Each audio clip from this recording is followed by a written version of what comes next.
at the registration desk. We are just a couple of minutes away from starting the proceedings for today. And as I said, we will have a couple of very interesting keynote speakers who will be addressing the crowd before we break out to join the other panels happening, maybe in the breakout rooms or even in the main stage. So now that you're signed up, now that you're here, as I said, connect, collaborate, and let's find ways to create something absolutely meaningful for whoever we're working with. So thank you once again. We will be starting the proceedings in a couple of minutes from now. Thank you.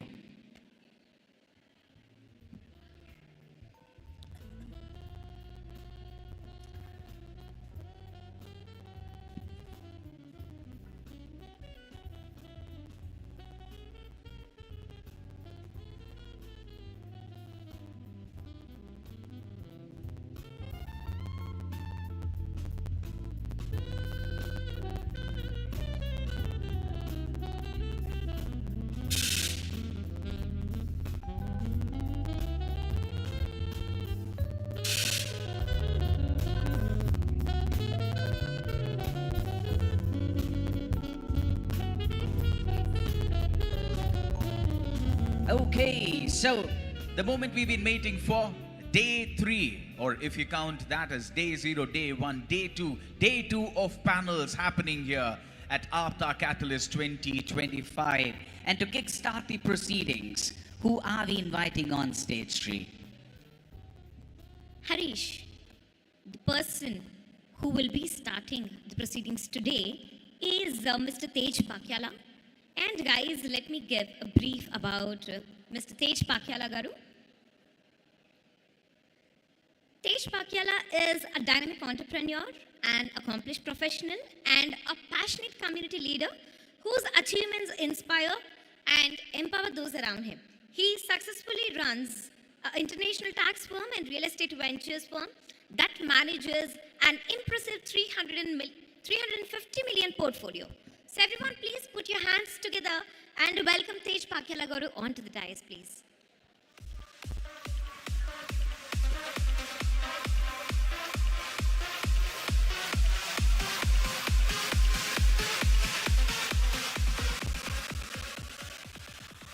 Good morning.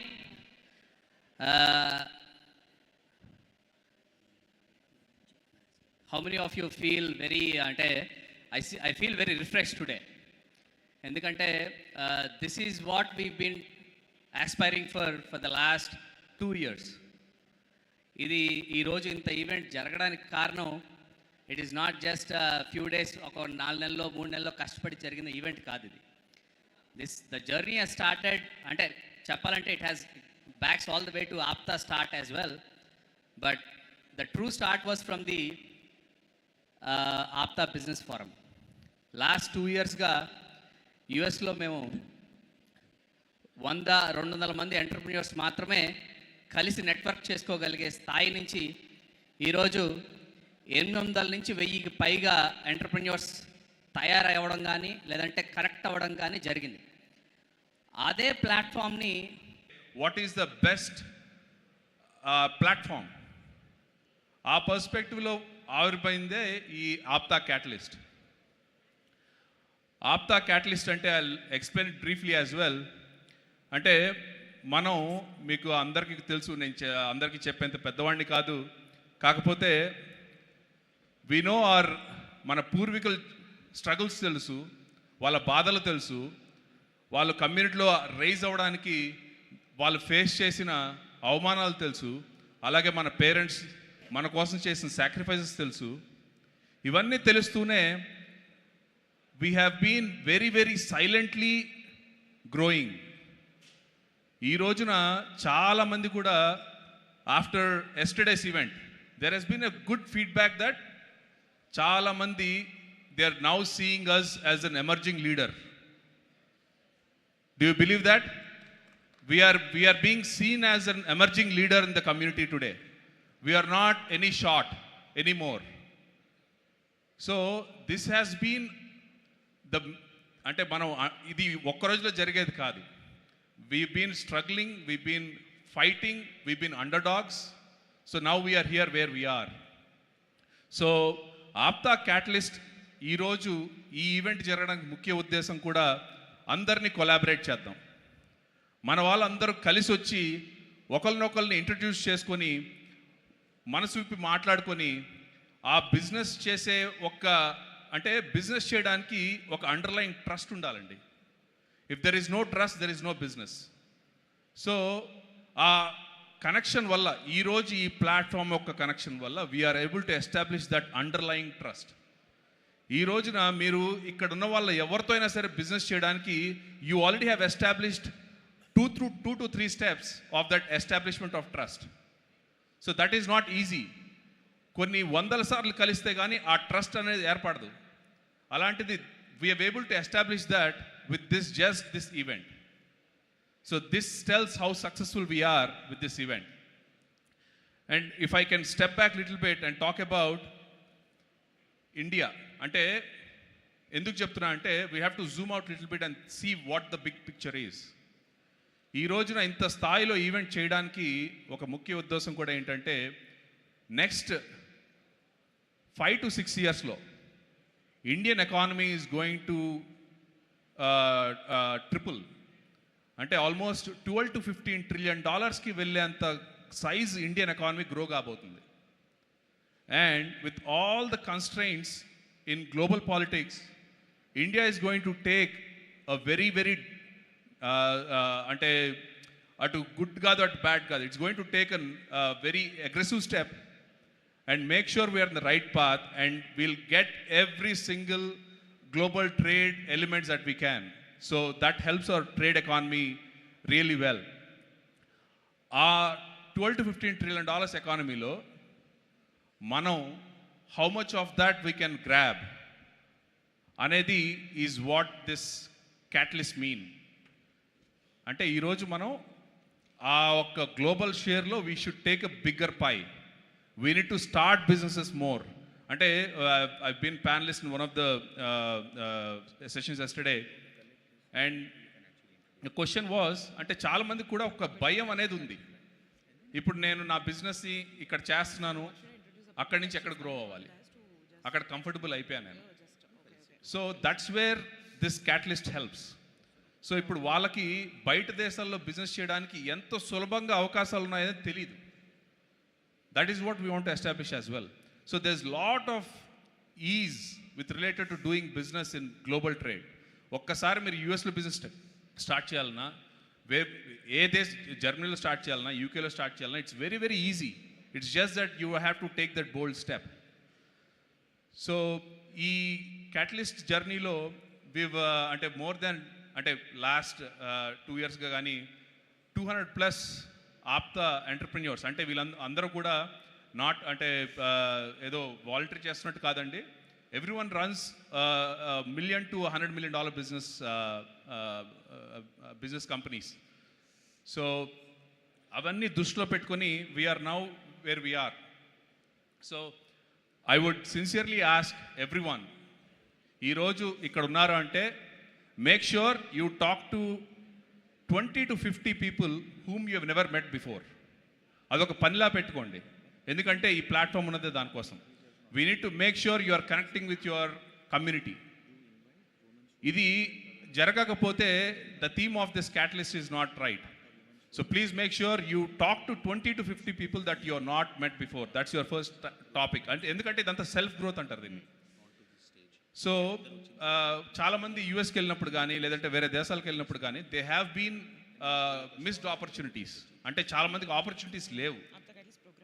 So now చాలామంది యూఎస్కి వెళ్ళామో లేదంటే వివిధ దేశాలకు వెళ్ళినా కూడా we want to give that back. How do we get it back to ఆ miss అయిన opportunity, how can we give it back to our community? ఈ రోజున you have access to most of the leadership. అంటే మన కమ్యూనిటీలో ఉన్న max highest లీడర్షిప్లు ఎవరైతే ఉన్నారో you have access to them. Please make sure that you are raised up to the occasion and reap the benefits of this community. So with that, I'll leave with one note. Ante ee roju we have an excellent panel sessions. We have about 40+ panel sessions andi. Yesterday oka 20 ayipinayi, ee roju 20 untayi. కాకపోతే every panel session is well thought through, well designed. అంటే ఈ particular segment ఈ టైంలో ఎంత necessity ఉన్నదనేది కూడా significance ఇస్తూ ఎలాంటి వాళ్ళని తీసుకొస్తే ఆ సెగ్మెంట్కి ఆ పర్టికులర్ దానిలో బెస్ట్ ఆఫ్ ద నాలెడ్జ్ని మనం గ్రాప్ చేయగలమో అలాంటి ప్యానలిస్టులు టాప్ ఆఫ్ ద అంటే వాళ్ళ నిష్ణాతులైన రంగంలో ఆ రంగంలో నిష్ణాతులు అందరినీ కూడా తీసుకొచ్చి ఆ పర్స్పెక్టివ్ని మీకు అందజేయడం కోసం the panels have been design and today will be very very exciting panels and there's a lot of chief guests are going to come. Chiranjeevi garu is going to come. So with that I'd welcome you to the last day of the Catalyst, and we'll make sure that you're all connected, and thanks a lot. Thank you so much, sir. Thank you. Ladies and gentlemen, we have a very renowned politician amongst us, and to introduce her to all of you, let me invite onto the dais Women's Forum Chair Lalita Baira garu and also APTA Katalyst Program Manager Priyanka Gaddam garu. Onto the dais, please come and join us.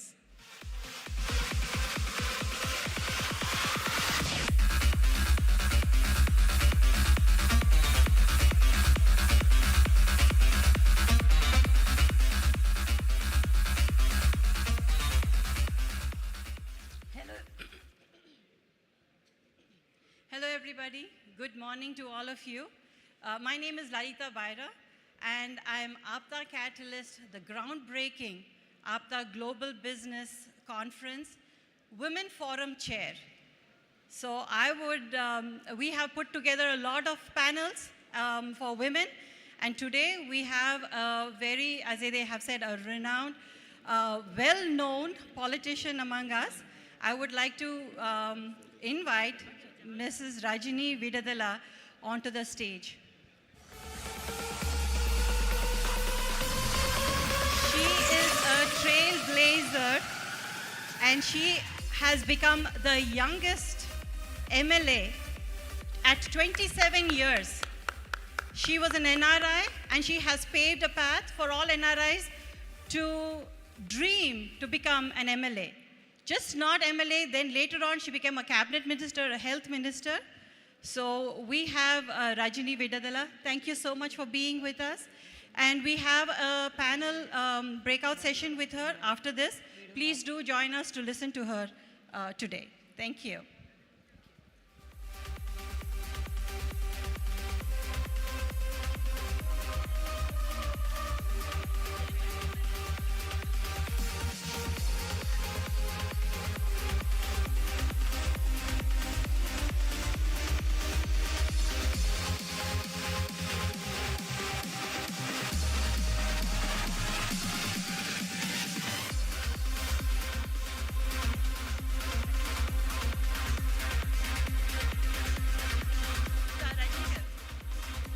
Thank you so much, ma'am. Can you just say a few words? Just as Lalita Baira garu spoke about Rajni garu, that she is a very young, accomplished politician. Thank you so much, Shri. That's a great introduction, and thank you so much, Lalita Baira garu. That's an excellent one. And ma'am, we are so privileged to have you here, and I would like to have Kumar Vidadala garu onto the stage.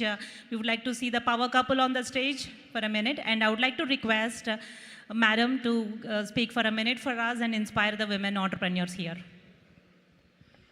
Thank you, Priyanka, and thank you, Vadamma. A very good morning to one and all. Andarki namaskaram. చాలా సంతోషంగా ఉంది ఈరోజు మన వాళ్ళంతా ఇక్కడికి వచ్చి APTA catalyst అని దీంతో దాదాపుగా ఐ థింక్ చాలా రోజుల నుంచి హడావిడి నడుస్తూ ఉంది, అండ్ లాస్ట్ 2 days నుంచి చూస్తూ ఉన్నాము. And I see lot of excitement and ఎంతూ, అండ్ చాలా వరకు కూడా అందరూ దాదాపుగా మిస్ అవ్వకుండా వచ్చారు. And I remember last time couple of years back I was a housewife. నేను అప్పుడు అట్లాంటాలో ఆప్తా అటెండ్ అవ్వడం జరిగింది. ఇన్ఫ్యాక్ట్ యుఎస్లో అప్పుడు ఇట్లాగే సడన్గా అట్లా మైక్ ఇచ్చేస్తే నేను అక్కడ మాట్లాడి ఆ స్టేజ్ నుంచి అక్కడ మాట్లాడి ఆఫ్టర్ దెన్ నేను విఆర్ ఫౌండేషన్ అని చెప్పి ఇండియాకి రావడం జరిగింది. సో ఫౌండేషన్ వల్ల కొంచెం సోషల్ సర్వీస్ అలా చేస్తూ అలా I got blessed YSR Congress party నుంచి జగన్మోహన్ రెడ్డి గారు గుర్తించడము, పార్టీలోకి ఆహ్వానించడము, అండ్ ఫ్రమ్ దెన్ చాలామంది కూడా ఎన్ఆర్ఐస్లో ఉండింది. అంటే ఎన్ఆర్ఐ అంటే ఇక్కడ ఉండి వెళ్ళారు కదా, ఎలా సక్సీడ్ అవుతారు ఏంటి అని చెప్పి, అంటే చివరి దాకా కూడా కంటిన్యూ అవ్వడం. అంటే ఇక్కడ కూడా ఏదో చిన్న మిత్ ఉండింది. ఎన్ఆర్ఐస్ అంటే చాలా చెప్తూ ఉంటారు, వస్తారు, చాలా వాళ్ళకి చాలా కనెక్టెడ్గా ఉంటారు, but at the same last వరకు కూడా కొనసాగుతారా అనేటువంటి ఎక్కడో వాళ్ళలో ఉండేది. But we could break that ఎన్ఆర్ఐలకే సాధ్యం అని చెప్పి ప్రూవ్ చేస్తాం. ఇట్ ఈస్ రియలీ పాసిబుల్ అని చెప్పి ప్రూవ్ చేయడం జరిగింది. అండ్ చాలామంది కూడా though they did not vote for us, but యుఎస్లో ఏదో ఒక ప్లేస్ నుంచి ప్రతి ఎక్కడున్నా కూడా అన్ని స్టేట్స్ నుంచి కూడా they really wished for our success. They really blessed us with all of their wishes and support. So నిజంగా మేము ఇక్కడికి రావటము, పాలిటిక్స్లోకి రావటము, గెలవటము, అండ్ చాలా యంగ్ ఏజ్లో హెల్త్ మినిస్టర్గా కూడా బాధ్యతలు తీసుకొని చేపట్టడం అంటే ఇట్స్ ఆల్ మన వెల్ విషర్స్ అందర్ బ్లెస్సింగ్స్, ఎస్పెషల్లీ ఇక్కడ ఉన్నటువంటి all these eminent people who were all blessing us and wishing for our success. I really thank you, and at this moment I even thank my husband Kumar Vidudala garu for being my strength and support, and I thank him so much. And మీ అందరినీ కూడా పరిచయం చేశారు, మీ అందరిలో కూడా ఎప్పుడు కూడా చెప్తూనే ఉంటారు మీ అందరి గురించి. So thank you all for your immense blessings for us. Thank you so much, and good luck for all of you who all are present here అండి. అండ్ ఈ APTA Katalyst అంతా కూడా బాగా చేసుకొని మీ అందరు కూడా సేఫ్గా వెళ్ళాలని మనస్ఫూర్తిగా కోరుకుంటూ thank you all for this felicitation. Thank you so much. Thank you so much, Vidudala Rajani garu. Requesting everybody to put your hands together, because that's one way to thank our guest. So now it's time for the keynote speaker. They are the ones who set the tone for the rest of the day. They are the ones who will very clearly explain what is the stance, what is the direction that the whole forum is looking towards. So ladies and gentlemen, let me grab this opportunity to introduce Pradeep Vajram. Mr. Pradeep Vajram is a successful entrepreneur and a veteran in the semiconductor embedded industry. He has over 25 plus years of experience in having executed all levels of responsibilities in the design and development of ASIC products. He has been active investor in semiconductor and deep technology USA-India corridor startup since 2017 and has vast experience in building successful businesses in Silicon Valley and in India. Currently, Mr. Pradeep is the CEO and executive chairman at the Alpha ICs Corporation. Before Alpha ICs, he founded Smart Play Technologies in 2008, the world's first integrated end-to-end product engineering company. SmartLay was then acquired by Arisent in the year 2015. Prior to SmartPlay, he served as the Vice President of Engineering at Qualcomm, heading the India Semiconductor Division in Bangalore. Under his leadership, Qualcomm Bangalore Design Center developed into a strong center of excellence and delivered multiple 3G, 4G products successfully. And the story goes on. Prior to Qualcomm, he was the CEO and co-founder of Spike Technologies, a leading chip design service company, which was acquired by Qualcomm in 2004. With a bachelor's degree in electronics engineering from Karnataka University and a master's degree in computer engineering from Wayne State University, Detroit. Ladies and gentlemen, put your hands together. It's an absolute honor to have on stage Mr. Pradeep Vajram.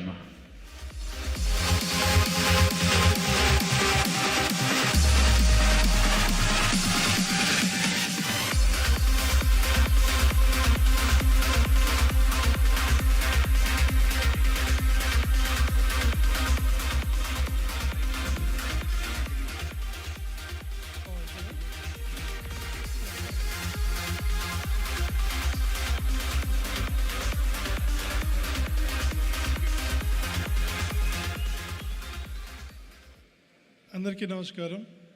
Thank you very much for inviting me for the APTA. Madan asked me to be part of APTA and asked me to give a speech, but I didn't know it was going to be a keynote until this morning. But thank you for that as well. So the first thing is they asked me to talk about entrepreneur journey. It's been 30 years since I've been an entrepreneur, so it's going to be very hard to give you all the details. But rather than that, talking about the journey, I thought, let me talk about what we learned, and that will be much more easier. The first thing is we just want to talk about who are we. So as of today, we are a 7-raise semi, which is an investment venture. We put about $40 million, which is about 300 plus crores. It's a family fund along with my brother and my partner. Then underneath that, we've been investing in 2 sectors. One is real estate sector, which is under Vajram brand, family brand, and technology side. On real estate side, it's been run by my brother, Pawan Vajram. He's doing a very good job. He was in US and asked him to come over when I sold my second company. So if you look at that, we've now delivered 24 lakhs of residential square foot of residential property. We've about 12 lakhs of commercial, 6 lakhs of commercial, and we're also getting into logistics. There are also, we have quite a bit of ongoing projects in pipeline as well as ongoing. So it's been a fantastic journey for the last 7 years, and started small by my father in Bangalore and then expanded quite a bit now. On technology side, maybe I think I'll use this better. On technology side, we have been investing in technology in basically from Silicon Valley as well as Indian companies. If you look at it, roughly about 100 crores have been invested in here, and 4 of them are, we take a full control. I mean, we take a deep, with at least 50 plus of ownership, and then rest of them were purely VC investment. And that's been going on well as well. So the next thing I want to talk about is, how did we begin? So I've started my journey after finishing my MS. I started working for a company in US, worked there for 6 years, then came back to India and started a company called Spike Technologies in 1994, when nobody knew what silicon is or semiconductor is. That's when we started off. And then what was the motivation? The real motivation there was always wanted to be an entrepreneur. So didn't want to work for a corporation. That's the real motivation. And what really happened? When did I make the decision going from a corporate to an entrepreneur? I think the thing what really made me is my wife could not get a visa to America. I got married, and those days were very difficult. I was already a green card holder.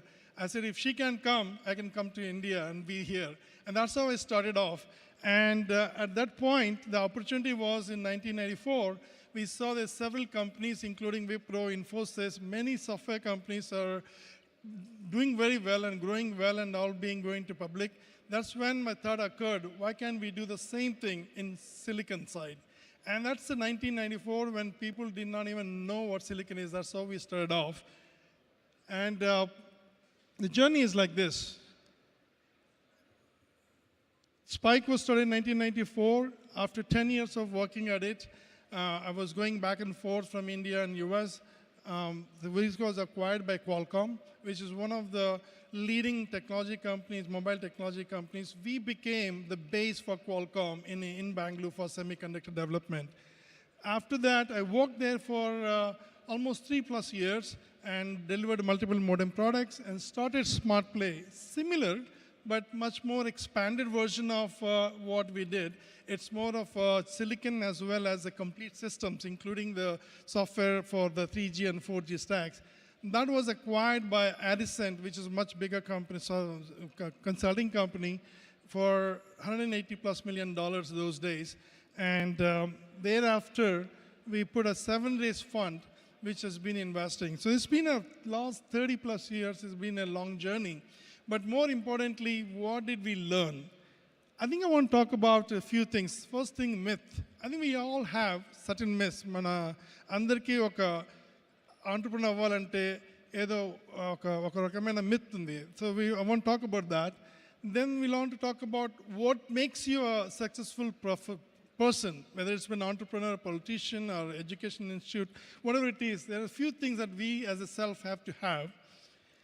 The third thing is organization. What kind of organization you want to build? It's very important to look into that as well.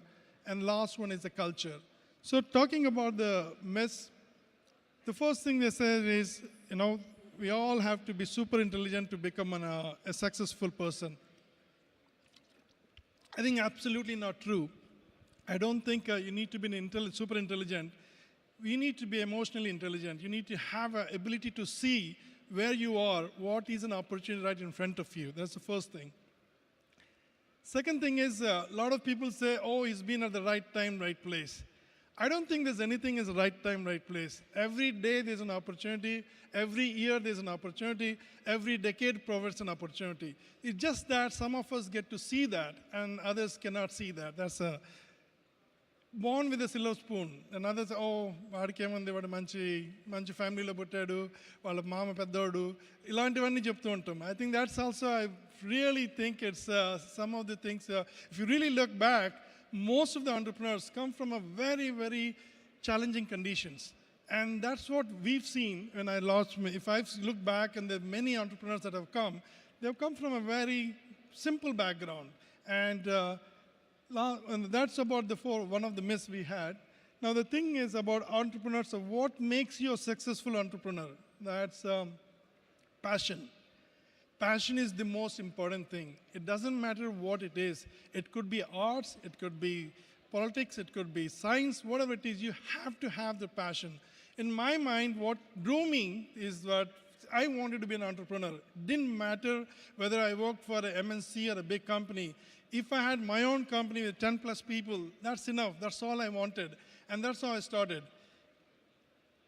Ability to take a risk. And many of us have passion. But a lot of them don't do the next step, ability to take a risk. You are always worried about, oh, if I do that, will I get my paycheck?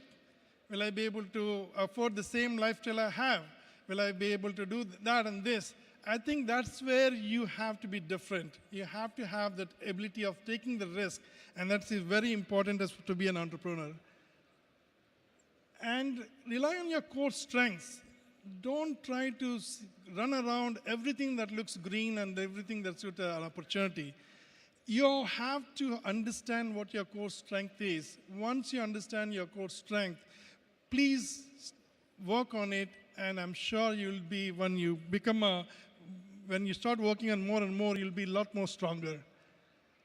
And pushing yourself consistently. And this is another problem most of the entrepreneurs have. The moment you see your first success, you relax. If you want to be an entrepreneur, there's nothing to like relaxing. Every day there is a challenge. Every day there is a change. So you have to consistently figure it out who your competition is, how you want to position yourself, or how you want to work harder. And the third one is organization. Organization, we all need to know to build a very great organizations. The first, I would say, ethics. The most important thing I've learned in the last 30 plus years, especially in the US-India corridor, you have to have a very ethical background, very professional background. There's nothing like shortcut. You can never become a successful and be successful for a long journey if you're shortcuts. So you have to be very professional and have very strong ethicals when you are building an organization. Strong sharing and caring. That's another important thing. Every single time we exited, we made sure that all the key people that are with us are rewarded, whether in terms of stock options, whether in terms of bonuses at the time of exit. And we always make sure that we always cared for the people that work for us. It could be a simple thing. Some of them are going to be family issues where mother is not well. Be a little bit passionate about that. Be human and help them. And it takes you a long, long way. Ability to listen. And again, another thing most of us have is the moment you see the success, you become too much of yourself. You think you know everything. You stop listening to what is happening on the ground level. That is where you see the failure. So you want to be an entrepreneur successful, you have to make sure that you keep listening what is happening at the back on the ground. And making a tough decisions. It's not easy. As you keep moving, you collaborate with your partners, you bring your friends, you bring your family members into the organization. But when things are not going well, you have to stand and do what is right for the organization.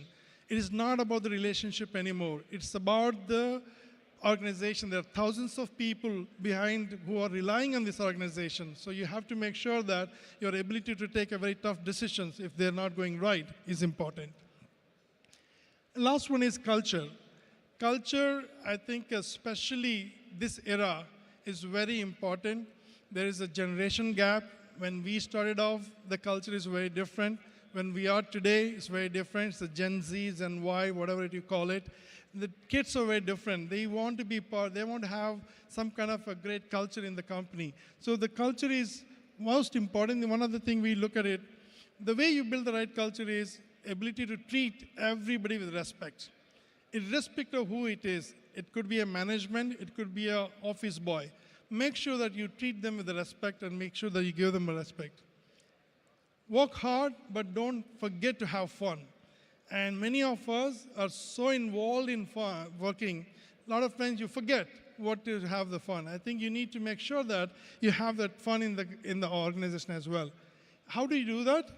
Make sure that there is every opportunity you get, you appreciate the people who are behind you, and you celebrate every success, every milestone, and things like opening an office, things like celebrating Ganesh Chaturthi, Christmas party, all of that makes so important. And sometimes the younger generation wants you to be part of their own activity. I mean, going to a dance floor and dancing with them, just shake your leg a little bit, even if you don't know, and do some nonsense. It'll make them connect with the management, and that's where you see the culture has to be more fun for them. The last thing I think it's very important to me, global business is never built by one person. It has to be by a team. If you do that, if that's the way only to get the team is, you need to make sure that you're ethical, professional, hardworking. That's why you also start attracting people just like how you are. And that's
Whoa, that was apt, if I had to put that in the shortest ways possible.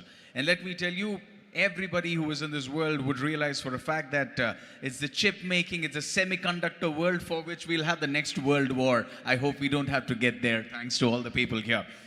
So next up, we have somebody who is an absolute superstar, right? Somebody who has pulled off conventions at larger scales, and not just in India, but in the US as well. So people who already know who I'm talking about. I'm talking about the founder and CEO of Arogya Group, the cloud-based workforce management and the IT solutions expert, the convener of the super successful convention, which happened in Atlanta in the year 2023. As I said, people who already know who I'm talking about. Ladies and gentlemen, please put your hands together for Mr. Vijay Gudiseva.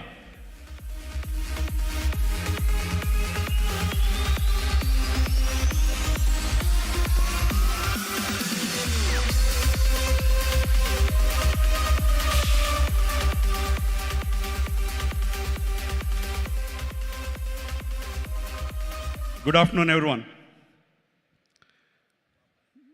I'm honored to introduce next our keynote speaker. His name is Murali Bukkapatnam. I had a great news about him. I will share the best at the last.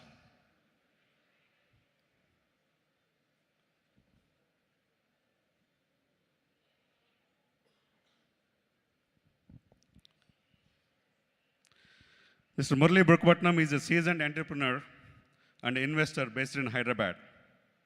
He is a founder and chairman of Walks Technologies, a venture development firm that has nurtured several startups, including Prodire, Housecare, GDH Workforce.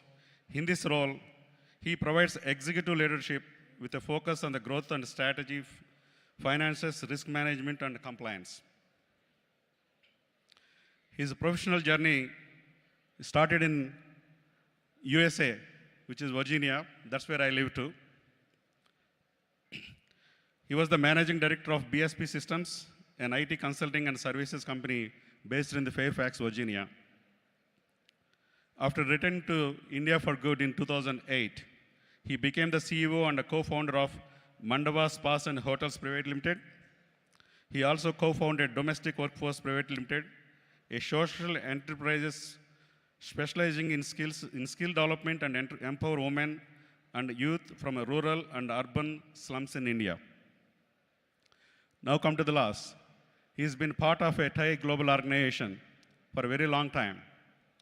The only person reached this level from both the Telugu states is the chairman of Thai global organization. He's none other than Mr. Murali Bukkapatnam.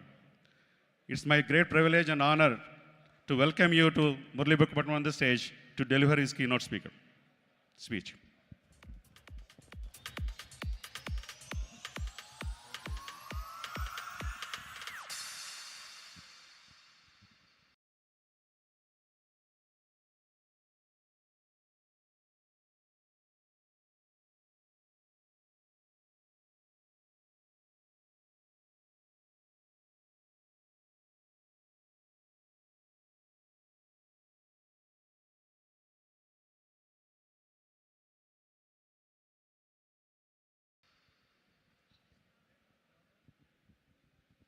Thank you so much for connecting with me last year and getting me involved with APTA. And all my friends, Chandra and Sagar Legaceties, and all the other executive leadership of APTA. It is my great privilege to be here, standing in front of you and try to deliver a keynote and just explain what an entrepreneur is about.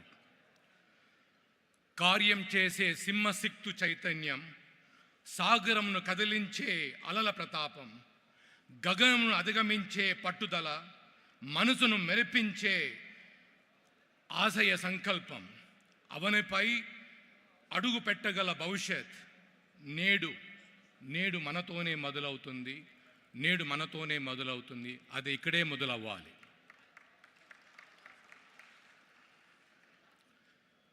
స్వాగతం, సుస్వాగతం. అంతఃప్రేరణ సార్వభౌములందరికీ నా హృదయపూర్వక స్వాగతం. Why are we entrepreneurs? Why do we become entrepreneurs? Why should we become entrepreneurs? There is something about entrepreneurship. We all strive to become that. First and foremost, entrepreneurship is an enchanting enchantress. It beguiles us. It attracts us. Then మనందరినీ ఒక మాయలో, ఒక మోహంలో పడివేసేదే entrepreneurship. కాబట్టి మనం ఈరోజు ఇంత పొద్దున వచ్చి నిన్నటి నుంచి కొందరైతే మొన్నటి నుంచి ఇక్కడే ఉన్నారు. ఎందుకు? ఎవరు ఏది చెప్తారో ఆ విషయ సంగ్రహణ చేసి ఆ విషయాలలో ఒక 2 మాటలు మన హృదయానికి అతుక్కునే విధంగా ఉంటే దాన్ని మనం తీసుకెళ్ళి మన జీవితంలో దాన్ని ఏ విధంగా వాడుకోవచ్చు అనే దీంతో మనం ముందుకెళ్తుంటాం. All the excuses converge into one and only one reason, and that we want to leave a footprint. We want to become immortal. We seek the immortality by becoming entrepreneurs. ఏది ఉన్నా ఉండకపోయినా ఈ భూప్రపంచంలో మనము చేసే విషయం, the reason even today Jamshedji Tata or Ratan Tata now is remembered is not because of who they are, it is because of the footprints they left behind them. So that is the immortality each and every entrepreneur seeks, and that is the immortality which drives us to become entrepreneurs. మనము తల తాకట్టు పెట్టైనా, మన యొక్క భార్య యొక్క నగలు కుదువు పెట్టైనా, మన నెల జీతం ఇవ్వడానికి మనం ప్రయత్నిస్తాం. మన ఆఫీస్ రెంట్ కట్టడానికి తయారు చేస్తాం. ఎందుకు? హాయిగా ఏదో ఒక ఎంఎన్సీలోనో ఏదో ఒక దగ్గర మనం పని చేసుకోవచ్చు. కానీ but that is not what we want. We seek the immortality by becoming the entrepreneur. పూర్వం, in the past, we used to seek the immortality through our sons. We as parents, నా కొడుకు గొప్పవాడయ్యాడు, నేను ఆ గొప్పవానికి నేను తండ్రి అని గర్వంగా చెప్పుకొని ఆ పేరుతో జనక మహారాజు సీతాదేవి ద్వారా, దశరథ మహారాజు శ్రీరామచంద్రుని పేరు ద్వారా ఇమ్మోర్టాలిటీని తెచ్చుకోగలిగారు. కానీ ఈరోజు entrepreneurs are seeking the immortality through themselves. Today, if Pradeep Vajram has become that, he is seeking the immortality because he has sold his company, he has built 10 other companies. If you heard 10 other entrepreneurs on the stage yesterday, they have sought the immortality by becoming the entrepreneurs who they are, not because of the credentials or the credos of the family backgrounds. So that is why we become the entrepreneurs. In the annual death and ceremony, the son makes the offerings, and not just his father, but to the 8 generations. This certainly was a clever way to become immortal. The times and the dimes have changed. Now we seek the immortality by becoming entrepreneurs. Here, have you ever heard of Sanskrit word antah-prerana? It means inspiration from within. That is who we are. Entrepreneurs are inspired from within. We are the magical thinkers. Let that magic be within us. Pradeep was talking about passion within. That passion is nothing but the antah-prerana. We have to think within ourselves. What makes us get up at 6 o'clock in the morning and go to work? That is what antah-prerana is about. Can we all have that passion, that antah-prerana, for us to seek the immortality? Utsaham, sahasam, dhairyam, buddhi, shakti, parakrama, shadyante, yatra tissanti, tatra devopi tisthati. enthusiasm, adventurous spirit, courage, intelligence, energy, and boldness. Wherever these qualities are prevalent, God is sure to be present there. I hope God is present here today. God is present among all of us so that we become that courageous, we become that adventurous, so we make our community proud and we do create trillions of dollars of economy in the coming decade. I want all of you to be that proud citizens of India, that proud citizens of the world, that proud citizens of the globe, where we can create hundreds and thousands of jobs. I wish you all the best. But before I get off the stage, I do want to talk about the organization which I represent. I am part of this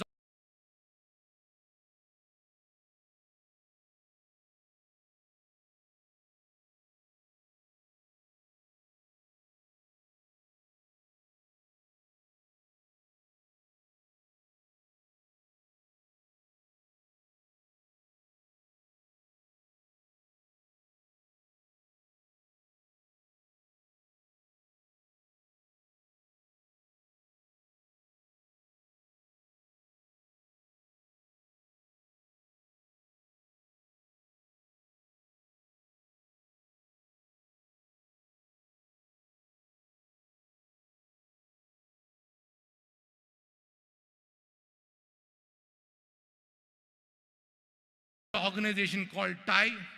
I'm extremely proud of the very easy way. I have worked day and night to achieve this. I have become the president of TIE Hyderabad chapter, changed the chapter, got into a certain level, and I got onto the global board of trustees.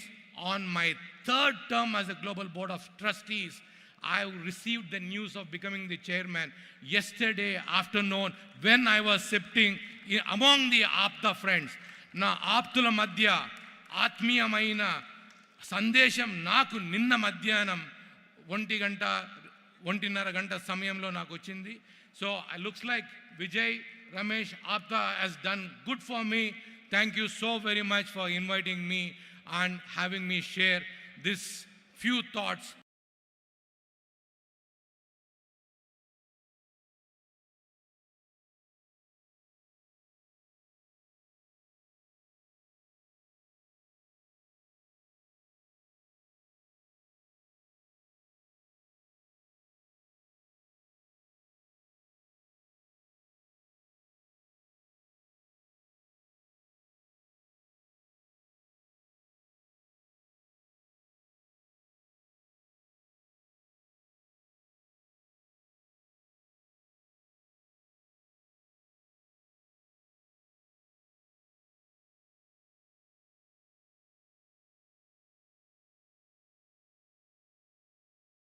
Among with my fellow entrepreneurs.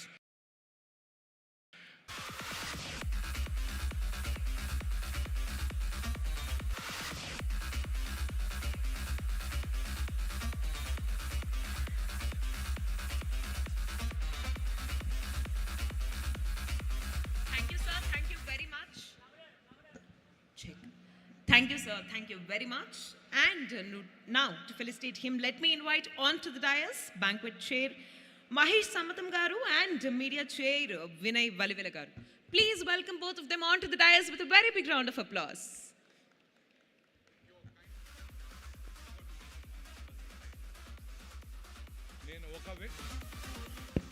ఒక వ్యక్తి పేరు చెప్పేది మర్చిపోయాను. సుబ్బు కోట, wherever you are, that man is a energy with a firebrand.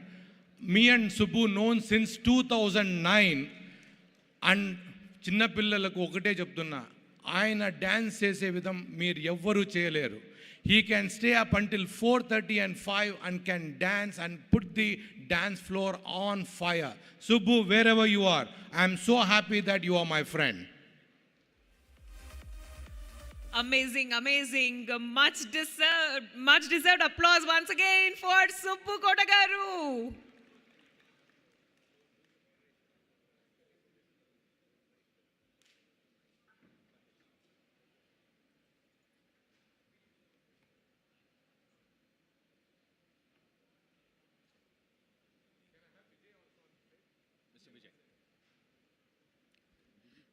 Requesting Mr. Vijay Garu to come and join us on the stage, please.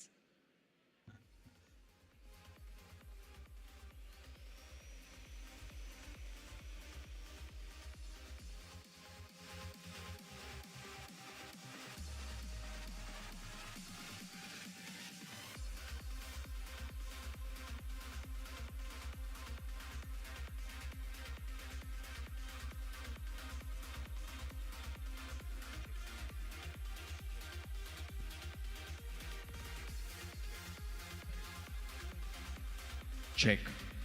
Right, okay, so after the fantastic keynote, we were so mesmerized by the points that were shared that we actually forgot the fact that we also had to felicitate Mr. Pradeep Vajram Garu. The points were amazing, and I'm pretty sure a lot of people were making note of that. So re-inviting back on stage Pradeep Vajram Garu, and to felicitate him, I would like to invite Mr. Madhu Vulli, APTA President for the year 25-26, to please join us on stage.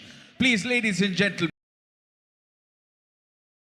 please put your hands together, because the point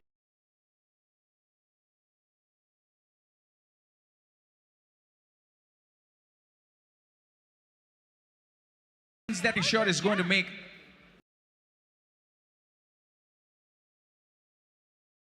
big idea.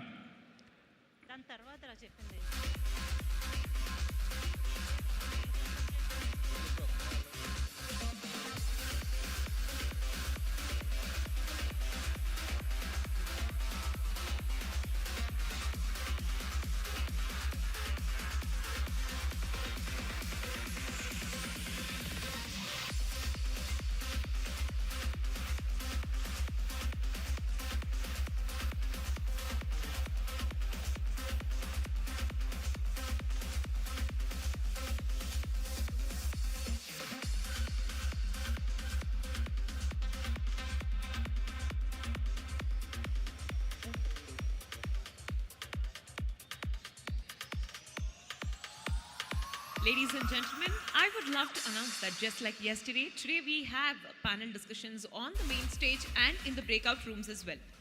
So అందరికీ మరోసారి మా తరపు నుంచి విజ్ఞప్తి, నిన్న ఎలాగైతే panel discussions main స్టేజ్లో అలాగే బ్రేక్అవుట్ రూమ్స్లో జరిగాయో, సో ఇవాళ కూడా మనకు మెయిన్ స్టేజ్ మీద panel discussions ఉన్నాయి, అలాగే బ్రేక్అవుట్ రూమ్స్లో కూడా panel discussions జరుగుతున్నాయండి. సో మీ ప్రెఫరెన్స్ ప్రకారం ఇక్కడ ఉండి ఈ మెయిన్ స్టేజ్ panel discussionలో పార్టిసిపేట్ చేయాలి అంటే యూ కెన్ స్టే హియర్, లేదంటే మీరందరూ ఎలివేటర్ తీసుకొని you can go up stage to the breakout rooms, మీరు అక్కడ కూడా ప్యానల్ డిస్కషన్స్లో పార్టిసిపేట్ చేయొచ్చు. This is really very very exciting. నిన్న టాపిక్స్ కాకుండా today also we have few more interesting topics in all this panel discussions. So what ever is your preference, please join panel discussion today.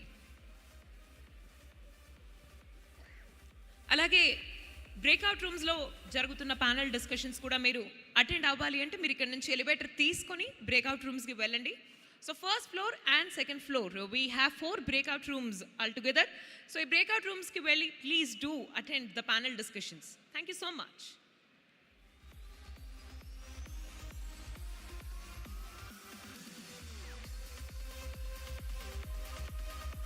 To kickstart the panel discussion here, the main stage panel discussion, let me invite on to the dais Mr. Dilip Garu. He is already here, so he is going to take charge of today's panel discussions just like how he did it yesterday. Hello Dilip Garu, welcome, good morning. Good morning guys, good morning, great job, like as usual, both of you looking stunning. So, we will kickstart our Day 2 panel discussions now. Thank you for our MCs Harish and Sri. We'll see you in the evening after our panel discussions. So for everyone who was here yesterday and for everyone who is here today, my name is Dilip and I'm here from Vegas to collect, collaborate and to create like every one of you. So to all the entrepreneurs and the future entrepreneurs right here, a very warm welcome from APTA Katalyst. And I would like to invite right now to start our first panel discussion. So we have some exciting panel discussions lined up today here. on the main stage and also in all the breakout rooms. So we have an app called org4, org F-O-U-R. So you can download the app and all the information about the panels, the committees, and the breakout rooms and the time. Any further delay, I would like to invite on stage Dr. L. Saujanya Kunapareddy Garu, a consultant general physician specializing in diabetes and lifestyle medicine, revolutionizes healthcare by combining personalized care with advanced medical techniques. As founder and CEO of Relive, she champions specialized inclusive care through a blend of virtual and in-person interactions. Her compassionate, excellence-driven leadership empowers patients in managing their health. Dr. Saujanya's transformative approach and vision are setting new standards in healthcare, reshaping the future client by client.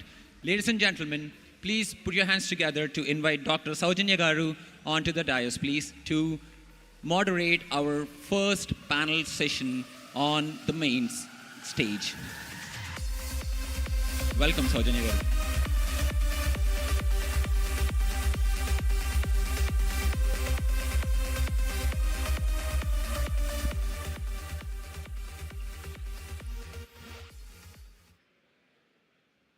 I would request Dr. Chitla Kiran and Dr. Rajani to kindly introduce the panelists for the session today.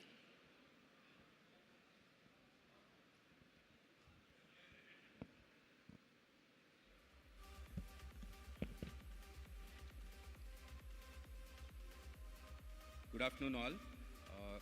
I would like to invite, it's a privilege to invite Dr. Ram Paparao Garu, the first panelist. He is a versatile professional with expertise in anesthesia and critical care and healthcare leadership.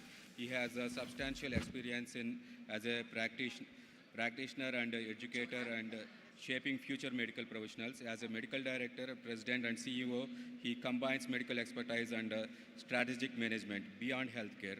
Dr. Rao thrives in entrepreneurship, directing innovation companies like Utsav Healthcare and Wedpeak James and Ethics Studio. His manufactured career highlights his integration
renowned for complex cancer surgeries and innovative treatments.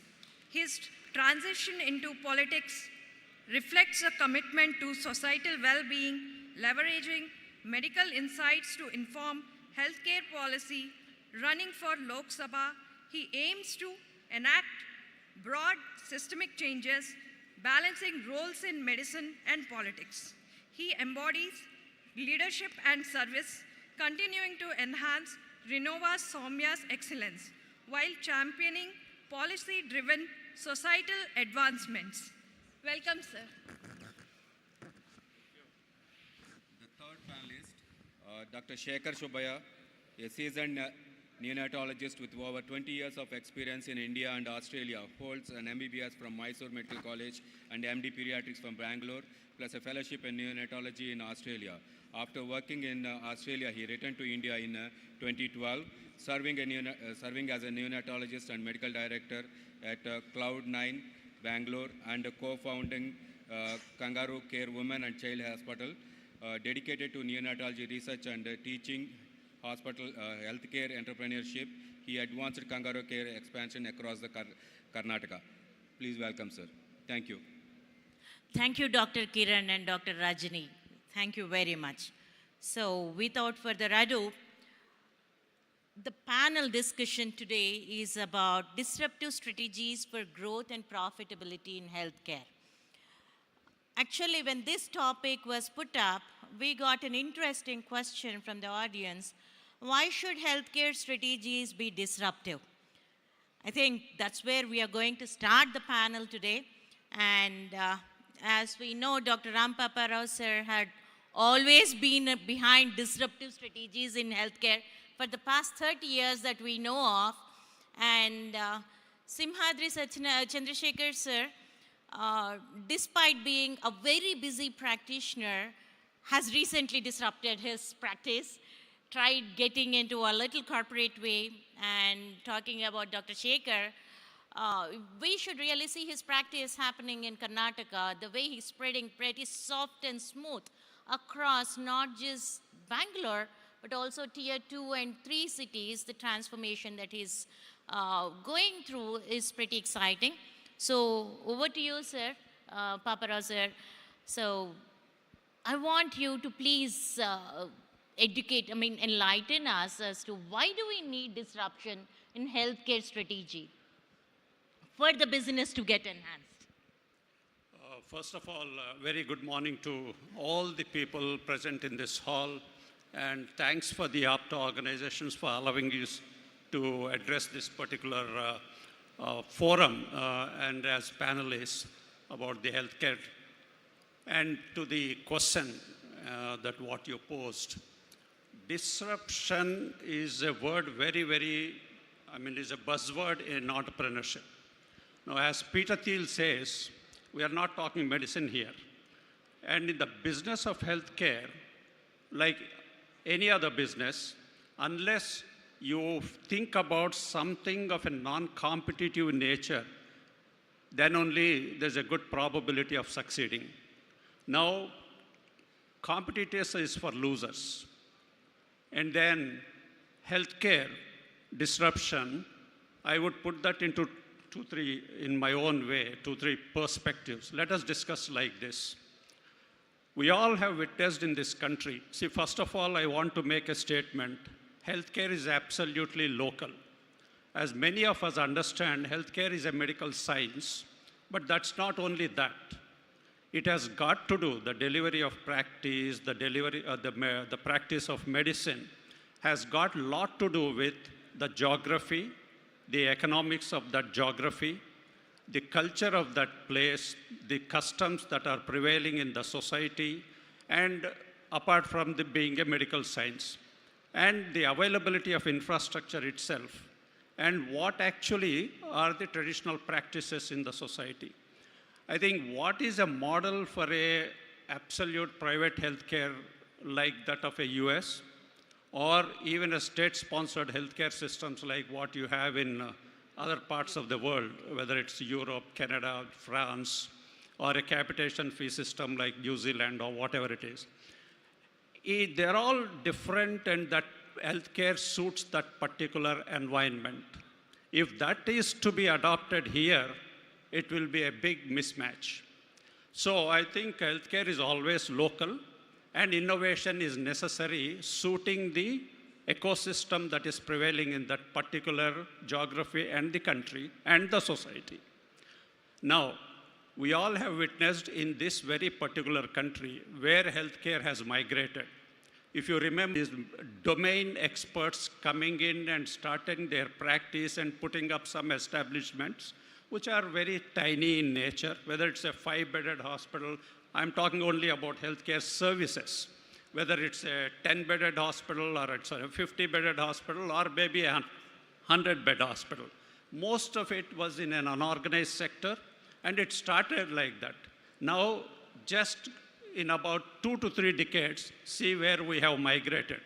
Today, it is not possible for any individual or a tiny group, whatever it is, to come and put up a healthcare setup, typically what you call as a hospital. Now it has become so capital intensive, it is not possible for individuals or groups to put up a hospital, unlike somebody like a Blackstone or a TPG gets involved and then supports you. Now, this is the trend today. Now, in this, if you are not trying to innovate and create some disruption, I think it is going to be a failure. The second thing I would like to make people understand is there's a tremendous amount of technological innovations that has happened even in the delivery of medicine, whether in different specialties.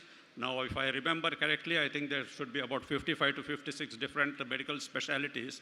And then from specialty, you're going into subspecialty and micro-specializations, which is not true in my own personal perspective. I think it is going to a stage where it is becoming, going to get entangled in its own conundrum, and then ultimately delivery of medicine will be completely, it's not going on the right track. But you can't alter the trends. Then there are innovation disruptions that the way these services have to be marketed out there into the society, whether it's a digital marketing systems that have come into place. It's not a typical sales force which are going to be there in the ground, which actually can market this particular business concept. There has to be a digital marketing, there has to be a digital, I would say, search engine optimizations, whatnot, different ways of doing it. And overall, in the conundrum of business development, this is all required. The other thing is what the investment community will be interested to understand, and the model, is it scalable or not scalable? These are the things which really requires a lot of innovation and disruption. If it doesn't happen, I think it is not going to be viable. Now, for example, you take even in the simple delivery of services, so many of these procedures, surgical component have become so non-invasive today, and then becoming, reducing the length of stay in the hospitals. If these are not disruptions, what else can be defined as disruptions? I think as the average revenue, today, if we don't think about two important aspects, as the average length of stay in hospitals is coming down, and as the average revenue per occupied bed day, as it going up, I think we have to see how we stay relevant and support this by actually trying to be affordable and all-inclusive healthcare system. I think I will stop there. These are my opening remarks, and then I think Sir, Saujanya. you were like, you read my mind. You answered a lot more questions that I'm going to put up later. So one thing being, yes, it's time we doctors or practitioners start accepting that we are in the business of healthcare, as Sir stated. The more we look at it as a service, there is no service and business coming together, at least in the local perspective, the way it is perceived in India. We have to break that and accept the fact that we're in the business of healthcare. Only then can we get investments into this capex intensive business that we are running. And the second thing, whether you believe it or not, the very question was the past, present, and future healthcare landscape in India, which you pretty well answered all by yourself, sir. So, Chandrasekhar, sir, you have been a pretty conventional practitioner all these years. You were that doctor-owned business, family-owned business, and now the disruptive stage that you have come into in your practice, in your legacy practice, what we see is you're ready for collaborations. I believe Renova Soumya is a collaboration that you got into. So we would like to understand, is it a strategy that you believe, the collaborations being strategy, that you believe to be successful for Indian healthcare scenario going forward? So. My dear brothers and sisters, thanks for inviting me for this discussion. Must thank Dr. Saujanya for all the things. She asked a delicate question, whether is the collaborative with the colleagues, not a colleagues, is a business model, how far it will be successful. If you don't think of finance, it will be successful. In many of the ways, so if you are financially, it's going on okay, till that time there is no problem with the collaboration. If there are any financial discrepancies, then probably this collaborative model won't work. So that is my personal thing. And you take the, this is in metros, what you are talking in metros. In tier 2 and tier 3 cities, where our Uday Shankar and all of them are practicing, probably collaborative things are most useful in this sense. Okay, if I can reframe the question a little more, sir. Okay, what did you find as a tangible and intangible advantages put together? Because when we talk finance, it's pretty tangible. Yes. When we're talking of collaborations, there are also intangible advantages of collaborations, yes. Maybe the indirect revenue making advantages. Also, if you can please throw a light on the kind of collaboration that you got into, so that many of our peers would be interested to learn it from you. Exactly. So I'm basically a surgeon. A surgeon who works from morning to evening rarely find time to manage the hospitals and other things. So somebody helps in managing the hospital, or for future investments like expanding the system with a for example, a surgeon, we also need a linear accelerator for radiation. So that itself, and a PET CT. We have the nuclear medicine department. We have other ancillary departments. So if somebody takes care of that, it is an advantageous for me to have everything under one roof. The intangible advantage. Yeah, that's a great advantage. Then probably at one time, you have to have a mutual understanding between these two groups. Then if you have a mutual understanding and you have to sacrifice something. It's also a trade-off. Yeah, that's an advantage if you have a combined with collaboration. And one more thing is, so think of facilities which we have in Indian scenario. We have 700 linear accelerators in India, in entire India, of which you can take about in Telangana, we have 50. In Telangana, we have 50. Out of 50, 42 in Hyderabad. Oh. This is called centralization. Pretty much. Whenever you have a centralization, so it is very difficult for, in the future at least, to have a successful model. So all the entrepreneurs and collaborative models should go to tier 2 and tier 3 cities, at least to have a better healthcare, a better understanding, and better revenues. Excellent, sir. You gave us the cue to move on to Dr. Shekhar. Dr. Shekhar, you've been comfortably sliding between the metros to tier 2s and tier 3s. So I think you're able to understand the decentralization part of it also, of the care. And in this, how do you address the challenges of accessibility, one that you're trying to solve, but also the affordability in tier 2 and 3 areas? Good afternoon, everybody. just like to thank Dr. Saujanya and the entire team for providing me this opportunity.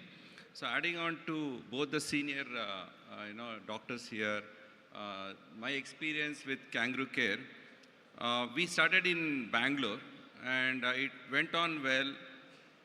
We had a kind of competition from other corporate sectors as a women and children hospital. Then we went to tier 2 cities like Mysore, and there we could find some kind of local cultural difference when compared to Bangalore. So we got adapted to the local culture with respect to the practices, with respect to the price, affordability, and acceptance. So it took 2 years for them to accept, and slowly we got better. And that made me to think that, okay, in tier 3 cities there is a vacuum. So in tier 3 cities in the district headquarters, some of the district headquarters, they can afford, but they don't have the healthcare facilities. And why we are not entering into tier 3 cities is because we are not aware of the requirement. The environment. Yeah, see, there's a place called Ramnagaram where I come from. That's my native. It's a district place, very politically hotbed. It's about 35 kilometers and it's easy, 45 minutes to drive, but there is no good healthcare facilities. Everybody comes to Bangalore. But people can afford, quite rich because of the lands. So we took over a campus and we started, 8 months back. And there was a vacuum, health vacuum, and need was there. And the doctors' availability is also available because they can travel from Bangalore. That's a very key factor for us. We get buildings, people can afford, but the HR, especially the doctors, specialized doctors, it's a problem. That's one of the reasons that we can't go to the tier 3 cities, for all the tier 3 cities. Giving all the infrastructure, keeping the price affordable, helped us to have a operational break even in 8 months. Great. So people did not expect us that we will do good. And we have to change over the entire hospital. The infrastructure has to be changed, the look has to be changed, the feel has to be changed, but the prices has to be kept affordable for the local crowd. That made us to establish, and now we are thinking about other tier 3 cities. So adding on to Sir's question, that disruption in healthcare, this is one disruption. True. Disrupting the monotonous approach of the doctors and the corporate sectors, being in tier 1 cities, looking at your P&L revenue, then scaling up, getting investors. This is a different way where you give service, make name, make brand, and help the people, and also sustain and make a big brand later. That's my understanding. Shekhar, coming to the point, how easy was it to replicate your operational practices between the tier 1 to 2 cities that you were moving? I think there is a challenge in tier 2 and tier 3. It starts right from the doctors, patients, and the concept understanding, and the staff. So what we have done is we have gone into a kind of system development. One person, as Sir said, one person being a doctor we can't do. We've got teams. So team has to be put in place. You have SOPs, you have manuals. And if you have that very strong, and if you're implementing and monitoring, I think we can do it anyway. Time. We request after. Amazing. Great learning from you. Sir, the next thing, let's move on into let's address the elephant in the room being, how comfortable are people with investing into healthcare in India? And that's our next topic that we want to move into, because we all understand that our healthcare system is capex intensive. It needs more amount of investments that for us to expand more. Even the disruptive strategies will play only with investments. So coming to that, sir, what do you think are the primary factors influencing investment decisions in the Indian hospital sector or medical services sector, to be precise, and how do they impact the potential returns on investment? Over to you, sir. Paparao, sir. Okay. As far as the healthcare equity is concerned, I won't say it is as investing. Allow me to change that perspective a bit. I think I would say healthcare equity. It is like this.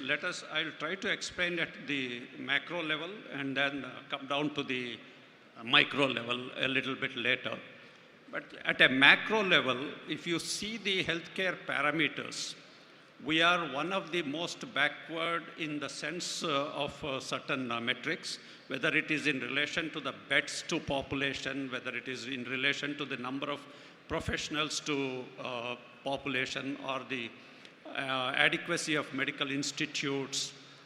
If you consider all this, I think we are at least require about 2.5 times the size of Indian healthcare, what is existing today. And if you look at the last, I think, about 15 years, most of the investments have shifted. I would say, first of all, we shifted healthcare completely, as migrated into private sector. The government or the state-sponsored healthcare is only about 18%, though they own about 50% of the beds in the country. Now, the other 50% of the beds which have cropped up in the last 1.5 decades in this country, in the private sector, actually bears about 82% of healthcare expenditure. So it is just very simply you can conclude that healthcare is going to be only in private sector in this country for the next 3-4 decades, unless the government wakes up. But then healthcare across the globe is becoming unsustainable. Now, wherever there are well-evolved healthcare systems in countries where it is state-sponsored, if given the choice, they would like to get out of those, of the healthcare responsibility. So, in such an eventuality, when the market size is about 2.5 times, I think investment is just a foregone conclusion. You require tremendous amount of capital infusion into this system to gear up to that requirement of the citizens' healthcare. Now, having said that, now where is this happening? Hitherto, in the last 1.5 to 2 decades, I think most of the healthcare investment happened into only metro or tier 1 based cities and into acute care beds. But that healthcare is not only acute care and not only in metro end. So if it has to go into hinterland, like what Shekhar was mentioning about, I think it requires enormous amount of capital, and then the migration of the capital from tier 1 to this hinterland. Now, having said that, how that investment has to come into it. Now, why, look at the recent happenings that is here. Why should a Blackstone come into India? And then why should all these, I would say the top-notch alternate investments funds are coming into India? Obviously, they are seeing something in Indian healthcare. So I would say Indian healthcare has not even started in this country. I mean, healthcare in India has not even started. We are still at the starting blocks. We didn't even take the first step in the race.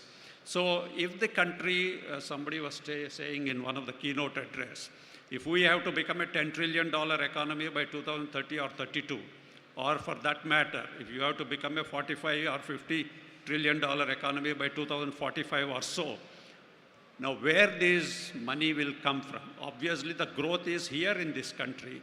And what does a growth requires in anyone? It is proven across the world. Either it has to be education, the investment has to go into education, or healthcare. So Indian healthcare, I think, is a sunrise sector. Investment has to happen. And if we don't think about and do this domestic investment, like what happened in traditional e-commerce companies like Flipkarts and others, the foreign investment will come, FDI will come, and then the capital flow and the returns will go back outside back again to those countries. I think it is better we wake up and think about getting investment from the domestic people into their domestic companies. I think that would be my perspective. Amazing. And then we are very clear that these are all capital intensive units. Though all this technological innovation with miniaturization of all these monitoring devices to surgical intervention happening, hopefully the costs also may come down. So if that is the thing that is going to happen, I think there will be some meaning in the type of investment that happens and the returns you get. I think this would be my perspective. Sir, Chandrasekhar, sir.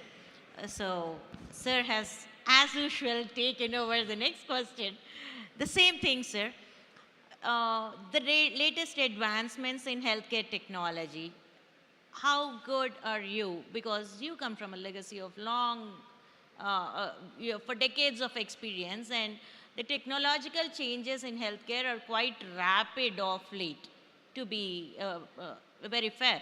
So, what's the role of adoption of advanced healthcare technologies into your current practices, despite being legacy, and how did it change the ROI? Was it bad? Was it good? So it's open, like, let's discuss it amongst our people. That's the whole point.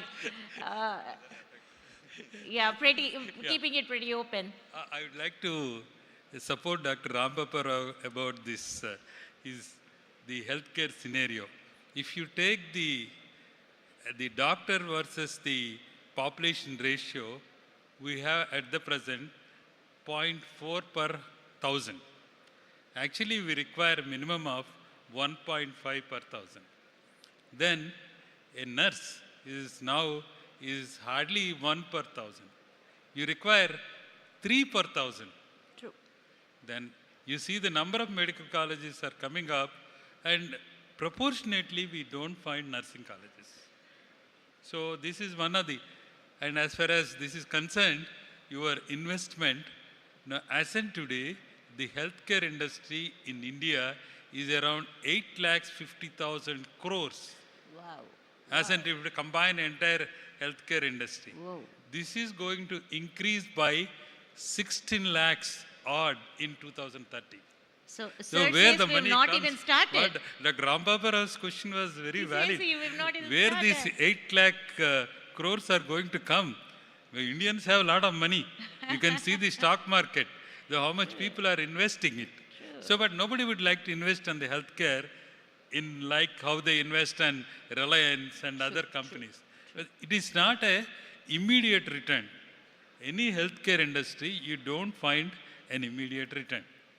So you have to wait and watch.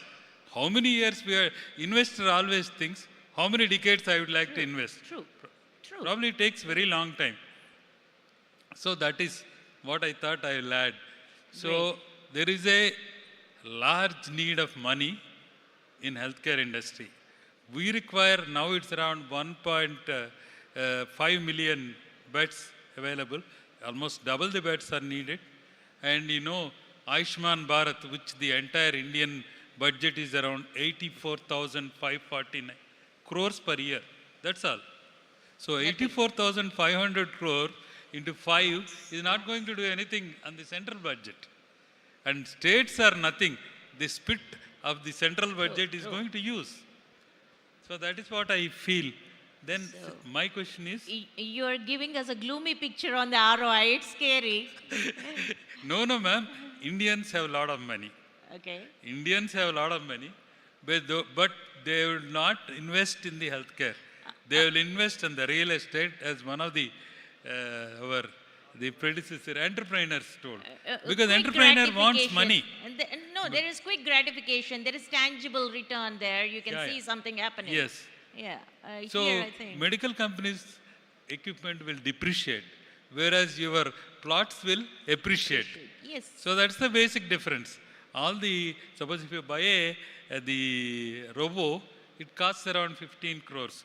After 5 years, it will become 8 crores.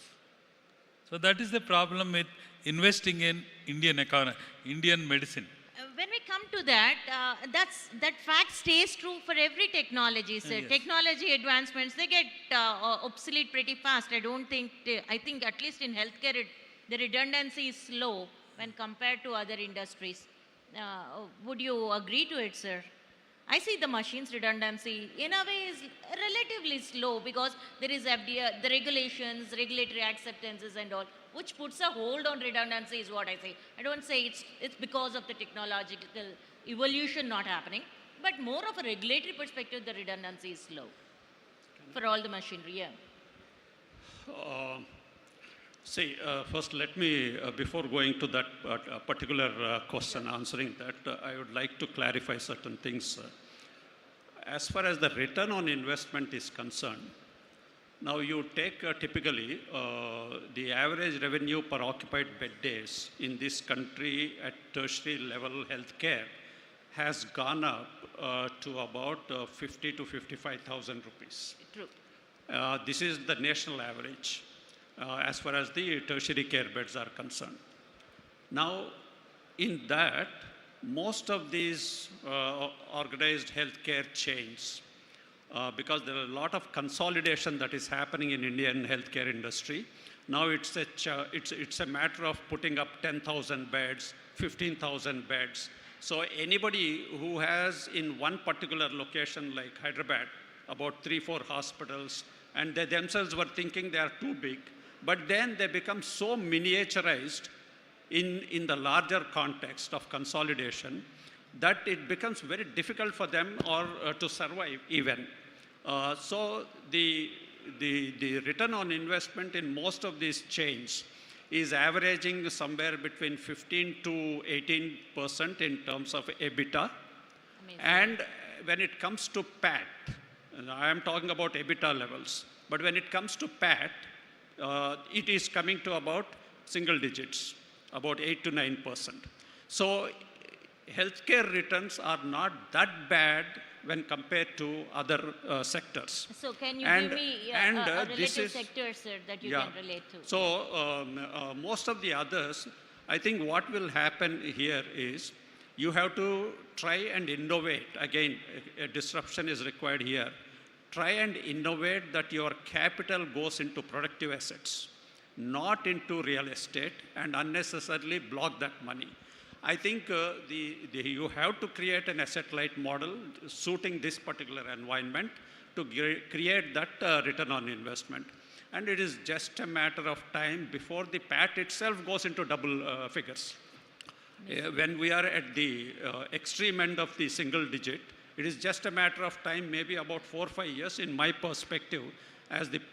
There's an interesting statistics, I would say, that if the per capita income, which is about close to $2,500, roughly about, that is supposed to double up in about by the time you reach a $10 trillion economy. That is by 2030 or 31. In such a scenario, there is some metric called as PFCE, that is the personal financial consumption expense. That portion in the average per capita is about 4.8% today, which is going to go to easily about 10%. And most of it is going to come into healthcare expense. So most of the expendable income that you're mentioning is going to go into healthcare. Yes. People will pay a premium to stay healthy. Wow. That is required because they are living longer, and then to keep up the productivity in their lifetime, they have to invest into that. And this is actually what is assumed. And that's a well-known studies and statistics that are available there. I think, so return on investment, one need not be very worrisome. And it has been proven, the world has proven in the last 2 centuries, that service sector economy is the longest lasting, and the best example of that is healthcare. Awesome. So you cannot have manufacturing economy exist there for 15, 20 years, and then again sell. You have seen that in Europe, you have seen that in Japan and the electronic industry, everywhere. And Korea is going to face it, China is going to face it. So I think the service sector economy is certainly going to be huge, and the best in that is, I would say, healthcare. Awesome, sir. Thank you. Thanks for bringing life back to our conversation. Yeah. Shekhar would like to. Sir, yes, there's a just, redundancy in I'm trying to get some inputs from you with this topic. So just sharing my experience as a team. We are a doctors-driven hospital. I was talking to Dr. Saujanya this morning. She came up with a concept called Doctorpreneur. Doctorpreneur. Okay, so here we have now, it's a mother and child hospitals and fertility centers and outreach clinics. That's the concept we are doing. We have 3 units now and 3 fertility center and outreach clinics, and we are expanding slowly. And what we do is every center, we have co-investors as doctors. We invest 70% and we make co-investors, the local doctors, to invest 30% as a disruption in our monotonous way of approach. And we are going fine, and EBITDA is around 20 to 25%, adding on. Pat. Went to, Pat. More double digits. Oh, nice. Yeah. That's awesome. But now it's 8 years journey. When should we get the investment and how much is my question, which will help me and other colleagues in this audience. Okay, that's a great question. So it's like this. As a healthcare business, I would say it's an enterprise. See, how I come to realize is business is sacrosanct. It is not like a trading.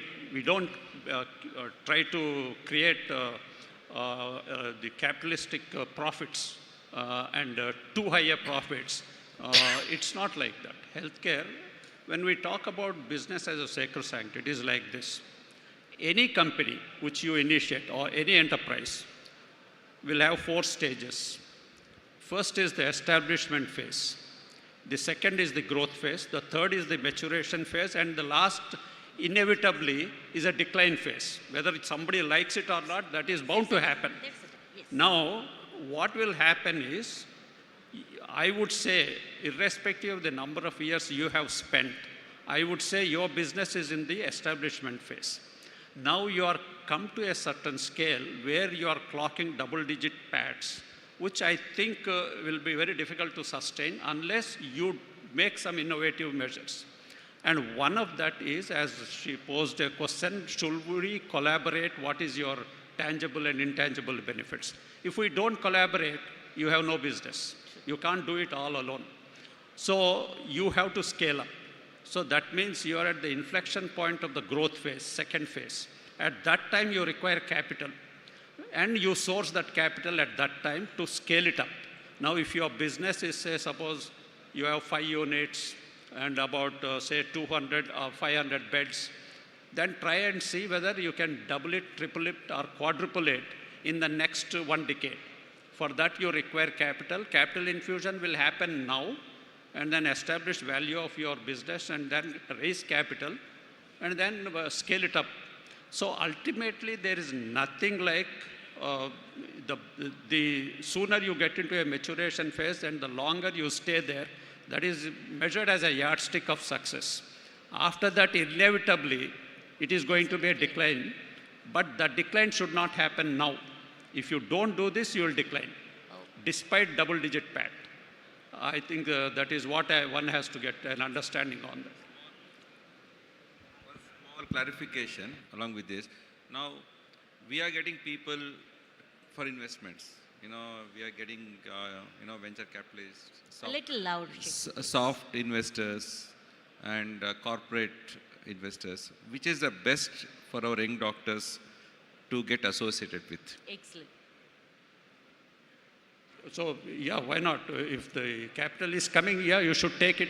Doesn't matter Provided you have the understanding at what value it should come and what type of stake dilution will happen, whether you conform with all the statutory regulations and you have the legal and the secretarial help in your organization, that has to be built up. But if once you build up, I think, why not? Please. Recently, E&Y company had come thrice, and they were very keen. So we said next year. But we also got soft investors. What they say is, if you don't get a proper investor, the brand value won't increase. You don't get proper SOPs. You don't do self-correction. Is that true, sir? True. If suppose we consider E&Y as a very standard organization, and they are one of the big 4. When they come and advise you, they will definitely create a better value for you than what you can do on your own. So please be very open about it, their suggestions, and then I would say go with that, whatever they suggest. What percentage of investment we should take? That depends on your ability. See, what happens, any one of them don't want to disrupt you. They would like the promoter to continue the operations and then keep going. Even if you have to become a minority stakeholder in your own organization, don't hesitate. Because the operational, I would say, control will still be with the minority stakeholder, with you. Because the amount of scale they are going to create, it will be a good wealth creation that will happen for your organization. And they will see that you don't go into the, wrong side of your balance sheet. So looks like the collaboration can happen right away with the mentor and Shaker going together into the next big phase. So now let's move on to the final part of whatever discussion. Yes, sir. Sorry, I didn't complete that. One thing you have to be careful about that is your own model. Now you have migrated from, I would say, a tier 1 to a tier 2 city. Then as from purely from a medical perspective, you look at, you are in a single specialty chain, mother and child. And then here you must have been doing high-risk obstetrics in tier 1, where I think that cannot go like that into that. That will become a little lower. I would say you have to lower the high-risk obstetrics is not the only thing there. So there you have to model it appropriately and then stay tuned to that.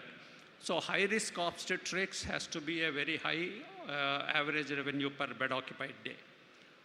And high-risk obstetrics, everything is a high-risk obstetric today in tier 1 cities, because there is nothing like a normal obstetrics anymore, because your fertility rate is coming down, and then the average age of the mother has shot up and gone into the 4th decade. Okay, so, and a lot of assisted reproductive technologies have come into, I mean, majority are having some type of assistance. If that is happening, then the same practice will not go into the tier 2 cities. So there you have to be careful, because E&Y may not understand that. So that you have to be a little careful.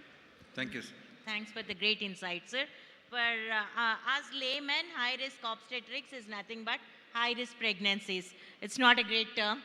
Sir, moving on to the most important thing, this is all about young startups. This entire forum is moving towards startups, and we see a lot of enthusiastic healthcare startups in any forum that we go to. So, coming to you, sir, so what do you think are the unique challenges that these healthcare startups are facing in securing funds when compared to the other sectors, and how do you think these hurdles can be overcome? I know it's, I think that's a showstopper and ends the story today. So please. Yeah, well, for startups, I would say most of the youngsters in healthcare Yes. have to have their, I think, clarity of thought. That has to be very clear in their mind. Most of them, I think, at that time, confuse themselves with a domain practice, and even if they are doing in a healthcare setup of, say, about 25, 30, 40, 50 bedded unit, it is actually a practice. It is not an enterprise. True. Fundamentally, they mistake it as an enterprise. It is actually a practice management that is happening in that place, because they could develop a good amount of practice. So if that is the thing, they only want to make something out of their own practice, they can stay there and then spend the rest of their life. But if they commit the mistake of thinking that it is an enterprise, then they start getting into negative conundrum. If it is an enterprise, it cannot stay at that 40, 50 bed. If it stays there for about 2-3 years, then the next what follows is a degrowth. And then I would say, career crisis will happen. And then identity crisis will come. So one has to be very clear, are you doing a practice or are you putting up an enterprise? If you are putting up an enterprise, it is a lifetime thing that you have to keep on growing year after year for decade after decade, and you can only give up when your age and health doesn't permit you.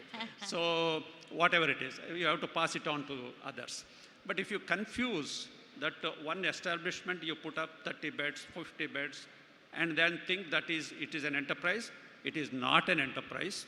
It is just practice management. So I would say, be very clear when you are doing this.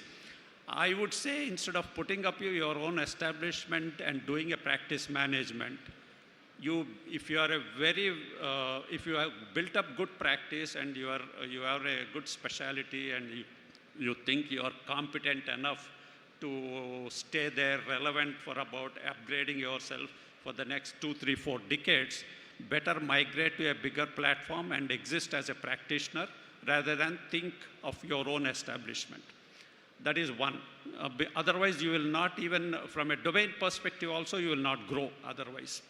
The second thing is, if you think you are an enterprise, please start thinking like an entrepreneur, not like a practitioner. So I would like to steer this conversation a little away from our practice beds and all. There's a lot of health tech innovation happening, okay? And it's pretty much disruptive that we can see it happening all the time. Where do you think should be the major focus of this health tech innovation in this current scenario, which can bring in a quick ROI for the investors, so that all this is a majority of the participants here are from IT industry. They're spending a lot into health tech. They would also have an SME perspective as to in which area they should really put that their technology perspective into healthcare. Not like the medical equipment, sir, per se, but more of a soft platform kind of things. So can I? Yes, sir, back to you. So, You are the SME here now. No, okay. There are two. If you are talking about technology in medicine, yes, there are two aspects. As you said, broadly, I will divide that into a med tech and a typical IT products for healthcare. Now, there is a lot of, I would say, India's digital highway, as far as the healthcare is concerned, India's digital highway and adoption of technology tools is still about 4 to 5 years down the line, not now. Okay. In the sense that what has actually the flow of capital or adaptation that has happened in Europe or Western or US is not going to be the same in India, at least for 5-6 years. The reason being? The reason is they're still not realizing and then putting money into it. And as the skilled workforce gets difficult to manage your services on the beds of hospital beds, I think that will be felt about 4 or 5 years down the line. Okay. That time adaptation will be much better, and they are likely to put up some investment as far as usage of these technology tools are concerned. But right now they are able to get a cheaper labor force. They are able to go with that. But then the other side, if you look at the changes that are happening in health tech, now you look at, first we thought about doing a product. And then if a product somebody develops, and if it is a B2C model, the amount of the capital that is required to market the product is going to be very huge, which is not possible. It will cost more than the product itself. The second thing what happened is now it has, if they think about a B2B model, the B2B model, now they say SaaS model, we are all thinking about that in healthcare. When it goes to that, what will happen is now suddenly the Microsoft CEO comes out and somebody says, just about a week back, the talk has started that the SaaS model is dead and it is going to be all licensing, AI-driven virtual assistant. Perfect. Now, if AI-driven virtual assistant has to come into services as a replacement for people who are doing services, it is going to take some time for us to figure out how that is going to come into Indian healthcare. So if you are into tech, then you stay tuned with that on a day-to-day happening.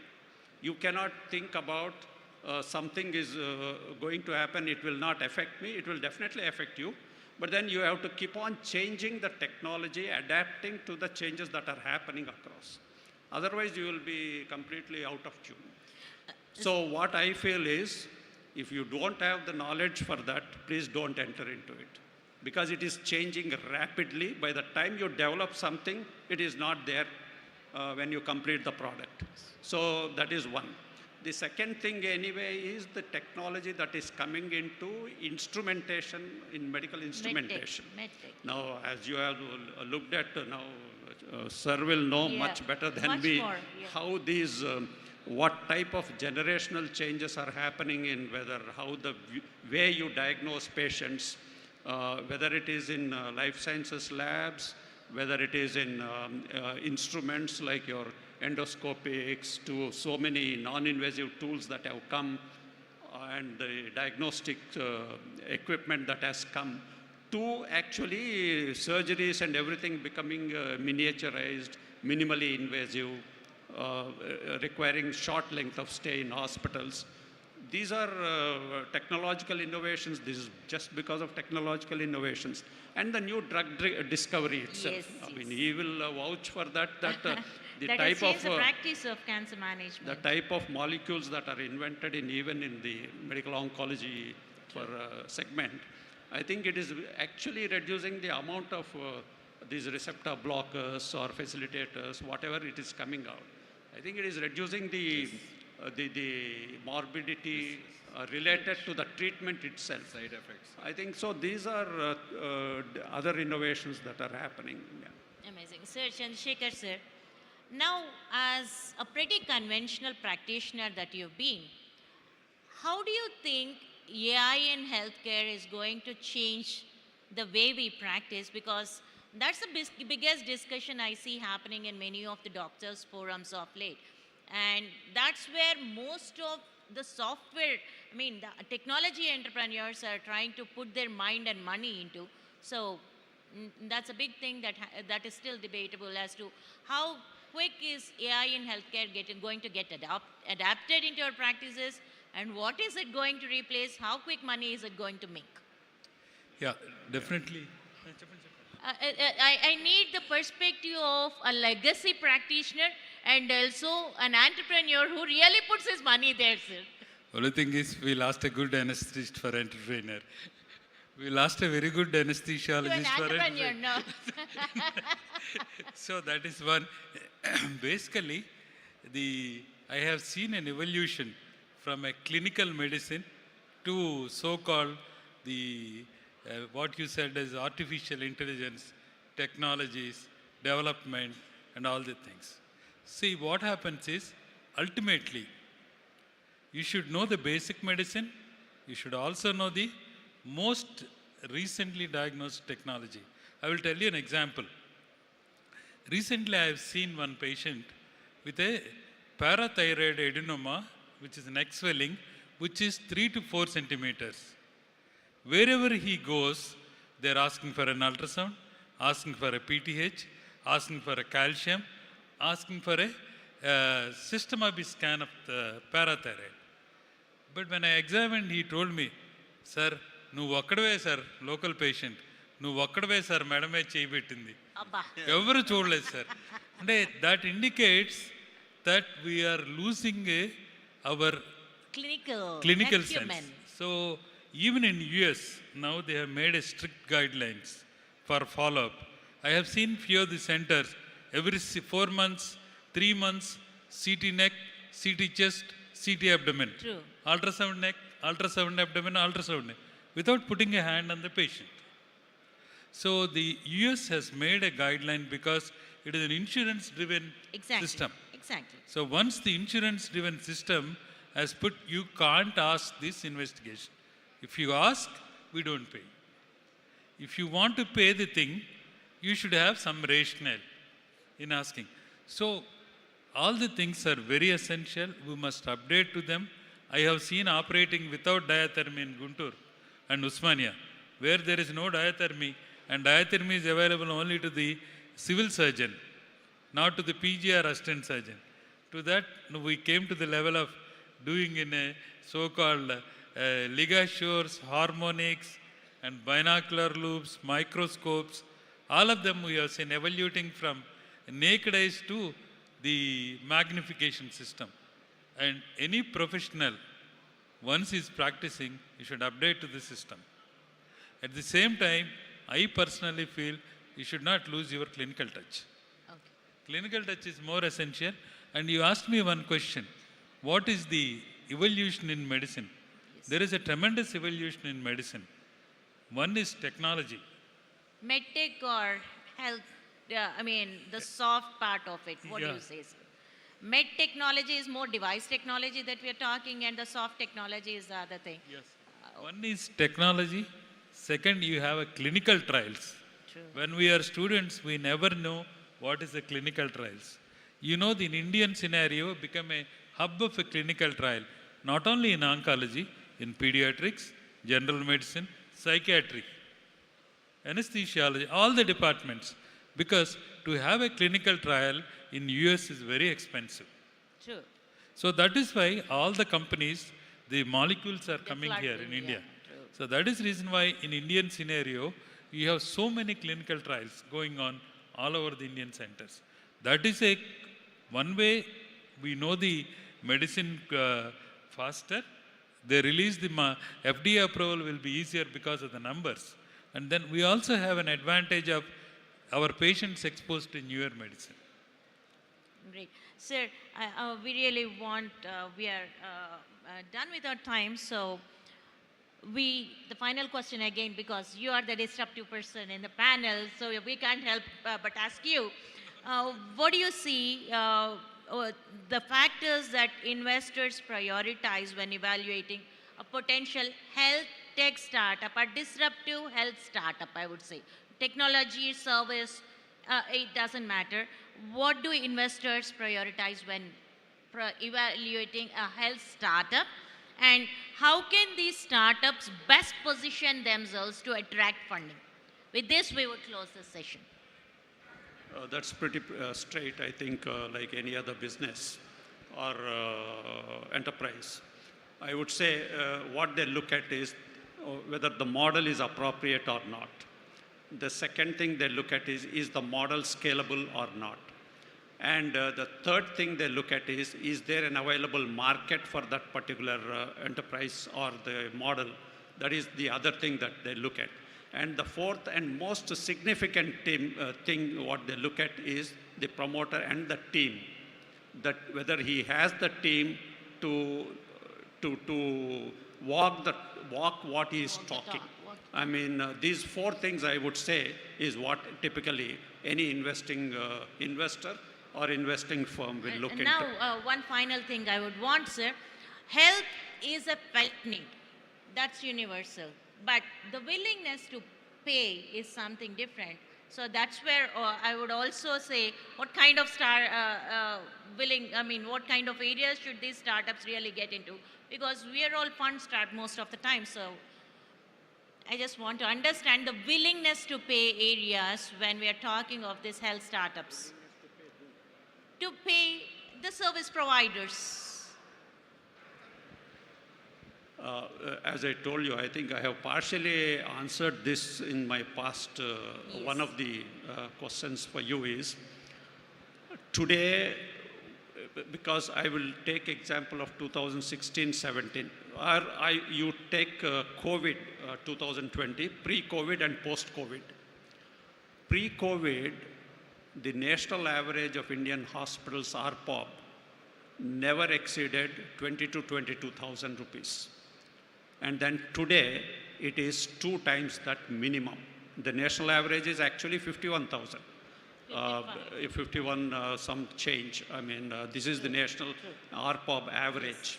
So that means the people are willing to pay for healthcare today with the frightening experience of COVID. Whether we accept it or not, it has a tremendous influence on the society, the incidence of one pandemic. I think if our per capita income doubles up in the next 6 years, which is slated to double up, then I think from the expendable expense, personal expendable expense, 25% of that goes into healthcare. So I think affordability is becoming relatively easy. And with the technological innovation that happened in the practice of medicine itself will reduce the costs of healthcare. Amazing. I think so there will be a balance out of that. And it's going to see a good times in Indian healthcare. Sir, affordability in Tier 1 city or Tier 2, Tier 3, everywhere? Or Anywhere. Everywhere. I think everywhere it will sink. Data, now the people who get more than 10 lakh rupees are is around 9%. True. Annual income. This is going to double 20% in 2020. So nice. That's a possibility of what Dr. Rampapa Rao said. Probably the aging population willing to live long, That's No, another thing. willingness to Willing live to long live is long what makes the and willingness willing to to live come out. healthy. Yes. And that is most important thing for us. Thank you very much, sir. We were really thinking healthcare is not an interest area for investors. We're making it a positive impact that healthcare does need a lot of investment, but there is glory out there. We look forward to more investments coming into healthcare in future, and as you suggested, more of domestic investments than international investments. With that note, I thank you all for spending your precious time here and educating us all. Thank you, sir. Thank you so much, visionaries and pioneers of healthcare, for providing valuable and enlightening information on medical and healthcare. A big round of applause for our panelists and moderator, please.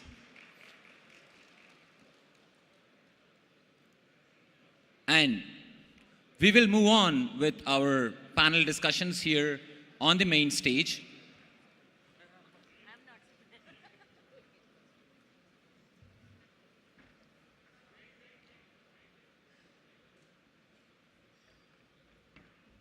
I would request all of you to please be on stage. Ma'am,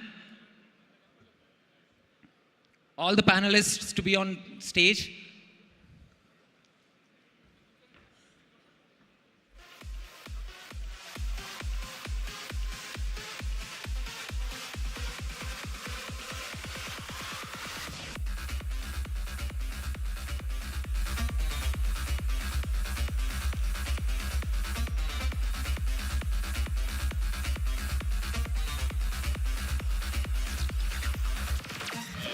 We'd like to request all the panelists and moderator to come up back on the stage.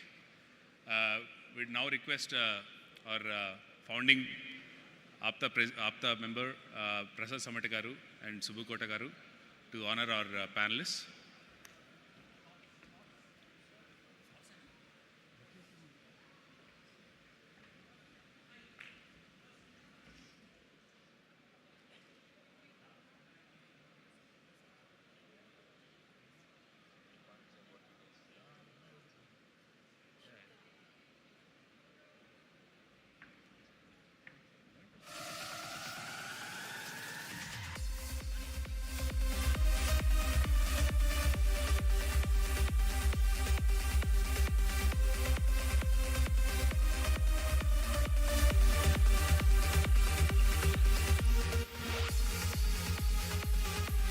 Now we'd like to request Chandu Srinivas garu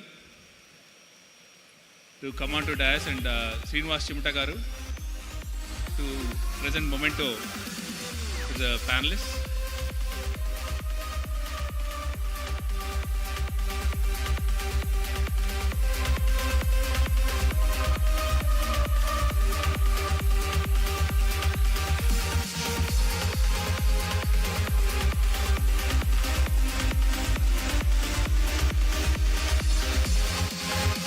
Can I have audience clap for our moderators and our panelists, please?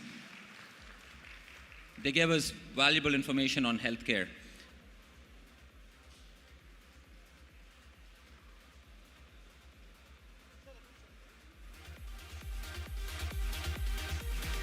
All the guests, front rows are empty, so if you don't mind coming and sitting in few of the front rows, we would appreciate it. All the guests who are sitting at the back can occupy the front rows, because a lot of front rows are empty. Feel comfortable to switch from wherever you are onto the front seats, except the sofas.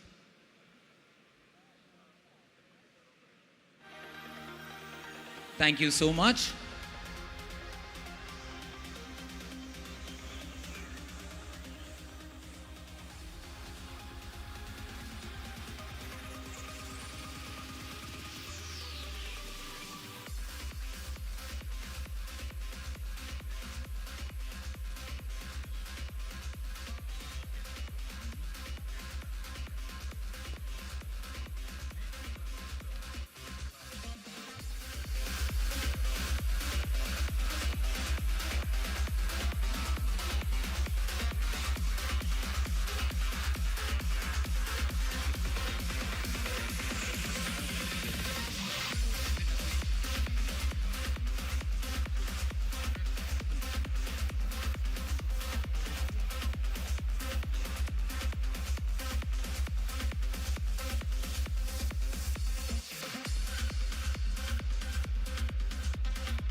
all the guests, if you didn't download the app, our org4 app, org FOUR, specially designed by our Catalyst team to give you insights of what's going on in this global conference yesterday and today, to know all the insights of where the panels and panel discussions are going and where the discussions and moderators and information about who's going to be the panelists of every panel. All the information is there in our app, so I would recommend everyone to please download the app from App Store or Play Store, or you can scan the barcode from your phone on the standees which were placed outside this area, and then you can download the app to get all the insights of whatever is going on here.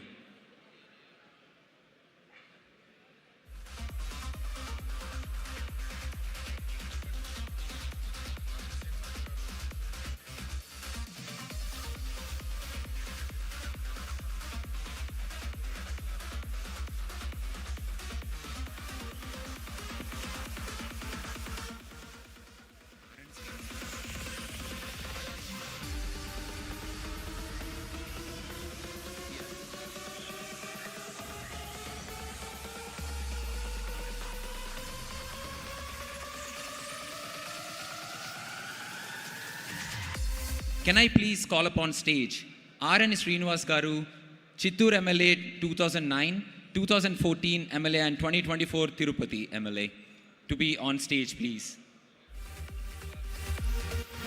Can I also call upon stage Killar Rosai Garu upon the dais, please. And also, can I call upon stage Jagadish C.K. Garu, advocate and MS Ramaya Group of Industries, please be on stage, please. Jagadish C.K. Garu, please be on stage, please.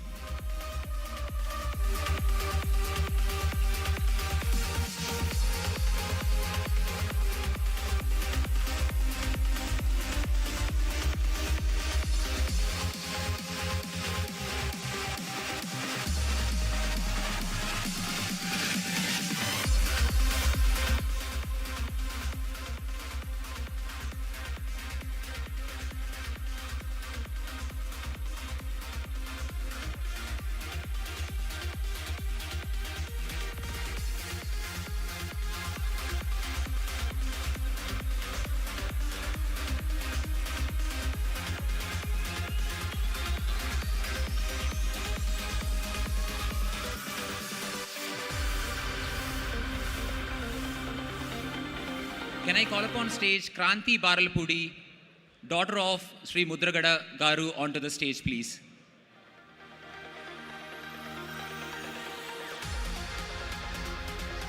Can I call upon stage Metla Ramana Babu Garu, please, onto the dais, please.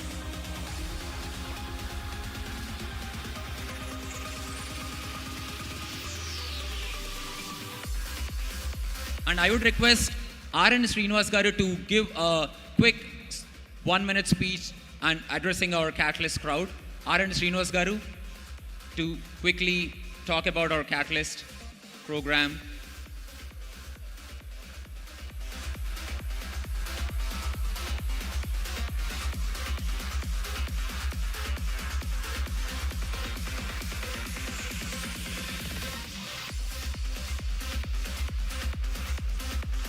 Can I call upon stage our Catalyst convener Sagar Lagasetti Garu to give up the bouquet, please?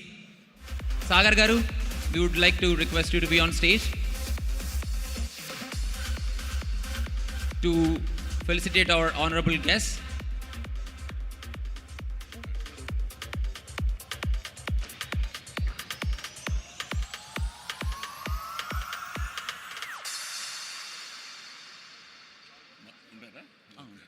Our honorable dignitary R.N. Srinivas Garu is here to address all of us.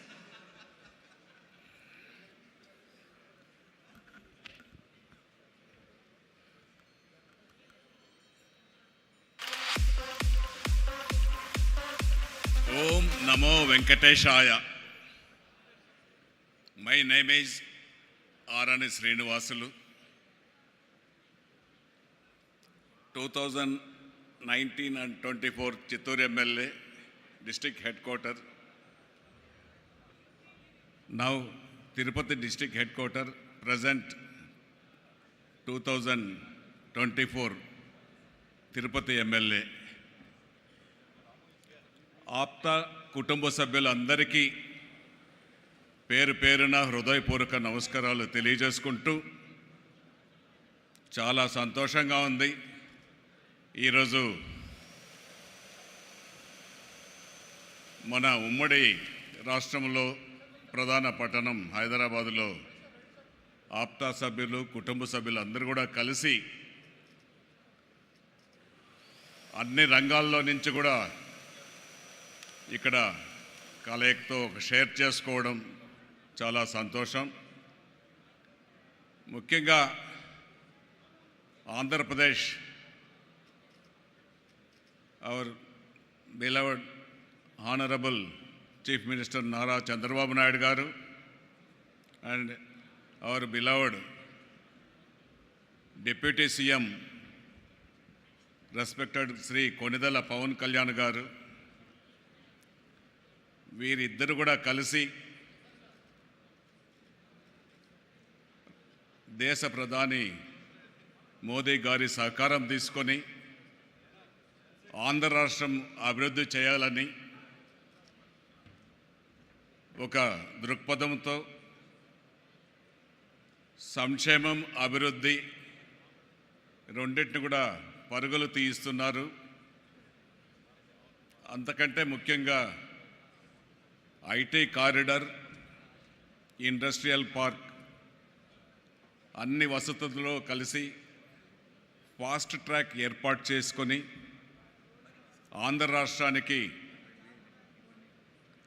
మన దేశం నుంచి వెళ్ళి చాలామంది అక్కడ స్థిరపడి ఉన్నారు. వారి సహాయ సహకారాలతో ఐటీ కారిడార్ని అభివృద్ధి చేయాలని, ఇండస్ట్రీస్ని డెవలప్ చేయాలని, వాటికి ఒక ఫాస్ట్ ట్రాక్ కూడా ఏర్పాటు చేసి అన్ని వసతులు కల్పించి చేయడానికి సిద్ధంగా ఉన్నారు. ఇప్పుడు ఆప్తా మిత్రులు బంధువులందరూ కూడా ఆంధ్ర రాష్ట్రానికి రండి. అందులో ముఖ్యంగా తిరుపతి పట్టణం లార్డ్ బాలాజీ వెలసి ఉన్న నిలయం, అన్ని వసతులు తిరుపతి ఉన్నాయి. విజయవాడ, విశాఖపట్నం, తిరుపతి ఆంధ్ర రాష్ట్రానికి ఒక 3 ప్రదేశాలు ఒక హబ్గా ఏర్పాటు అవుతూ ఉంది. అందులో తిరుపతిలో కావాల్సిన ఫెసిలిటీస్ అన్నింటినీ కూడా కల్పించడానికి మన ముఖ్యమంత్రి గారి స్వస్థలం తిరుపతి. కొనిదెల పవన్ కళ్యాణ్ గారి ఆశయాలతో తిరుపతి పట్టణంలో నేను ఎమ్మెల్యేగా కంటెస్ట్ చేయడం జరిగింది. రాయలసీమలోనే 4 జిల్లాల్లో 52 మంది ఎమ్మెల్యేలు ఉంటే అత్యధిక మెజారిటీతో తిరుపతి పట్టణంలో 65,000 ఓట్ల మెజారిటీతో తిరుపతి పట్టణ ప్రజలు పవన్ కళ్యాణ్ గారి పార్టీని ఆరణ శ్రీనివాసులు గారిని గెలిపించడం జరిగింది. ముఖ్యంగా వెంకటేశ్వర స్వామి ఆశీస్సులు, పవన్ కళ్యాణ్ గారి ఆశీస్సులతో మాకు అవకాశం కల్పించడం చాలా సంతోషమనేది కూడా తెలియజేసుకుంటూ, ముఖ్యంగా తిరుపతిని అభివృద్ధి చెందింది.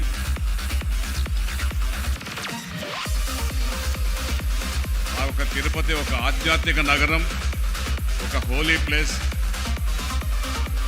అక్కడ ఇండస్ట్రీస్, ఐటీ పార్కులకు కావాల్సిన సహాయ సహకారాలు ఒక ఎమ్మెల్యేగా నేను కూడా మీకు అందించడానికి మీ ముందు ఉంటాననేసి తెలియజేసుకుంటూ, ఈ ఆప్తా సభ్యులు,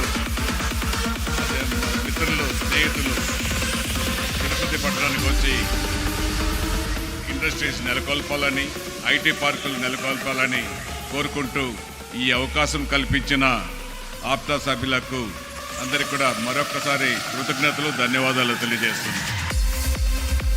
Thank you so much, R.N. Srinivas Garu, for your wonderful speech. We would like to listen from all of your dignitaries on the dais, but as we are running short of time, we have a very tight panel discussion timing going on here. So we have to give the stage right now to our next panel session after the photo op. Thank you for gracing the event, all the honorable guests on the dais. Thank you for your presence from the whole Katalyst team. And without any further delay, I would like to continue our panel discussions on stage. I would like to invite our next panel discussion moderator, Murali Bukkapatnam Garu, onto the dais, please. Murali Bukkapatnam Garu, Voxy Technologies, onto the dais and introduce the topic and the panel members and continue the panel discussion on the main stage, please. Ladies and gentlemen, please give a big round of applause for Murali Bukkapatnam Garu.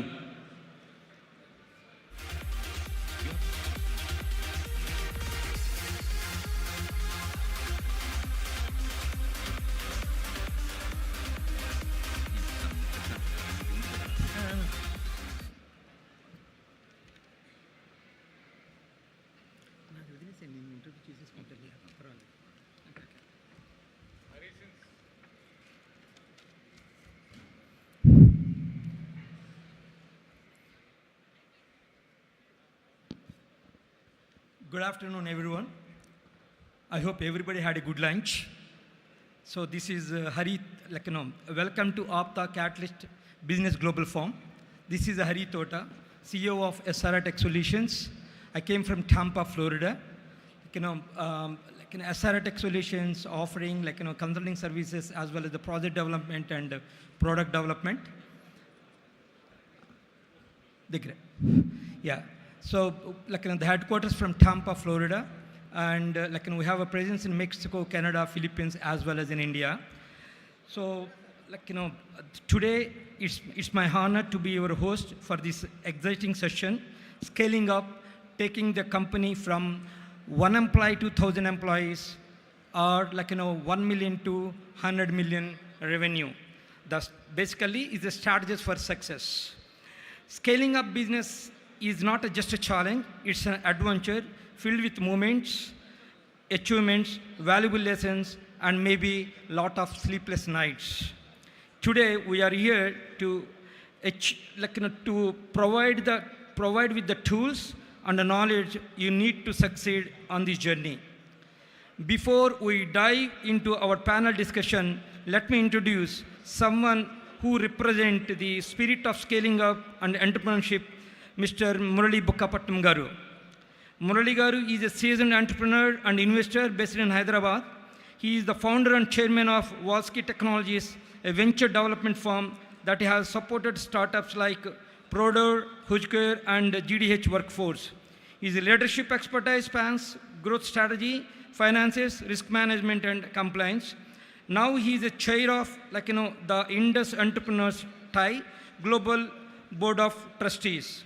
We are thrilled to have him here today. So without further delay, let's start the session. Welcome to Murali Bukkapatnam Garu on the dais. Hari, I'm here. Thank you.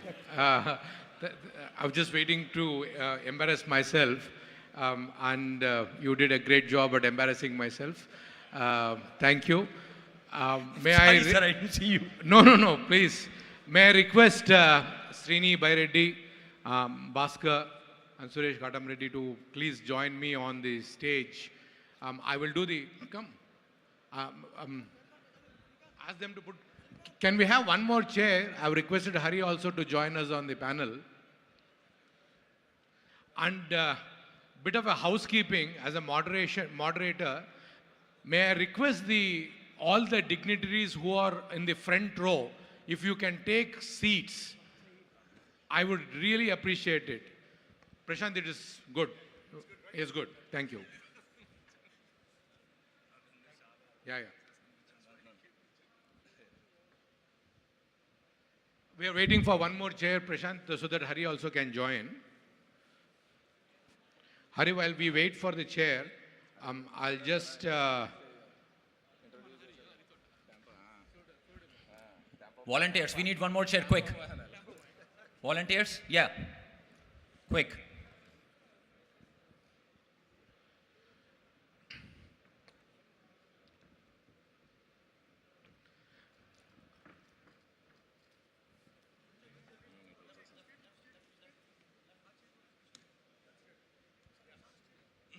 Come, Hari.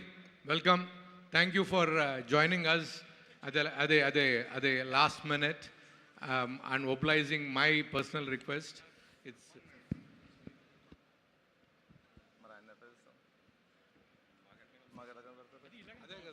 ఇదే best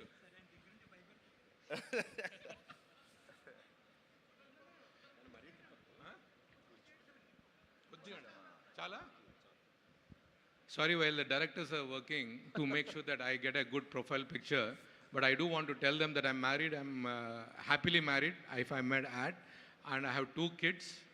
So the profile pictures might not be of that help. So I'm absolutely delighted. So this is what I call as a graveyard panel and day.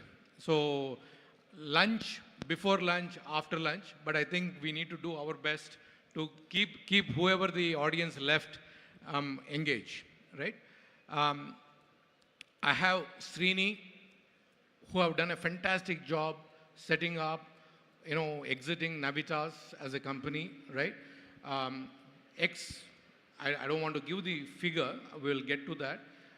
Few $1 million of exit, few hundreds, maybe 1,000 employee company, BITS alum, right? Been on several boards, including Virginia Commonwealth, Asian Chamber of Commerce. So you have multiple accomplishments, but something which I am deeply proud of the fact is that you are a Washington, D.C. Chapter president, right?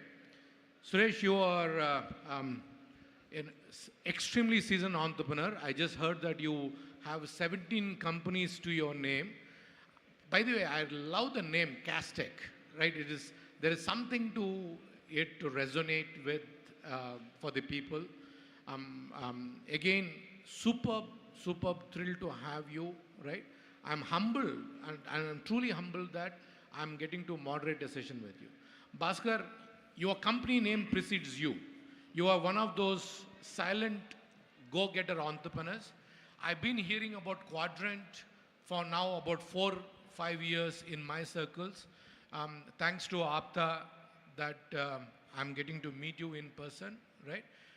Now you plus be 3,000 plus strength, doing a fantastic job. Hari, I just got to know you a little bit. You're at 2,000 plus or 1,000 plus. You're getting to be there.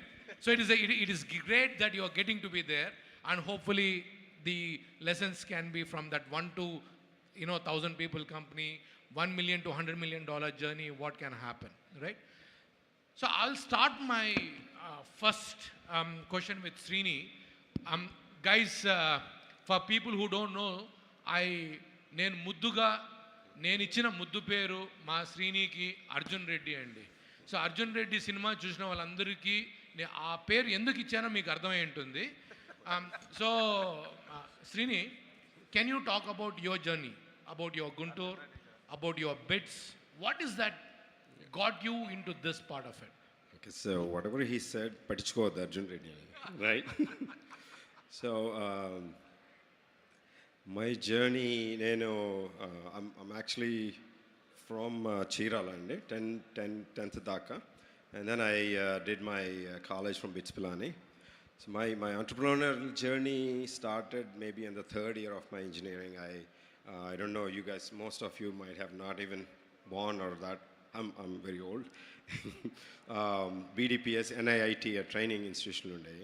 So I started a franchise of that when I was in the 3rd year of my college. So that was my first entrepreneurial venture, and that was a success. So that actually gave a lot of motivation, but there are a lot of failures followed by that. And then Navitas is my maybe 7th or 8th company. I had a series of product companies and services. So we sold a couple of our products, mostly on the security side. We sold our data security product to Cisco back in 2016, and we sold our data privacy to Zscaler last year. So those are our product ventures. And Navitas by far is our biggest baby, and it's on the services side. And it has a different purpose, but we have about 600 to 700 million backlog, and we have a 2.5 to 3 billion portfolio. So it is quite a handful, and it will keep me busy. And so I'll talk more about that after that. Thank you. No, fantastic intro, Srini, and I think that resonates with many of the young entrepreneurs out there who are trying to build a company. So Suresh, before I come to you, I want to read this because somehow it resonated with your journey. Udyamena hi siddhyanti karyena na manorati na hi supastya simhasya pravisanti mukhe mruga. Works are accomplished through effort, not by mere wishes. Indeed, the deer is not to enter the mouth of a sleeping lion. And what will happen? So, Suresh, your journey with Castec has been quite impressive, right? You have shown your work through the deeds, what you have done, when you have gone to your education and then starting. I mean, I think you mentioned about a particular incident where you and your friend didn't even have the dollars in your wallet to pay for a meal. And then so can you pick up that story and tell our audience what was that, and then come to your bit of an introduction? Good afternoon, everybody. Thanks for giving the opportunity here to share our thoughts. I don't want to bore you with my background and story of how I grew and everything. No, that is not an absolute bore. You should. You must. Now I want to jump right into the stuff where we share our experiences and see how it helps all the people that are out here. Young entrepreneurs that are trying to pursue something, they can learn from our success or our failures, and then don't get discouraged by one or two incidents, and then just follow your heart and keep striving hard. Like some of the people that have said earlier, there is no shortcut to success. And with that, I'll go back to the question that Murli Garu has asked was, there was an incident that I shared with him when I was in college along with my other friend. I went to do my master's in University of Texas, San Antonio. Those were the times when I was a kid. I mean, I was young, 20, 21 years. I was partying. The money I have, we just want to spend and have fun. And there were times when this is a really good incident that I remember for the rest of my life. It's like there were times when he was my best friend, and he and I went to a cafeteria. We were really hungry. We were in the middle of the classes. He thought I had money. I thought he had money. But both of us didn't have the money. We picked up the food and we went to pay for the bill, and I was looking at him and he was looking at me. And iddar daggara double levu, jebul kali. So adithe nee daggara leva ante nee daggara leva ankunamu, and we just left the food there. We were hungry that day, but that's one story that I want to cherish for the rest of the life. Like there could be times when you're really low in your life, not because we don't have money, but it's just because we took all the money from India. We spent it all. We like to have fun. We're crazy kids in college.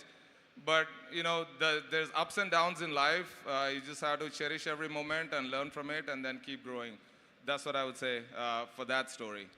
So. No, thank you, Suresh. There's a very wonderful thing. హాల్లో ఉన్న జన సైనికులందరికీ వందనాలు. జన సైనికుల గురించి ఎందుకు మాట్లాడుతున్నానంటే మన భాస్కర్ గారు జనసేన యొక్క గొప్ప what you call well-wisher and also a big supporter for Janasena. Thank you, Bhaskar. But when you think of, when I met you, I'll again go back to Rigveda. There is one particular statement, Ano Bhadra Kratavyo Yantu Viswataha. As we gather here to innovate on a global scale, let all the noble thoughts come to us from every side, right? For some reason, this particular phrase talked to me when I met you and was discussing with you. You look like a guy who seemed to take that energy from everywhere and try to, create a value to it, right? So can you give a little bit of insights into your life? Hello. Thank you, Murli Garu. First of all, thank you for being accepting me in this panel for APTA Katalyst and Ramesh Garu and team. ఇది చూస్తుంటే ఏంటంటే first of all I talk about APTA Catalyst. ఇది ఒక ఫ్యామిలీలా ఉంది. ఎందుకంటే I feel so happy the energy. అంటే మన ఆప్తాలో ఇంతమంది, మన కమ్యూనిటీలో ఇంతమంది బిజినెస్ చేస్తూ ఇంత పెద్ద పెద్ద బిజినెస్ చేస్తారంటే ఇట్స్ లైక్ మన ఫ్యామిలీలో మన బ్రదర్స్ సిస్టర్స్ చేసుకుంటే ఎంత హ్యాపీగా ఉంటుందో అంత హ్యాపీగా ఉంది నాకు. సో డెఫినెట్గా first of all congratulations to all our community members. Coming to my story, Murali garu, I came from Bhimavaram. I'm basically from Bhimavaram. మా ఫాదర్ది రాజమండ్రి, మదర్ది భీమవరం. బట్ భీమవరంలో ఎక్కువ పుట్టి పెరిగాను. సో అందువల్ల భీమవరం అని చెప్తాను. సో భీమవరంలో I did my intermediate. After that I move to Hyderabad. So definitely that turn my life. ఎందుకంటే ఇంజనీరింగ్ సిబెట్లో చేశాను. సో అప్పటి వరకు తెలుగు మీడియంలో చదువుకుని వచ్చాను. సో నాకు పెద్దగా ఇంగ్లీష్ వచ్చేది కాదు. So it's difficult to cope up suddenly going to engineering with English. So somehow I'm able to by heart and the things and then able to finish the jobs. But it's a civil engineering. I'm not that much passionate about civil engineering at that time because of my financial situation. I have to complete that. And I completed my engineering in 97. That's where IT started booming. So then I want to get into that area. IT side వెళ్ళాలని అనుకున్నాను. So luckily one of my best friend took me to an institute where his friend started and asked me to join there. So I joined as an Oracle course. So somehow I connected to Oracle SQL and PL/SQL and then started learning it. So institute la time ఏమైందంటే it's very difficult to get a time to practice. So నేనేం చేసేవాడిని, I used to stay there for a whole night. By 9-10 all people used to go. So I used to stay after 10 until 2 or 3 and I used to practice like anything and then go home around 5 and then come back by 7. So ఈ passion చూసి and my hard work చూసి they offered me a job there, like as a lab faculty, because the civil engineering చేసి నాకేం job రాలేదు. So then within 2 months I got a job, lab faculty. So like started with 1,500 rupees. That's a huge at the time for me. And then after 2-3 months of doing lab faculty, they asked me, can you start a Kukatapalli branch for us? Because they've been observing me and then trust and then hard work and passion. So then I started that. That's my first business. The reason why I'm telling this story is that's my first business, opportunity I got it. So since then, I want to continually do the, business, but because of family situation, all those things, my father told me, we are a middle class family. First of all, you have to get married. So first you get into a job in a good company. Getting a job in company like Wipro, I think is easy at that time because I'm already teaching thousands of kids. So I got a job. I'm a father boy, so whatever he says, I always obey. And I got a job, and I got married, and then I moved to US. I joined Microsoft there as a full-time employee. But that entrepreneur thought is still there in my brain that I want to definitely start my own company there. But it took some time because I want to get a green card. So I got my green card, I bought my home. In 2012, I finished all my responsibilities. I kept 100K aside, and then I started my business with my other 2 friends. That's where definitely, it's a huge, big decision because I have family, kids, education. It's not that easy. But definitely I took that, the big decision and started getting into business. So luckily, because of my reputation or my brand and my hard work and passion, I was able to get very quick contracts and able to start my business in 2012 and 13 time frame. So now we are around 3,000 people across globe in 10 countries. And we have recently opened our offshore development center in Warangal with a 50,000 square feet office. Thank you, Murli garu. No, that is an incredible journey. I think that requires a round of applause from all of us there. Hari, no, Hari, when I met you, I just met you this morning when I was about to give my keynote. You came across to me as a very humble entrepreneur who is eager to learn, right? And one of the reasons I requested you to join us is the quality of entrepreneurship, right? Or the quality, what is the most important quality for an entrepreneur when they are trying to scale, right? And because the essence of the panel is to scale from either 1 to 1,000 or 1 million to $100 million, what is one that unique quality is that eagerness to learn, right? as I was introducing Bhaskar, you pick up the energy from whichever the source it comes from. You are there, you are trying to pick up. What gave you that particular quality? Why? The passion. Okay. Compassion or the passion? No, No, seriously, compassion. Yeah. Passion. Yeah. Okay. And anything else you want to talk about from your childhood? What gave you that insight? Basically, hard work and consistency is the more important to execute any kind of business. Yes, that definitely there are a lot of struggles for any entrepreneurs once you start any business, but we have to continuously do it. Then definitely you can see one day results. Could be for one person 1 day, one person 1 year, other person 2 years, but definitely he will get success when you do hard work. So persistence and passion. So Srini, with that, I'm going to come back to you. You are a cybersecurity czar, right? Okay. It is a very difficult business given that Israelis are the kings in the cybersecurity space.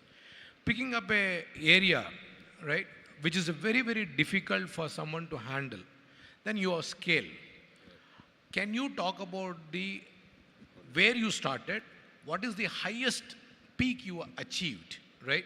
I just want the audience to understand and how long the journey has been. See, మనం తిరుమల కొండలు ఎక్కుతుంటే first Alipiri మెట్లు ఎక్కాలి, కింద మనం ముక్కొని మనం పైనకి ఎక్కాలి స్వామిని వారిని దర్శించుకోవాలంటే. మీరు ఆ దర్శించే స్టేజ్కి దాటారు, రైట్? సో ఆ మెట్లు ఎక్కాలనుకున్న వాళ్ళకు, ఎక్కబోతున్న వాళ్ళకు మీరు ఇచ్చే ఇది with your experience. I think my first thought to all the entrepreneurs, ఇక్కడ ఈ రూమ్లో 1 million ఎంతమంది ఉన్నారో 100 million 200 million తెలియదు, కానీ as an entrepreneur you need to have those two critical things. You should have a purpose and practice. I think our friend Hari said that practice. ఎవరు ఏ స్టేజ్లో లేరు, వస్తాను, it's a journey, right? So when I was at 5 million, I thought, okay, I'm going for the next one. When I'm 10, next. When I'm 100, next. So there's always a next. But what defines where you're going is the purpose. Purpose kuda anta clarity undadu. When I started my first job, first company, I thought my hometown Chirallo, I want to have everybody same level of computer knowledge. That was the purpose. And it changed when that was successful. For Navitas, it's the same thing. I thought I'll get all the engineers in one place so we can work on the latest and greatest on the technology. It's okay to change your purpose because your purpose drives your mission and vision. So for me, when I was in the early stage, I honestly, to all of you, mission, vision, values for a company, culture, they are there, but they are not as important as the goal of winning for me. I'm being very honest.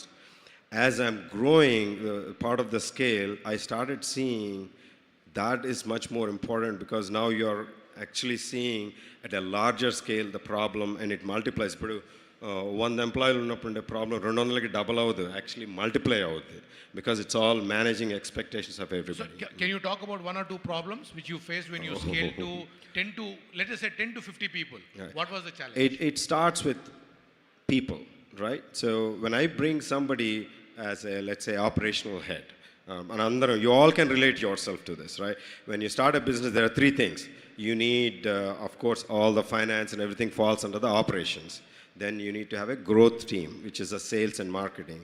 And then your delivery, whatever business you're, it doesn't have to be IT, any business, any of the stalls here, right? So those 3, when you are a 0 to 5 million, you have certain friend. Maybe your close friend will be your operations guy, money guy. Another friend is the technology guy. They got you to, let's say, 5 million business ochindi, or 5 crores, 10 crores. Then when it comes to the next level, this person is the same guy, but he may not have what it takes to think for 100 crores or 200 crores. But this guy is the one who got you up to this place. So for my biggest problem is, what do I do here? Because I'm a very people-friendly person. So should I continue with bringing 4 or 5 of the same friends and see hope? Or look for someone? This goes back to your original question. How do you compete with Israelis? You know what I did? I went and got the topmost Israeli scientist. I make him as a COO, a CTO, and then I gave him a share. So you do what it requires for you to go. You don't look at the human relationships only up to a certain level and then go to the you need to be transparent and honest, and then tell the person, look, we are here because we all work together, but where we want to go, this is my vision. Now we have to look at 100, 200 million, whatever it is. And I think we need to collectively agree that we need to bring somebody. You can't just push people out without information. So you need to be very, very transparent as the owner of the company if you are scaling. Relationships are important. Important. Suresh, before I get me Suntur ekkadandi? Mummy మదర్ది ఫాదర్ది father is Kapavaram Anaparthi అనే దగ్గర చిన్న ఊరు, మదర్ది నేమము కాకినాడ దగ్గర చిన్న ఊరు. Both are from East Godavari district, but I was raised. No, the reason I ask that question is, మీరందరూ ఒకటి తెలుసుకోవాల్సింది ఏంటంటే, ఇక్కడ ఉన్న స్టేజ్ మీద ఉన్న ప్రతి ఒక్కరము చిన్న ఊర్ల నుంచి వచ్చిన వాళ్ళం. నేను హిందూపురం, అనంతపురం జిల్లా అత్యంత పేదరికంతో ఉన్న రాయలసీమ నుంచి వచ్చిన వాడిని. ఈయన చీరాల, ఆయన అనపర్తి, ఆయన Bhimavaram, Uyyuru. So imagine we all gone to US, come back to India, artists have come back, you guys are still there, and extremely successful, not me, but you four are. So it is so good. This is what I want the audience to take. If there is one thing which we can give you guys today, మనము ఎక్కడి నుంచి వచ్చినా మనకు కాదు, bullet దిగిందా లేదా అన్నది important. So Suresh, going back to the question which Mana Srini was talking about, human relations are very important. And you were telling me that you do something very, very unique in your organization to maintain that human relation and empowering them to become entrepreneurs and make them successful. Can you talk about that? Yeah, absolutely. And I relate with Srini how we started the journey. Initially, when we started చేసినప్పుడు, we had friends and family members where they helped us grow to a certain level. And after that, you always have to, I always tell the entrepreneurs, like, take a step back at every stage. Don't get yourselves stuck in the weeds. Like, day-to-day operations నడుస్తూనే ఉంటాయి ప్రతిరోజు. దానిలో వెళ్ళి మనం రోజు, I give this example. I want to start with this. Is like, ఒక building కట్టేటప్పుడు మనం కింద ఉన్న కన్నాలు అవి పూడుస్తూ ఉన్నామంటే, we never go and build a tall building. కిందే ఉండిపోతాం, అక్కడే ఒకటి కన్నాలు పూడ్చుకుంటా. You always have to look at it. Is it my time is worth in this place, in కన్నాలు పూడ్చుకోవడంలో నా టైము ఇంపార్టెంటా, లేకపోతే నేను పెద్ద బిల్డింగ్ కట్టుకుంటే వెళ్ళాలా అని చెప్పి. You put the right people in that place that are accountable and trustworthy, and give them all the rights, trust them, give them all the full power. అంతేగాని వాడిని అక్కడ పెట్టి మళ్ళీ రోజు వాడిని మనం పీకుతా ఉన్నామంటే, వాడిని లాగుతూ ఉన్నామంటే వాడు చేయలేడు అదే పని. సో మీకు నమ్మకమైన వాళ్ళని, choose the right guy, put him in that spot, and that's the least worry for you. You go on building the empire, and then that's what you're focused on, that's what your energy is. And coming back to your question, what we did different in our organization, I think I can relate it to, like, I haven't seen a lot of the organizations. One of the things that we did with our employees that have been with us for a long time, that are trustworthy, credible, they've been sweating for us, sitting day and night for us, and helped us in the growth of the company. I believed in, like, not just leaving them as employees. వాళ్ళు ఎల్లకాలం మనకి employees లాగా 5 ఏళ్ళు చేస్తారు, 10 ఏళ్ళు చేస్తారు. తర్వాత you have to look at not only scaling of your organization and yourself, you have to look at scaling of all of your employees as well. వాళ్ళకి నెక్స్ట్ గ్రోత్ ఏంటి, వాళ్ళకి నెక్స్ట్ స్టెప్ ఏంటి అని. ఎవెన్చువల్లీ ఏమవుతుందంటే, at some point వాళ్ళు మీ కిందే ఉండిపోతారు, ఇంకా అక్కడే ఆగిపోతారు, or he will go and start his own company. So there's 2 problems that you're solving there. One is, if you make them a partner in your organization, as you are growing, we scaled up, like today we have about 17 IT companies unnai. We're global organization, Canada, Colombia, US is the headquarters, Dubai, India. And not only just in the IT, but we have a lot of companies in real estate and insurance agency, insurance brokerage firm, title company. There's a number of companies that we have. But at each place, we cannot be everywhere. But you need to have those people that are working with you all these years. వాళ్ళకి కొంచెం partnership అది ఇచ్చి మీరు run చేస్తే వెళ్ళారనుకోండి, you invest in them, you make them a partner, they will put their heart and soul in it and becomes a part of the family and part of the group, and then you reach much bigger height. Join hands together. Like they say, right? If you want to run faster, you go by yourself. If you want to run longer, go with the team. That's how you have to work together. No, Suresh, that is a superb message, right? when you are trying to run longer, you take a team along, and 10 into 0 or 1000 into 0 is a 0. But when you do a 10 into 1000, right, that becomes 10,000. And I think you got a great formula working for you. And I'm sure a lot of people will come and approach you this thing. Ninna, I was listening to one of the panelists, and I'm going a little digressing from it. Sunita Garani, film actress, maybe I think she will also approach you for some role. You remind me of this thing. So with that side compliment, Bhaskar Garu, you are a person who have seen, people. You worked in a IT lab, come up step by step, right? Human relations are very important, as Srini said, Suresh said, right? How did you manage and how did you build a 3,000 people company today, right? And you are in multi-geographies, multi-disciplines, and you're able to, get to I'm absolutely proud of the fact that today you have 3,000 people, this thing. Can you give us the revenue numbers and how this journey started? What are if you can address 2 challenges, greatest challenges that got you into the 3,000, and then I want you also tell what is your next goal. First, I'll answer the last question and the goal. Basically, we are around 150 million currently. Our goal is to $1 billion company, like in terms of valuation or revenue. We are working towards that. So it's a Uber goal. 150 right? ARR or it's a revenue. Okay. Yeah. So we have a huge offshore center. That's why numbers, and we have a huge offshore center in Hyderabad and as well as in Warangal. So we have almost 250 plus people in Warangal now. Wow. And now we were planning to start. Yesterday I was meeting. I was in Bhimavaram doing some iCamp on my father's name, and I met local MLAs and MPs. They asked me to start in Bhimavaram. I have a passion to start in Bhimavaram also. Ma Hindupuram lo kuda start cheyandi sir. Mem Rayalaseema pedavallam. Sir, we already start chesi untaru. So, yeah, coming to your question, sir, I think definitely, yes, there are a lot of challenges to start with. I mean, I really echo with, what Srini and Suresh said. In the beginning, identifying the right person to help us to grow or start the business. So we started business in Hyderabad because we always need, efficiency. That's why we started our offshore or, operations in Hyderabad in a small apartment. So I don't know whom to give that one. So I approached one of my friend, and his brother is available at the time, and I interviewed him. Luckily, he worked out. It's been 12 years, he's still with me.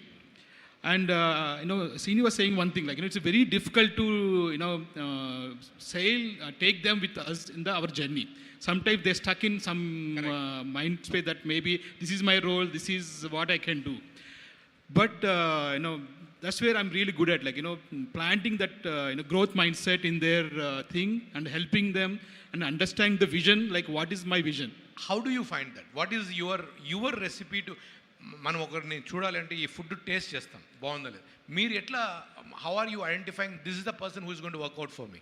I think that is what they want to know. No, definitely. I mean, it's not that easy, and I want to be honest. So చూడగానే చెప్పడానికి అంత దొరకదు కష్టము. So after sailing like couple of years మనం we have to try. My goal is like every week I do around 5 to 6 interviews. Wow. Whether I need or not, I'll do interviews. The reason is we don't know whom will work out or in the future. So I am creating pipeline for me and for my team for future. Even if now in Hyderabad, last 10 days, I've been talking to a lot of people. In Bhimavaram, I'm doing a camp one side, and one side I'm interviewing people. Interviewing means just talking to them and understanding what is their skills, what they do, and then I'm taking a notes, and then whenever I need, I'll ping that guy. So, or that person. And then, then we'll see how they work. So this person is been there with me. Like that, I have almost 10 to 15 people under my team. So all of them are minimum 7 to 8 years with me. How I do is like basically helping them, share my vision to them. Like let's say I have a goal or vision that $1 billion company, right? Just tell them why we want to do that. What is the benefit for them? So if I do it, I will be successful. But what is the benefit for them? Why they need to sail with me? Why they need to work with me? So I'll educate them. Like these are the benefits you get.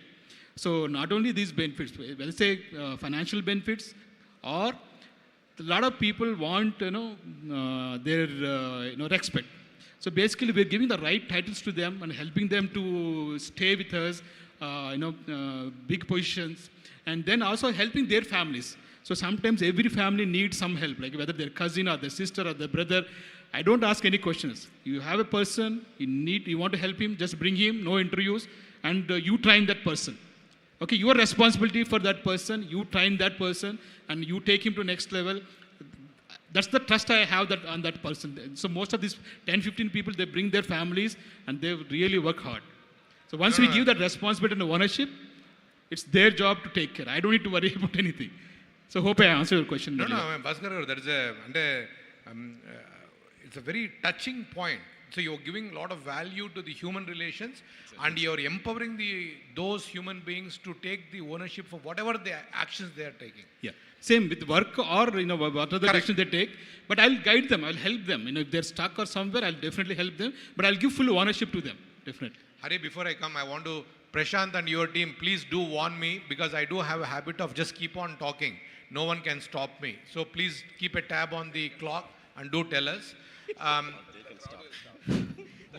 Someone will stop us. Okay. Hari, you heard these three gentlemen talk about the very different journeys. You are in a stage of growth, right? What did you, if there's one point which you took away from these three, which you would want to now implement, what would that be? I implemented transparent, and let me explain you what happened. So my background, I came to America 2000 and so 2000 నుంచి 2009 వరకు job చేశాను. 2009లో company పెట్టానండి. So which is SR Tech Solutions, strategic resource integration. So 2010, 2011లో నా దగ్గర ముగ్గురు employees వచ్చారు. ఒక employee నాతోనే ఉన్నప్పుడు గ్రీన్ కార్డ్ వచ్చినా నాతోనే ఉన్నాడు. సో అప్పుడు అరౌండ్ 30+, 32, 33 మై ఏజ్. సో అతను బిల్లింగ్ రేట్లు ఉంటాయి కదా sir. So $50 billing rate. I use to work on 70-30 basis blah blah blah. So నా బిల్లింగ్ రేట్ ఎంత సార్ అన్నాడు. వాళ్ళు ఆ ఇంట్రెస్ట్ అంతా వాళ్ళకి ఆ బ్లా బ్లాలోనే ఉంది ఇంట్రెస్ట్. వాళ్ళకి మీ $50 మీద లేదు, ఆ బ్లా బ్లా బ్లానే కనుక్కోవాలనుకుంటున్నారు వాళ్ళు. సో 45 అని చెప్పాను. That means I hide $5 right. Correct. So ఒక 6 months తర్వాత అండి, సో ముగ్గురు వచ్చారు నా దగ్గరికి. సార్ మీరు అబద్ధం చెప్పారు సార్ అన్నాడు. ఒక క్వశ్చన్ వేసాడు కుర్రాడు. సార్ ఇంటి పెద్దే అబద్ధం చెప్తే ఎవరికి చెప్పుకోవాలి అన్నాడు. ఇంటి పెద్దే అబద్ధం చెప్తే ఎవరికి చెప్పుకోవాలి మేము అన్నాడు. సార్ 2011 నుంచి ఇప్పటి వరకు నా డైరెక్ట్ క్లయింట్ తప్ప C2C బిజినెస్ ఎవ్వడికి నేను అబద్ధం చెప్పలేదు. డైరెక్ట్గా PO షేర్ చేసేస్తారు. That's my transparent business I'm doing. That's why I've grown this much. Very well said. So ఇంటి పెద్ద అబద్ధం చెప్పకూడదు అనేది great point. Very absolutely. So again, Srini, I'm coming back to you, right? In the journey of scaling up, right? If there are entrepreneurs who are there, now Suresh has given them the idea to approach him for a franchise. If they want to go to any of the African countries or the European countries, they might open a Castech. If they come to you and say, Srini, we have a product idea. We are looking for $100,000 or a 25 lakh rupees angel investment, right? How open are you, and what is your current state of business? What is that you are doing after you have done your exits? Right, a good question. Actually, right now I'm talking to a few of the folks here too, the product company. మీ గురించి ఈ question అడిగా. మీకు ఎవరికైనా interest ఉంది Angel investment కావాలంటే మన శ్రీనిని ఈ panel తర్వాత రీచ్ అవుట్ కండి. So again I go back to my point, right? You need to have a very, very clear purpose and practice if you are a CEO, whether it is a product or services, solutions, doesn't matter. And if that matches, if it is really clear, then other person, not just Srini, anybody here can figure it out, it is value. So your goal is to make sure that that value coming out for anybody, right? So now with that, I'll go back to your question. there are, Navitas as a solutions company, we always build a lot of accelerators, and we won a big contract with one of the states, and we got one of the product companies as a solution for them, and that's how we present that. So that one way of bringing the young companies into the limelight. The other one is through all this seed funding or our tie or BitSpark. There are different areas we come in, we do the due diligence, and then we allow them to do their pitch, and then we actually, whatever the portfolio companies, we take it to our client base.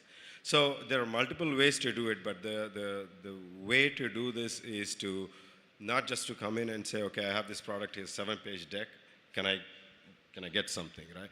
We need to have one of these, either the value should be unique enough for the person on the other side to really latch onto that, and then we can work together hand in hand as a product, right? So Bhaskar, I want to ask you a question, but before I ask, does anyone want to ask a question from the audience? I can take 1 or 2 questions.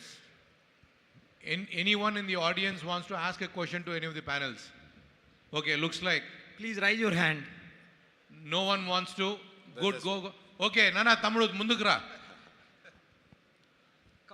Tondar ravali.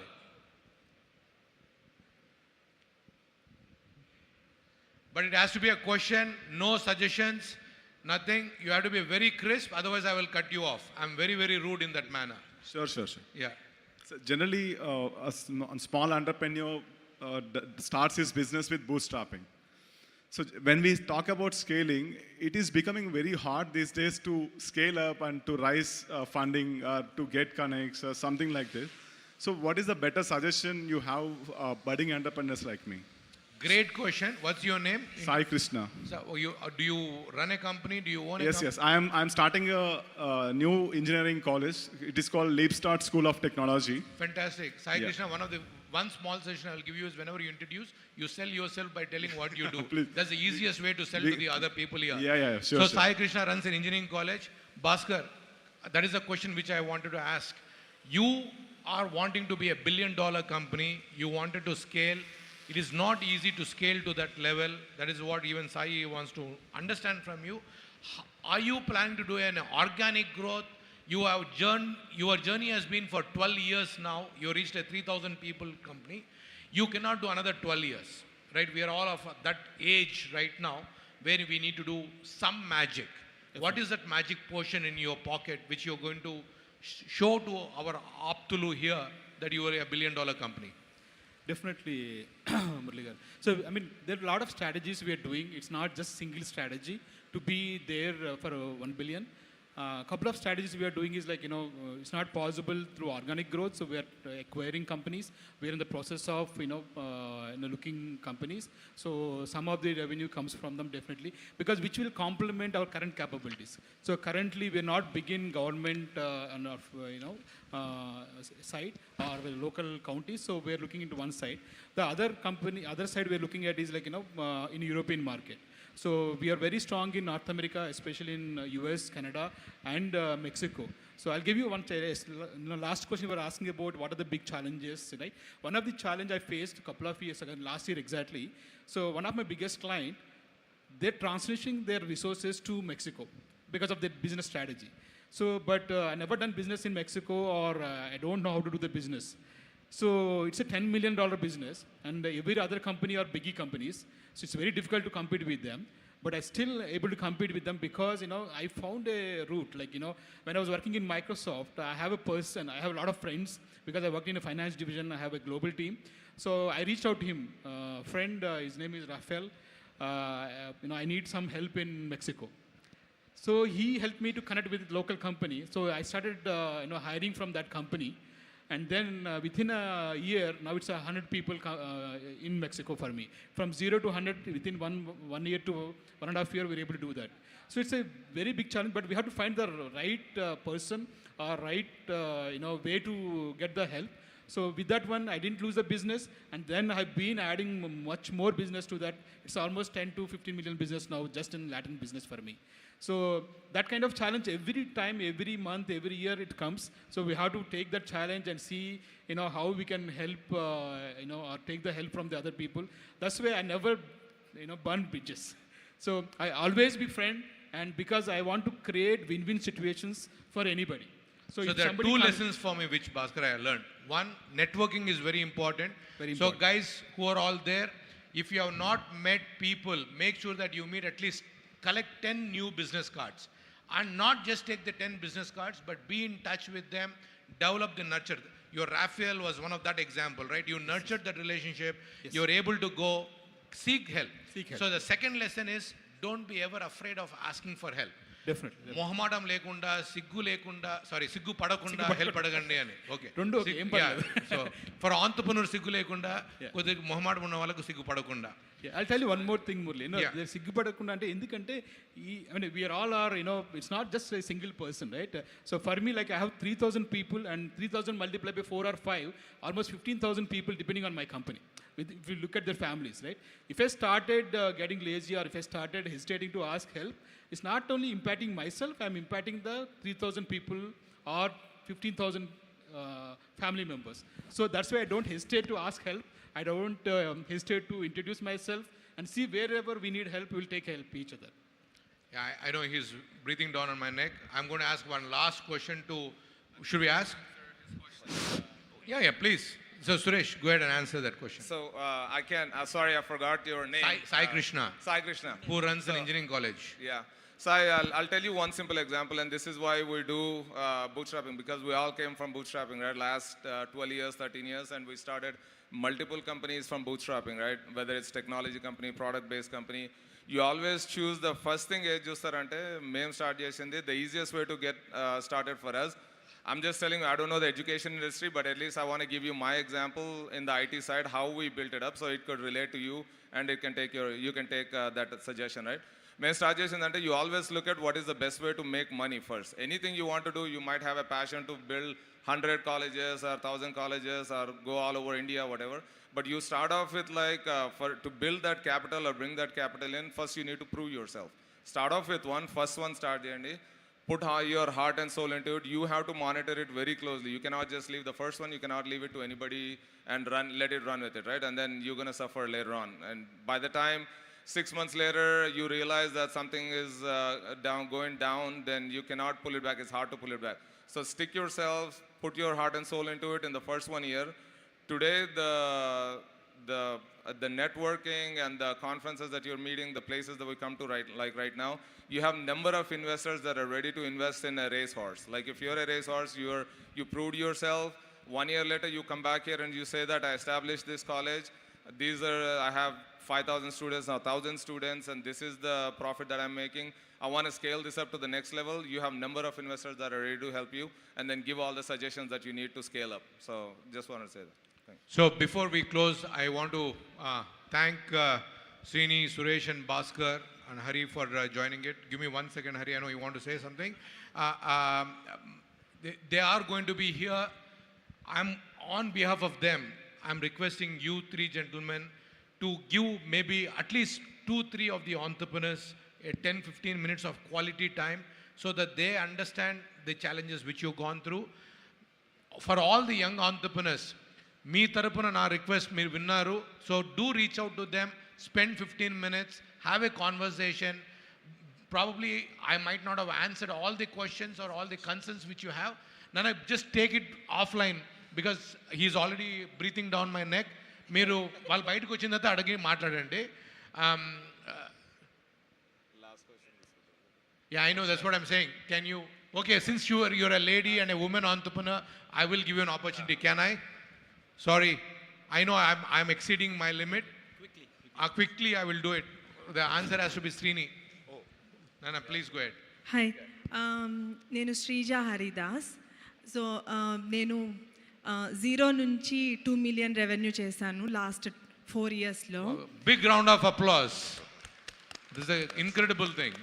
So నా question ఏంటంటే, మన దగ్గర ఉన్న ఎంప్లాయీస్ని వాళ్ళని satisfy చేయడానికి ఎలానో మనం ఇన్సెంటివ్స్ ఇస్తున్నాం, శాలరీస్ ఇస్తున్నాం. దాంతోపాటు వాళ్ళు మనతో లాంగ్గా ఉండాలి అంటే మనం ఇంకా ఎలాంటి ఆపర్చునిటీస్ వాళ్ళకి ఇవ్వచ్చు, అదొక క్వశ్చన్. ఇంకోటి ఏంటంటే మన దగ్గర క్లయింట్స్ ఉంటారు. సో క్లయింట్స్కి మనం ఎంప్లాయీస్ని సెండ్ చేయడానికి మనతో పాటు చాలామంది సెండ్ చేస్తుంటారు. సో మనము అంటే మనం ఎలా యూనిక్గా ఉండాలి. సో అది second. No, both are great questions, and I think, sorry, I'm not stealing your thunder, but I think you guys have answered that question in multiple different formats in the last 1 hour. Srija, I would request you to reach out to them after the panel. They did answer those questions, so hence I'm not this thing. And before I get off the stage, I do want to, in the morning when I thanked my good friend Subbu was not there. Subbu, thanks for your friendship since 2009. Really appreciate, and thank you for reconnecting me with APTA. Thank you guys. Thank you APTA. Na kotta APTalu naaku parchayam chesindanuku. I'm very, very grateful. All the best in your journey. I hope I've done a decent job, Hari. Thank you. Thank you so much, guys. I request all of you to stay on the dais, please. Thank you very much, Murali garu. Really appreciate it. I request all of you to stay on the dais, please. I request Anil Varisetti garu, Dr. Vinay Punjala garu, Rajesh Anakam garu, and Satyanyarayana Bolisetti garu to be on the dais to felicitate our panelists and moderator. It's a wonderful, enlightening discussion on how to strategize our investments and how to scale them and grow them. So I think a lot of entrepreneurs over here can learn a lot from this discussion. If anyone want to listen to these discussions, they're also available online, recorded, and available for you to watch them, learn from them any point of time. You can just get online and do that. And after this, we will be moving on with our panel discussions. Exciting panel discussions are going on here on the main stage. And apart from the main stage panel discussions, we have several different panel discussions going on in every other breakout room. And I just came to know that in breakout room 1, digital era panel discussion is going to kickstart. So if anyone here is interested to be in social media or in the digital market, either it be TV, cinema, or social media, it's the time for you to listen to the digital era panel discussion which is going on in break room 1.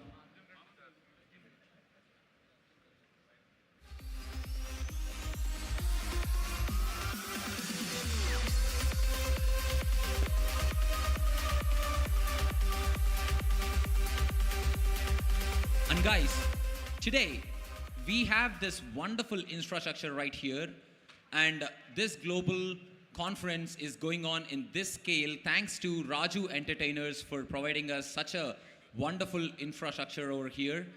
Thank you, Raju Garu, for your support and for all the advanced technology which you have provided to take our conference global. Thank you, Raju Garu.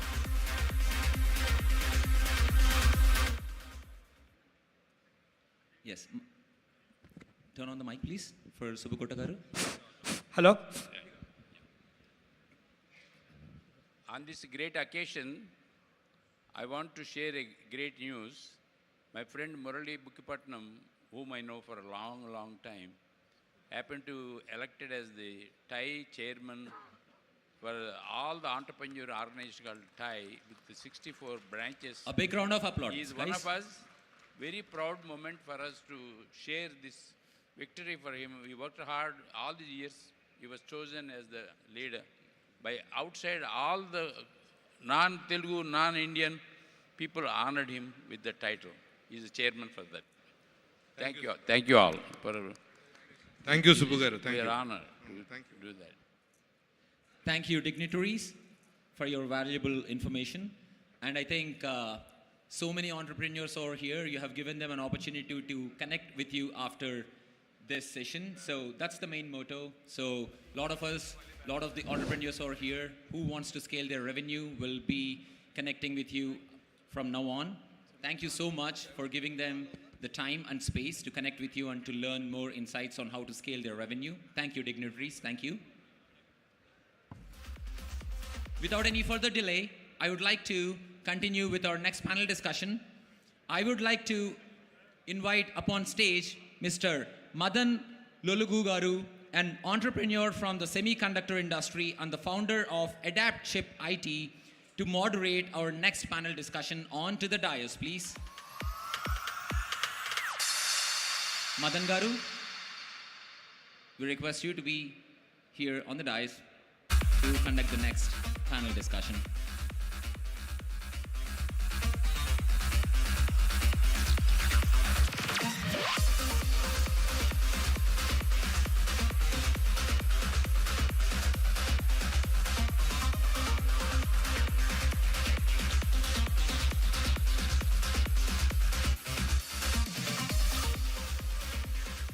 Thank you so much, Madan Garu, for being here, and I will hand over the mic to you to introduce your panelists and also the topic for discussion, which we'll be having here now. I would like one more chair, volunteers, another chair. We need another chair, volunteers, as quick as possible.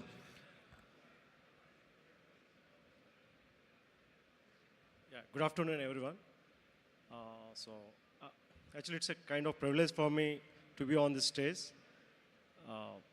Just I would like to invite C.S. Rao Garu, CEO Quadgen Wireless.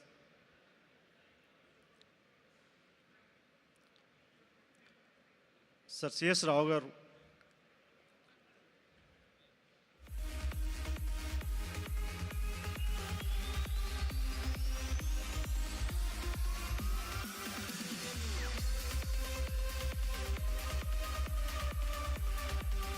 Pradeep Vajram Garu, CEO, Seven Race.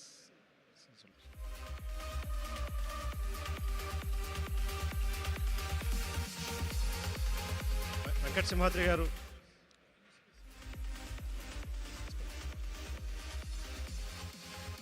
Sudhakar Palchetti Garu.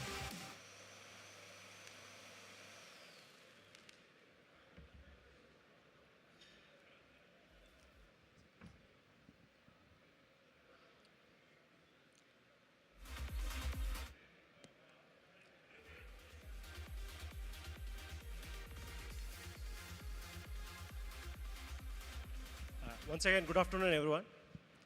So, Sanjay will be in 5 minutes.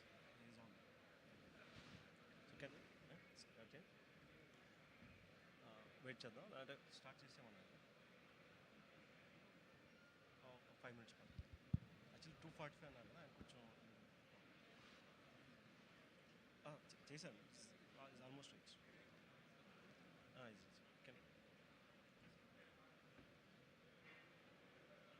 Yeah.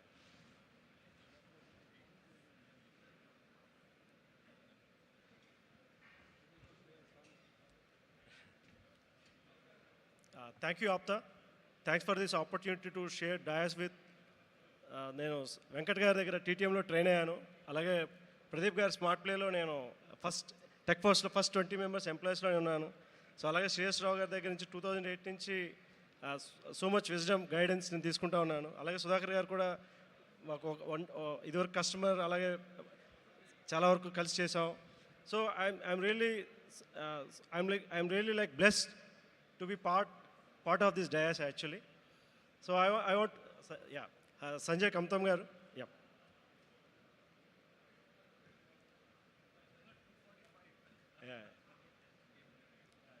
So welcome sir Sanjay గారు.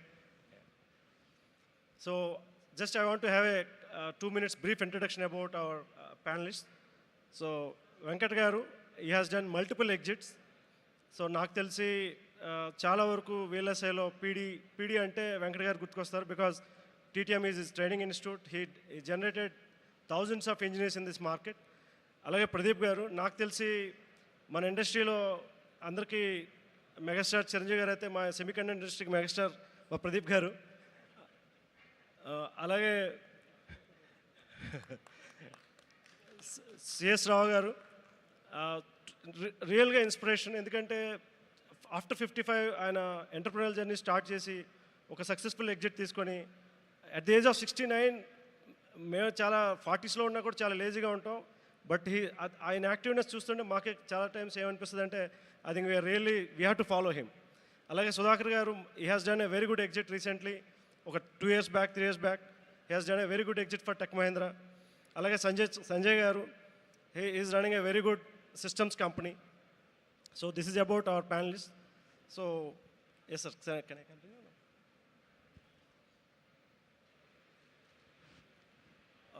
Yeah, moreover actually, so most of them probably semiconductor ante edo rocket science la anukuntaru, but just want to have a one word. So out of top 10 most valued companies lo, except one company, all 9 companies are tech companies. All the 9 tech companies in one or other way they are running by this semiconductor industry, including Apple, Tesla, or even Nvidia, even Google, whoever it may be, mostly driven by chip industry, which is semiconductor industry. And of course, the 10th one, which is providing only chips for all these another 9 companies, which is TSMC. Again, it's a more than $1 trillion valuation company. Yeah. So, Sir Pradeep Garu, in last 2-3 decades, Indian semiconductor ecosystem atla develop ayindi. So, what is the me opinion, sir? First of all, thank you for comparing me to such a great personality. Thank you again. Inkevanna unte manchiga cheppandi. So anyway, see, I think I've started in 1994 when Indian semiconductor industry did not even exist.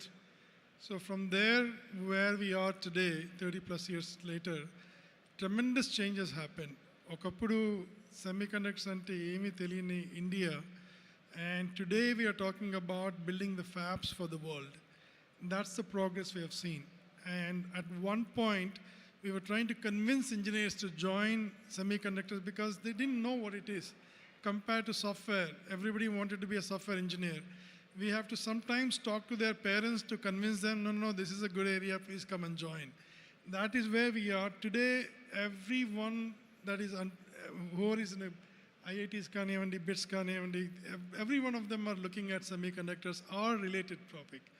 On the other hand, if you look at the overall business, right, if you look at our consumption was very little about 30-40 years ago. Today we are about, the market is going to be $110 billion by 2030. And that's a pretty big market. Yeah. And in that market, unfortunate thing about is we don't participate in providing that. We are till at 2% or so, which is now government is doing quite a bit of promotions to build the ecosystem here. And that's a tremendous change. And then another key thing I want to tell you is, again, few decades back, there are not many MNCs. Now, if you look at semiconductor corporations, whether it's a big or small or medium, every single one of them wants to have their cost center or engineering center in India.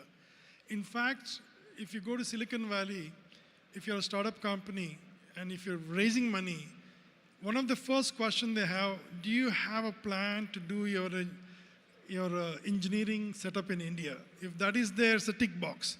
So from where we went and where we are, it's a tremendous progress, and I'm very proud of it. Oka samat undi kada, every dog has its day ani. Final ga semiconductors have our stage now. A lot of limelight is on semiconductors, so we have arrived after 30 years. So good job for all of us for being part of it and believing in this industry and moving forward. Thank you. Thank you, sir. So Venkat garu, sir meeru services company run చేశారు, then IP company run చేశారు. Now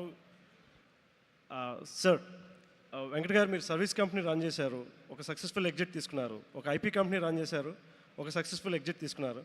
so now you are coming in to this manufacturing and government side related చేస్తున్నారు. So what is your perception, sir? Thank you, Madan, once again. And so I have to give you a little bit background.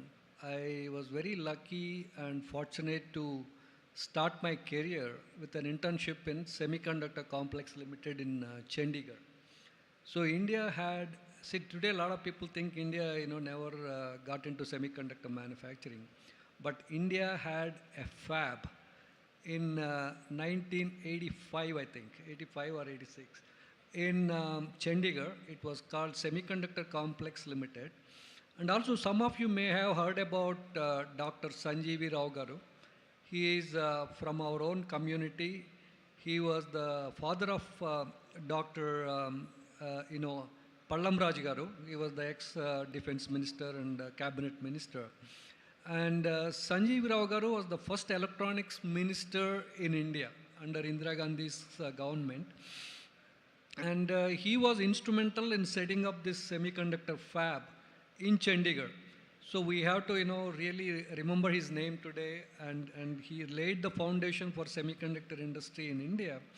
But unfortunately, we fell behind for various reasons. We'll come back to that later.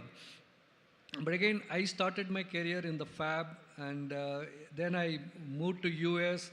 I did my master's, mostly focused on fabrication. Then I started my career in a company called IDT. And those days, every semiconductor company in the valley, it used to have its own design and fab. Slowly it all became, fabless and all that stuff.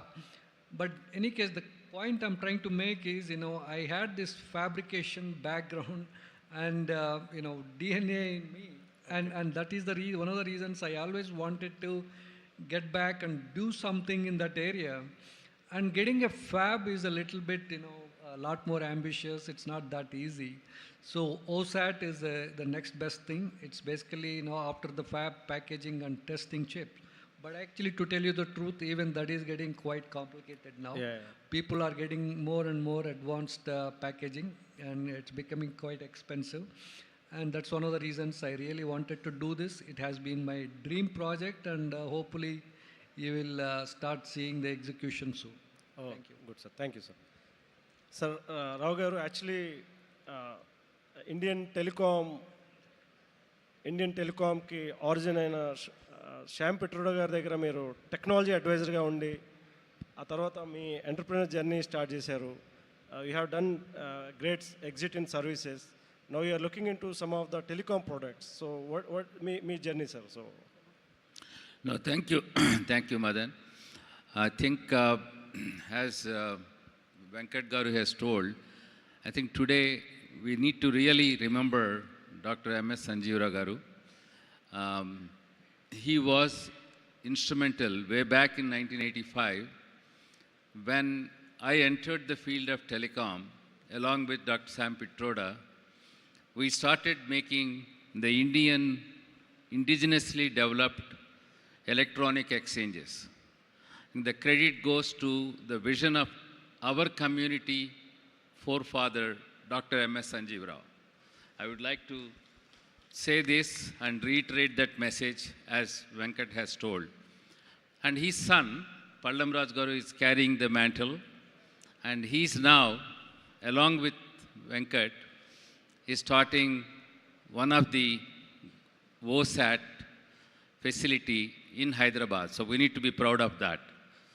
Now coming to your question, the telecommunication industry, today we are moving from 4G to 5G. Wireless broadband is a compelling need, and in this digital transformation era, the consumption of video content is very high, and that requires a wireless broadband and not just the optical fiber reaching to your home, even though that's another viable alternative. People want to consume the data on the devices of their choice, mobile phone, tablet, or laptop. So the opportunities that are there in the telecommunication sector is something, as myself and Vajram Garu were talking just before we came here, is can India have a Wi-Fi chip which we can feel proud of? A Wi-Fi 6, because today that's the device which will go into every wireless broadband at home or that can be used for IoT to do the video surveillance at your homes, offices, wherever. So the demand for that Wi-Fi chip is a big thing. An extension to that is a small cell, not the cell equipment that you see on the rooftops and the towers, but a small cell which is almost equal to the access point. For example, a hall like this, you need to have, for every 10,000 square foot, one 5G small cell, so that can serve about 128 subscribers with a speed of 100 Mbps delivery on the wireless. So that is what the 5G, 4G small cell world is all about. That's another big demand.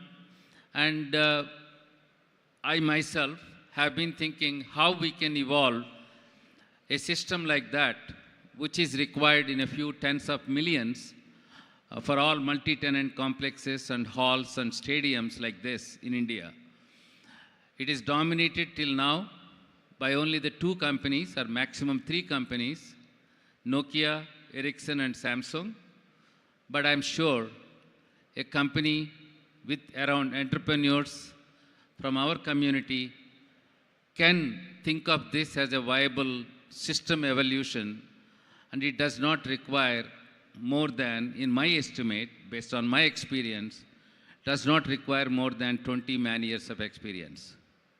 If we have that manpower, which is about 5 to 10 years experienced people, if we can put together, that's what it calls for. And I'm willing to be the sponsor for that, and that's one of the things. And if somebody comes forward, I think that's a great opportunity. Myself and Pradeep Garu were talking about it. We will continue the discussions. I think this is one of the areas in the 5G era. Another one is about the IoT systems. Anything and everything that we see in our homes or offices, everything is a hyper-connected device. Every device that has an IP address is an IoT, Internet of Things. And I think that is supposed to be hyper-connected. So in that sense, you need to have a wireless IoT gateway. And that's a big market again. And these are the three things that I can talk of as my initial response to the question that he has put to me.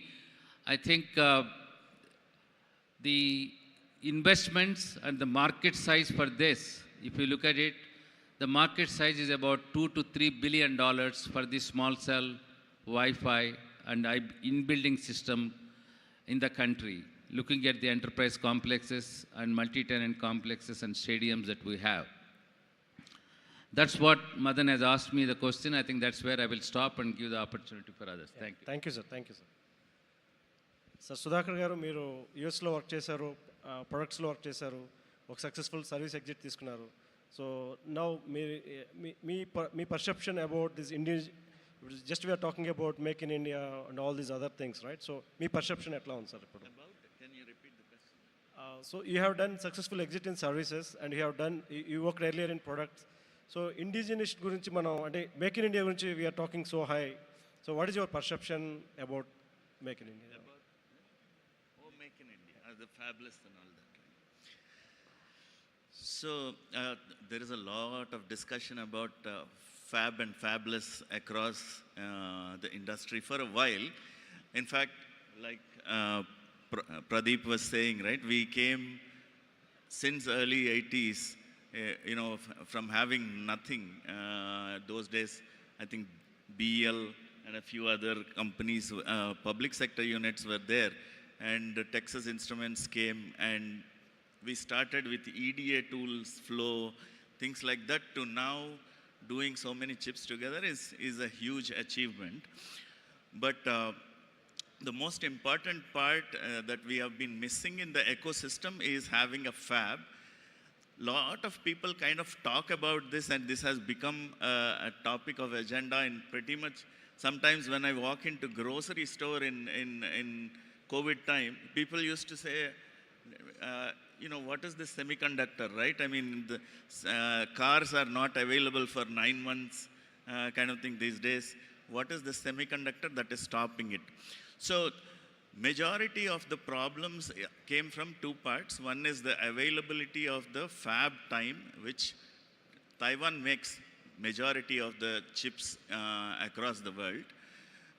While the second part that is actually driving the demand is also that every country is trying to become protective about what chips they would like to produce, right? So in that process, I think, Korea has invested, Taiwan is invested, US anyway is trying to get back some part of the manufacturing. And in that thing, even India is trying to sort of get some of the fab here, right? Fab is a very difficult thing to, just bring it in, because it's much more than just manufacturing. It is an ecosystem that needs to run, and there is also designs that need to happen in the country so that the fab is actually utilized. So it's a long topic. We can talk the whole day about this thing. There are multiple views about whether fab is the right thing to have in India versus not. Now, there are multiple bids that came forward to get a fab in India. So there are versions of getting a new technology that can actually manufacture the cutting edge chips over in India versus somewhat older technology, right? So those debates exist. Many of us think it does not make sense to have the new cutting edge technology here, while the old technology is what makes sense. But that topic definitely takes a few hours, if not more, right? Thank you, sir. Thank you, sir. Sanjay Garu, welcome, sir. So, sir, me journey. Just want to understand about your journey as an entrepreneur. I think you can hear me, right? Yeah. So you asked about fab, semiconductor, all the questions there, and when it came to me, it is about my journey, which is good. Yeah. So, yeah, so my journey is, unlike all of them who have been gurus of semiconductor, which is effectively, in a very simple terms, a chip, right? And so I come from something which is above that, which is where the platform software, the middleware operating system, core BSPs, kernel, or any of this, the technologies, right, which come above that. So my journey has been, typical during 90s. We did our engineering here. We went to US for masters. And then after that, some of us got a little more luckier than the others to be getting the first job at the right place. I think I was one of those lucky ones. I got a job at Motorola, and this was in 96. And so I was the 7th guy who joined a team of 7 members. And so Motorola was the market leader at that time in 96 with the analog phones. So this was in Chicago. And so obviously there was a huge bias towards the analog ones because they were making a lot of money. And then the first time digital technology was being introduced. Then, as you know, US and Europe, they always fight for the supremacy. So the US digital technology was CDMA and the European was GSM. And that was again a step-to-step child. So maybe because I just graduated, they made me go join the GSM team. And I was the 7th person. We were in a conference room. That is where we worked. And I was given the responsibility to develop the SMS. And so back in 96, now when I look back, maybe just God has taken me to the right place. And so ever since, I've been part of the mobile phone journey. So the GSM, the first phone, we were the one who introduced, and GSM was my contribution.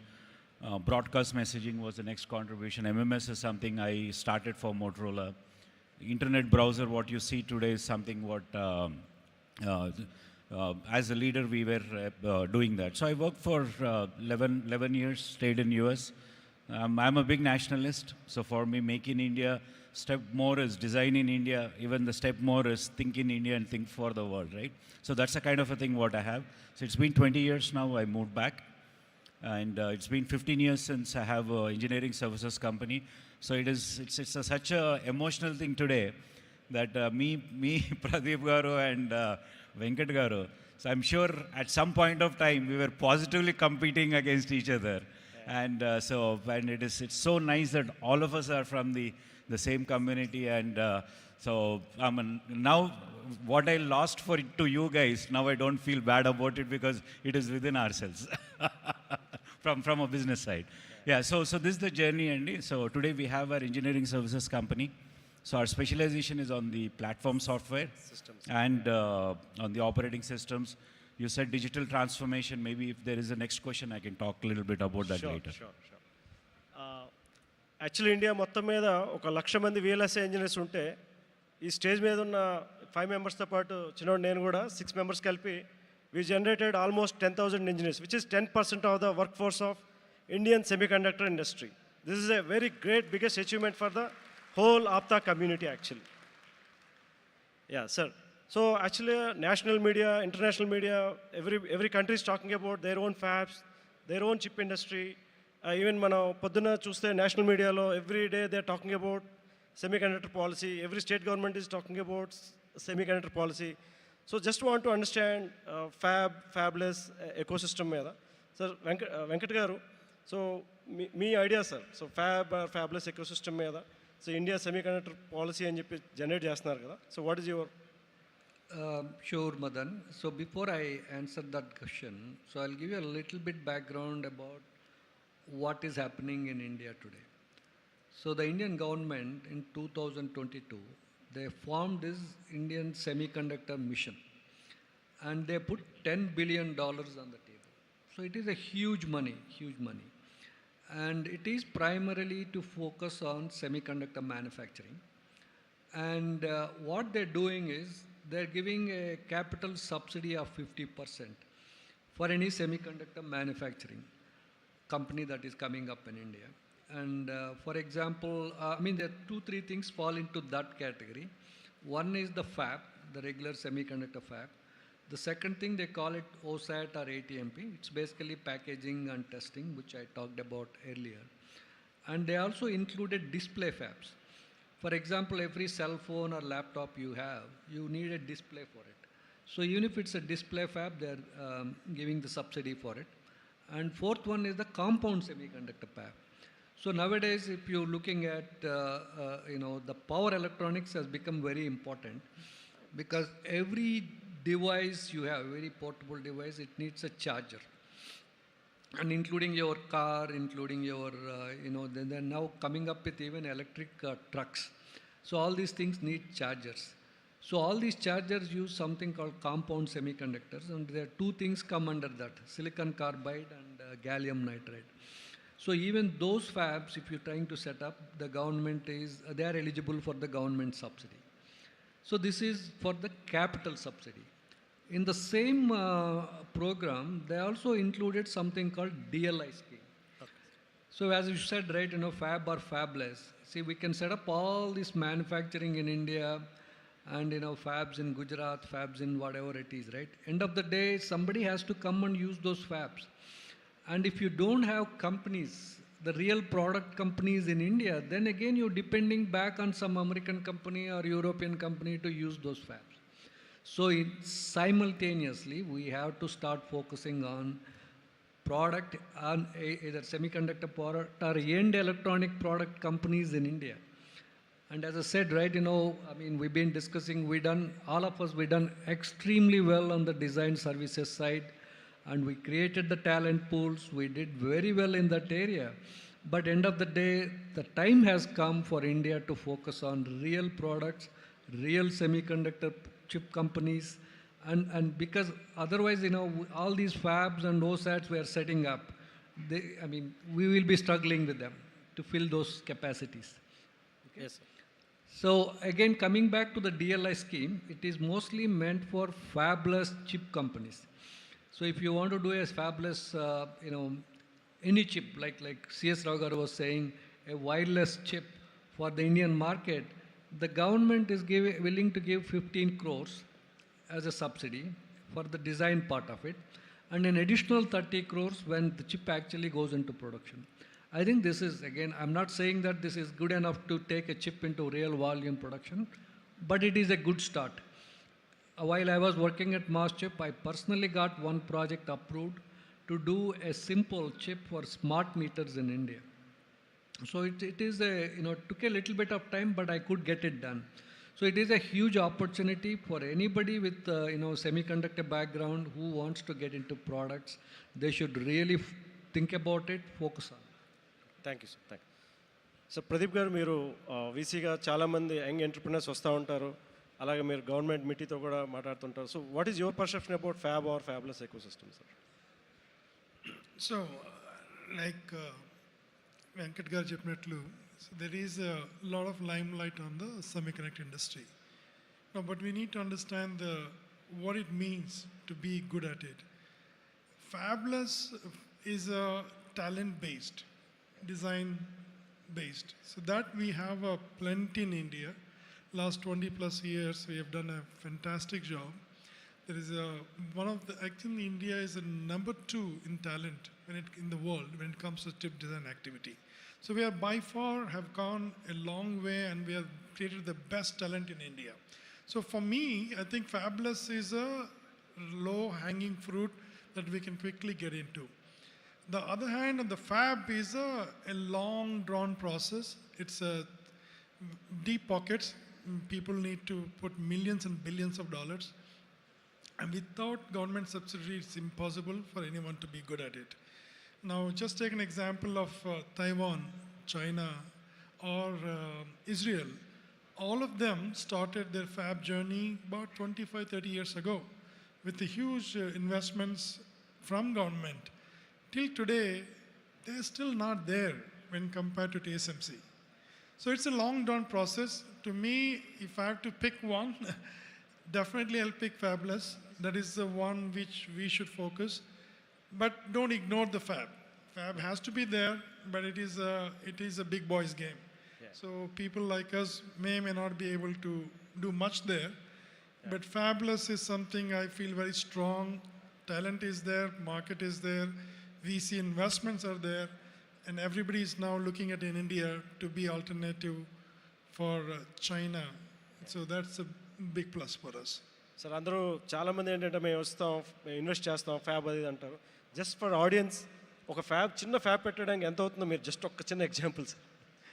ఇది చిన్న పెద్ద కాదు, కానీ fab is a matter of at least $100 to $200 million minimum. That's the oldest technology చూసుకున్నా.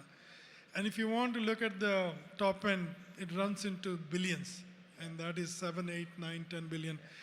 It's impossible to any one of us. Even the government has to convince the big guys to be part of it. Right. So it's a long drawn process, a white elephant. Yes. Sir, Rao garu, మీరు telecom పాలసీలో involve అయ్యారు, అలాగే సర్వీసెస్లో involve అయ్యారు. రీసెంట్గా మీరు చాలా వరకు గవర్నమెంట్ సంబంధించిన ప్రొడక్ట్స్ కూడా చేస్తున్నారు. సో ఈ ఫ్యాబ్లెస్ ఎకోసిస్టమ్ వల్ల ఇప్పుడు చేస్తున్న మీ ప్రొడక్ట్స్ కానీ, అంటే మీ పర్సెప్షన్ ఏంటి సార్? అంటే ఎట్లా ఇంప్రూవ్ అవుతుంది? ఒకవేళ ఫ్యాబ్ ఇండియా వస్తే ఎట్లా ఇంప్రూవ్ అవుతుంది, లేదా ఫ్యాబ్లెస్ సిస్టమ్ ద్వారా మనం we can create more chips here, then we can invite fab. So just మీ perception sir. Yeah, I think I agree with Pradeep Garu also, Madan. I think we cannot ignore at the same time not to have a fab at least in 2025 onwards for the next generation. What is the path to do? What kind of a fab we need to set up? Whether it is a 45 nanometer facility or 22 nanometer facility. If so, how much does it cost? Whether it will cost $300 million or $100 million. Even after investing in all that, as Simhadri Garu has said, whether we will get some customer who will take it. Unfortunately, the ecosystem, the pull factor for those chips to be consumed are not here. Now we need to create an ecosystem where if the country is requiring 1 million base stations to serve 300 million rural wireless broadband consumers who are only paying $3 ARPU per month, what is the kind of a base station that we can think of? Instead of 1 million, can we think of 100,000 base stations that we can make? a system like that, and for that, what kind of a chip we need to have, and that kind of a chip, if we can think of doing, I think what does that has to go on the path of a fabless design first. A custom IC, custom ASIC has to come for a baseband unit, for a rural base station kind of a deployment. Okay, Similarly, power management ICs, as Simadri Garu was also mentioning, is another good opportunity which is required even in the telecom sector. Because I am sure many of you may not be aware, telecom sector in India, having 1.2 million point of presences, is consuming the largest diesel than even all the automobiles and trucks that we have in the country today. That's because we have so many diesel generators as a power backup, and because that's what we have. We are living in such a society where we don't have a continuous power. So I think it's a tremendous requirement for power management ICs or low-cost, fabless, design-centric, some custom ASICs have to be developed. Same is the case for, as we go towards higher and higher to the millimeter wave communication in the 5G, or going forward, still looking into the 6G, I think the design opportunities there, and try to own a chip based on a fabless path is the best option for the Indian talent. Go there, design, innovate, and be a spark for creating a chip design from this community and from this country. That's the best path in my view. Thank you. Sir. Thanks. So Sudhakar garu, me idea, sir.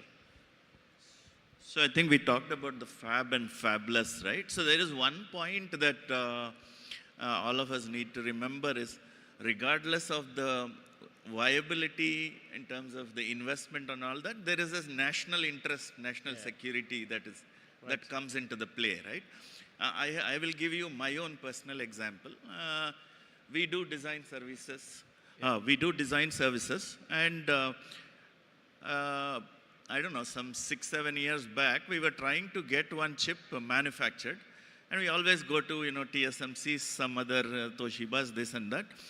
And when we were asking for the chip to be manufactured, we had to fill a survey. In that, we have to specify for whom we are doing the chip. And in the questionnaire, it is written DRDO as a rogue organization.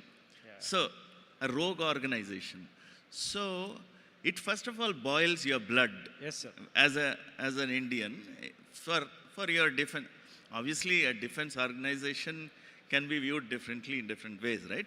So, from the national security perspective and national interest perspective, we definitely need a fab.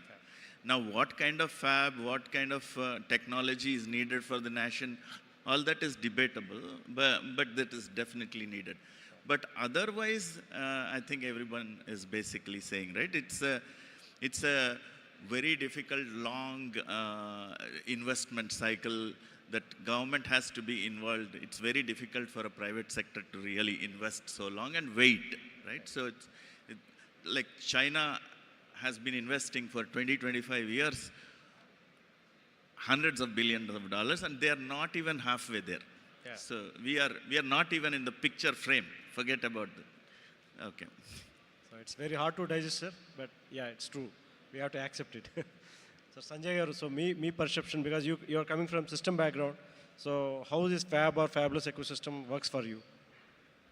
Yeah, so the way we look at it is, it's more of a top-down view.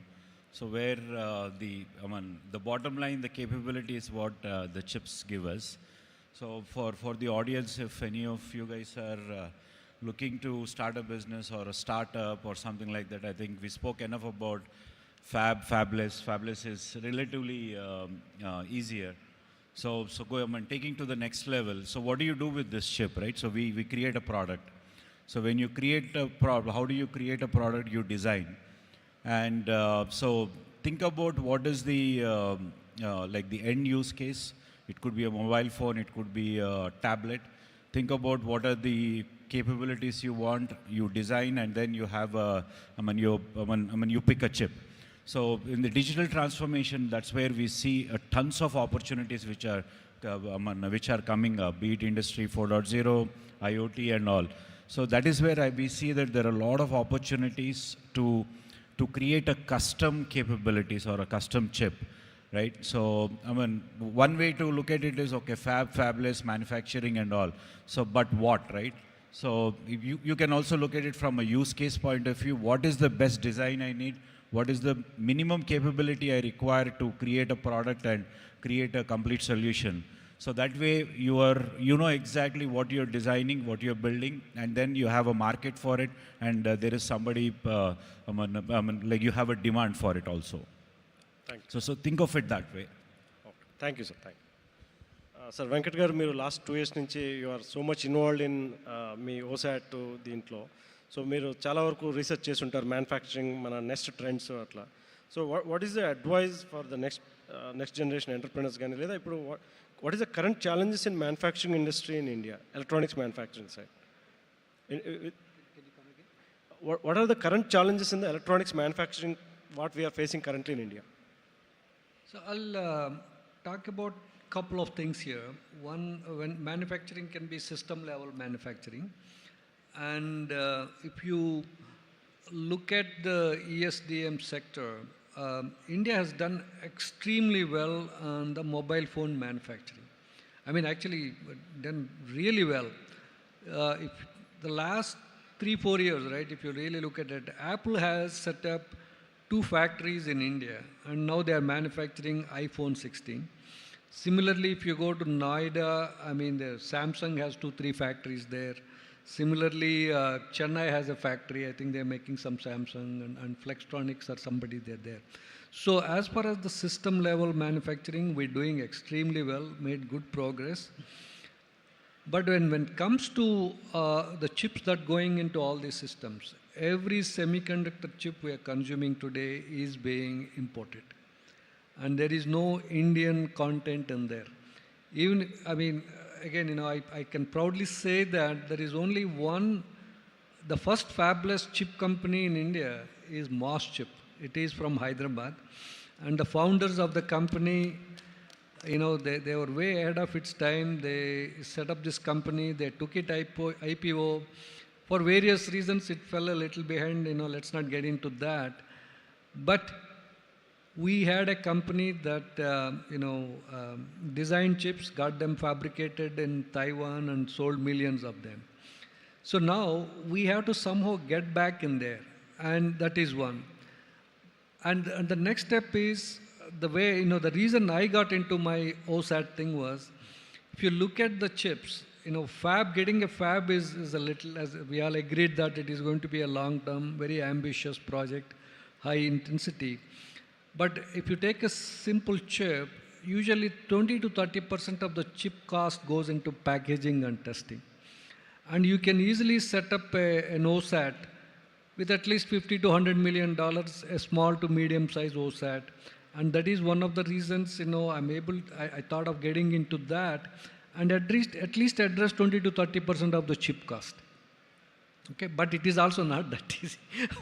I've been realizing that it takes a lot of government approvals and all that stuff. We'll come back to that later.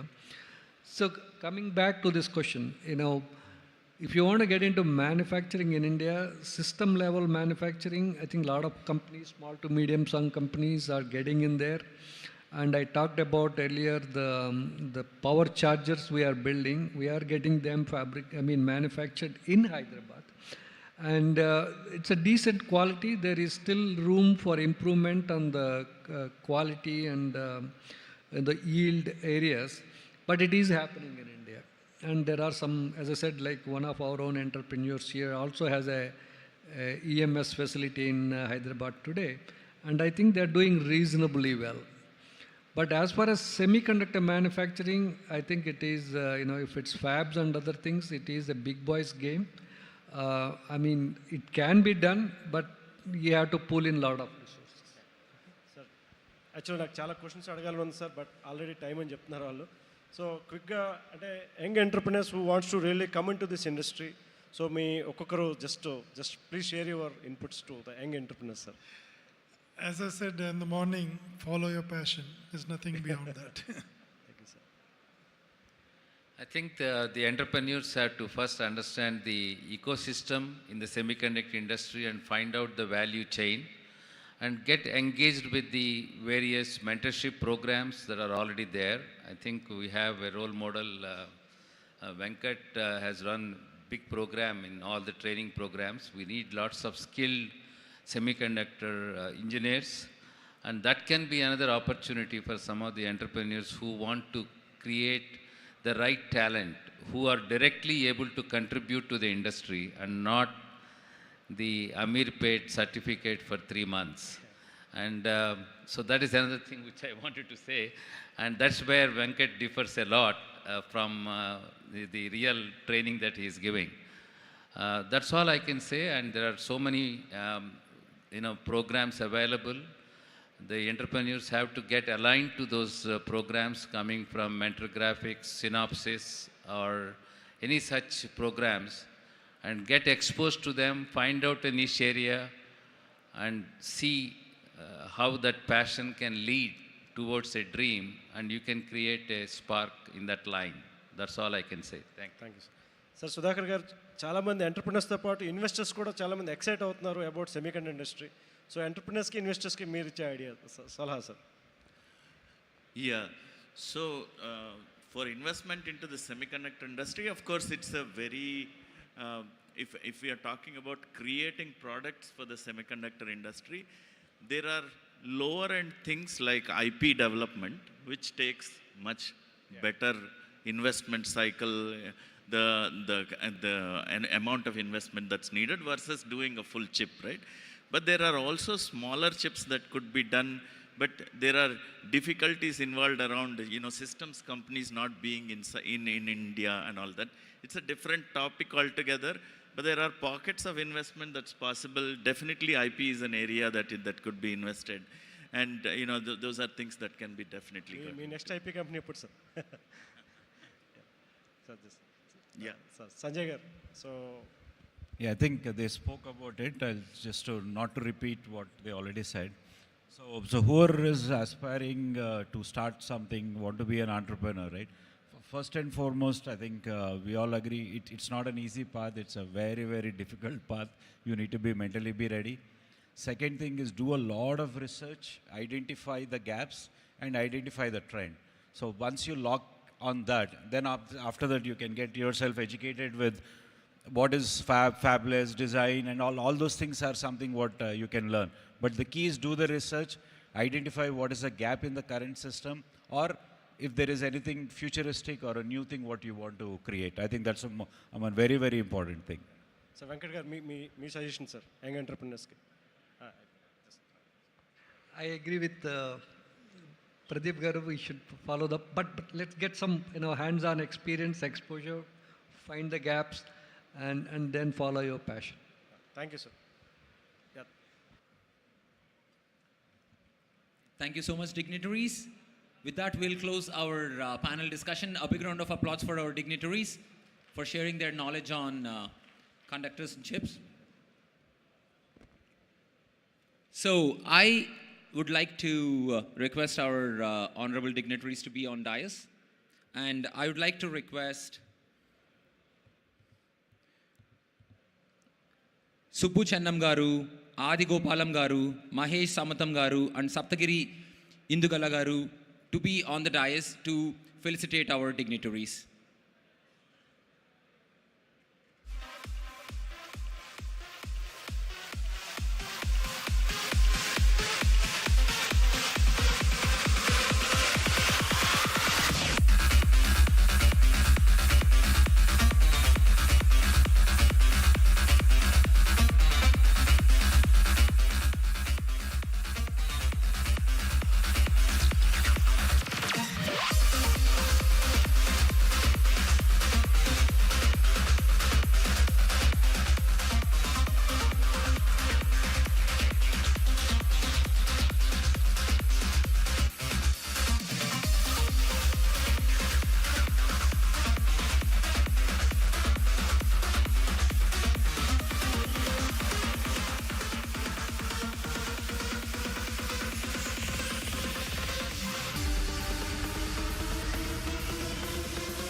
Thank you so much, dignitaries. With that, we will move on to a very exciting next 1 hour. This next 1 hour is very unique, which has a unique concept which Katalyst introduced in their global conference. So, to talk about what is that concept and what will go on in the next 1 hour, I would like to request on stage Hari Gaddam Garu, founder and CEO of Carvin Tech and Novo Auto Parts, Kamal Selimari Garu, founder and CEO, Kaizen Soft Solutions. Onto the dais, please.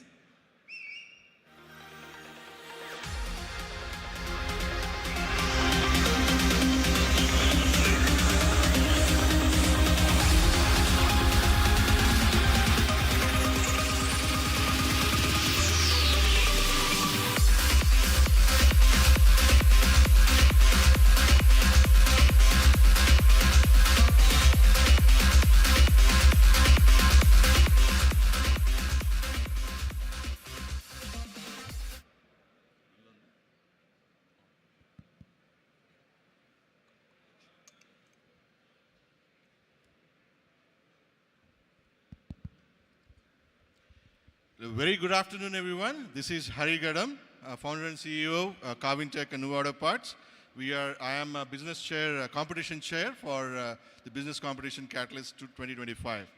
Good afternoon, everyone. This is Kamal Sakamuri, founder and CEO of Kaizen Soft Solutions. I'm the part of the business pitch competition chair. The response to this year's competition has been nothing short of phenomenal.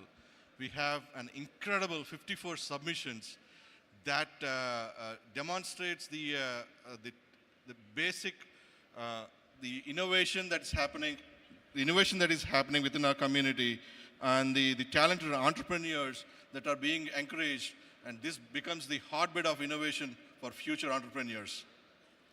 From these 54 entries, we narrowed down to 19, and then from the 19, we narrowed down to 5. This is not an easy task.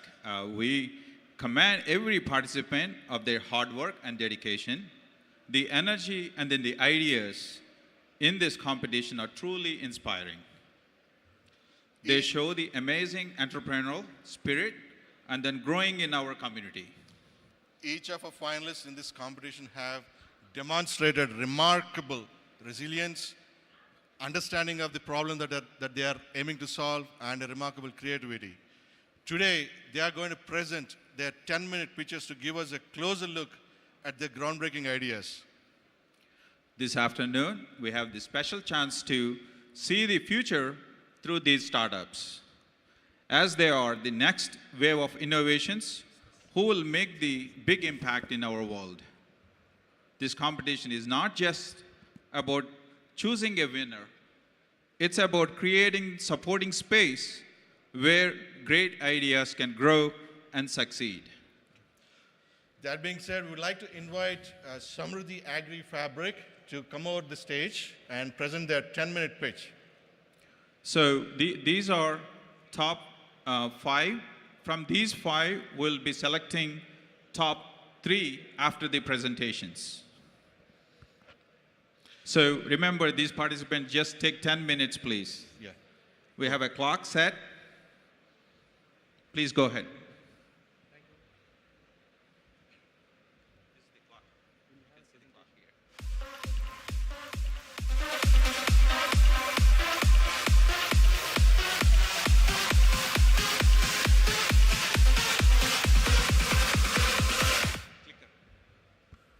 Give me a Dilip, second. we need Can a we get the clicker. clicker, please?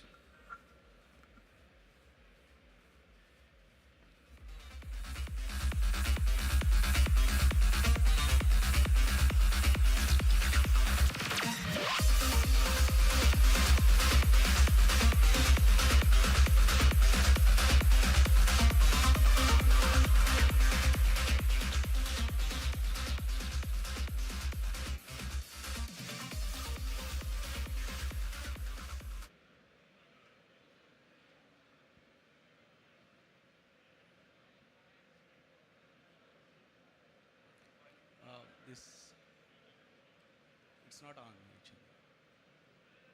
Can we turn on the slides, please?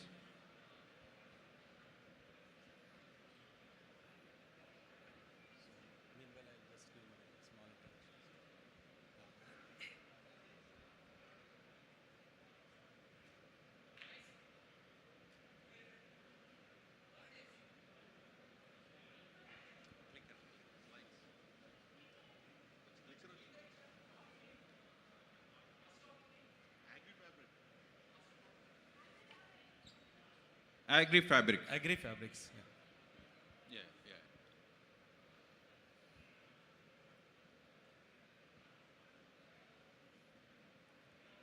It's okay. So very good afternoon, everyone. I thank APTA Katalyst program. Okay. Yeah, I thank everyone for being here, and then APTA Katalyst program organizers for giving this wonderful opportunity to come all the way to this stage, helping us to shape up many of the fellow participants to understand how a business world works, how ideas can be taken to a stage where a support ecosystem will come together. So this is a fabulous opportunity for me as well, and I thank each one of you for your time and then support. Yeah, let's start. I have given 10 minutes time.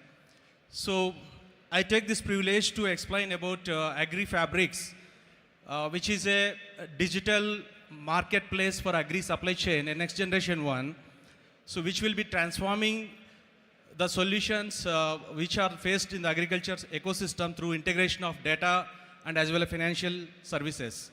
So in India, we have biggest problem in agriculture because 14 crore farmer families depends on this, and now they are going through with a lot of climate change challenges, apart from the existing lot of disconnects in the market. So what actually started us to begin Agri-Fabrics is when we look at the Indian farmers' current income, which stands just 10,000 rupees per month only from agriculture sources. Am I audible? Yeah, okay, thanks. So apart from this, we also have a growing indebtedness for the farmers, where individual farmer is having 72,000 plus debt annually. So this is a story of 86% of the small and marginal farmers in the country. At the same time, when we look at that, the farmer collectives, which is emerging now across the country, we have a great sense of positiveness, where collectives can show indebtedness can be taken away, and also they can be integrated with the markets and can be debt-free and also have more income. So one example is that Kautla B Max, which I was also involved in promotion during 2003, where each farmer has put 1,000 rupees share capital. Today it has grown more than 400,000 in 20 years. So these kind of farmer collectives are already there in the country growing, but they are very limited, not more than 4%. So when we look at the problems for, driving to poverty and prosperity, we have one side the individual farmers, being small and marginal farmers, and again they are not having dependency on the right inputs, because in India 14 crore farmers actually depends on 500,000 dealers who actually sells the inputs, limited or fake inputs some extent, and they don't have the proper knowledge how to implement these things to get the right productivity and also get the right income at the end of the day. So when we look at the collectives, these can be addressed through giving the credible suppliers and then credible source of the knowledge, and then properly hand-holding them to connect the integrated markets where that can be enhanced. So it's all about taking out the uncertainties in the agriculture sector and bringing the certainties. So coming to my experience, I have done 29 years spent in this ecosystem, right from basics, Reliance, eFresh, Kotak Mahindra Bank, and Samunnati, kind of large organizations which have been deeply working with the sector problems to address, so which helped me to gain deep insights and then the commitment to work further on this. So when we look at our market opportunity from agri-fabrics perspective, we have more than 100,000 farmer collectives on ground today in India, which comprises farmer producer companies, farmer producer organizations, and primary agriculture credit cooperative societies, and also village organizations from the SAGs. So when we can able to do what we are actually presenting now through agri-fabrics marketplace, we will be in a position to increase the benefits to the farmers to up to 30% through the productivity enhancement, 20% by reducing the cost of inputs, and also accessing markets will result in 2 to 10% of the high premium market prices. And our financial linkages, which we are making through the mainstream financial institutions on our platform, will help them to reduce the interest rates upfront around 5 to 6%. So the market opportunity, we are going to work in a large area of opportunity in the country. In India, agriculture inputs business is 3.65 lakh crores per annum. So that's a huge one. And around 30% is the fake inputs. So that is what actually we are trying to address that. So we have aimed that next 3 years we will be working about $18 million worth of the agri inputs, which will be focused on only promoting sustainable agriculture inputs, which will be helping the farmers to cultivate through this climate change era. And as we mentioned that agriculture credit from the mainstream financial institutions are very critical for success of this. We are also going to provide these bank linkages around $22 million and other revenues which we are actually putting that around $1 million from the output market linkages and other services. So it's typically that it's all about B2B marketplace, focused one, sustainable solutions, and including the credit options for the buyers, buy now, pay later options, etc. And end-to-end traceability and data insights for value discovery. So this is how our tech platform will work for them. So we will be bringing credible suppliers, credible buyers, so that the financiers will have the more comfort, where they will be protected because of the innovations in the products, where we will be helping them through other partners as well for the blended financing products and risk mitigation services given in that. So this is about the tech stack, where agri-fabrics is supported by the high level of expertise, board members and advisory who have the futuristic tech is bringing in this thing. That is going to be a value addition for us.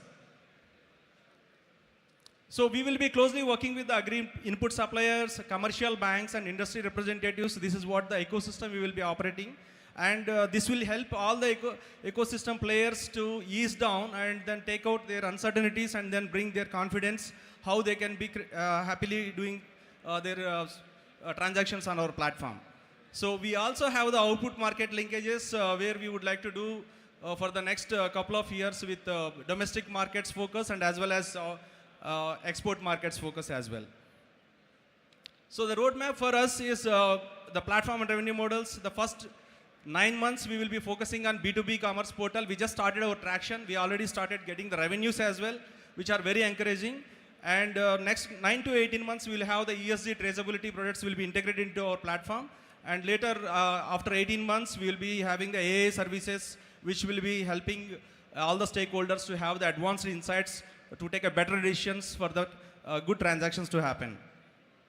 So coming to the agri-fabrics revenue model and financial projections, we have trade margins 10 to 20% from suppliers. That's what we call it under the input fabric services, and 1 to 3% output sales from the revenue fabric services. And financing revenues where banks are ready to provide up to 1% revenue on the disbursement amount has been done. We have already facilitated that as well. One of the FPO recently received 1 crore loan from HDFC Bank at 12% interest. Otherwise, they used to get 18% from almost 80% from the NBFCs. Otherwise, informal sources, it will be 24 to 36%. So that is the game changer what we are actually showing it. So we will be having other services, income services from platform subscription fees and carbon credits and export premiums in the coming years. And our revenues, we will be breaking even in the 3rd year, and we will be making good revenues from 3rd year onwards. So these are about our financials, our sales, expenses and income for the next 3 years we are given.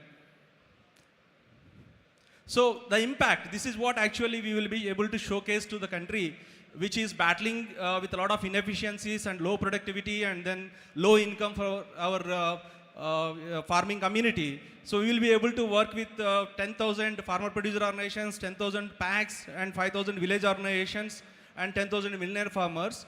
So it will result in 2 crore small and marginal farmers will be impacted through our services. And soil testing services, we have introduced a new innovative machine which will be giving the soil testing report which is credible in just 5 minutes. So far it is not there in the country. It is a big break change, we can say that. And wealth will be created $1 billion and 50 million acres adopt sustainable agriculture practices and $124 million worth of the credit linkages will be done with the banks. So this is about our differentiators, and it's all about B2B marketplace, sustainable products only. Then today there is a great demand from all the stakeholders, including the government and private sectors. That's where we also feel more comfortable that we are not alone in this journey. And there are so many corporates and then responsible institutions which are driving the policy changes across the globe, also encouraging the trends what we are trying to build on our platform and then empower them. So one is that demand for sustainable and traceable sourcing is increasing. Supportive regulatory environment is there on the place. It's increasingly growing. And again, digital and financial inclusion growth. Everybody is experiencing that. Today, the UPI transactions and then Aadhaar-based KYC and everything is becoming very easy for the financial transactions from mobile itself. And focus on regenerative agriculture. This is again a big game changer, which will be helping everybody to have a healthy products from agriculture supply chain. So that would be a great opportunity for us to drive our mission. Yeah. So coming to our request for, it's about, we are looking to raise around $500,000 convertible equity. That's what we are now looking for to build our team and then technology platform and as well as other partnerships requirements. What we are offering is that 20% discount on next financial valuation or 20 crore valuation, whichever is coming earlier in 2 years. So this is about myself. I have 29 years experience, which I already explained that. I have got a privilege to work with many leading companies in the domain. So that helped me a lot. And Suresh Naraparaj is our another co-founder. Thank you, Srinivas Garu. Thank you. Everybody, give a round of applause for this opportunity. Thank you. Give a round of applause for Srinivasu from Abri Fabrics. Thank you, guys. Those who are standing on the side, please come and sit in the seats, please.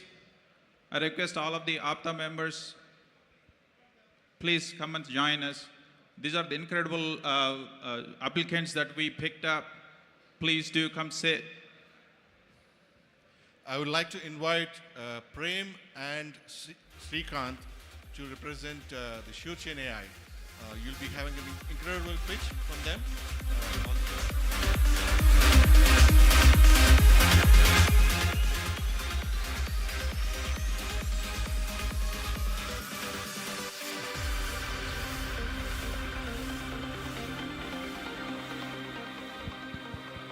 Hello, check.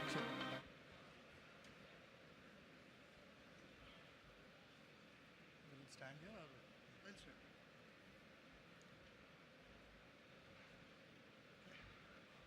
Good morning. I hope I'm audible after a sumptuous lunch.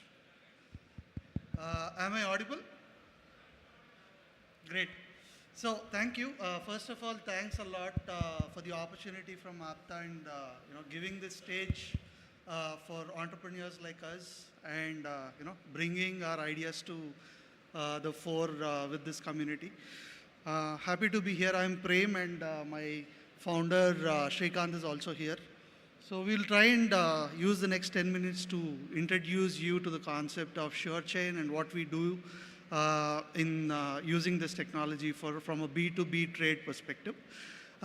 Primarily, if you can imagine, businesses able to trade between themselves in a seamless fashion, in a fashion where you have complete secure technology taking care of it, and then of course making it really accessible, right?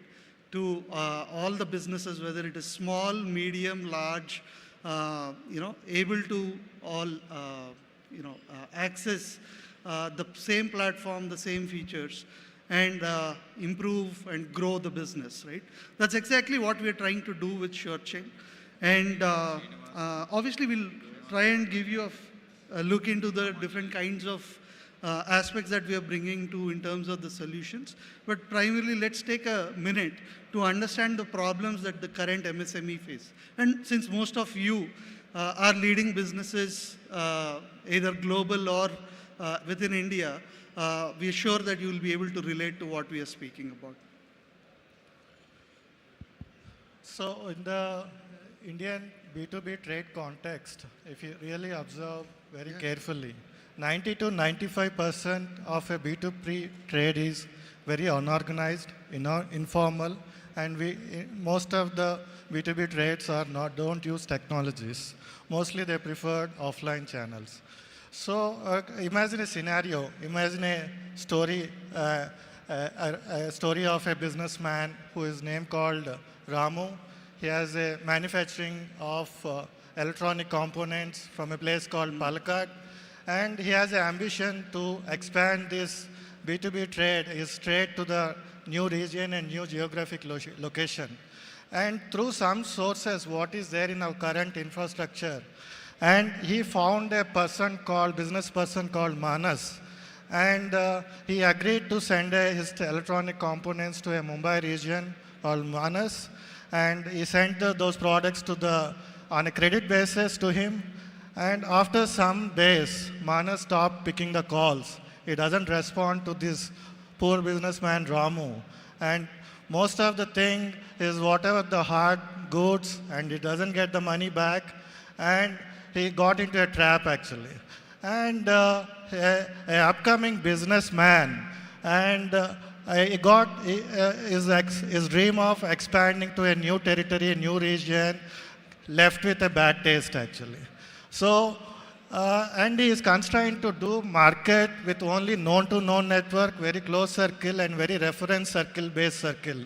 And is very constrained business area what he is operating at all actually. From this scenario, what we understand from the current market conditions, there is a trust deficit, and there is a trade challenge, and there is a networking issues in the B2B trade scenarios actually.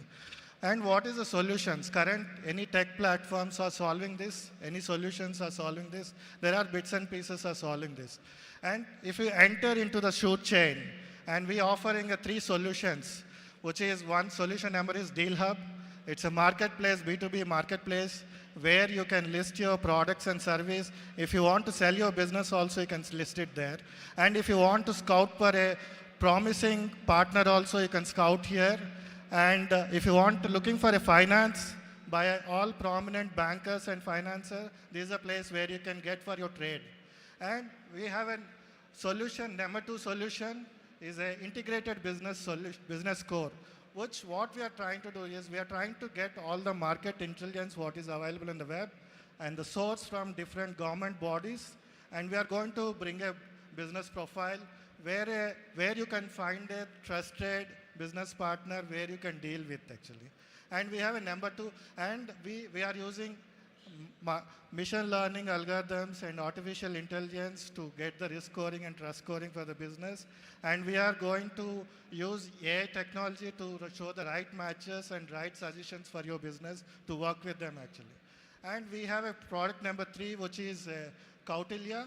And Kautilya is a blockchain-enabled, backed, end-to-end trade, which is going to take care of your entire contract lifecycle management. And it's backed by finance and insurance.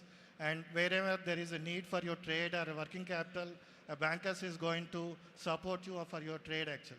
So from here, these are 3 primary solutions what we have. So vision and growth story, I would like request Prem to cover on this actually. Sure. So primarily, you've seen the 3 key pillars or product solution suite as part of our SureChain. So primarily, if you see, this is how we are breaking down our roadmap in terms of taking each of these solutions out to market. And as you can see, right, you have the Deal Hub, which is the marketplace where you can buy, sell, list different kinds of products, which is going live pretty soon in the next couple of months. And then the integrated business score, where you are able to score whether you have the right partner for your business in terms of different kinds of parameters, whether it is demography based, whether it is tech based, whether it is their behavior to other vendors and partners. All of that put together is shown. And similarly, facilitating finance is a big aspect.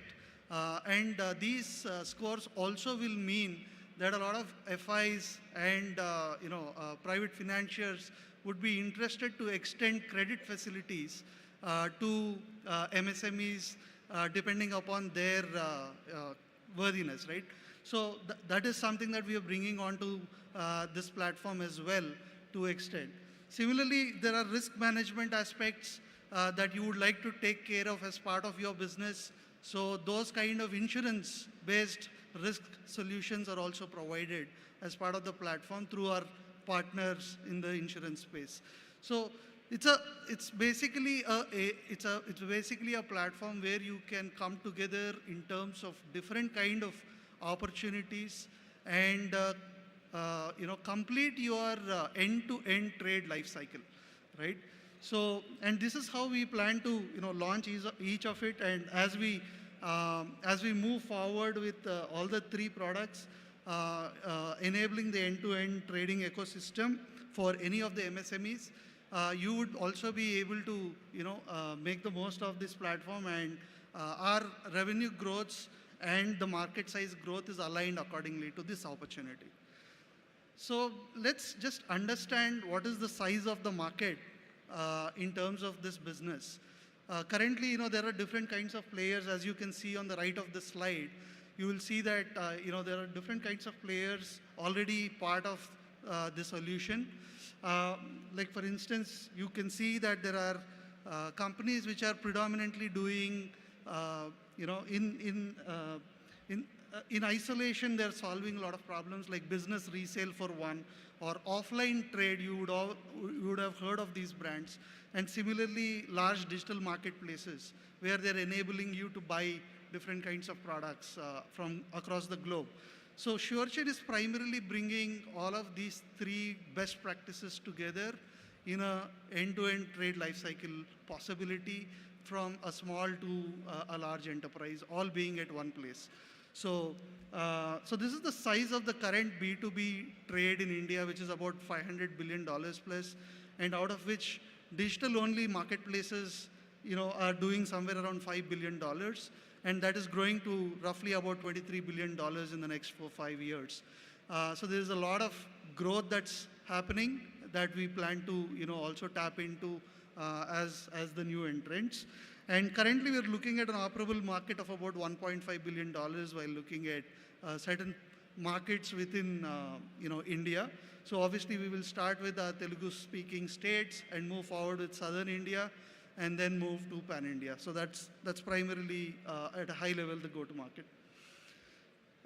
So as you can see, there are different kinds of, and I think a lot of you will fall into different of these, segments within the MSME.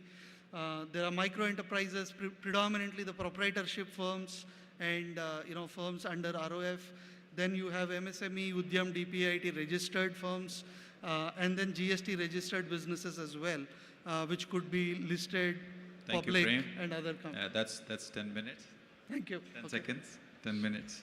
Thank you, Prem and Srikanth. That's a SureChain. Please give a round of applause for Prem and Srikanth. Greetings, Thank you. everyone, and I'm here to thank each and everyone and all the dignitaries. And I would like to extend my thanks to Shekhar Garu, Hari Garu, and Ramesh Garu. And I didn't want to use my 10 minutes, so thank you, everyone. Thank you. I'm the product owner of the SureChain. Thanks. Thank you, guys.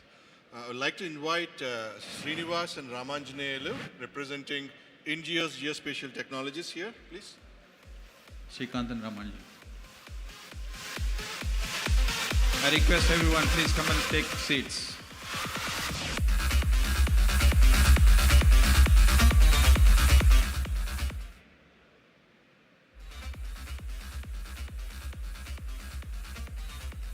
Good afternoon, everyone. My name is Srinivas. I have Ram with me.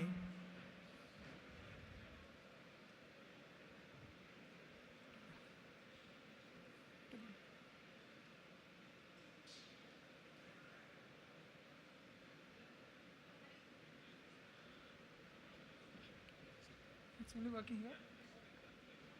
Ah. Yeah.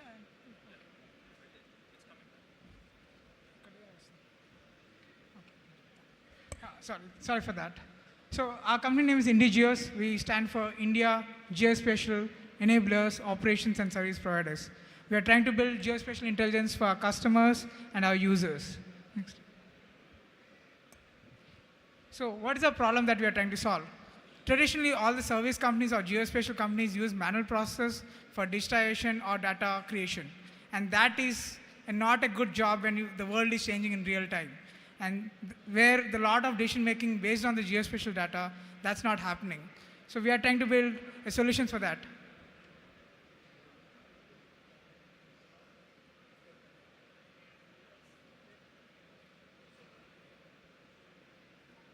Okay. Next.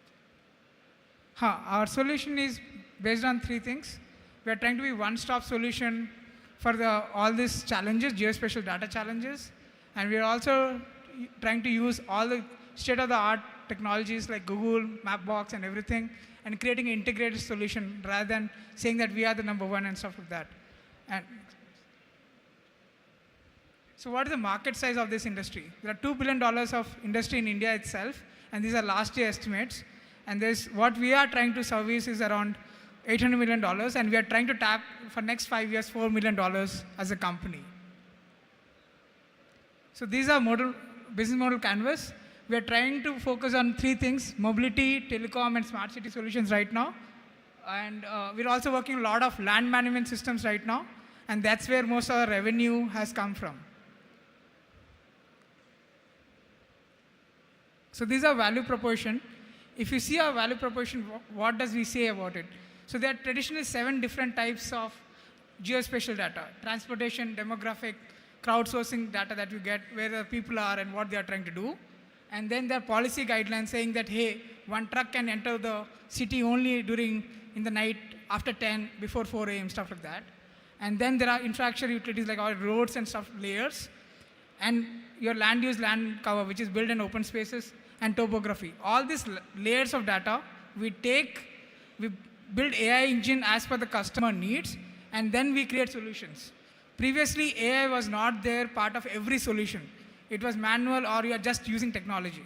So we are bringing AI to that, and what exactly we are building right now is majorly on land management and real estate research, stuff like that. We are doing small projects in mobility and telecom also as we speak. This is our company journey. We started in 2018, October, and it was a tough time during pandemic. We built an AI platform and mapping platform which did not take off that point of time. We then pivoted into a geospatial traditional service provider, but still using technology. And today we are building the first AI-based land management system in India. And there are a few companies, but we are trying to be the first there. So there are prominent clients. We have worked with Telangana government already. We have started to work with Andhra Pradesh government as we speak. And we also worked with HMDA for some pilot projects. So just a snapshot about the images that we have created there. So, back.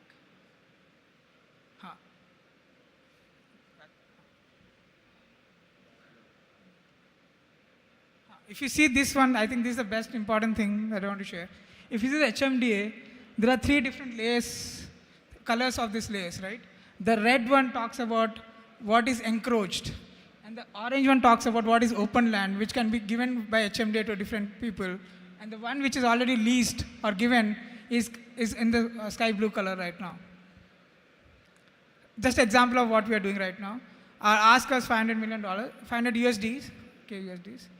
And this is me, myself, Ram, and Ram. Sorry, myself, Srinivas, and Ram here. Sorry for that. So that's it from our side. Thank you. You are ahead of the schedule. Thank you. So that is Indignious from Geospace Technologies. We forgot to mention the last one. SureChain is a B2B enterprise technologies, the segment that we picked from. The Agri Fabrics is from the Agri Technologies. Now we're moving on to Green Energy Technologies. I would like to invite Surya Garu from Archimedes Green Energies Private Limited. This is an exciting idea. Would like to invite him as soon as possible here. Can you please come here on the stage?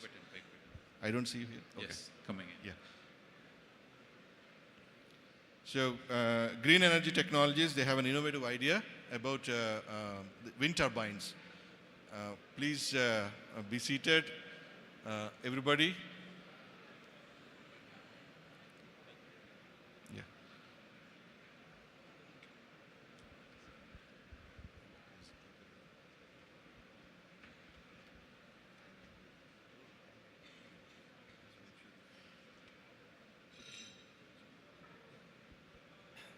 Shall I start?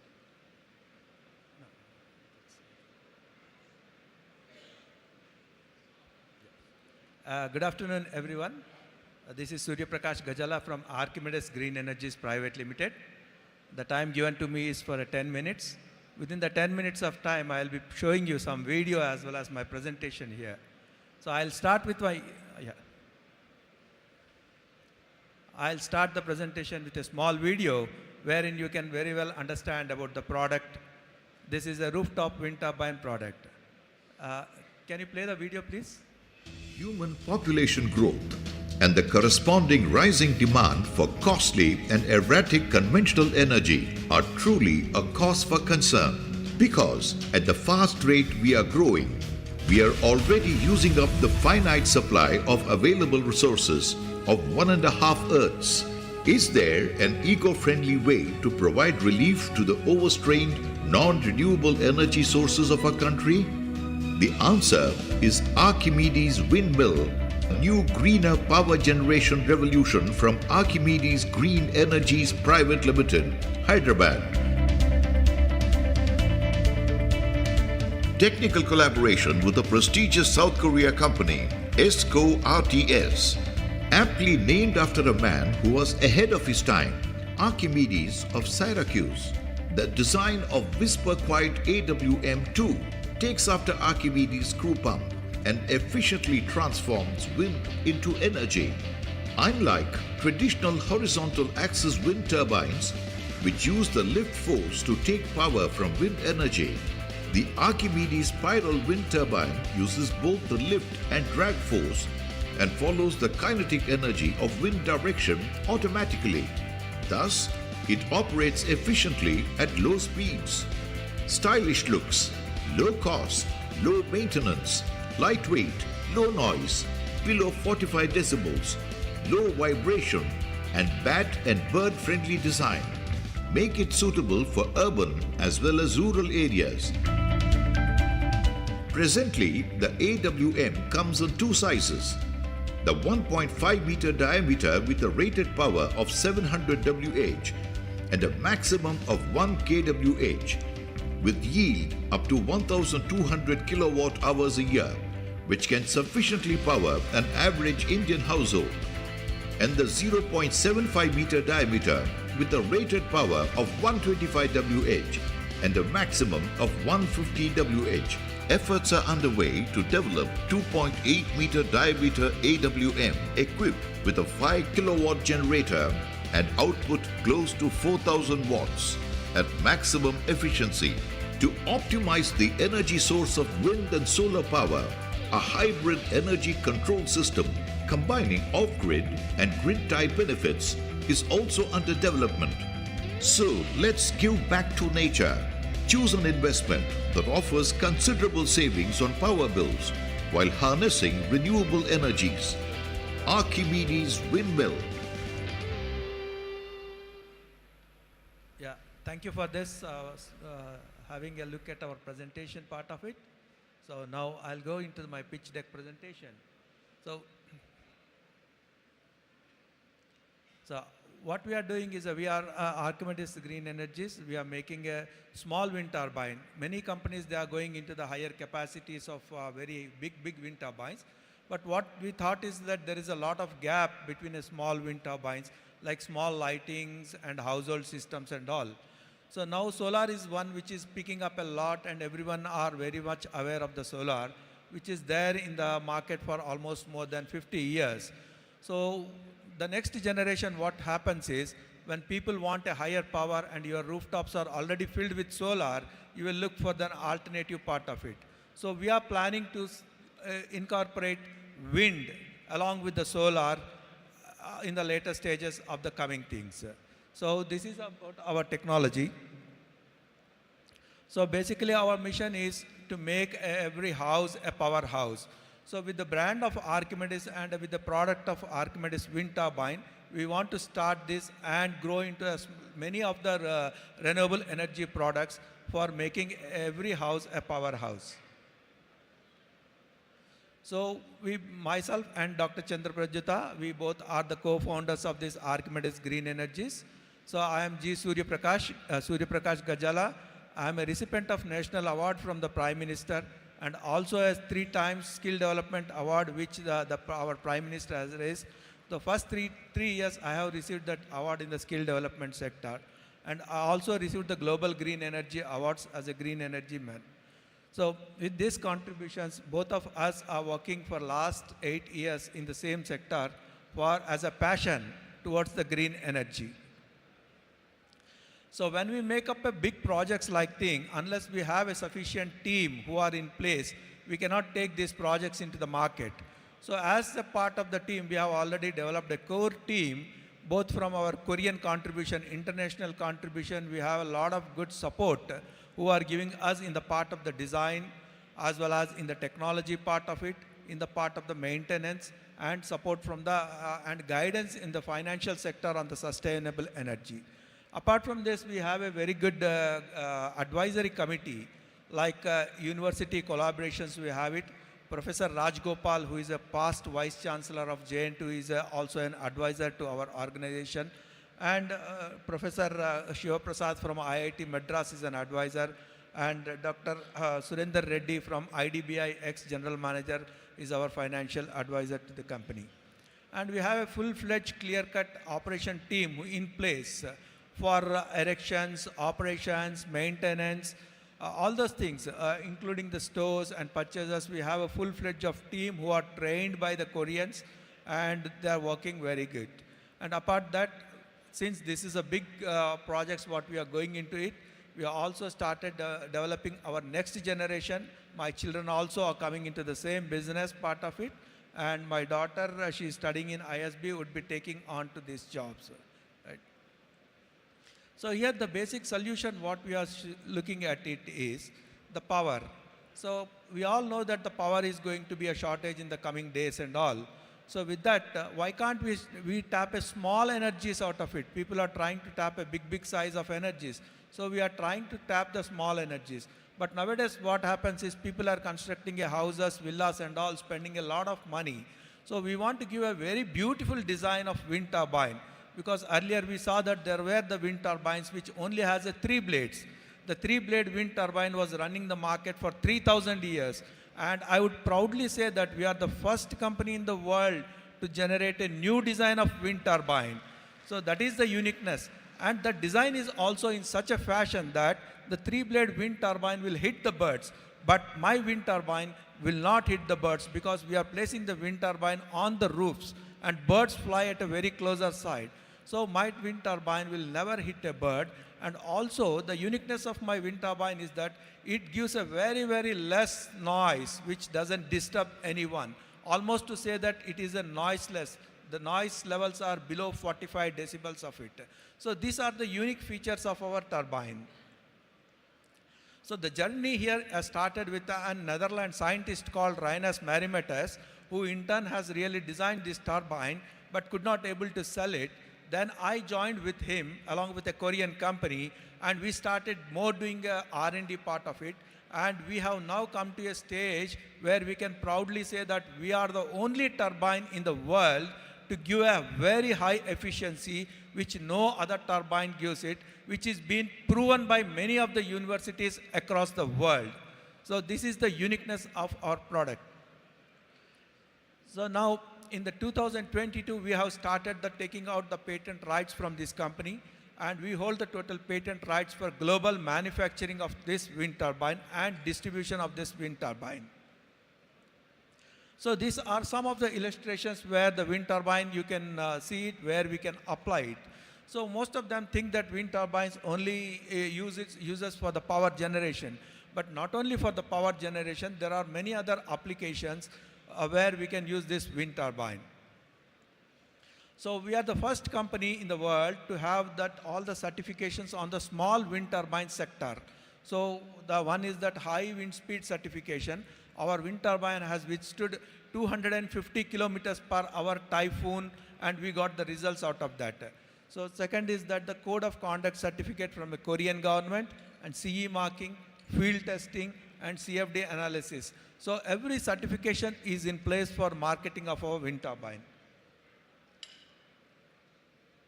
So the market opportunity is very huge. In the past, from the time of independence to till date, India has reached only 44 gigawatts of wind energy, whereas the opportunity today lies is almost 2,000 gigawatt of wind energy opportunity is there. So even yesterday we have seen the speakers, Bondada and Greenco are saying even hundreds of Bondadas and hundreds of Greencos comes, there is a space out of that.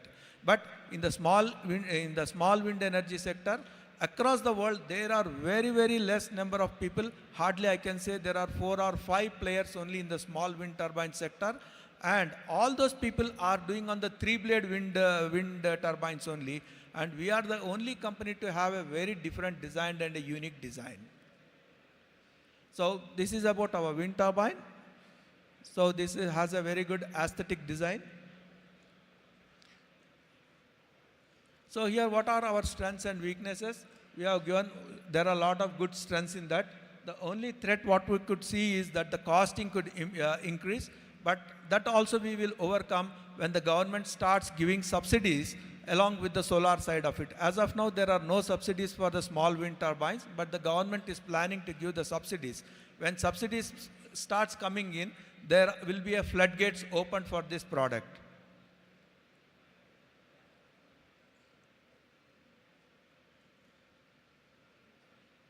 Time up. Sorry, it's a time up. Sorry. Thank you, Surya Garu. Thank you. Will be. Acrobatics Green Energies. Thank you. Thank you for your presentation. Now we're going to go to the final presentation from the life science from the life category. Sciences category, I would like to invite Dr. Balaji Patel Kola, representing Epic International Hospitals. This is yet another incredible idea and pitch. Please be seated and glue your eyes to the screen. Good afternoon, everybody. Post-COVID, we all understood like how important is health for us. So I'm going to talk about a healthcare project, and I will start my pitch by a very bold statement. This is first hospital of its kind which says no surgery. Yes, you have heard right. This is the first hospital of India which will say no surgery. I would ask you a question among all the audience. Like if you take any of your dear ones to hospital and the hospital offers you a surgery where the patient has to lie down in ICU for 3 or 4 days, then in a normal room for 3 or 4 days, again he has to come back home and take rest, and again after 1 week he has to go for suture removal. Or the second option is minimally invasive procedure where it will be done with a small pinhole and patient will be discharged on the same day. He can go back to his normal routine within 1 or 2 days. Which option will you choose? The first or second? Second. Thank you very much.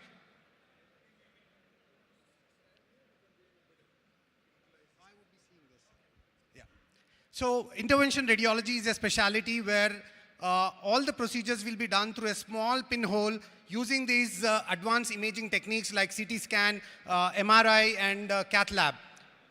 We will be doing all procedures, and the problem, every project has to solve a problem. The problem is many of the patients are afraid of surgery that they don't get the treatment done.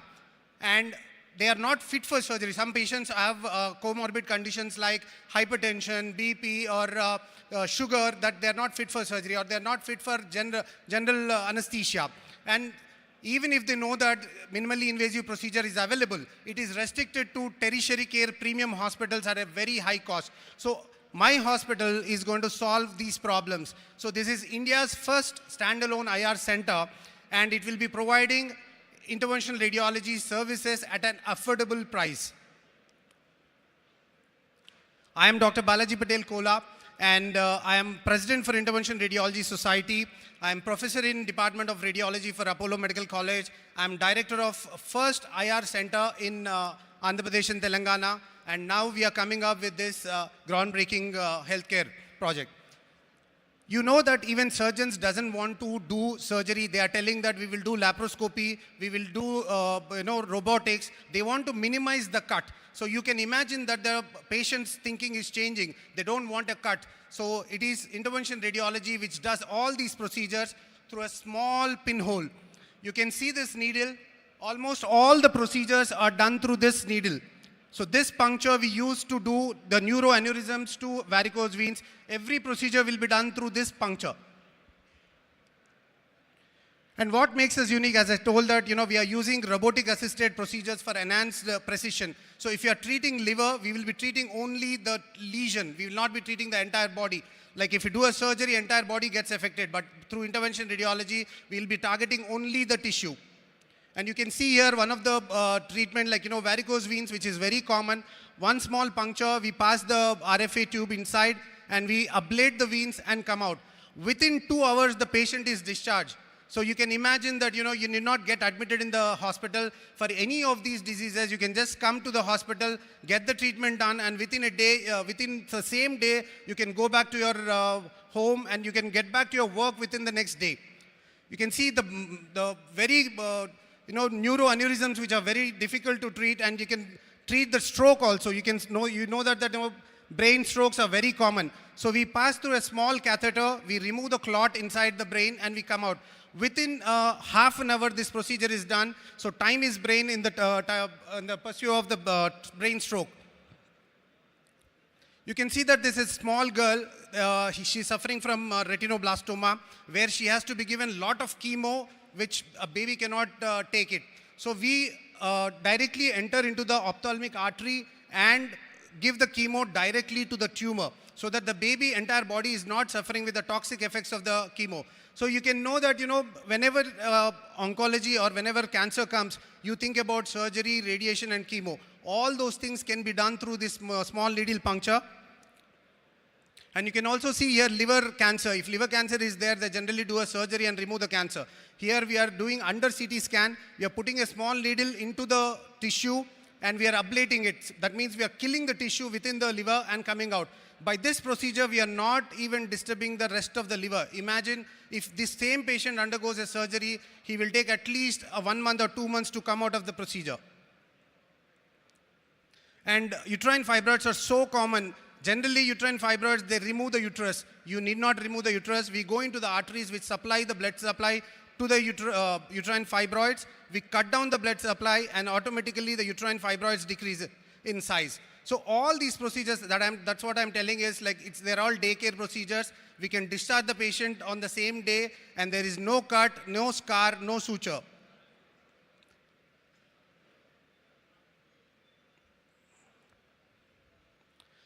And many of the men over 50 years, they suffer from urine problems because of the prostate enlargement. You can see here, the prostate is enlarged and it is not allowing the urine to come down. So one small puncture and it's a daycare, like we go inside the arteries which are supplying the prostate, we cut down the blood supply to the prostate and come out. And the prostate size automatically decreases without any side effects. So all these things, though it is a single specialty hospital, we deal with almost all the specialties. So we are an alternative to traditional surgery. And the advantages being the patient-centric, no need of anesthesia, faster healing, decreased hospital stay, and it is cost-effective. All these procedures are covered by insurance. And it is a very growing demand. Like if you see the western side, like, intervention radiology is very prevalent. In India, it is restricted to only tertiary care premium hospitals at a very high cost. So this is the first hospital which will provide you all the intervention radiology services at an affordable price. And tier 2, tier 3 cities are devoid of intervention radiology. So market demand is a lot. And then if you see minimally invasive procedures, it is growing at a CAGR of around 6%, and healthcare is growing at about CAGR of 22%. You can see that a hospital in Hyderabad, that means that it serves all the districts in Telangana. It also gets patients from Maharashtra, Karnataka, Andhra Pradesh, Chhattisgarh, and Odisha. It also gets medical tourism from international countries. So a hospital in Hyderabad means it serves all these places. You can see the business model, hub and spoke. The hub is like the main center which is coming in road checkpost opposite to Chiranjeevi Blood Bank in Jubilee Hills. And the spokes will be set in all cities in the phase 1. And in phase 2, we'll be going to different cities in India. And phase 3, we are spreading to SAARC countries, Middle East, and South Africa. This is our financial projection that we are promising around 39 crores in the first year and 62 crores in the second year. And the EBITDA is also, like first year it is around 19%. The second year EBITDA is going beyond 30%. You can imagine the business. And we have the project at right now, like, we have already taken the premises on lease. We have construction is 40% over, and major machinery is ordered. It is delivered within January.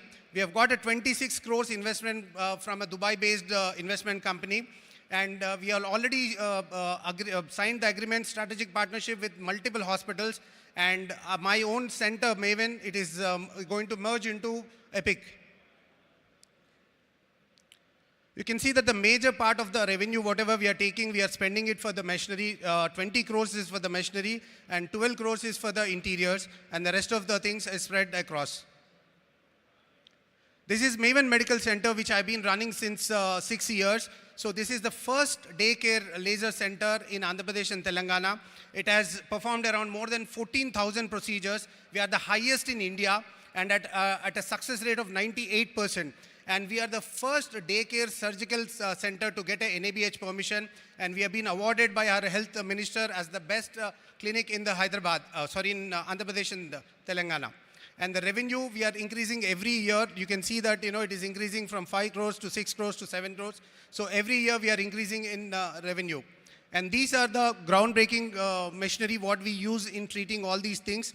So I request all the VCs and all the Aptulu, Mana, Atmilo, Nandarki, to be a part of this revolution. Change the way we think that, for everything we need not undergo a surgery. You can say that, we have a better option, intervention radiology. This is my team. We have more than 20 intervention radiologists from India and across doing all these procedures. And thank you so much.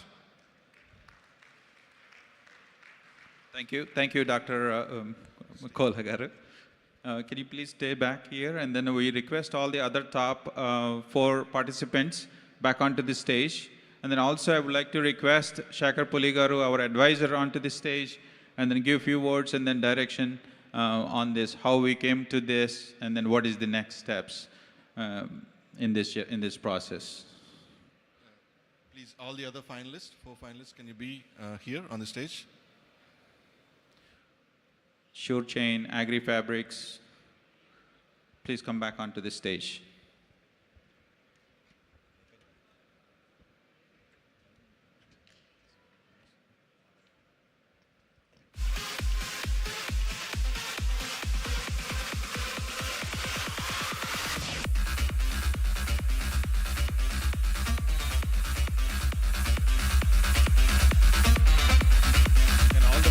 Come on the stage, please. All the finalists who pitched their presentations on the dais here, we request you to come onto the dais. All the finalists, please. I think we are still missing 2. Sure Chain and Geospatial Technologies, please. Sure Chain, Srikanth. Yeah, this is in Geos, yeah.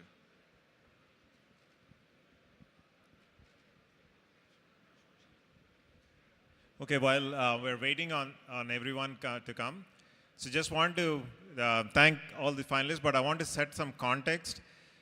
మనము ఇక్కడికి ఈ ఇంత పెద్ద grand event చేసుకుంటుంది, the main objective is for getting people like them to come here and be able to bring up the ideas. This is a business forum, and the objective of a business forum is to support businesses, help educate everybody how to build a business, how to pitch. All these are part of the main objective of a business forum. So I know ఆడియన్స్లో ఉన్న వాళ్ళకి మనకి ఇదేంటంటే ఇది different format, ఎందుకంటే మనకి usually we are use to entertainment and felicitations, and just listening to business pitches is a little bit too much, especially on an afternoon after the lunch. So, but trust me, this is what the value is going to be down the road, 15, 20 years down the road, or 10 years down the road. If one of these guys becomes the billionaires, they will thank APTA and the Business Forum for getting here. And the reason why I wanted this is, I'll share my personal journey. In US, in 2012, I was just sitting as one of the audience in the business, in some kind of a event, community event. And my friend wanted to do a business pitch, and he had an idea, but he didn't have the courage to go on the stage. I was just sitting, and he said, like, hey, can you look at this and come and just act as my partner and present it? And I just looked at it and I presented it. And he said, what did you say? Because I don't think what I had as an idea is what, but everybody connected on that idea. So that day we became partners, and we launched that company, and 5 years later I sold that company to Hitachi. So that is the reason why I wanted to make sure that people get this experience. And one other aspect of it is, the real business pitch conferences or business pitches are going to be brutal. I want you guys to warn you, this is a friendly, mana aptulu, mana atmeelu. So it is going to be a friendly fire, versus in the real world it is going to be brutal. So ival manam veeliki avakasam ichi koncham encourage cheyapote bayatiki they won't be as successful. And the most important thing is, each one of them we picked based on a specific thing, certain green technologies or renewable energy, life sciences, wind energy, like different sectors lonchi. So the way out of these 5, we will be announcing the winners, 3 of them, towards the end of on the main stage at the main time. I don't know the exact time, the organizers are going to say. So hold on, the surprise, so who the 3 winners are going to be. And yeah, so the 3 winners are going to be getting the prize money. That's number 1 is first, second, third, there is a prize money for each one of them. But that is, I would say, as participant money, in the sense that just to putting the effort and as an encouragement. But the real money is the investment that they are looking for, right? So out of these 5 people, over the last 24 hours, we have evaluated 18 companies to pick these 5. If you roll it back, the business pitch itself, we had 58. We got 58 pitches over the last 2 months. Out of that, over the last 2-3 months, we evaluated 58. We selected to 18 for this event. From that 18, we down selected to 5, and then we are going to get the 3. But the most important thing I want to leave with is that all of those 48 pitches are available for people. If any one of you is interested in saying, hey, did you have anything in the healthcare? Do you have anything in the renewable energy? Do you have anything in the technology? All those pitches and the data and all those are available for any of them here if you want to look at it. Just because a company didn't get here doesn't mean that it's not a good company or it's not an investable company. It's just that in the competition, they might not have a certain things, but they're all good companies, all of them are. And for these guys, depending upon which ones are selected, the investment process is not something that just because you won, you walk away with a $500,000 check or $1 million check, because the process is going to be at least a couple of months, 2-3 months due diligence process that goes through everything, and then based on that, the winner, whoever gets funding. But like I said, others who are not here can also get funding. I think most of you are familiar with the American Idol type, Indian Idol type.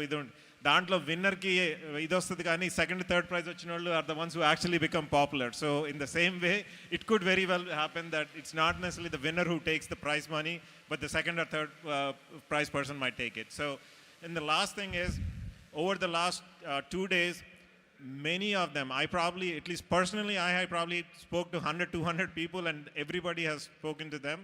Each one of them saying, sir మాకు ఇది తెలియలేదండి, ఇట్లాంటి conference ఏదో ఒకటి ఉందని, ఇలాంటి pictures ఉన్నాయని మాకు తెలియదండి, ఎలా పార్టిసిపేట్ చేయాలండి, how can we do it అనేది. So I think we did a good job in getting that elevation for everyone that this is something is possible. So I request the APTA leadership team to make something where everybody can submit their pitches and maybe organize like a quarterly web Zoom call or something where at least we pick, let's say 10-15 companies and they can present it.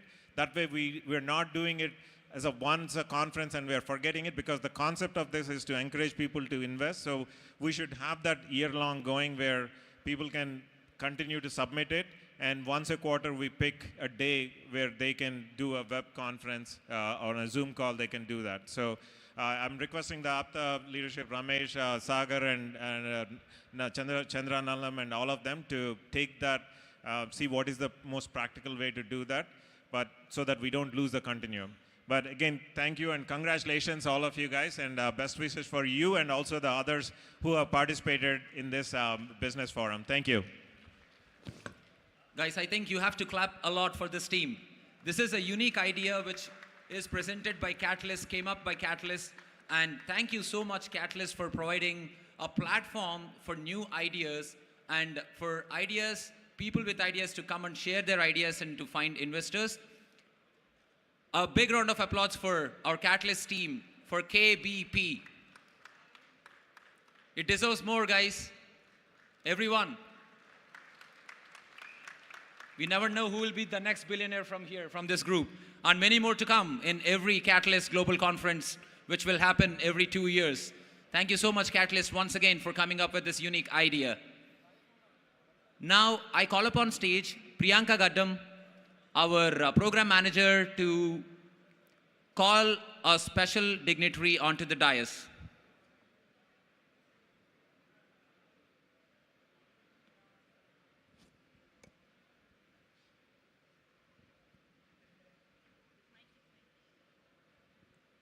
Hey everyone, good evening. Hope everybody is enjoying all the nice informative sessions here. So I would like to announce quickly about Kandula Lakshmi Durga Prasad Garu, better known as Kandula Durgesh Garu, and he's our Indian politician and Andhra Pradesh MLA and cabinet minister. As we all know, he's from the Jansena party, and he'll be here in next 10 minutes, and I would like to have everybody give a warm welcome to him, and he'll be here in next 5-10 minutes. And thank you so much, and I would like to have Dilip continue the show.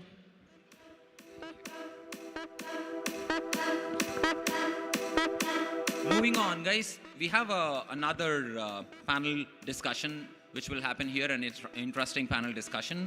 So to conduct that panel discussion, I would like to invite on stage TVN Rao Garu, IFS retired, to be on the stage and talk about the topic and to invite the panelists and the dignitaries.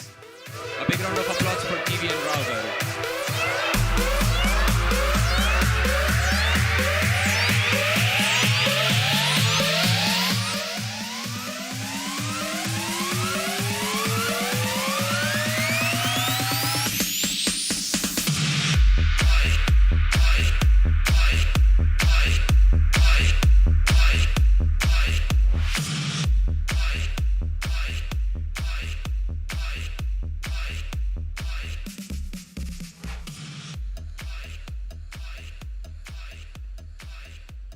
Good evening.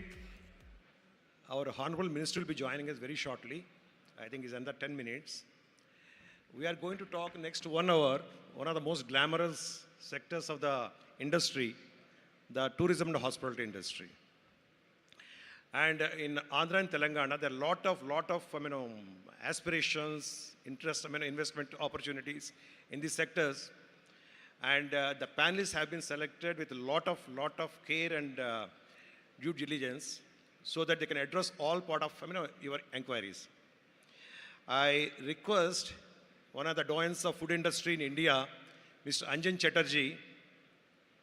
Sri Anjan Chatterjee is a chairman and managing director of the specialty restaurants. He has started the journey in 1992, and he started the famous brand, mainland China. Now Mr. Chatterjee has got more than 120 restaurant chains across the globe. Mr. Chatterjee.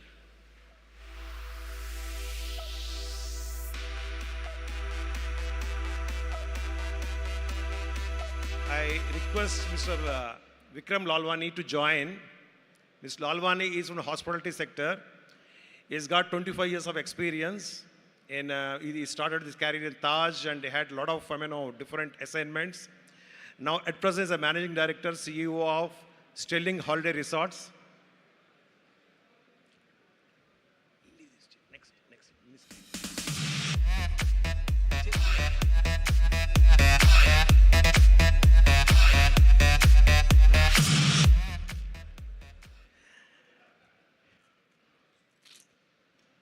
Next, I request Sri Veeraswamy Garu, is our beloved community leader in hospitality sector, the chairman of Hyatt Regency in Vijayawada, Ramaswamy Garu.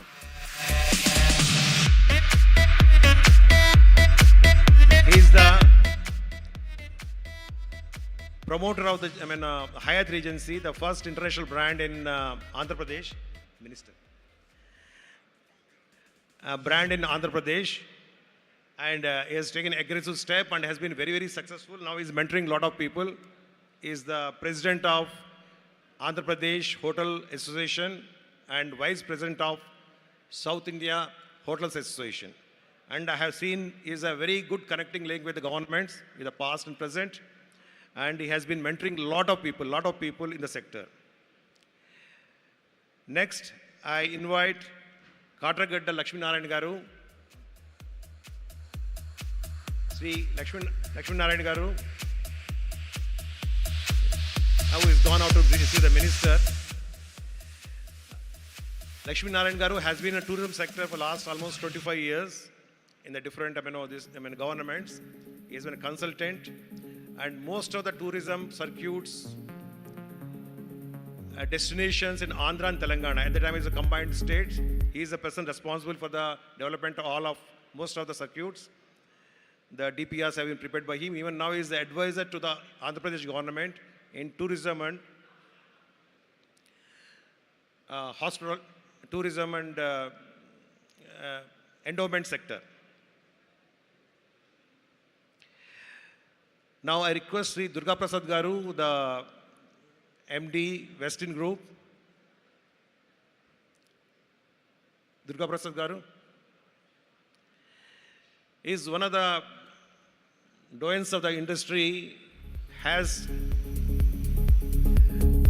trained when he's in hospitality, manpower agencies, this thing. He has got a college and he has been training a few thousands of people in the last 10 years, 25 years. And it will be in thousands. Trains 15,000 people. So, in case you are finding where to find the people for hotel industry, he is the correct person in Andhra Pradesh. Now, in the next few minutes, our Honorable Minister will be joining. In the meantime, I request Mr. Lalwani to start his presentation. You got a presentation, Mr. Lalwani? Yeah, please start the presentation. I request you to concentrate on his presentation. Basically,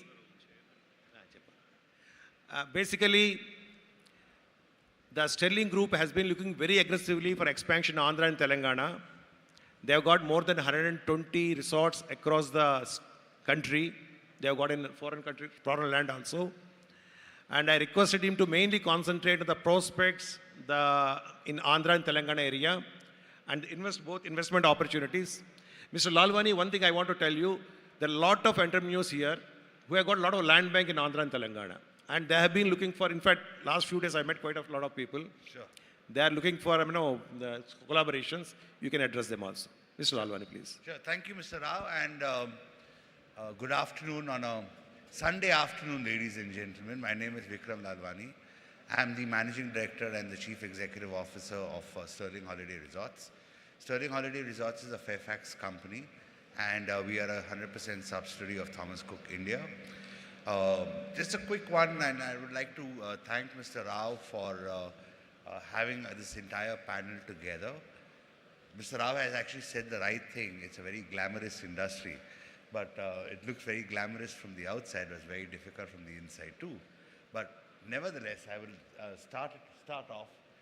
Tourism and hospitality, I think that's a subject that will never bore anyone. And possibly across the entire audience here, if we want to find out how many people have actually taken a holiday in the last 1 year, I think most of the hands would go up. How many have we taken holidays in the last 1 year? It's amazing. And I'll tell you, India is actually growing. The middle class in India is swelling.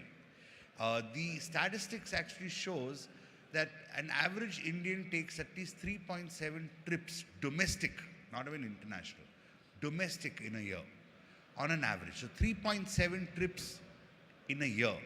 And they stay for an average of 2.5 days.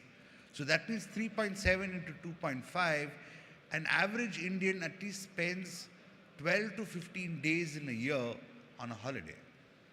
So, can you move to the next slide, please? Next slide, please. How do I do that? Right, just a quick brief introduction on Sterling. I'll not take too much time. We've actually been in India since 1986. We were the pioneers of the holidays, of concepts of holidays in India. Today we are 57 strong resorts in India, and we have a pipeline, a very strong pipeline of close to about 90 to 100 resorts and hotels in India in the next 2 to 3 years. Now, we're talking about holidaying, we're talking about leisure, we're talking about resorts. There's a very significant impact that we have on the society. Sterling, when we also started off, we started off in destinations which were relatively absolutely unknown, destinations which actually people did not even know existed, destinations that people did not understand even how to get there. We started Ooty, we started Kodai, we started Munnar, we started Darjeeling way back in 1990. And today, even we are in that position to explore new destinations. And when we explore new destinations, or what we call offbeat destinations, or virgin destinations, it also brings about a lot of economic value to that particular destination. Direct and indirect employment is one. Taxes is another. Third is the fact that you're exposing a large part of the country to we Indians, which we never even existed. We thought never even existed. I'm actually right now only focusing on domestic tourism, and I also focus a lot on the Telangana and Andhra Pradesh opportunities as well. So most of our resorts are rated at about 87%. We are almost number one in all our destinations that we are present in the TripAdvisor, and we cater to almost 500,000 guests in a year. Next slide, please. Mr. Vikram, just 1 minute break. We welcome Honorable Minister Kandula Durgesh Garu.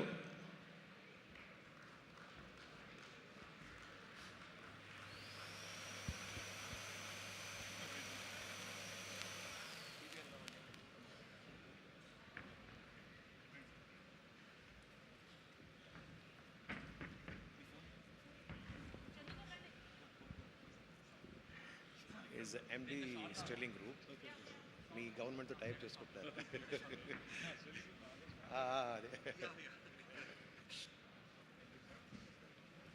From the APTA. You are the only representative here. Yeah, can we move to the next slide, please?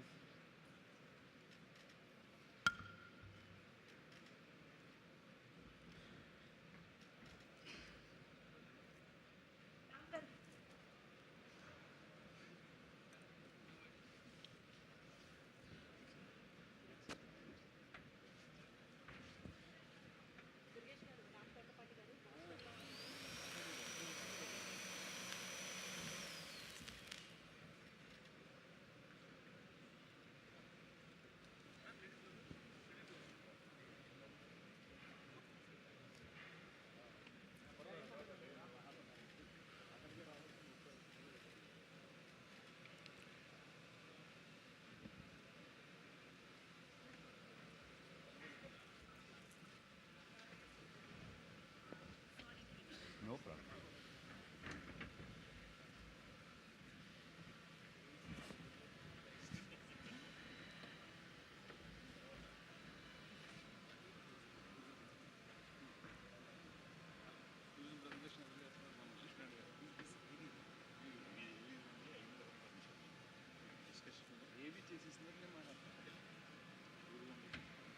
Please continue. Sorry.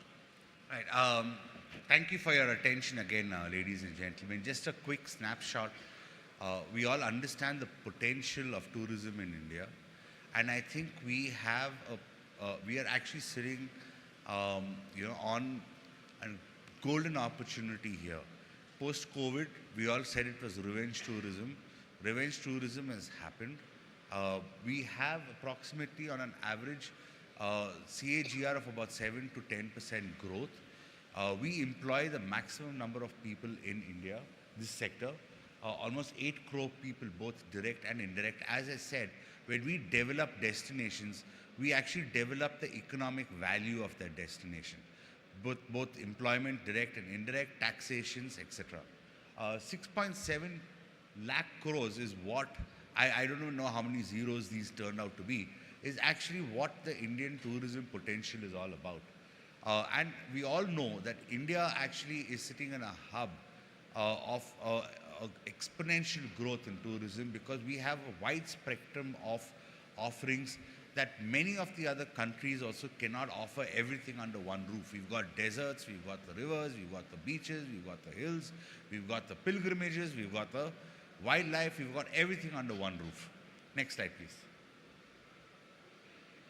So in terms of leisure hospitality, there's a difference between building a hotel in a city and building a resort in a leisure destination. A leisure destination generally has a lot more potential in terms of the fact that if we all want to go holidaying, and as we know that in India, at least 3.7 average Indians go on a holiday in a year. We have almost 1.8 lakh branded hotel rooms, and they are mainly in the mid-market and upper mid-market and in the upscale category. And there's potential for a lot more. As we see, every brand is actually growing. And I'll tell you, in the next 4 to 5 years, we will have another 500,000 branded rooms emerging in the country. As I said, the average growth rate is about 7 to 8%.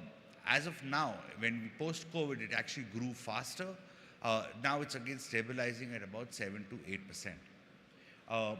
The growth, what is known as revenue per available room, that is every rupee that we earn for every room that we have, is actually growing at about 11%. So that means customers today, the guests today, are valuing what they get.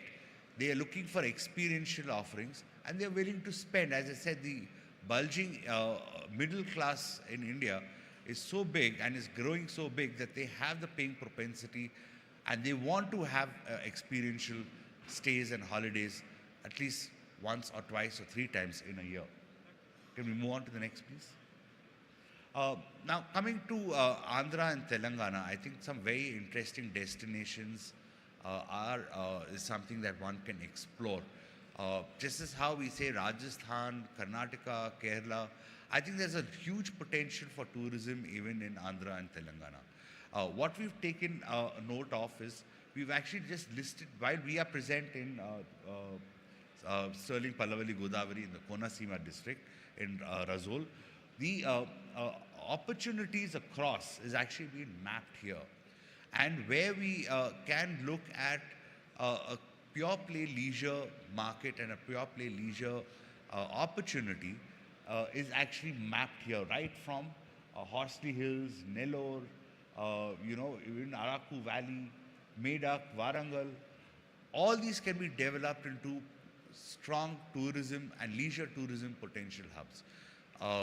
So just move on to the next slide, please. Obviously, I mean, we cannot do it alone.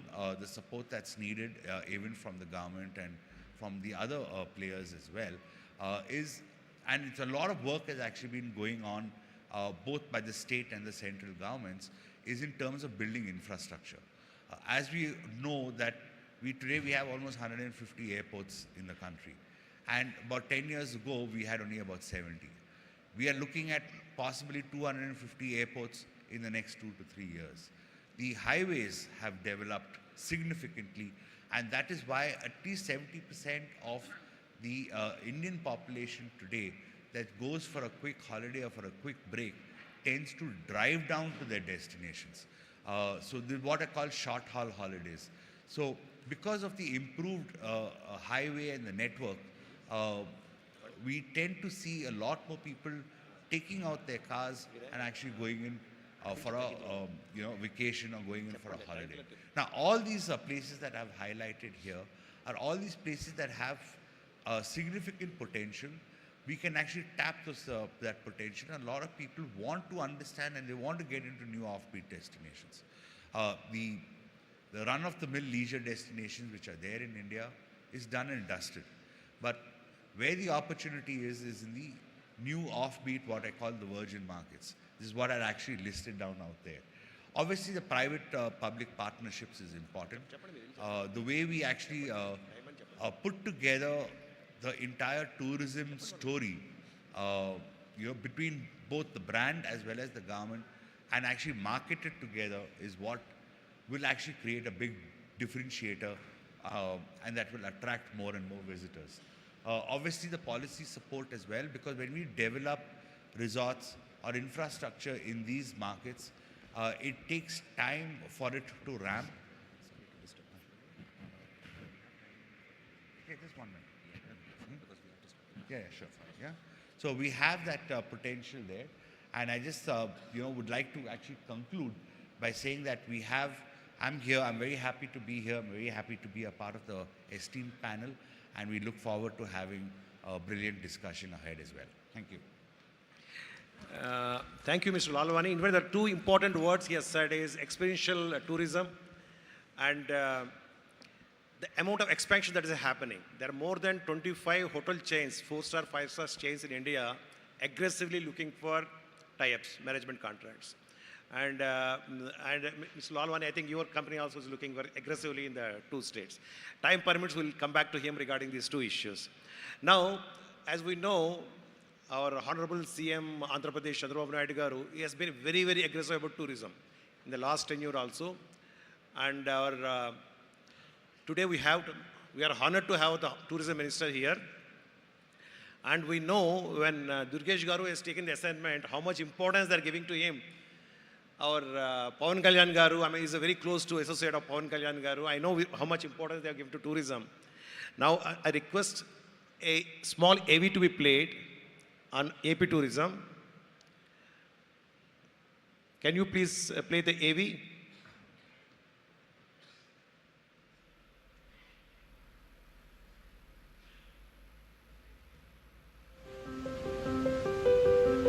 Andhra Pradesh పర్యాటక శాఖకు మహర్దశ మొదలైంది.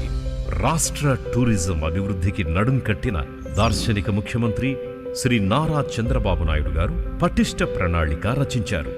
వాటి అమలుకు రాష్ట్ర ఉప ముఖ్యమంత్రి శ్రీ పవన్ కళ్యాణ్ గారు, పర్యాటక మంత్రి శ్రీ కందుల దుర్గేష్ గార్ల నిరంతర శ్రమ తోడై అభివృద్ధి త్వరితగతిన కార్యరూపం దాల్చి సత్ఫలితాన్నిస్తున్నాయి. 975 కిలోమీటర్ల అత్యంత పొడవైన సముద్ర తీరం, ఆంధ్రప్రదేశ్కి అద్భుత వరం. తీర్చిదిద్దిన బీచ్లు, రిసార్ట్స్, ప్రకృతి తీర ప్రాంతాలు మనల్ని ఆనందడోలికల్లో ముంచెత్తుతాయి. ప్రకృతి అందాల నడుమంపుల్లో కొండకోనల్ని దాటుకుంటూ చల్లగా సాగే అరకు ప్రయాణం పర్యాటకులకు ఓ వరం. దట్టమైన పాడేరు, చింతపల్లి, నల్లమల అడవులు, పాపికొండలు స్వచ్ఛమైన ప్రకృతి గాలుల స్వరాలను పలికిస్తాయి. సాహసాలు చెయ్యాలి అనుకునే వారికి అడ్వెంచర్ టూరిజం, చరిత్రకారులకు నచ్చే శిల్ప సౌందర్యం, కలియుగ దైవం శ్రీ వెంకటేశ్వరుడు సాక్షాత్తు కొలువుదీరిన తిరుమల ఒకవైపు, పరమశివుడే వెలసిన శ్రీశైలం అణువణువున ఆధ్యాత్మికతను నింపే మహాద్భుతమైన దేవాలయాలకు ఆలవాలం ఆంధ్ర రాష్ట్రం.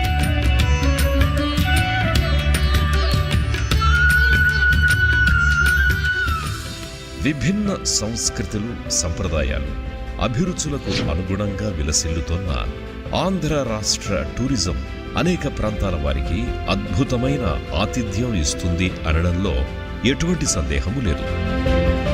రాష్ట్ర పర్యాటక శాఖ సహకారంతో ఎకో టూరిజంని అద్భుతంగా అభివృద్ధి చేశారు. శ్రీశైలం, సంగమేశ్వరం ప్రాంతాలకు మహర్దశ కలగనుంది. అఖండ గోదావరి మరియు సూర్యలంక బీచ్లకి మూలధన పెట్టుబడి కోసం ప్రత్యేక సహాయ పథకాలు రాష్ట్ర పర్యాటక రంగాన్ని మరింత వైభవోపేతంగా మలిచాయి. కేంద్ర ప్రభుత్వం ప్రసాద పథకం కింద ఇచ్చిన 54 కోట్లతో సింహాచలాన్ని, 25 కోట్ల రూపాయలతో అన్నవరాన్ని అత్యద్భుతంగా తీర్చిదిద్దనున్నారు. ఛాలెంజ్ బేస్డ్ డెస్టినేషన్ డెవలప్మెంట్ కింద చెరో 25 కోట్లతో నాగార్జున సాగర్, అహోబిలాన్ని అభివృద్ధి చేయనున్నారు.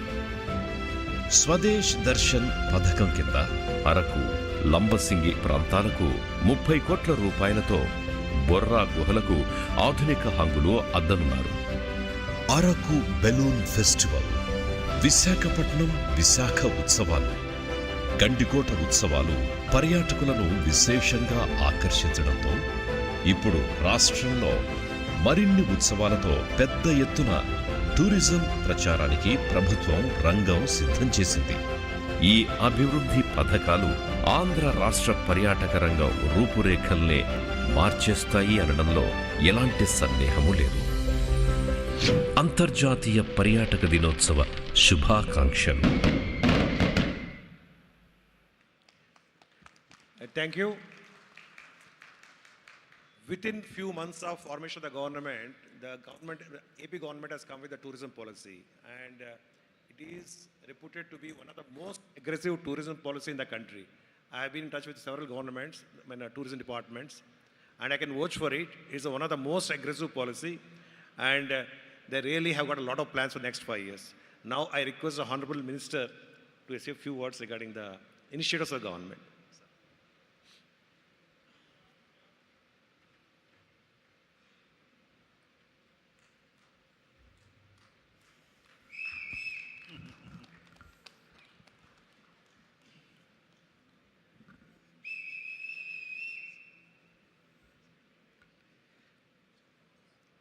వేదిక మీద ఉన్నటువంటి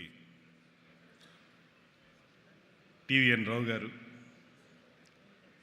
స్వామి గారు, లక్ష్మీనారాయణ గారు, ఇంకా అదర డిగ్నిటరీస్, అన్నిటికంటే మించి ప్రపంచం నలుమూలల నుంచి విచ్చేసినటువంటి ఆప్త మిత్రులు, ఆత్మ బంధువులైన మీ అందరికీ కూడా ఆంధ్రప్రదేశ్ రాష్ట్ర పర్యాటక, సాంస్కృతిక మరియు సినిమాటోగ్రఫీ మంత్రిత్వ శాఖల తరపున నమస్సుమాంజలి తెలియజేసుకుంటా ఉన్నాను.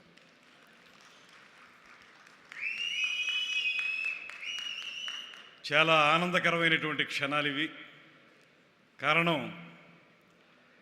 ప్రపంచం నలుమూలలో ఉన్నటువంటి అనేక మంది వ్యాపారవేత్తలు కానీ, పారిశ్రామికవేత్తలు కానీ, ఔత్సాహిక పారిశ్రామికవేత్తలు కానీ అందరూ ఒక వేదిక మీదకు వచ్చి ఆప్తా పేరుతోటి ఆంధ్రప్రదేశ్ రాష్ట్రంలో కానీ, భారతదేశంలో కానీ, ప్రపంచం నలుమూలలా కానీ ఏ రకమైనటువంటి అవకాశాలు ఉన్నాయి. తద్వారా అభివృద్ధి చెందడానికి ఏ రకంగా మనం ముందుకు వెళ్ళాలనేటువంటి ఆలోచనతో క్యాటలిస్ట్ అనేటువంటి ఈ సభావేదికను ఏర్పాటు చేయటం, 2 రోజులుగా ఈ కార్యక్రమాలు నిర్వహించటం, తద్వారా ఒకరికొకరు పరిచయం ఏర్పడి ఒకరినొకరు తెలుసుకుని ఒకరితో ఒకరు మాట్లాడుకుని వే ఫార్వర్డ్ ఎలా ఉండాలనేటువంటి దాని మీద ఒక కార్యాచరణ ఏర్పాటు చేసుకోవడానికి ఈ వేదిక చాలా ఉపయోగపడుతుందనేటువంటి మాటని మనస్ఫూర్తిగా నేను నమ్ముతున్నాను. ఇంత మంచి కార్యక్రమాన్ని విదేశాల్లో నిర్వహించేటువంటి సందర్భాలు కొన్నున్నా స్వదేశంలో నిర్వహించుకోవడం ద్వారా, అక్కడ ఉన్నటువంటి వారందరూ ఇక్కడికి రావడం ద్వారా ఈ ఎక్స్చేంజ్ ఆఫ్ ఐడియాస్ కానివ్వండి, ఒకరినొకరు అర్థం చేసుకోవడం కానివ్వండి మరింతగా పెరుగుతుందనేటువంటి మాటను మనస్ఫూర్తిగా నేను నమ్ముతున్నాను. దాంతోపాటు ఒక మాట చెప్పాలి, ఇవాళ ఆంధ్రప్రదేశ్ రాష్ట్రంలో ఏర్పడినటువంటి నూతన కూటమి ప్రభుత్వం ఏర్పడడానికి ఇక్కడ ఆంధ్రప్రదేశ్లో ఉన్నటువంటి స్థానికంగా సహకరించినటువంటి కార్యకర్తలు కానీ నాయకులు కానీ వారందరూ ఒక ఎత్తు అయితే, ప్రపంచం నలుమూలల నుంచి ఈ కూటమి విజయం సాధించాలనేటువంటి ఆలోచనతో సహకరించినటువంటి మీ అందరికీ కూడా ప్రత్యేకమైనటువంటి కృతజ్ఞతలు తెలియజేసుకుంటా ఉన్నాను. చాలా సందర్భాల్లో ఇక్కడ ప్రజలకు ఉపయోగపడేటువంటి ఒక ప్రభుత్వం రావాలి, తద్వారా సంక్షేమంతో పాటు అభివృద్ధి కూడా జరగాలి. అభివృద్ధి జరిగితేనే రాష్ట్రం సర్వతోముఖంగా అభివృద్ధి చెందగలుగుతుందని నమ్మి గడిచిన 5 సంవత్సరాల కాలంలో అనేక సందర్భాల్లో మీలో చాలామంది వివిధ దేశాల్లో ఉన్నటువంటి మీరందరూ కూడా టెలికాన్ఫరెన్స్ల ద్వారా కానీ జూమ్ మీటింగుల్లో కానీ మీరు మాట్లాడినటువంటి తీరు కానీ మాకు అందించినటువంటి ప్రోత్సాహం కానీ తద్వారా ఈ విజయంలో మీరు కూడా ఒక కీలకమైనటువంటి భూమికని నిర్వహించారనేటువంటి మాటని ఈ సందర్భంగా నేను చెప్పక తప్పదు. అందుకే ఇవాళ ఒక సమర్థవంతమైనటువంటి పరిపాలన దక్షునిగా దేశంలోనే గ్రేట్ విజనరీ ఆఫ్ ఇండియాగా పేరు పొందినటువంటి చంద్రబాబు నాయుడు గారు ఒక పక్కన, అదేవిధంగా పేదవాడి కంట కన్నీరు తొడవటమే లక్ష్యంగా రాజకీయాల్లోకి వచ్చి ఆ రాజకీయాల ద్వారా సమాజాన్ని సమూలంగా మార్పు చేయాలనేటువంటి ఆలోచనతో అనేక కార్యక్రమాలను నిర్వహిస్తున్నటువంటి ఉప ముఖ్యమంత్రి శ్రీ కొణిదెల కొదమసింహం పవన్ కళ్యాణ్ గారు కానీ, వీరిరువురికి పైన ప్రోత్సాహం అందించేటువంటి అద్భుతమైనటువంటి నాయకులు నరేంద్ర మోడీ గారు కానీ, ఈ ముగ్గురు కలిసి ఆంధ్రప్రదేశ్ రాష్ట్రాన్ని ముందుకు తీసుకెళ్ళటానికి, తద్వారా సుసంపన్నం చేయటానికి, అభివృద్ధిని సంక్షేమాన్ని సమపాళ్లలో రంగరించి ముందుకు నడపడానికి జరుగుతున్నటువంటి ప్రయత్నంలో ఒక 6 నెలల కాలం అయింది. ఈ 6 నెలల కాలంలో వివిధ రంగాల్లో చాలా కీలకమైనటువంటి నిర్ణయాలని ఈ ప్రభుత్వం తీసుకున్నప్పటికీ, ప్రత్యేకించి ఆంధ్రప్రదేశ్ రాష్ట్రంలో పర్యాటక శాఖని అభివృద్ధి చేయడానికి చేసే ప్రయత్నం మీ అందరికీ కూడా ప్రత్యేకంగా చెప్పుకోవాల్సింది. ఇప్పుడే స్టెర్లింగ్స్ అధినేత వారు చెప్పారు ఏ రకంగా ప్రభుత్వంతో కలిసి కార్యక్రమాలు నిర్వహించబోతున్నాం అనేటువంటి మాట. మీ అందరికీ తెలిసిందే, ఆంధ్రప్రదేశ్కి అద్భుతమైనటువంటి ప్రకృతి సౌందర్యం ఉంది. 974 కిలోమీటర్ల పొడవునా వ్యాపించి ఉన్నటువంటి తీర ప్రాంతం ఉంది. దాంతోపాటు ఒక పక్కన విశాఖపట్నం లాంటి ఉత్తరాంధ్ర ప్రాంతాలు, మరో పక్కన కాకినాడ, రాజమండ్రి, విజయవాడ, గుంటూరు లాంటి ప్రాంతాలు, అటు పక్కన తిరుపతి, అనంతపూర్ లాంటి ప్రాంతాలు.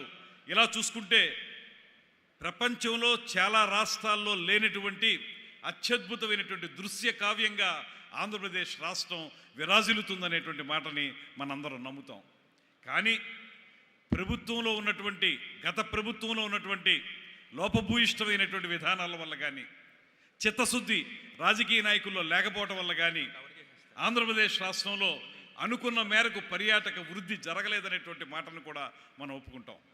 అందువల్లే గత 5 సంవత్సరాల కాలంలో కుంటుపడినటువంటి పర్యాటక అభివృద్ధిని మరింతగా పెంపొందించడానికి, తద్వారా ఆంధ్రప్రదేశ్ రాష్ట్రాన్ని పర్యాటక రంగంలో దేశంలోనే అగ్రగామి రాష్ట్రంగా నిలబెట్టడానికి ఒక ప్రయత్నాన్ని చంద్రబాబు నాయుడు గారు, పవన్ కళ్యాణ్ గారు ప్రారంభించారు. దాన్ని మేము కూడా కొనసాగించే విధంగా ఇవాళ కార్యక్రమాలు నిర్వహిస్తూ ఉన్నాం. మీ అందరికీ తెలియంది కాదు, చాలా అందమైనటువంటి ప్రదేశాలు ఉన్నటువంటి మన ప్రాంతాలు ఇప్పటికీ కూడా దేశవ్యాప్తంగా సరైనటువంటి ప్రాచుర్యానికి నోచుకోలేదు. మన దగ్గర ఉన్నటువంటి అద్భుతమైనటువంటి సౌందర్య ప్రాంతాలు ఏ రాష్ట్రంలోనూ లేనప్పటికీ కూడా సరైనటువంటి ప్రమోషన్ జరగకపోవటం వల్ల, ఎక్కువ మంది ప్రజలు దాంట్లో భాగస్వాములు కాకపోవటం వల్ల మనం ఇంకా వెనకబడి ఉన్నాం అనేటువంటి మాటను నమ్మి ఈ 6 నెలల కాలంలో ఒక కొత్త విధానాన్ని ఏర్పరచుకోవడానికి, పర్యాటక రంగాన్ని ముందుకు తీసుకెళ్ళటానికి ఒక సుసంపన్నమైనటువంటి కార్యాచరణని ఏర్పాటు చేసుకోవడానికి పెద్ద ఎత్తున ప్రయత్నాలు జరుగుతూ ఉన్నాయి. అందుకే మనం ఇప్పుడు పర్యాటక అభివృద్ధి కోసం పీపీపీ మోడ్ అనేటువంటి దాన్ని, పబ్లిక్ ప్రైవేట్ పార్ట్నర్షిప్, కేవలం ప్రభుత్వం మాత్రమే కాకుండా ప్రజల భాగస్వామ్యంతో, ప్రైవేటు ఇన్వెస్టర్స్ యొక్క భాగస్వామ్యంతో ఈ రాష్ట్రాన్ని పర్యాటక రంగంలో వృద్ధి చేయాలనేటువంటి ఆలోచన చేస్తున్నటువంటి సందర్భాన్ని మీకు మనవి చేస్తున్నాం. అందుకే ఇవాళ రాష్ట్రంలో మీ అందరికీ తెలుసు, కొత్తగా టూరిజం పాలసీని తీసుకురావడం జరిగింది. అది 25-29కి సంబంధించి ఒక 5 సంవత్సరాలకు గాను ఈ టూరిజం పాలసీని కొత్తగా తీసుకురావడం జరిగింది. దాంట్లో ప్రధానంగా మనం ఆలోచించేటువంటి అంశం ఏంటంటే, ఇప్పటి వరకు చాలామంది ప్రైవేట్ ఇన్వెస్టర్స్ కోరుతున్నటువంటి అంశం ఏంటంటే, టూరిజం కూడా ఒక ఇండస్ట్రీ స్టేటస్ ఇవ్వండి, పారిశ్రామిక హోదా ఇచ్చినట్లయితే ఖచ్చితంగా అభివృద్ధి జరుగుతుందనేటువంటి మాట వారందరూ చెప్పినప్పుడు దీని మీద మేధోమథనం చేసి ఖచ్చితంగా దీనికి పరిశ్రమ హోదా ఇవ్వాలనేటువంటి ఆలోచనతోటి ముఖ్యమంత్రి గారు, ఉప ముఖ్యమంత్రి గారు ఇద్దరూ కూడా ఆ ప్రకారంగా ఈ మధ్య కాలంలోనే ఇండస్ట్రీ స్టేటస్ని టూరిజం సెక్టార్ కూడా ఇవ్వడం జరిగిందనేటువంటి మాటని మీ అందరి ముందు కూడా సగర్వంగా తెలియజేయగలుగుతున్నాను. దాంతోపాటు టూరిజం పాలసీ ఏదైతే ఉందో, పాలసీ ప్రకారం ఎలాగ మనం రాష్ట్రంలో వివిధ ప్రాంతాల్లో ఉన్నటువంటి పర్యాటక ప్రాంతాలను అభివృద్ధి చేయాలనేటువంటి ఆలోచన చేసి యాంకర్ హబ్స్గా ఈ రాష్ట్రాన్ని అభివృద్ధి చేయాలి. ఎందువలనంటే మీకు ఒక ప్రాంతంలోకి వెళ్ళేటప్పటికీ అక్కడ కేవలం ఒక రకమైనటువంటి పర్యాటక రంగానికి సంబంధించిన కార్యక్రమాలు మాత్రమే కాకుండా ఎకో టూరిజం కానివ్వండి, వెల్నెస్ టూరిజం కానివ్వండి, లేకపోతే మైస్ సెంటర్స్ కానివ్వండి, ఇలాగ ఒక్కొక్క ప్రాంతంలోనూ వివిధ రకాల పర్యాటక కార్యక్రమాలను అభివృద్ధి చేసుకోవడానికి అవకాశం జరుగుతూ ఉంది. అందువల్ల ఈ రాష్ట్రంలో మొత్తం 7 ప్రాంతాల్లో, విశాఖపట్నం దగ్గర నుంచి అనంతపూర్ వరకు 7 ప్రదేశాల్లో ఈ యాంకర్ హబ్స్ని డెవలప్ చేయడం ద్వారా కేవలం ఆ ప్రాంతం మాత్రమే కాకుండా, ఉదాహరణకి మీకు నేను మనవి చేసేది, తిరుపతి వెళ్తే తిరుపతి దర్శనం చేసుకుని వెంకటేశ్వర స్వామిని తిరిగి సాయంత్రానికి మళ్ళీ ట్రైన్ ఎక్కో లేకపోతే ఫ్లైట్ ఎక్కో వెనక్కి తిరిగి రావటం మనం చూస్తూ ఉన్నాం. అలా కాకుండా ఒక ప్రాంతాన్ని సందర్శించడానికి వెళ్ళినటువంటి పర్యాటకులు అక్కడ ఒక పూట ఉండడం మాత్రమే కాకుండా ఆ పక్కన ఉన్నటువంటి ఇతరత్ర పిలిగ్రిమ్ టూరిజంకి అవసరమైనటువంటి టెంపుల్స్ని చూడడం, దాంతోపాటు ఎకో టూరిజంగా ఉన్నటువంటి కార్యక్రమాలను చూడడం, అలా వివిధ రకాల కార్యక్రమాలను అక్కడ చూడాలి అంటే అక్కడ సౌకర్యాలు ఉండాలి, అక్కడ మనకి రిసార్ట్స్ ఉండాలి, దాంతోపాటు ఇతరత్ర టూరిజం యాక్టివిటీస్ని డెవలప్ చేయాలి. అలా చేస్తే ఒక సర్క్యూట్గా ఏర్పడి ఒక రోజు కోసం వచ్చినటువంటి సందర్శకుడు ఒక 2-3 రోజులు ఉండే విధంగా చేయగలిగితే టూరిజం అభివృద్ధి చెందుతుందనేటువంటి మాటని స్పష్టంగా మేము నమ్ముతున్నాం. అందుకే ఒక 7 యాంకర్ హబ్స్ను తయారు చేసి అవి రకరకాల టూరిజంలకి హబ్స్గా ఉండేలాగా వాటిని తయారు చేయటం ఒకటి. అదేవిధంగా ఒక 25 థిమాటిక్ అప్రోచెస్ సర్క్యూట్స్ను కూడా మేము ప్రయత్నిస్తూ ఉన్నాం. ఆ 25 థిమాటిక్ సర్క్యూట్స్ కూడా ప్రధానంగా మనం చూస్తే బుద్ధిస్ట్ సర్క్యూట్ అనేటువంటిది మన ఆంధ్రప్రదేశ్ రాష్ట్రంలో చాలా గొప్పగా ఉంది. విశాఖపట్నం ప్రాంతంలో తొట్లకొండ కానీ, బావికొండ కానీ, అదేవిధంగా గుంటూరు పరిసర ప్రాంతాల్లో నాగార్జునకొండ కానివ్వండి, అదేవిధంగా రాయలసీమలో కూడా అనేక బౌద్ధ ఆరామాలు నిర్మించుకున్నటువంటి సందర్భాన్ని మనం చూసాం.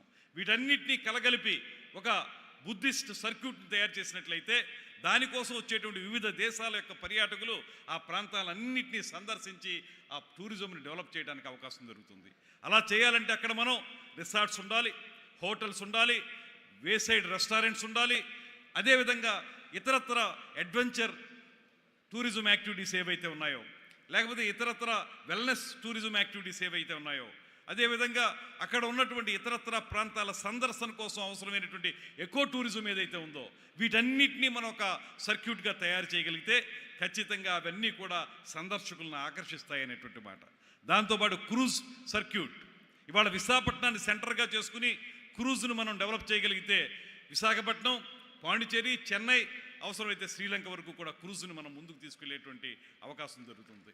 అదేవిధంగా ఇతరత్రా మనం చూసుకున్నప్పుడు ఏదైతే వాటర్ స్పోర్ట్స్ ఉన్నాయో, ఏవైతే మారేడుమిల్లి లాంటి ఆంధ్రప్రదేశ్లో తూర్పుగోదావరి జిల్లాలో ఉన్నటువంటి అడవులు, ఆ ప్రాంతంలో ఉండేటువంటి అందాలు, కోనసీమలో ఉన్న అందాలు, అక్కడ ఉండే కల్నరీ, ఇవన్నీ చూసుకున్నట్లయితే ఎక్కడికక్కడ మనం ఒక సర్క్యూట్ని ఏర్పాటు చేసుకుని ఆ సర్క్యూట్ ద్వారా ఆంధ్రప్రదేశ్ రాష్ట్రాన్ని సంపూర్ణమైనటువంటి పర్యాటక కేంద్రంగా తయారు చేయడానికి ఒక 25 థిమాటిక్ అప్రోచెస్ తోటి మేము వెళ్తా ఉన్నాం అనేటువంటి మాటను కూడా ఈ సందర్భంగా మనం చేస్తున్నాను. అయితే దీనికి కేంద్ర ప్రభుత్వ సహకారం కొంత మేరకు ఉన్నప్పటికీ కూడా ప్రసాద్ స్కీమ్ కానీ, అదేవిధంగా స్వదేశీ దర్శన్ అనేటువంటి 2 స్కీముల ద్వారా కేంద్ర ప్రభుత్వం ఆంధ్రప్రదేశ్కి ఇతోధికంగా సహకారం అందిస్తుంది. అందులో భాగంగానే స్వదేశీ దర్శన్ 2 అనేటువంటి ఒక స్కీమ్ కింద అఖండ గోదావరి పేరుతోటి తూర్పు పశ్చిమ గోదావరి జిల్లాల్లో ఉన్నటువంటి గోదావరి పరివాహక ప్రాంతాన్ని సుందరమైనటువంటి అందమైనటువంటి ప్రాంతంగా తీర్చిదిద్దడానికి అక్కడ పూర్తిగా పూర్వకాలంలో కట్టబడినటువంటి హేవలాక్ బ్రిడ్జిని సందర్శకులకు ఉపయోగించుకునే విధంగా చేయడానికి ఒక ప్రయత్నం ప్రారంభించాం.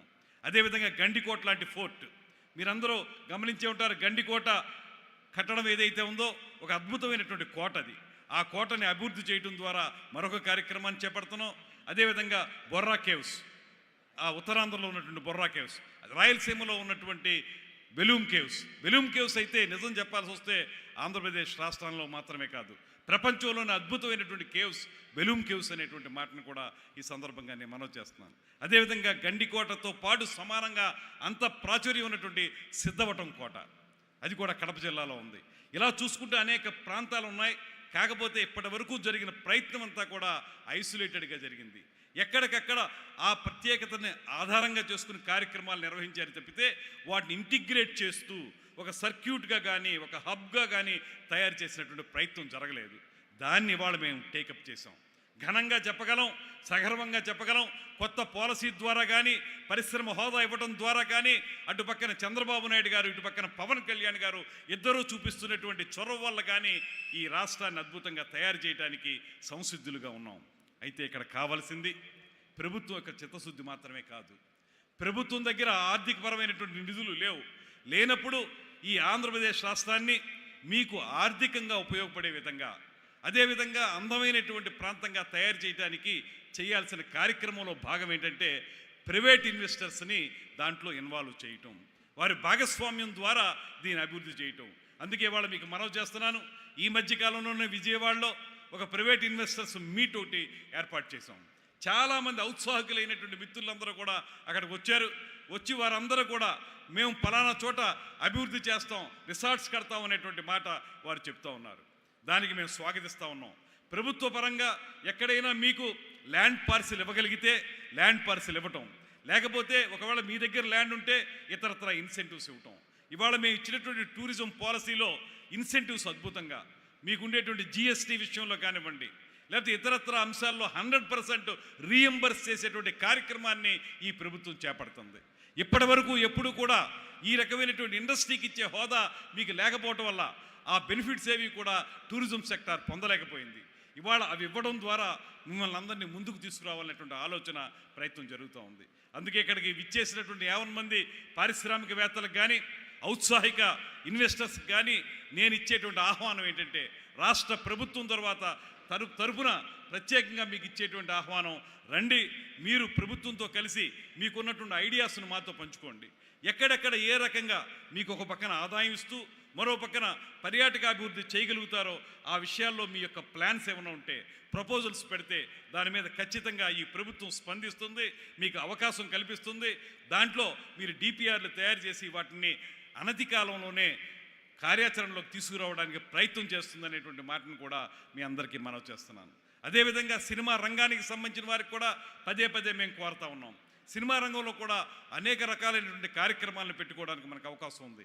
ఇవాళ ఆంధ్రప్రదేశ్లో ఉన్నటువంటి అత్యద్భుతమైనటువంటి లొకేషన్స్ మరి ఏ రాష్ట్రంలో లేవు. ఇవాళ చూస్తే మీరు ఒక్కసారి కోనసీమ వెళితే, లేకపోతే ఒకసారి మన మారేడుమిల్లి లాంటి ప్రాంతాలకు వెళితే తమిళనాడు నుంచి, అదేవిధంగా తెలంగాణ నుంచి, అదేవిధంగా కేరళ నుంచి కూడా సినిమా వాళ్ళు వచ్చి షూటింగ్లు చేసుకునేటువంటి పరిస్థితి ఉంది. అలాంటి సందర్భంలో ఆంధ్రప్రదేశ్లో పర్యాటక అభివృద్ధితో పాటు ముఖ్యమైనటువంటిది అక్కడ మౌలిక సదుపాయాల కల్పన కూడా సినిమా రంగానికి అవసరం. దాంట్లో కూడా మీకు ఉత్సాహం ఉంటే రండి, ఆ శాఖలో కూడా మేము తప్పనిసరిగా సహకరిస్తాం. ఒక స్టూడియో నిర్మించాలన్నా, లేకపోతే ఒక డబ్బింగ్ థియేటర్ నిర్మించాలన్నా, లేకపోతే ఒక రికార్డింగ్ థియేటర్ నిర్మించాలన్నా ఆ ఉత్సాహం ఉంటే వస్తే ఆంధ్రప్రదేశ్లో అనేక అవకాశాలు ఉన్నాయి. వాటన్నిటినీ కూడా సద్వినియోగపరచుకోవాలనేటువంటి మాటను కూడా ఈ సందర్భంగా నేను మనవి చేస్తున్నాను. దాంతోపాటు పర్యాటక వృద్ధిలో ఈ మధ్యనే పవన్ కళ్యాణ్ గారు ఒక అద్భుతమైనటువంటి ఆలోచన ఇచ్చారు. సాహితీ పర్యాటకం అనేటువంటి మాట. ఆంధ్రప్రదేశ్ రాష్ట్రంలో లబ్ధ ప్రతిష్ఠులైనటువంటి అనేక మంది కవులు అద్భుతమైనటువంటి లైబ్రరీలు మెయింటైన్ చేశారు వాళ్ళు. మీరు ఉత్తరాంధ్రలో తీసుకుంటే కాళీపట్నం రామారావు గారు కారా మాస్టర్ అంటారు. ఆయన స్వయంగా రచయిత మాత్రమే కాకుండా అనేక పుస్తకాలను సంకలనం చేసి ఒక అద్భుతమైన గ్రంథాలయాన్ని ఆయన ఏర్పరిచారు. అక్కడికి పర్యాటకంగా మనం వెళ్ళొచ్చు. అదేవిధంగా రాజమండ్రిలో గౌతమి గ్రంథాలయం, అదేవిధంగా ఆంధ్ర విశ్వవిద్యాలయంలో ఉన్నటువంటి అద్భుతమైనటువంటి గ్రంథాలయం, వీటిని కూడా మనం అందరం కూడా చూడడం ద్వారా ఆ ప్రాంతాలను కూడా అభివృద్ధి చేయడానికి అవకాశం దొరుకుతుంది. ఎప్పుడైతే సందర్శకులు పెరుగుతారో, పర్యాటకులు పెరుగుతారో, ఖచ్చితంగా అక్కడ మౌలిక సదుపాయాలు కల్పించగలుగుతాం. తద్వారా మనకి ఆదాయం, అదేవిధంగా ఆనందం కూడా కలుగుతాయనేటువంటి మాటని ఈ సందర్భంగా మనవి చేస్తూ ఉన్నా. మొత్తంగా చూసుకుంటే మీ అందరికీ ఒక వాతావరణం ఉంది. ఇవాళ మీ అందరికీ ఉపయోగపడేటువంటి కంజీనియల్ అట్మాస్ఫియర్ని ఏర్పరచడానికి ప్రభుత్వం ప్రయత్నం చేస్తూ ఉంది. నిన్న కూడా పవన్ కళ్యాణ్ గారు గేమ్ చేంజర్ సినిమా షూటింగ్ అయిపోయి సినిమా ప్రీ రిలీజ్ ఫంక్షన్కి రాజమండ్రి వచ్చారు. అప్పుడు కూడా ఆయన చెప్పారు, ఈ ప్రాంతాన్ని కానీ రాష్ట్రంలో అనేక ప్రాంతాలను కానీ పర్యాటకంగా అభివృద్ధి చేయాల్సిన బాధ్యత మనందరి మీద ఉందనేటువంటి మాట వారు చెప్పడం జరిగింది. అందుకే మీ అందరికీ మేము మనవి చేసేది, ఆ టూరిజం పాలసీ తాలూకు వివరాలన్నింటినీ కూడా మీకు అందజేస్తాం. మీరు బాగా చదవండి వాటిని. ఇవాళ నేను ఘనంగా చెప్పగలను, సగర్వంగా చెప్పగలను, భారతదేశంలో ఏ రాష్ట్రంలో లేనటువంటి అద్భుతమైనటువంటి టూరిజం పాలసీ ఆంధ్రప్రదేశ్లో ఈ కొత్తగా ఏర్పరిచామనేటువంటి మాటను కూడా మీ అందరికీ తెలియజేసుకుంటున్నాను. దాన్ని మీరు సద్వినియోగపరచుకోవాల్సిందిగా మిమ్మల్ని అందరినీ కోరుతా ఉన్నాను. 974 కిలోమీటర్ల పొడవునా ఉన్నటువంటి సముద్ర తీరంలో వాటర్ స్పోర్ట్స్ కానివ్వండి, రివర్ ఫ్రంట్స్ కానివ్వండి, అదేవిధంగా సీ ఫ్రంట్ కానివ్వండి, వీటన్నిటిని ఆధారం చేసుకుని అనేక వందల హోటల్స్ రావాల్సిన అవసరం కూడా ఉంది. మొన్ననే ముఖ్యమంత్రి గారు కూడా చెప్పారు, 5 సంవత్సరాల కాలంలో, రాబోయే 5 సంవత్సరాల కాలంలో 50,000 గదులు నిర్మించాలి ఈ రాష్ట్రంలో అనేటువంటి మాట. ఎప్పుడైతే మీకు ఆ ఫెసిలిటీ ఉంటుందో,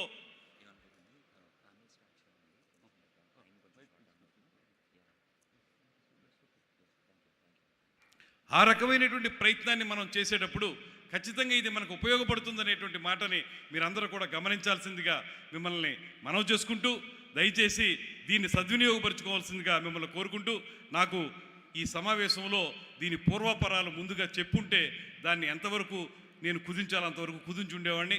పూర్వపరాలు చెప్పనందుకు నిర్వాహకులు అది చెప్పుంటే నేను ఎంత సమయంలో అంతే మాట్లాడి ఉండేవాడిని. పర్యాటక రంగ వృద్ధి గురించి ఆంధ్రప్రదేశ్లో ఏం చేయాలనేటువంటి దాని మీద మీరు చెప్పమన్నారనేటువంటి ఆలోచనతోటి కొంచెం ఎక్స్టెండెడ్గానే చెప్పాను. క్షంతవ్యుణ్ణి. దయచేసి ఈ కార్యక్రమాలను మీరు ఉపయోగించుకోవాల్సిందిగా కోరుతూ సెలవు తీసుకుంటున్నాను. Thank you, sir. Actually, we can imbibe your energy. We imbibe your energy, sir. The most crucial words he has used is sir. The most important words he used is tourism industry status to the sector. Mike, Minister Garu, I request you to please come back to the dais, please. Sir, we request you to come back to the dais. This.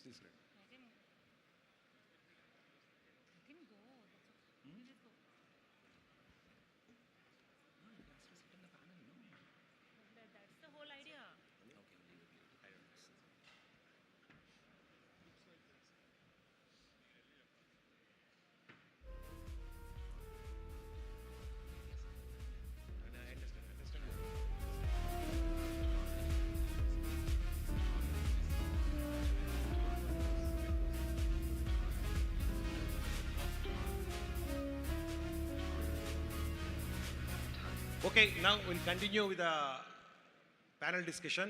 Now I request Mr. Chatterjee. Chatterjee has been in the food industry for almost 34 years, something like that. And he has seen the fine dining facilities, how it's evolved in India.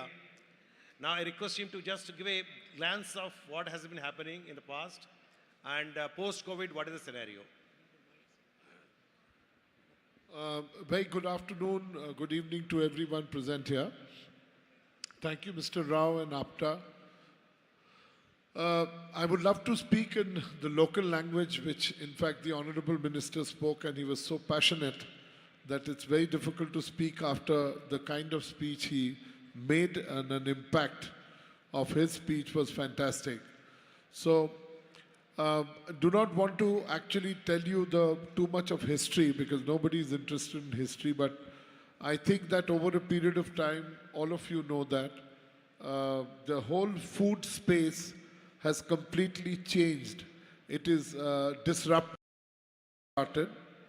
In fact, I'll take you quickly to the point that when we joined catering school, when we joined the hotel management school, because that is 90s, 79, 80 I'm talking about, then people, in fact, my father said that you will become a waiter or a cook. So there was no opportunity he saw in me. But over a period of time, when we passed out in the year 1982 from Taj, then started my journey. We started with a humble restaurant, 32 covers. Then it extended and expanded to a level which today, as Mr. Rao said, that 120 restaurants all over the world. The point I would like to make is that we have seen this in last 32 years, this whole space actually disrupting from one to the other. For example, there used to be multi-cuisine restaurants wherein speciality was not something like, you know, you go to a restaurant where you will get Chinese, Indian, regional cuisine, everything was together. So we started the process of specialty restaurant. The company's name was given like that. And we started the flagship brand called Mainland China. Mainland China today has 88 restaurants all over the world. And even in the city of Hyderabad, we came to Hyderabad way back in 2003-04, when not too much was happening, Mr. Rao, you know that. So it was just something which we have seen disrupting in front of our eyes. And I think that going forward, besides the growth, the development, the birth of nuclear families, wherein husband, wife working, no time for kitchen, cooking, domestic health being there in and out, but it has become a routine for everyone to order out, especially after the pandemic. Like you were talking to me during the pandemic, in fact, the industry came to standstill like many more. And at this point of time, as we see that deliveries for us, which used to be only 8 to 10%, have actually gone to 29%. So today, as you know, that I'm sure that everybody has family and children, they would see that people sitting down on the same table can order various things of their choice from various restaurants thanks to the platform called the Zomatos or the Swiggy and the others which are coming up. So the formidable area, the growth is also coming from the deliveries because, you know, people who can't go on a rainy day, on a day when they do not want to, you know, go step out, maybe a cricket match. So deliveries become a prevalent thing. You have seen in every corner there is some form of the restaurant or the other. Because the population growth is such, plus people are moving upward, people have more income, there is dual income, as I said, nuclear family. So this space, it is, I think that just a tip of the iceberg, and that's what the National Restaurant says, Association. And also I would say that, I mean, I'm sure that there are other legends sitting here, hoteliers, who would understand that this is, frankly speaking, the food industry, because of the fact that food itself is an emotion. You know, you can't do without food, whether you are in any condition, maybe different forms. So even during pandemic, the birth of deliveries which came in because you couldn't go out, but you called for food. So I think it's a bottomless pit. We as a corporation have done our bit, but there are many more players who are coming in, and I could just say that after Dubai, Muscat, Abu Dhabi, and Doha, with the name of mainland China, when we've gone in, we've gone to London, and we are now going to the US. So many people who are here from the American, states would be very happy that our mainland China will be going soon to an area either to Boston or to the LA side very soon. So this is I don't want to actually bore you with the data which is available on the tip of a button press. So any questions, anything else, I would be prepared, Mr. Rao. Thank you, Mr. Chatterjee. Now, Veeraswamy Garu, next question is for you. Veeraswamy Garu, previously you worked in the ministry for some time. తర్వాత మీరు civil engineering చేశారు, construction చేశారు. Then suddenly you moved into the hospitality industry, and you built one of the very aggressive step, 5-star hotel కట్టారు. Now you are running it. Just tell us what is the experience in doing this thing. Is it a really viable proposition, a commercial 5-star hotel in a city in India with land cost? And what are the problems you have experienced, and future, do you really advise the people to go for it?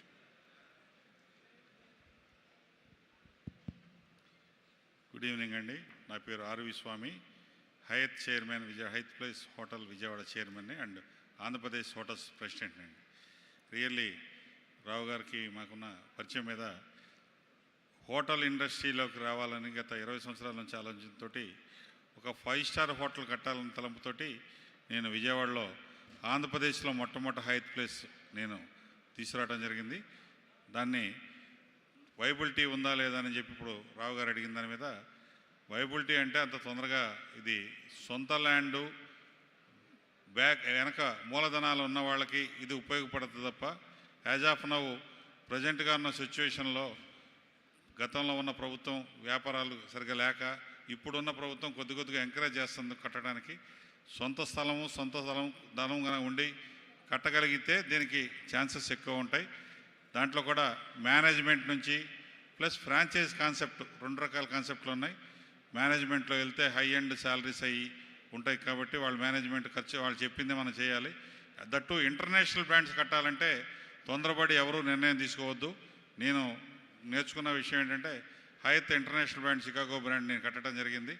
దానికి వాళ్ళు చెప్పిందే మనం చేయాలి, వాళ్ళు చెప్పిన కాన్సెప్ట్సే మనం implement చేయాలి తప్ప లోకల్ బ్రాండ్ అంటే లైక్ లెమన్ ట్రీ ఇంకో చిన్న వేరే బ్రాండ్స్ అయితే కొద్దిగా ఫ్లెక్సిబిలిటీ ఉంటుంది. కాబట్టి దీంట్లో ఇంటర్నేషనల్ బ్రాండ్కి వెళ్ళేవాళ్ళు వెనక సొమ్ము ఉన్నవాళ్ళు మొదలు పెట్టాలని చెప్పి ఆలోచన ఉంది. గతం నుంచి నాకు తలంపు ఉంది. మామూలుగా చిన్న హోటల్ కడదాం అనుకుంది, గ్రాడ్యువల్గా అంచెలంచెలుగా పెరుగుతూ అది ఒక 5-స్టార్ హోటల్ కట్టడం జరిగింది. కాబట్టి ఆంధ్రప్రదేశ్లో 5-స్టార్ కేటగిరీలో మన కమ్యూనిటీలో ఉన్న 4-5లో నేను ఒకడిని గర్వంగా ఫీల్ అవుతున్నాను. కాకపోతే తొందరపడి ఎవరు స్థలాలు ఉన్నాయని చెప్పి నాకు ఈ మధ్యన తిరుపతి నుంచి విశాఖపట్నం నుంచి కూడా వచ్చారు సలహాలు తీసుకోవడానికి. As a president of Andhra Pradesh hotels తరఫున నా కంట్రోల్లో 15,000 హోటల్స్ ఉన్నాయండి. స్టార్ హోటల్స్ 45 స్టార్ హోటల్స్ ఉన్నాయండి ఏపీ మొత్తం మీద, విశాఖపట్నం నుంచి తిరుపతి, విజయవాడ, రాజమండ్రి అన్ని చోట్ల కలిపి. కాబట్టి రకరకాల ఇబ్బందులు ఉన్నాయి. కాకపోతే చిన్న హోటల్స్, బడ్జెట్ హోటల్స్ ఈ కడితే బాగుంటుంది. గవర్నమెంట్ కూడా మంచి సహాయ సహకారాలు అందించింది. ఇప్పుడున్న ప్రజెంట్ సీఎం విజనరీ ఇప్పుడు పవన్ కళ్యాణ్ గారు వీరితో మాట్లాడిన తర్వాత యాజ్ ఆఫ్ నౌ ఆంధ్రప్రదేశ్లో 3,500 హోటల్స్ ఉన్నాయండి. దాన్ని 10,000 హోటల్స్కి తీసుకెళ్లాలని తలంపుతో ఉంది గవర్నమెంట్. దానికి సహాయ సహకారాలు అందించడానికి గవర్నమెంట్ కూడా ల్యాండ్ ఇవ్వడానికి ముందుకు వస్తుంది. ఇప్పుడు కొత్త పాలసీలో ఉంది. కాబట్టి ఇప్పుడు దానికి గవర్నమెంట్ కనుక ల్యాండ్ తీసుకొని గవర్నమెంట్ నుంచి సబ్సిడీలు అనౌన్స్ చేసింది. ఇప్పుడు గవర్నమెంట్ కొత్తగా ప్రాజెక్టులు చేసేవాళ్ళు ఆ టైప్లో వెళ్ళగలిగితే కొద్దిగా అడ్వాంటేజెస్ ఉంటాయి. వెరీ హైయెస్ట్ పెద్ద బ్రాండ్స్కి వెళ్ళి ఇబ్బందులు పడకూడదని నా ఆలోచన సరేనండి. Thank you. Thank you, Andy. Actually, you're given a very correct picture instead of giving a very, this thing. It's a very good advice for the people who are going to really into the investment to be very cautious about the investment, what they're doing, what sort of investment they're doing. Lakshmi Narayan garu, now Minister garu already చెప్పారు, మన tourism policy గురించి చెప్పారు. దాంట్లో lot of incentives గురించి చెప్పారు. Can you elaborate on these incentives? Tourism, you are involved with the drafting of the policy also.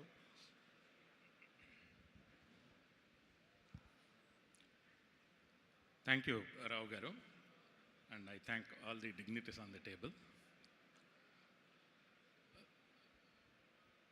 మన tourism minister గారు శ్రీ కందుల దుర్గేష్ గారు కొత్త టూరిజం పాలసీ గురించి మీకు చెప్పడం జరిగింది. ఆంధ్రప్రదేశ్లో ఉన్న రిసోర్సెస్ కానీ పొటెన్షియల్ కానీ ఆపర్చునిటీస్ కానీ ఆయన చాలా ఎలాబరేట్గా ఎక్స్ప్లెయిన్ చేయడం జరిగింది. ఐఎమ్ స్లైట్లీ అప్సెట్, ఆయన ఇంటరప్ట్ చేసి ఉండాల్సింది కాదు. ఎందుకంటే ఆయన పాలిటిక్స్ మాట్లాడట్లేదు ఇక్కడ. డెవలప్మెంట్ గురించి ఆయన చెప్తున్నప్పుడు ఆయన ఇంటరప్ట్ చేయటం I'm also little bit upset. As a part of the panel ఆయన కంప్లీట్గా టూరిజం డెవలప్మెంట్ గురించే మాట్లాడారు. సో దాని గురించే నేను మాట్లాడినా, రావు గారు మాట్లాడినా, ఇక్కడికి ఎవరు మాట్లాడినా ఈ ప్యానల్లో మనం టూరిజం డెవలప్మెంట్ గురించే మాట్లాడుతున్నాము. ఆయన తీసుకున్న ఇనిషియేటివ్తో మేము టూరిజం సెక్టర్ నుంచి AP chamber of commerce and industry federation తరఫున కానీ, లేకపోతే వీరాస్వామి గారు హోటలియర్స్ అసోసియేషన్ తరఫున కానీ మేమందరం కంటిన్యూస్గా రిప్రజెంటేషన్స్ ఇచ్చి ఫాలోఅప్ చేసి ఆయన మన టూరిజం ఇండస్ట్రీ కాజ్ని ఆయన భుజస్కంధాల మీద వేసుకుని తీసుకెళ్ళి మన ప్రీతమ డిప్యూటీ ముఖ్యమంత్రి గారు శ్రీ పవన్ కళ్యాణ్ గారి ఇంటర్వెన్షన్తో ముఖ్యమంత్రి గారి దృష్టికి తీసుకెళ్ళి మనకి ఇండస్ట్రీ స్టేటస్ తేవటం జరిగింది. ఇది మనం 25 years నుంచి మనం అడుగుతున్న డిమాండు. అది మనకి ఇప్పుడు మన మినిస్టర్ గారి సమక్షంలో మన పవన్ కళ్యాణ్ గారి ఇంటర్వెన్షన్తో ముఖ్యమంత్రి గారు శ్రీ నారా చంద్రబాబు నాయుడు గారు మనకి ఇండస్ట్రీ స్టేటస్ ఇచ్చి ఎంతో టూరిజం డెవలప్మెంట్కి సహకరించడం జరిగింది. Now I will go to the subject matter. మనకి ఇండస్ట్రీ స్టేటస్ వలన మనకి యాక్చువల్గా అనేక రకాలైన అడ్వాంటేజెస్ వస్తాయి. అంటే టూరిజం సెక్టర్కి ఇండస్ట్రీ స్టేటస్ రావటం వలన ఏంటి అడ్వాంటేజెస్ అంటే మనకి లెసర్ ప్రాపర్టీ ట్యాక్స్, తర్వాత on par with industrial policy lesser power tariff ఉంటుంది మనకి. తర్వాత బ్యాంక్ ఫండింగ్కి వెళ్ళినప్పుడు మనకి కాస్త వితౌట్ కొలేటరల్స్ మనకు ఫండింగ్ ఇవ్వడం జరుగుతుంది ఇండస్ట్రియల్ స్టేటస్ ఉన్నప్పుడు. తర్వాత ఇండస్ట్రియల్ స్టేటస్ ఉండటం వల్ల మనకి కొంత లోయర్ ఇంట్రెస్ట్ రేట్స్ కూడా ఉంటాయి. తర్వాత సింగిల్ విండోలో మన ప్రాజెక్టు క్లియరెన్సెస్ అప్రూవల్స్ ఇవ్వటం జరుగుతుంది. తర్వాత మనకి మన సప్లైస్కి కానీ సర్వీసెస్కి కానీ ఏమన్నా డిలేడ్ పేమెంట్స్ ఉన్నా కానీ ఇండస్ట్రియల్ స్టేటస్ ఉండటం వలన వాటిని కాస్త స్పీడప్ చేసుకోవడానికి ఎంఎస్ఎంఈ పాలసీ కింద మనకు అడ్వాంటేజెస్ వస్తాయి. తర్వాత ఈ పాలసీలో మనకి వన్ టైం ఇన్సెంటివ్గా కొత్తగా ఇండస్ట్రీ టూరిజం ప్రాజెక్ట్ ఎవరు స్టార్ట్ చేసినా సరే స్టాంప్ డ్యూటీ కంప్లీట్గా 100% స్టాంప్ డ్యూటీ రీయింబర్స్మెంట్ ఇవ్వటం జరుగుతుంది. అది మీరు టూరిజం పర్పస్ కోసం కొన్న ల్యాండ్ అయినా సరే ఆర్ మీరు తీసుకున్న లీజుకి తీసుకున్నట్టయితే ఆ లీజ్ రిజిస్ట్రేషన్కి అయ్యే స్టాంప్ డ్యూటీలు కానీ ఆ ట్యాక్సులు కానీ అది కంప్లీట్గా 100% వేవర్ ఇవ్వటం జరుగుతుంది. తర్వాత టూరిజం ప్రాజెక్ట్కి ప్రపోజ్ చేసిన ల్యాండ్ కన్వర్షన్ చేయాల్సి వస్తే అది అగ్రికల్చర్ ల్యాండ్లో కానీ ఎనీ అదర్ క్లాసిఫికేషన్లో ఉండి మనం కమర్షియల్గా కన్వర్ట్ చేసుకోవాల్సి వస్తే ఆ ల్యాండ్ కన్వర్షన్ ఛార్జెస్ అంతా కంప్లీట్ వేవర్ వస్తుంది, 100% వేవర్ వస్తుంది. తర్వాత క్యాపిటల్ సబ్సిడీ కూడా దాదాపు 15 సంవత్సరాల తర్వాత మళ్ళీ మన ఈ టూరిజం పాలసీలో ఇంట్రడ్యూస్ చేయడం జరిగింది. 25% క్యాపిటల్ సబ్సిడీ ఎంఎస్ఎంఈ ఎంటర్ప్రైజెస్కి వస్తాయి. మైక్రో స్మాల్ మీడియం ఎంటర్ప్రైజెస్కి 25% సబ్సిడీ వస్తుంది. విత్ ఎ క్యాప్ ఆఫ్ మైక్రోకి 25 lakhs దాకా మనకి ఆ సబ్సిడీ అవైల్ చేసుకోవచ్చు. అదే స్మాల్ ఎంటర్ప్రైజెస్ అయితే మనం 1.5 crores దాకా మనం ఆ సబ్సిడీ అవైల్ చేసుకోవచ్చు. అదే మీడియం సెక్టర్ ఎంటర్ప్రైజ్ అయితే అంటే అప్ టు 50 crores వరకు 7.5 crores మనం సబ్సిడీ అవైల్ చేసుకుంటాక మనకు స్కోప్ ఉంది. తర్వాత ఎడిషనల్గా ఉమెన్ ఎంటర్ప్రెన్యూర్స్కి, ఎస్సీ ఎస్టీ కేటగిరీస్కి ఆర్ ఫిజికల్లీ హ్యాండిక్యాప్డ్ ఛాలెంజ్డ్ ఎంటర్ప్రెన్యూర్స్కి ఎడిషనల్గా ఇంకొక 5% సబ్సిడీ ఇవ్వటం జరిగింది. తర్వాత large and mega, ultra mega అని 3 క్లాసిఫికేషన్స్ పెట్టారు దీంట్లో.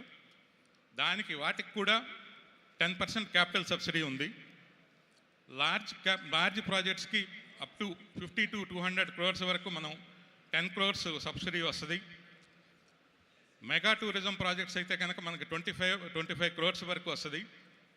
200 to 500 crores. అబవ్ 500 ఉంటే అల్ట్రా మెగా 40 crores వరకు మనకి సబ్సిడీకి ప్రొవిజన్ ఇవ్వటం జరిగింది. తర్వాత స్టేట్ జిఎస్టీ కాంపోనెంట్ మనకి జిఎస్టీ 2 రకాలు, ఒకటి central GST, state GST. MSME ప్రాజెక్టులందరికీ అన్నిటికీ 7 years వరకు స్టేట్ జిఎస్టీ కాంపోనెంట్ కంప్లీట్గా వేవర్ చేయడం జరిగింది. అదే large mega and ultra mega ప్రాజెక్ట్స్కి 7 to 15 years స్టేట్ జిఎస్టీ. దీనికి అప్పర్ లిమిట్ ఏంటంటే 100% of the capital investment reach అయ్యేంత వరకు మనకు సబ్సిడీ మనకు లభిస్తుంది ఈ పాలసీ ద్వారా. ఇది కాకుండా అడిషనల్గా ఈ పాలసీ లాంచ్ చేసినప్పుడు గౌరవనీయుల ముఖ్యమంత్రి గారు ఎంప్లాయ్మెంట్ బేస్డ్ సబ్సిడీ కూడా మేము గైడ్లైన్స్లో అనౌన్స్ చేస్తాము. మీరు ఇచ్చే ఎంప్లాయ్మెంట్ని బట్టి ఎంప్లాయ్మెంట్ ఇన్వెస్ట్మెంట్ రేషియోలో మేము తప్పకుండా అడిషనల్ సబ్సిడీ ఇస్తామని అనౌన్స్ చేయడం జరిగింది. గైడ్లైన్స్ వీఆర్ ఎక్స్పెక్టింగ్ వెరీ షార్ట్లీ. ఇవి కాక స్పెషల్ ఇన్సెంటివ్గా apart from ease of doing business in the state, speed of doing బిజినెస్కి ప్రయారిటీ ఇస్తూ ప్రాజెక్ట్ ఇమీడియట్గా గ్రౌండ్ చేసి వితిన్ 1 yearలో కనుక కమిషన్ చేయగలిగితే దానికి అడిషనల్గా 2% సబ్సిడీ ఇవ్వటం జరిగింది. 2 yearsలో గ్రౌండ్ చేయగలిగితే అడిషనల్గా 1% అడిషనల్ సబ్సిడీ ఇన్సెంటివ్ కింద ఇవ్వటం జరుగుతుంది. స్పీడ్ ఆఫ్ డూయింగ్ బిజినెస్కి అడిషనల్ ఇన్సెంటివ్ ఇది. ఇది కాకుండా స్పెషల్ ఇన్సెంటివ్ రిమోట్ లొకేషన్స్లో ఉండి మనకి జంప్స్ అంటాం, మనకి రిమోట్ లొకేషన్స్లో మనం అద్భుతమైన పర్యాటక ప్లేస్లు ఉంటాయి. అక్కడ మనకు ప్రాజెక్ట్ చేసినప్పుడు ఫైనాన్షియల్గా వెంటనే ఫీజిబిలిటీ రాకపోవచ్చు. అలాంటి ఏరియాస్లో ట్యాప్ చేసి టూరిజం ప్రాజెక్టులు చేస్తే దానికి అడిషనల్గా మళ్ళీ 5% సబ్సిడీ అడిషనల్గా అనౌన్స్ చేయడం జరిగింది. ఇవి కాకుండా ఇండస్ట్రియల్ పాలసీ మనకు రావటం వలన ఈ వాటరు, సీవేజీ, తర్వాత other infrastructure, last mile connectivity ఇవన్నీ మనకి దీని ద్వారా మనకి ఉపయోగపడతాయి. సో ఇంత అద్భుతమైన టూరిజం పాలసీ 2024-29 లాంచ్ చేయడం జరిగింది. గైడ్లైన్స్ కూడా త్వరలోనే రిలీజ్ అవుతున్నాయి. కాబట్టి మీరందరూ తప్పకుండా ముందుకొచ్చి ఆంధ్రప్రదేశ్లో మీకు ఇంట్రెస్ట్ ఉన్న రకరకాల టూరిజం ప్రాజెక్టులు చాలా ఆపర్చునిటీస్ ఉన్నాయి. మినిస్టర్ గారు కూడా చెప్పారు ఎన్ని ఆపర్చునిటీస్ ఉన్నాయో, ఎన్ని రిసోర్సెస్ ఉన్నాయో. సో వాటన్నిటిని అవైల్ చేసుకుని మీరందరూ ముందుకొచ్చి మీరందరూ మంచి ప్రాజెక్టులు డెవలప్ చేయాలని కోరుకుంటూ thank you. Thank you, Lakshminarayan garu. Durga Prasad, we got only 2 minutes left. Now, one of the biggest problems in hospital industry is manpower. Manpower supply is a very labor intensive industry. So can you elaborate it, or how you are solving the problem? అతిథి దేవో భవ. ముఖ్యంగా గత 25 సంవత్సరాల నుంచి hotel మేనేజ్మెంట్లో 5 star హోటల్స్కి, 4 star హోటల్స్కి మరియు ఆ టూరిజం సంబంధించిన వ్యవస్థలకి ఉద్యోగ అవకాశాలు వెస్టిన్ కాలేజ్ ద్వారా మేము కల్పిస్తున్నాం. ఈ 25 సంవత్సరాల్లో దాదాపు 16,000 మంది పిల్లలు అంతర్జాతీయంగా స్కిల్స్ అంటే ఉద్యోగాలు సాధించారు. అందులో 70% ఆఫ్ మన పిల్లలు దుబాయ్ లాంటి హోటల్స్లో వాళ్ళు వర్క్ చేస్తున్నారు. క్లాసిఫికేషన్ తీసుకుంటే ఈ మధ్య పెరిగిన స్కిల్స్ డిమాండ్ ప్రత్యేకంగా అంతర్జాతీయంగా మీరు చూసుకుంటే, నేను మళ్ళీ డొమెస్టిక్కి ఒక నిమిషంలో వచ్చేస్తాను. అమెరికా లాంటి దేశం కూడా భారతదేశంలో ఉన్న యువతుల వైపు మీరు మా దేశానికి రండి, వారు ఉద్యోగాలు 1 ఇయర్ ట్రైనింగ్ J1 వీసా లాంటిది ప్రొవైడ్ చేసి దాదాపు ఒక 200 మంది పిల్లల్ని ఆంధ్రప్రదేశ్ నుంచి విద్యా వ్యవస్థ ద్వారా పంపించాం. అలాగే అమాత్యులు, టూరిజం అమాత్యులు కందుల దుర్గేష్ గారు, ఆయన క్లియర్గా అన్ని వివరాలు చెప్పారు. కానీ ఉద్యోగ కల్పనలో టూరిజం ఇండస్ట్రీ, హోటల్ ఇండస్ట్రీ ప్రముఖ పాత్ర పోషిస్తుందండి. ఎంతో గ్యాప్ ఉంది. స్వామి గారు చెప్పినట్టు, లక్ష్మీనారాయణ గారు చెప్పినట్టు, ఈ ప్రెడిక్షన్స్ రాబోయే 5 సంవత్సరాల్లో ఉద్యోగ వ్యవస్థ ఒక ఆంధ్రప్రదేశ్కే 25,000 దాదాపు పైచిలకు 25,000 వ్యక్తులు, మనుషులు కావాలి ఈ హోటల్ ఇండస్ట్రీ, టూరిజం ఇండస్ట్రీలో పనిచేసేందుకు. దానికి తగిన శిక్షణ, దానికి తగిన ఉపాధి కల్పించేందుకు ఆంధ్రప్రదేశ్ రెడీగా ఉంది. అలాగే స్కిల్ డెవలప్మెంట్లో మధ్య తరగతి, నేను అన్నాను బిలో ఎకనామికలీ కాస్త వెనుకబడిన కుటుంబాలకి ఆంటర్ప్రినర్షిప్గా మనం ఎలా తీసుకెళ్ళగలుగుతాం అనేది గౌరవనీయులు ఎడ్యుకేషన్ మినిస్టర్ లోకేష్ గారితో మాట్లాడినప్పుడు హోమ్ షెఫ్స్ అనే కాన్సెప్ట్ ఆంధ్రప్రదేశ్లో మొదలు పెడుతున్నామండి. ఈ హోమ్ షెఫ్ అనే కాన్సెప్ట్ మన దగ్గర ఉన్న జ్యుడిషియల్ వ్యవస్థ కావచ్చు, పొలిటికల్ వ్యవస్థ కావచ్చు, ఎకనామికల్ బిజినెస్ వ్యవస్థ కావచ్చు, ప్రతి ఒక్క కుటుంబ వ్యవస్థలో ప్రతి ఒక్కరు బిజీ అయిపోయాం. సరైన పౌష్టిక భోజనం చేసే సమయం కానీ, పౌష్టిక భోజనం చేసే ఫెసిలిటీ ఈరోజు ఇళ్లలో కాస్త చూస్తే బిజీ షెడ్యూల్స్లో ఉండిపోయాం. అందుకని ఈ ఉమెన్ ఎవరైతే 18 సంవత్సరాల నుంచి 40 సంవత్సరాలు ఉన్నారో వాళ్ళని ఐడెంటిఫై చేసి, మేము ఆంధ్రప్రదేశ్లో కొత్తగా స్కిల్ డెవలప్మెంట్ చేసేదంటే ఈ కుటుంబాలకి హోమ్ షెఫ్ని ప్రొవైడ్ చేయటం. అంటే వారు కాంటినెంటల్, సపోజ్ మీరు మార్నింగ్ బ్రేక్ఫాస్ట్ ఇంటర్నేషనల్ క్యూజిన్స్లో చేయాలనుకుంటే కాంటినెంటల్ బ్రేక్ఫాస్ట్ తను చేసే అంత కెపాసిటీలో స్కిల్ డెవలప్మెంట్. అలాగే వ్యాయామం చేస్తారు కొంతమంది ఇళ్లలో, వాళ్ళకి ప్రోటీన్ డైట్ కావాలి, మిల్క్ షేక్స్ కావాలి, అలాంటి వాళ్ళకి మిల్క్ షేక్ చేసే ఆ హోమ్ షెఫ్ చేయగలుగుతుంది. దెన్ పిల్లలకి కావాల్సిన వంట, పిల్లలకి కావాల్సిన ఇష్టమైన పదార్థాలు చేసి పెట్టే విధంగా సాయంత్రం స్నాక్స్, ఈవినింగ్ డిన్నర్ ఈ హోటల్స్లో లభించే విధంగా క్వాలిటీ ఫుడ్ని డెవలప్ చేసే హోమ్ షెఫ్ కాన్సెప్ట్ ఒకటి Andhra Pradesh, first time in Andhra Pradesh home chef కాన్సెప్ట్ని ముందు తీసుకెళ్తున్నాం. ఇందులో ట్రైనింగ్ ఫీజిబిలిటీస్ చెక్ చేస్తున్నాం, ఆమోదంలో ఉంది, త్వరగా మొదలు పెడుతున్నాం అండి. ఇలా చూసుకుంటూ డొమెస్టిక్ సెక్టర్లో రేపు ఫ్యూచర్లో ఆంధ్రప్రదేశ్ కావచ్చు, భారతదేశం కావచ్చు, స్కిల్ నీడ్ చాలా ఉంది. ఇక్కడున్న స్టెల్లింగ్ రిసార్ట్స్ అధినతి, అలాగే మెయిన్ల్యాండ్ చైనా, ఇది ఒక గొప్ప వ్యవస్థ. వీరికి తెలుసు ఎంత డెప్త్, ఎంత అవసరం ఉంది మనకు ఫ్యూచర్లో. మ్యాన్ పవర్ అనేది చాలా చాలా అవసరం అండి. ఈ అంశాల్లో ఇక్కడ ఉన్న వారందరికీ, రావు గారికి కూడా ఆంధ్రప్రదేశ్ ప్రభుత్వం కానీ మనం అందరం కూడా ఈ ప్రణాళికలో కాస్త దృష్టి పెట్టాలి. పెద్దవారు ఈ స్కిల్ డెవలప్మెంట్కి మీ సహకారం కూడా కావాలి. మధ్యతరగతి, బిలో మధ్యతరగతి వారికి కూడా ఇది ఉపయోగపడుతుంది, వారు ఆంటర్ప్రినర్షిప్గా ఎదగలుగుతారు. అలాగే అరకు కాఫీ 30 సెకండ్స్ తీసుకుంటాను. అరకు కాఫీ ఏదైతే ఉందో దాన్ని స్టడీ చేసాం. కాఫీ డే మీ అందరికీ తెలుసు, అది ఎలా famous coffee day, coffee shops Andhra Pradesh కాదు భారతదేశం అంతా కూడా ఈ యూనిట్స్ ఎస్టాబ్లిష్ చేశారు.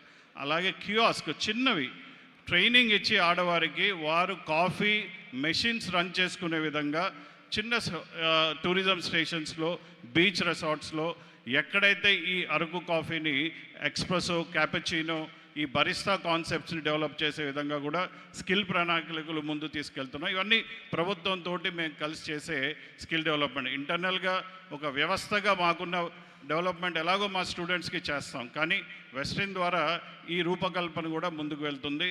రాబోయే సంవత్సరాల్లో పెద్ద పాత్ర పోషించబోతున్నాం. ఎందుకంటే అండి 2025-30 ఆల్రెడీ దుబాయ్ 20,000 ఇండియన్స్ కావాలి, డిమాండ్ ఆల్రెడీ రెడీ, డిమాండ్ ఫుల్ఫిల్మెంట్కి ప్రయత్నాలు మొదలయ్యాయి.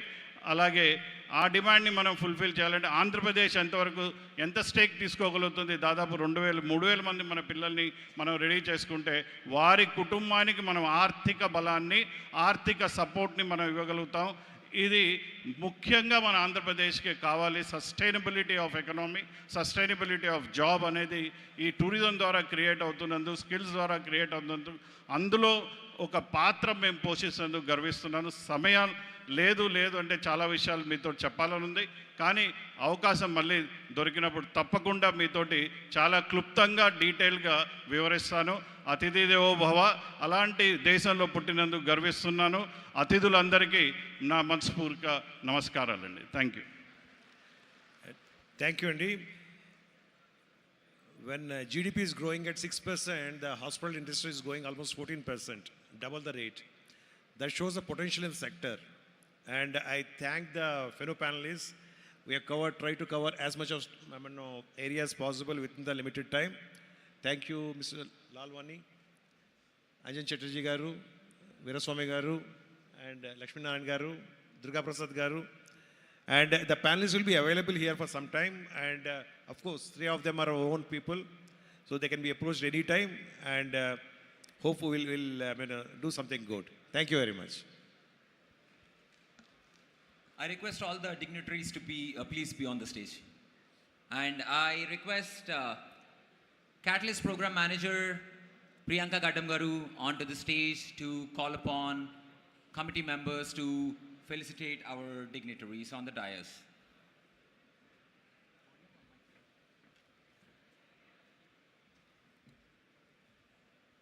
Thank you very much, sir. It's a beautiful session, and thank you so much for all the inputs that you guys have provided. Now I would like to request Narendra Kumar Ballagaru onto the stage to felicitate all our honorable panelists and the moderator. And I would like to have Akula Ramakrishna Garu, Kanna Rajni Garu, Justice Bhavani Prasad Garu, Gopal Gudapati Garu, our awards chair, and Chimata Srinivas Garu onto the stage, please. I repeat, I would like to have Narendra Kumar Balla Garu, Akula Ramakrishna Garu, Kanna Rajni Garu, Justice Bhavani Prasad Garu, Chimata Srinivas Garu, Gopal Gudapati Garu onto the stage.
To have our awards chair Gopal Gudipati Garu to felicitate Kanna Rajni Garu.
Thank you so much to all our panelists and guests.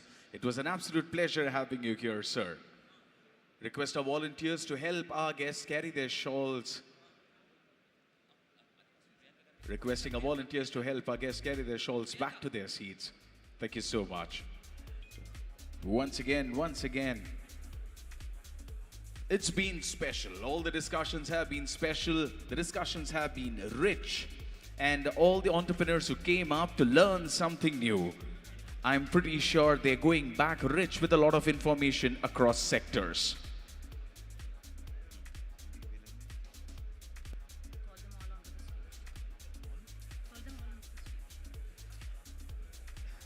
So next up, I would like to invite on stage Vaddiraju Ravindra Garu, Karnataka MLA Pradeep Garu, Dr. Ganga Bhavani Garu, requesting you to please join us on stage. It's been a celebration of leadership. Once again, requesting Vaddiraju Ravindra Garu, Dr. Ganga Bhavani Garu, Karnataka MLA Pradeep Garu to please join us on stage. Because APTA Katalyst, where we connect, collaborate and create, has been nothing short of sensational.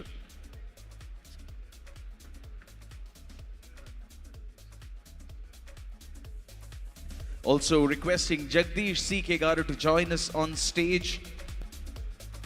Routu Kanakaya Garu, requesting Routu Kanakaya Garu to please join us on stage. And Mana Director A.V. Ratnam Garu, requesting A.V. Ratnam Garu to please join us on stage. It's been such a pleasure to host all the dignitaries I'm calling out at APTA Katalyst 2025. Uda Naidu Garu from AICC Secretary. Uda Naidu Garu, request you to please join us on stage.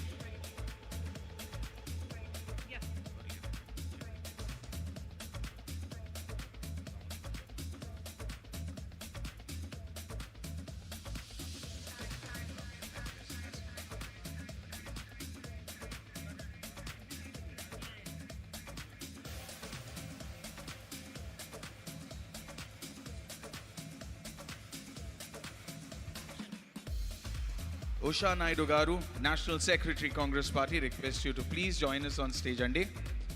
Please. Pradeep Ishwar Garu, Chikaballapur MLA, requesting Pradeep Ishwar Garu, Chikaballapur MLA to please join us on stage.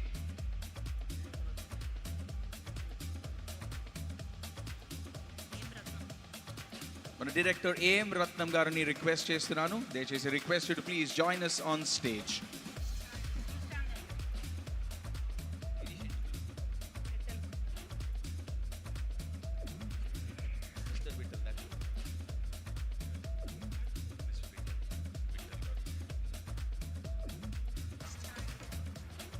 And to felicitate all these delegates APTA there, I would like to request our 25-26 APTA President, Mr. Madhu Ulli, onto the stage, please. And I would like to have Saptagirish Indugula, the Joint Secretary of APTA 25-26, and Ram Dondapati Garu, and Shri Chintala Garu onto the stage, please. Requesting Vittal Garu to please join us on stage. B. Ram Mohan Rao Garu. Also requesting B. Ram Mohan Rao Garu to please join us on stage. Once again requesting Vittal Garu to join us on stage. In Japan Gada, APTA Katalyst has been sensational. To attract and to have all these leaders come together, I'm pretty sure we have established the kind of connect we have, the kind of reach we have, and the impact that we will surely have in the future.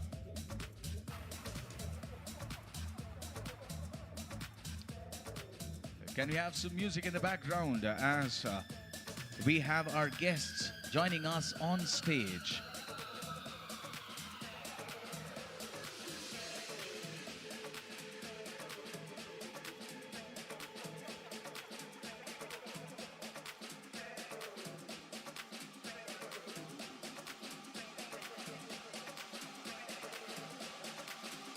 With all the discussions and happening on stage, all these things have been nothing short of fireworks by themselves.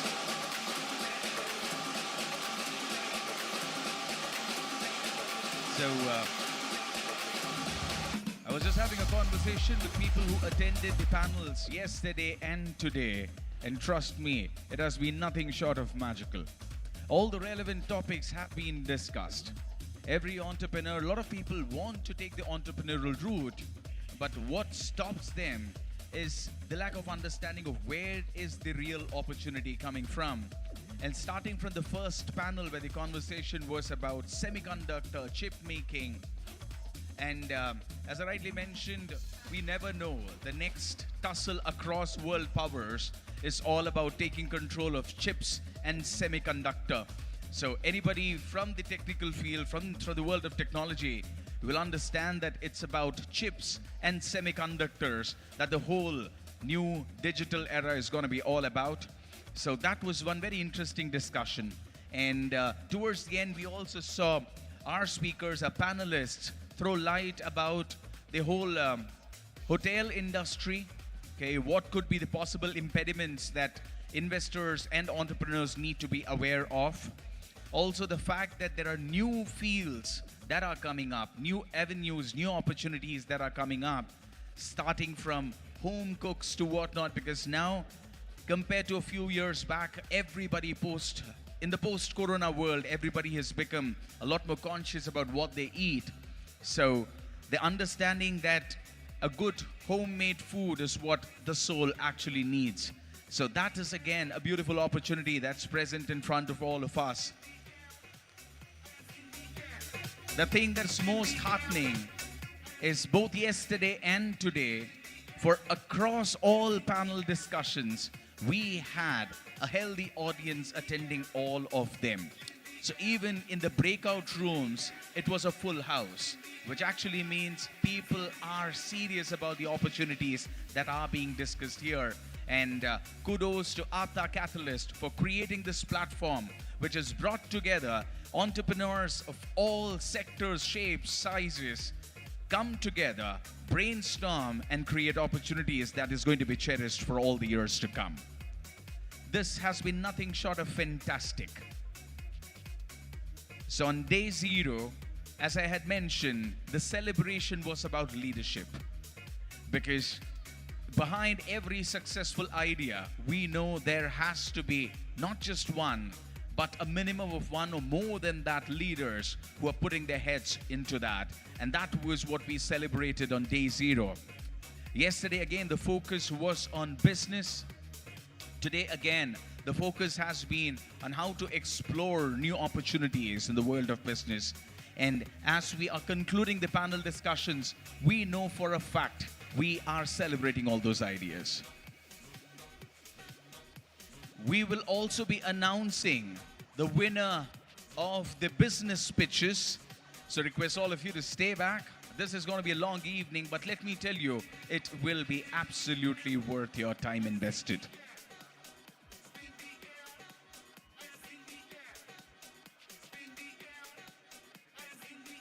Requesting Pediriti Shivbhaskar garu to please join us on stage, Andy. Also requesting Bandi Ramakrishna garu to please join us on stage. The APTA Katalyst stage is awaiting you.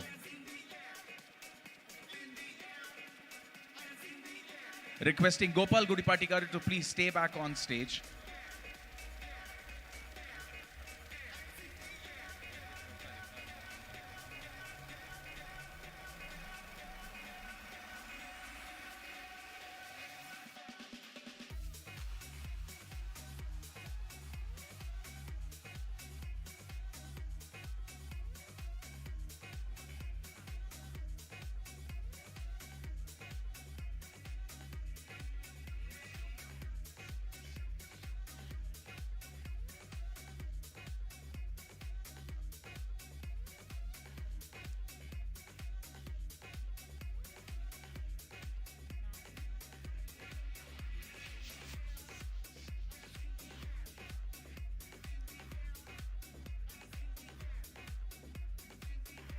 Panelists, Vice President of APTA, Nago Kunasani Garu, requesting you to please join us on stage. Once again, let me repeat.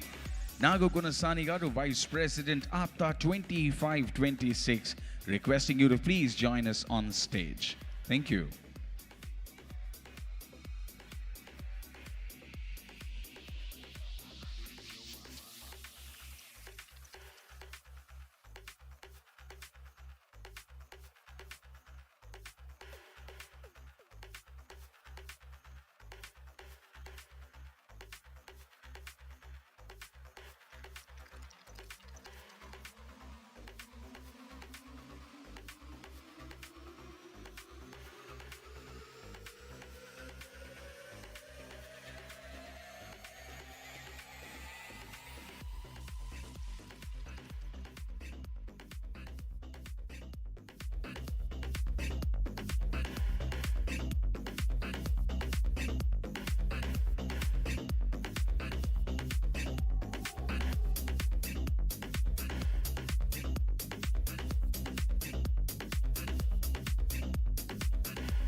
So now it's time for a little break.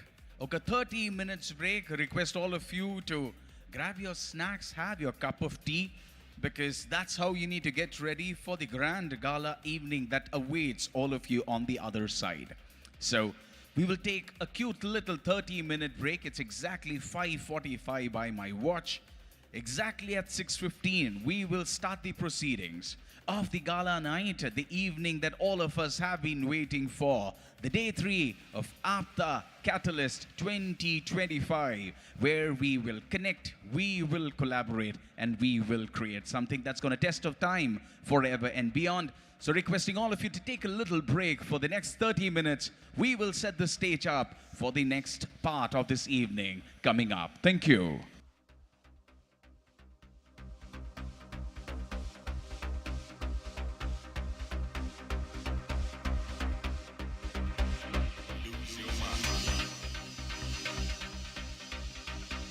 Once again, Bandi Ramakrishna Garu, requesting you to please join us on stage. Bandi Ramakrishna Garu, requesting you to please join us on stage, Andy.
Requesting Mirial Raghavrao Garu to please join us on stage. Mirial Raghavrao Garu, requesting to please join us on stage to felicitate our esteemed guest present here on the stage of APTA Katalyst 2025.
ఉన్నటువంటి ఇక్కడ చేస్తున్నా కూడా అందరూ వచ్చినందుకు అందరికి కూడా నిజానికి కూడా ఇది ఒక మంచి మూమెంట్, మంచి కలయిక, ఒక మంచి సదస్సులాగా కనిపిస్తుంది. ఏదో ఒక పెద్ద పార్టీ ప్లీనరీ జరుగుతున్నట్టు అనిపిస్తుంది నాకు. ఇక్కడ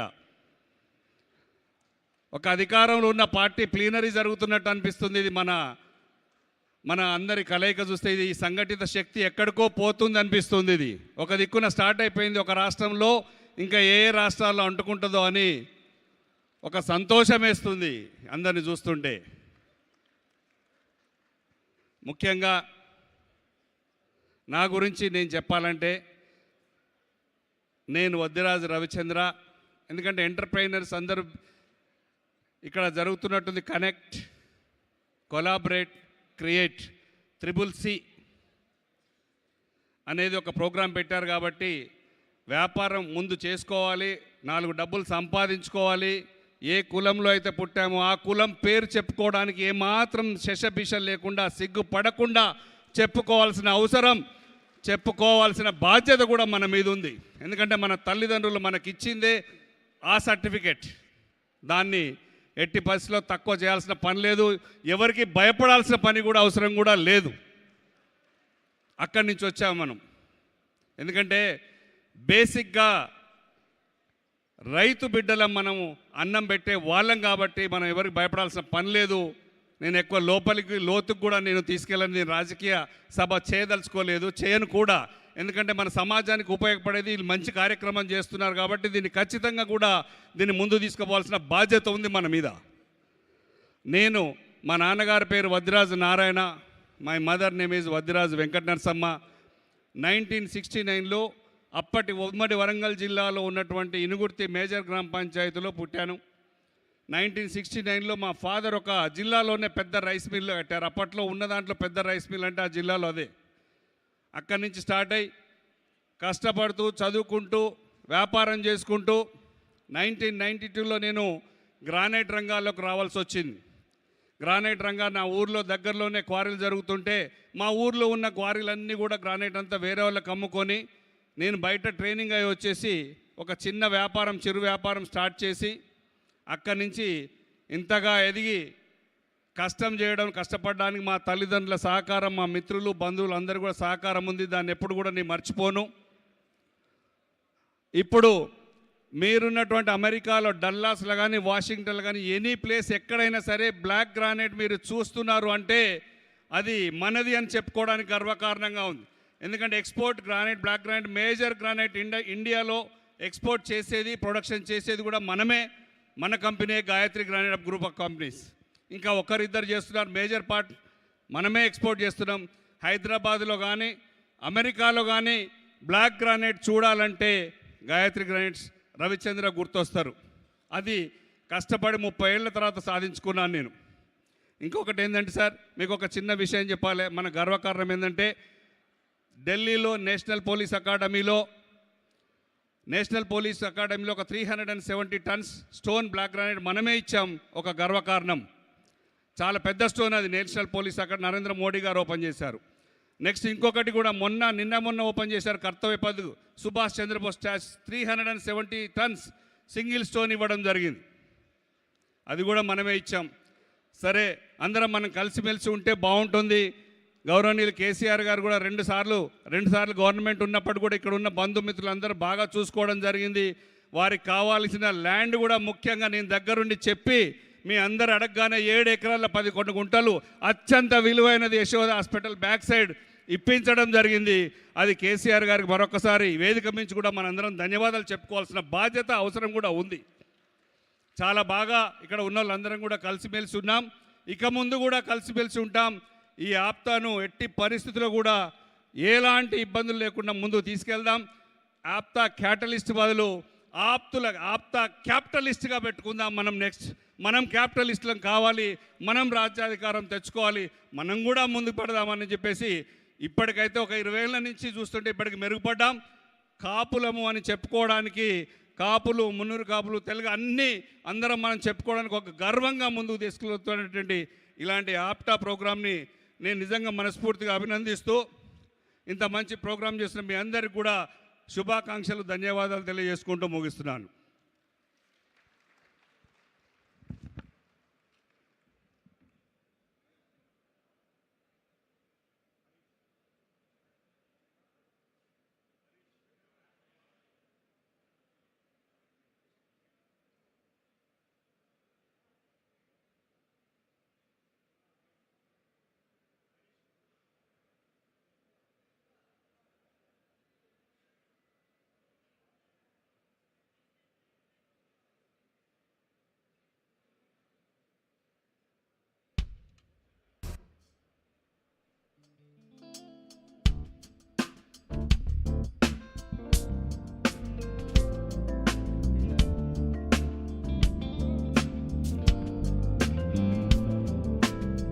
check.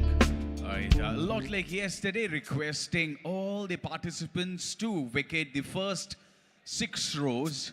Requesting all the participants to vacate this first 6 rows because they are reserved for VVIPs and sponsors and guest of honors. Requesting once again, the first 6 rows are to be vacated by the participants because they are reserved for the VVIPs, guest of honors, and the sponsors. Okay? APTA family members ఇక్కడ విచ్చేసినటువంటి ప్రతి ఒక్కరికి కూడా మా తరపు నుంచి ఒక చిన్న రిక్వెస్ట్. ముందు 6 వరుసల్లో కూర్చున్న పార్టిసిపెంట్స్ అందరూ దయచేసి మీరు ఈ 6 రోస్ ని కూడా వెకేట్ చేయవలసిందిగా కోరుకుంటున్నాము. ఎందుకంటే ముందు ఉన్న 6 వరుసల కుర్చీలు కూడా వివిఐపీస్ కోసం ఆల్రెడీ రిజర్వ్ చేయబడి ఉన్నాయి. సో దయచేసి ముందు 6 వరుసల్లో కూర్చున్న వాళ్ళందరూ ఆ సీట్స్ ని వెకేట్ చేయవలసిందిగా మా సైడ్ నుంచి humble request. Because VVIPs and guest of honour కోసం ఆ సీట్స్ అన్ని స్పెషల్ గా రిజర్వ్ చేసి ఉంచామండి. దయచేసి ముందు 6 వరుసల్లో ఉన్న సీట్స్ ని ఖాళీ చేయవలసిందిగా పార్టిసిపెంట్స్ ని కోరుకుంటున్నాం. Thank you so much. Also request all our guests who are standing on the red carpet పైన నిలబడి ఉన్న గెస్ట్ అందరినీ రిక్వెస్ట్ చేస్తున్నాము, ప్లీజ్ ప్రోటోకాల్ కోసం ఈ స్పేస్ని మీరు వెకేట్ చేయాల్సిందే అండి.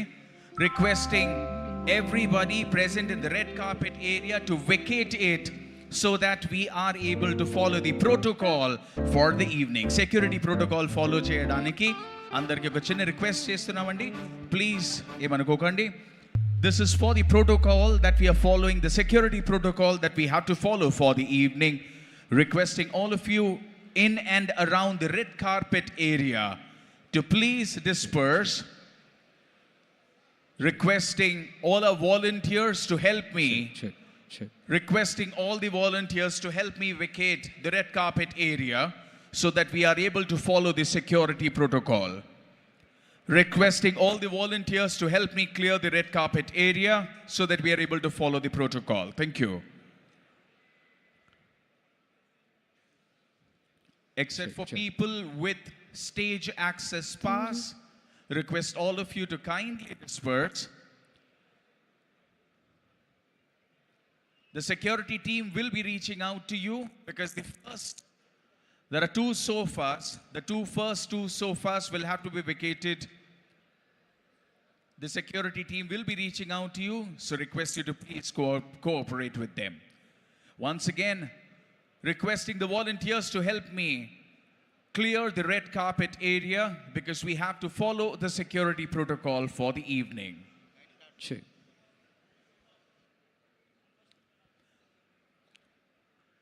Okay. So we also will have to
Right, so welcome to the Spotlight Night of APTA Katalyst 2025, where the idea is to connect, collaborate, and create something absolutely valuable. That has been the attempt. And today, on the Spotlight evening, it's absolutely heartening to see all the leaders, everybody from the community, and also so many people from the entrepreneurial community joining us, holding hands to celebrate the true sense of entrepreneurship. Now, as we have rightly titled this evening as the Spotlight Evening, this is also going to be a quick little recap of the convention. And to do the recap of the convention, we were thinking of who should we get on stage. And the answer to that question was fairly simple. There was one person who came up with the name Katalyst with a K. Ha. A lot of people know who I am talking about. He's the one who came up with the name and the tagline. Let's connect, let's collaborate, let's create. So do the recap of the convention. And to start this Spotlight evening, ladies and gentlemen, please put your hands together as I invite on stage our very own Mr. Chandrasekhar Nallam. Make some noise, everybody. No, we can't do with this. I need a little more noise from everybody. Set the stage for the evening, because this is the spotlight we are talking about. Among them are Mr. Chandrasekhar Nallam and Mr. Veera Nallam, seasoned entrepreneurs and the founders of nCloud Services LLC, a company dedicated to empowering businesses with cutting-edge cloud solutions and IT services. With a deep passion for technology, the Nallam brothers have spent years honing their expertise in emerging innovations, identifying their potential to disrupt industries and solving complex problems with visionary solutions. Driven by an insatiable curiosity, they constantly explore new frontiers in tech, designing custom cloud solutions, AI integrated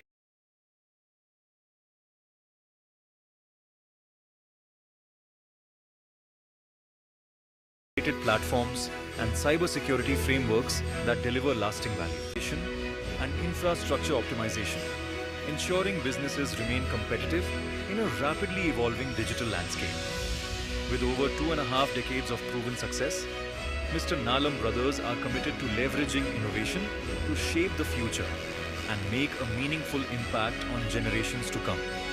Mr. Chandrasekhar Nallam's leadership extends beyond entrepreneurship. He served in various roles at IT Serve Alliance, including as a board member and chapter president for New England. He is also a core member of the leadership team at APTA, currently serving as the conference secretary for APTA Katalyst. His contributions reflect a strong commitment to community service and leadership. With their gold sponsorship of Rs 21 lakhs, Mr. Nallam brothers exemplify their dedication to community initiatives, embodying a strong service motto to lead from the front. Thank you all. All right. Good evening. Welcome back to the center stage of now even more prestigious and proud APTA Katalyst. 2 సంవత్సరాల క్రితం పడిన బీజం. The seed that was planted 2 years ago, now it has grown to a huge tree, ఒక మహావృక్షంగా ఎదిగిన APTA Katalyst ఇలా కనిపిస్తుంటే 6 గంటల పాటు గత 4 వారాలుగా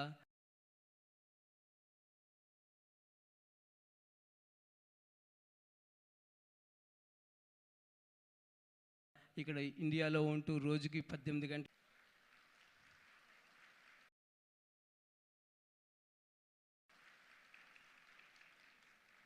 వీళ్ళందరూ 10 నుంచి 1000 కోట్ల రెవెన్యూ చేస్తున్న company owners who worked behind this huge project. And సుమారు ఒక 100 మంది ఇండియాలో ఉండి ఇక్కడి నుంచి మనకి సపోర్ట్ చేసిన వాళ్ళు. వీళ్ళందరి కష్టం ఒక వెలుగులాగా కనిపిస్తుంది ఈ రూమ్లోనూ గత 2.5 రోజులుగాను. ఈ 2 రోజుల్లో ఇక్కడ మనకు సుమారు 30 ప్యానల్ సెషన్స్ జరిగాయి. ఎంతోమంది అకాంప్లిష్డ్ పీపుల్ ఈ స్టేజ్ మీద మాట్లాడారు. ఇటువంటి ఇన్ఫర్మేషన్ చాలా చోట్ల దొరకచ్చు, యూట్యూబ్లోను వాటిలోను. కానీ ఇది మన వాళ్ళు మన కోసం వాళ్ళ మనసుతో ఇస్తున్న ఇన్ఫర్మేషన్. పూర్తిగా మన కమ్యూనిటీలో ఉన్నటువంటి ఆస్పైరింగ్ ఆంటర్ప్రెన్యూర్స్కి హెల్ప్ చేసే ఉద్దేశంతో ముందుకు వచ్చి ఇచ్చినటువంటి ఇన్ఫర్మేషన్. మన కనెక్ట్, కొలాబరేట్, క్రియేట్లో కనెక్షన్ జరిగింది. అద్భుతంగా కనెక్షన్స్ జరుగుతున్నాయి. ఎంతోమంది నేను మాట్లాడుతూ ఉంటే ఒక ముగ్గురు ఉంటున్నారు అక్కడ, ఒక ఆయన ఇంకో ఆయనతో మాట్లాడుతూ వేరే ఆయన పరిచయం చేస్తుంటే వీళ్ళిద్దరూ చెప్పుకుంటున్నారా మీరు మేము చుట్టాలండి. నన్ను ఎన్ని జరిగినాయి ఇవాళ అలా. నిన్న ఎక్కడో ఒక కనెక్షన్, ఎక్కడో ఒక రిలేషన్, లేదంటే కలిసి చదువుకోవడం, కలిసి పెరగడం, ఎన్నో రకాల కనెక్షన్స్ ఎస్టాబ్లిష్ అయి ఉన్నాయి. చాలామంది మమ్మల్ని యూఎస్లో కొంతమంది అంటూ ఉండేవారు, ఏంటి మీరు ఇంతకాలం అయింది యూఎస్కి వచ్చి కూడా సముద్రాలు దాటి వచ్చారు, మళ్ళీ క్యాస్ట్ బేస్డ్ ఆర్గనైజేషన్స్ ఏంటి, క్యాస్ట్ బేస్డ్ ఇనిషియేటివ్స్ ఏంటి అని. ఒకే సమాధానం, నా దగ్గర నాకు కావాల్సిన దానికంటే ఎక్కువ ఉన్నప్పుడు ఎవరికి ఇస్తాను నేను నా సహాయం? నా సిబ్లింగ్స్కి, నా తమ్ముళ్ళకి, నా చెల్లెళ్ళకి, నా బ్రదర్స్కి. ఇంకా ఎక్కువైతే నా కజిన్స్కి ఇస్తాను, మా అత్త కొడుకులకి, పెద్దనాన్న కొడుకులకి. అంతకంటే ఎక్కువైతే ఇచ్చేది ఎక్స్టెండెడ్ ఫ్యామిలీ. అదే ఈ కమ్యూనిటీ.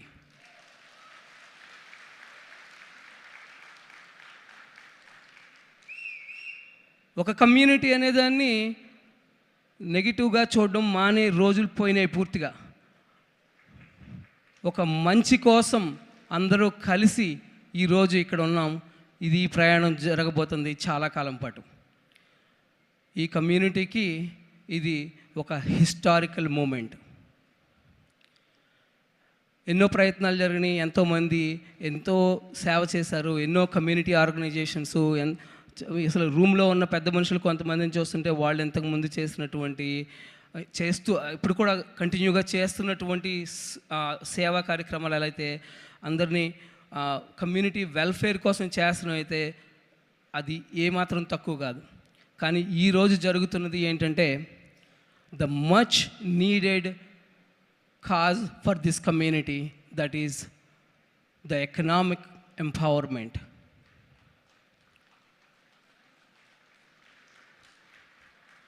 ఈ ప్రపంచంలో ఏది జరగాలన్నా మూవీ డైలాగ్స్ చాలా ఉంటాయి, కానీ మనీ స్పీక్స్.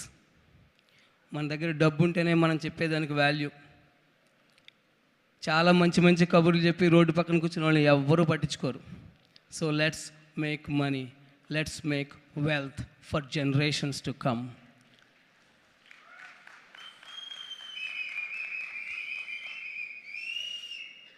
అండ్ క్యాటలిస్ట్కి వచ్చిన వాళ్ళు చాలామంది ఈ Catalyst objective, APTA Catalyst objective చాలామందికి ముందే కొంచెం అర్థమై ఉంది. కొంతమందికి ఇక్కడికి వచ్చిన తర్వాత ఈ 2 రోజుల్లోనూ అర్థమై ఉండొచ్చు. కొంతమందికి ఇంకా కొంచెం, ఎందుకంటే ఇట్స్ ఎ వాస్ట్ సబ్జెక్ట్. దీంట్లో ఉన్నటువంటి కీ ప్రిన్సిపల్ ఏదైతే ఉందో, దీంట్లో ఉన్నటువంటి విజన్ ఏదైతే ఉందో అది వర్క్ అయిపోలేదు. నాకు ఆల్రెడీ టైం వస్తుంది ఆపమని. So I think I need to stop. But one thing I want to say before I stop is I request everyone to ask yourself, ఈ క్యాటలిస్ట్కి రావటం వల్ల నాకేం ఉపయోగపడింది అనేది అది యాక్చువల్గా చిన్న ప్రశ్న. పెద్ద ప్రశ్న ఏంటంటే ఈ క్యాటలిస్ట్కి నేను ఏమి ఇవ్వబోతున్నాను? What is that I'm going to offer to the APTA Catalyst? What is that I'm going to offer to the community? ప్రతి వాళ్ళు కూడా వాళ్ళ స్టేజ్లో, అందరూ ఏదో ఒక స్టేజ్లో ఉండి ఉంటారు. మనకంటే పెద్ద స్టేజ్లో ఉన్న వాళ్ళ నుంచి మనకు హెల్ప్ కావాలి, అలాగే మనకంటే తక్కువ స్టేజ్లో ఉన్న వాళ్ళకి మనం హెల్ప్ చేయాలి. అవి రెండూ జరిగినప్పుడు మాత్రమే ఇది సార్థకం అవుతుంది. Thank you. జై కాపు.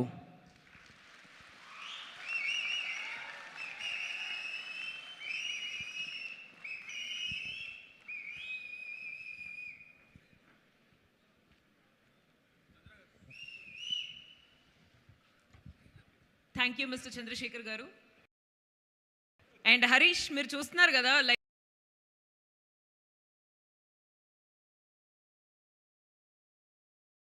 Like what? 80% of that is for Chandra Garu, and the 20% of all the people who are whistling, clapping. Can we do that once again for APTA Katalyst 2025 for the spotlight evening?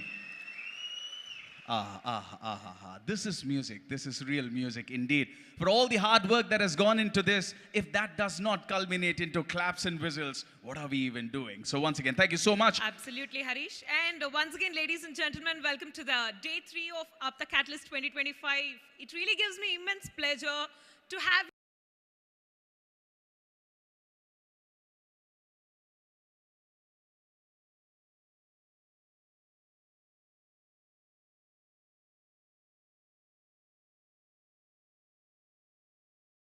you all here yet for another day, which is breaking panel discussions have been happening. Are those innovative business ideas that have captivated the attention of the venture capitalists?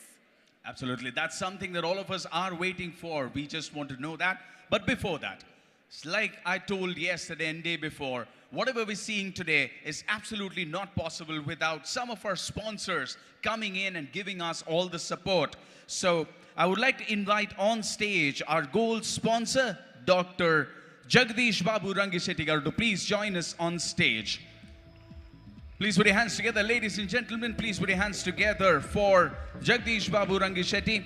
And greater impact to biodiversity. So, Likewise, to felicitate Jagdish Babu Garu, let me invite on to the dais Mr. JJB Garu, who served as past APTA president. Please welcome him with a big round of applause onto the dais.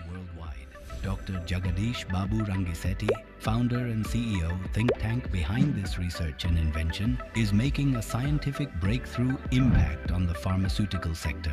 Bio4 consistently ranks among the top 10 US DMF filers with the FDA each year, and its products are utilized directly or indirectly in over 60 countries. Dr. Rangishetty holds over 230 patent applications with more than 70 granted patents. Dr. Jagdish Babu Rangishetty is the first pharmacist in the world involved in the development and launch of more than 150 products for the US market. Bio4 is the only company to launch basket of contrast agents in the domestic market, with an exhaustive range of orals and injectable APIs in the oncology space and a dedicated manufacturing block. Bio4 has emerged as one of the trusted suppliers for oncology formulators. First Indian company to list polymorph patents related to indigotin disulfonate sodium in Orange Book FDA in the year 2022. Awarded as Top 100 Small and Medium Enterprise across all industry segments in India by Government of India, India SME. Awarded as Most Promising Research and Development Pharmaceutical Company at International Healthcare Awards 2018. With a diverse product range, Bio4 is one of the leading suppliers of APIs and intermediates for the global pharmaceutical industry. As silence makes more sound, similarly, Bio4 is having a great impact on Global Health Index. On this occasion, for such an exponentially thoughtful leader, we would like to extend our deepest gratitude for your generous support and your continuous commitment to the community.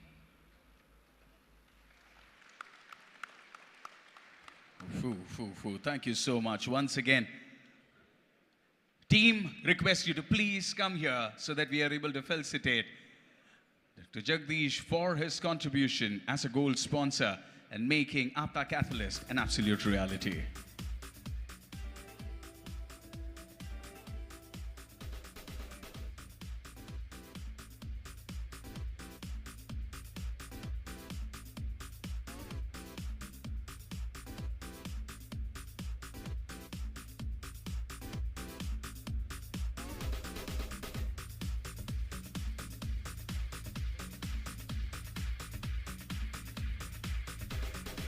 Thank you so much, Dr. Jagdish Babu Rangishetty. Thank you so much. It's an absolute pleasure to have you here. Next up, I would like to invite on stage our gold sponsor, Mr. Narendra Babu Nambula and Swapa Namlugaru to join us on stage.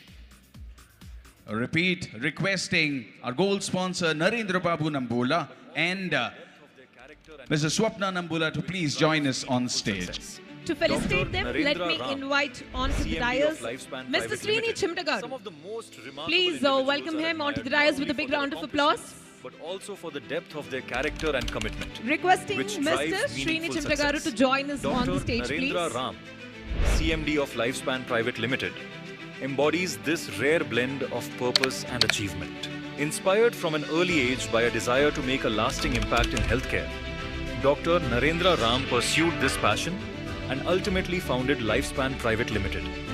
His journey has led to remarkable accomplishments, from establishing a leading nutraceutical and wellness brand to creating a chain of hospitals under the Lifespan Hospitals name, each designed to enhance healthcare access and quality. In addition to manufacturing in nutraceuticals, Ayurveda, personal care, sports, nutrition and nutrition biscuits, Dr. Narendra Ram's visionary approach has seen Lifespan's growth as a trusted name in health and wellness. His relentless drive and entrepreneurial resilience have also earned him recognition as an emerging leader in the Make in India initiative. Much like the versatility of Lord Vishnu's avatars, Dr. Narendra Ram has ventured into diverse fields: nutraceuticals, manufacturing, healthcare, hospitals, pharmacies, education, sports, gaming, media, investments, infrastructure development, franchise ownership, and social welfare initiatives. Through these efforts, he exemplifies the true spirit of giving back to society. His long-term vision is to elevate Lifespan into a globally respected healthcare brand, bringing transformative healthcare solutions to people worldwide. With each new milestone, Dr. Narendra Ram's journey as a resilient and visionary leader continues, lifting others with him through his charity work and dedication to a healthier and more compassionate world. Sincerely supporting and encouraging APTA as well by being a strong supporter. We would like to extend our deepest gratitude for your generous gold sponsorship rupees 21 lakhs and your continuous commitment to the community. Gentlemen, please put your hands together for Narendra Ram Nambula Garu and Swapna Nambula Garu for being our gold sponsor and supporting APTA Katalyst 2025. Team, please. Thank you. And here we have on the stage Mr.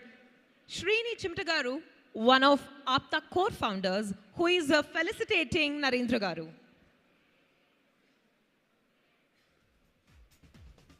A big round of applause for Narendra Garu, ladies and gentlemen, please.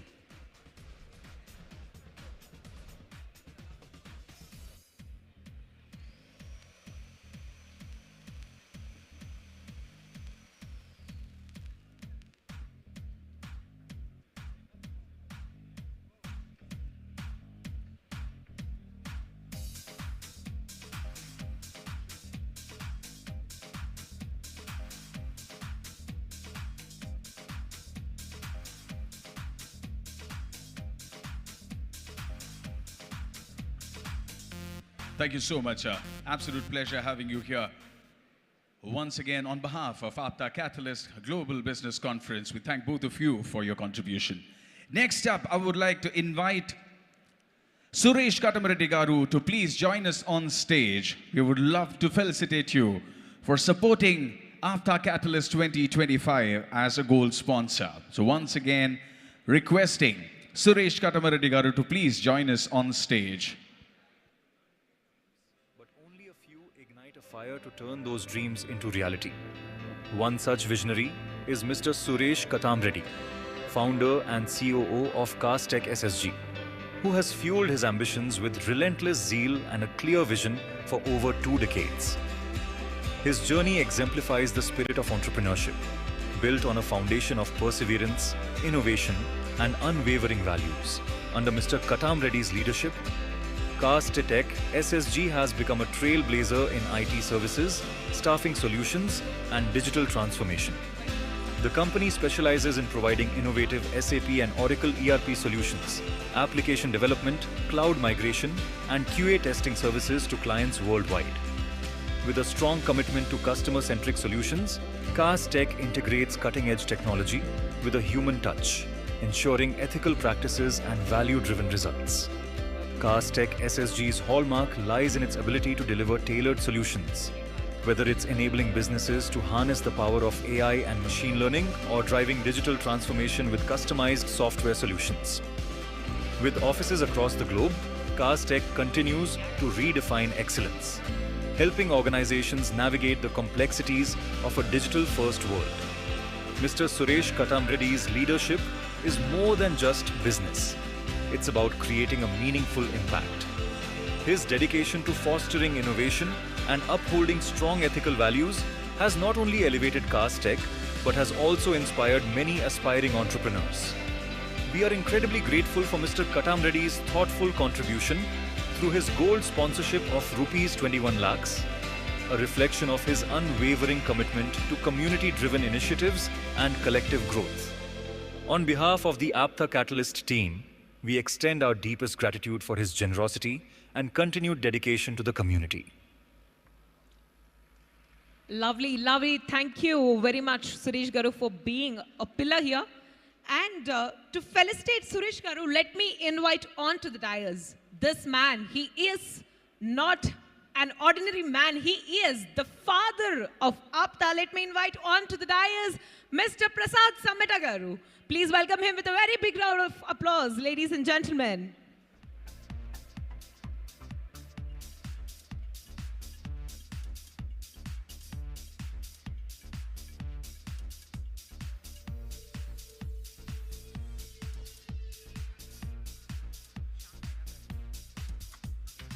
And also requesting Mr. Shyam Baira Garu, APTA board member, to join us on the stage in this felicitation. Please, sir.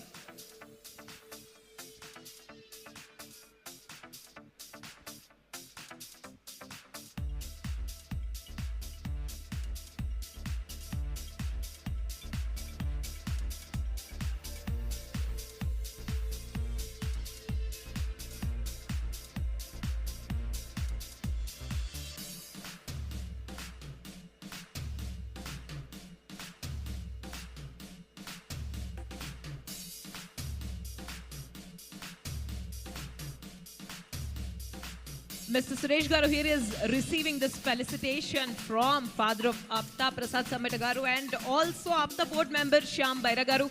So please give a big round of applause for Mr. Suresh Garu, our beloved gold sponsor.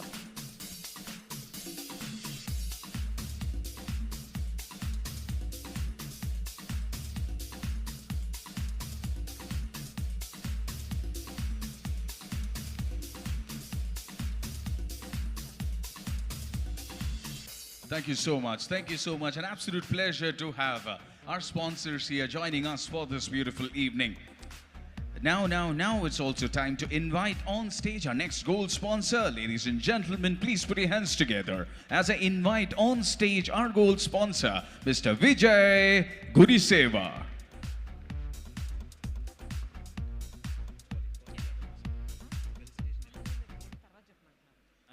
Who embraces change builds the future as an entrepreneur. Some individuals achieve great success, while others influence and inspire. But a beacon is someone who does all three, influencing, impacting, and inspiring through a successful entrepreneurial journey. Mr. Vijay Gudiseva, founder and CEO of Arogya Group, is a trusted global leader in IT consulting, business transformation, and digital innovation.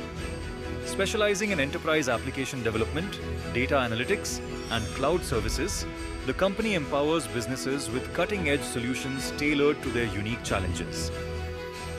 Under Mr. Gudiseva's visionary leadership, Arogya Group has not only delivered groundbreaking technological solutions, but also created a culture of innovation and excellence. The company's commitment to building long-term partnerships and delivering measurable results has earned it a stellar reputation in the global market. Beyond his entrepreneurial achievements, Mr. Gudiseva has been a pivotal force in the APTA community. Serving as an APTA board director and the convener of the prestigious APTA 15-year convention, he has elevated the organization to unprecedented levels, leaving a lasting legacy of leadership and service. His dedication to both professional and community growth is exemplified by his gold sponsorship of Rs 21 lakhs. reflecting his unwavering commitment to fostering impactful initiatives and empowering the community. Lovely, sir. And to felicitate Mr. Vijay Garu, let me invite on to the dais Mr. Srinivas Chandu Garu, one of the core members of APTA Founders Committee. And also, I'm requesting Mr. Veerababu Garu, APTA ex-board member, to accompany Srinivas Garu and felicitate Mr. Vijay Garu. Let's welcome both of them on to the dais with a thunderous round of applause, ladies and gentlemen.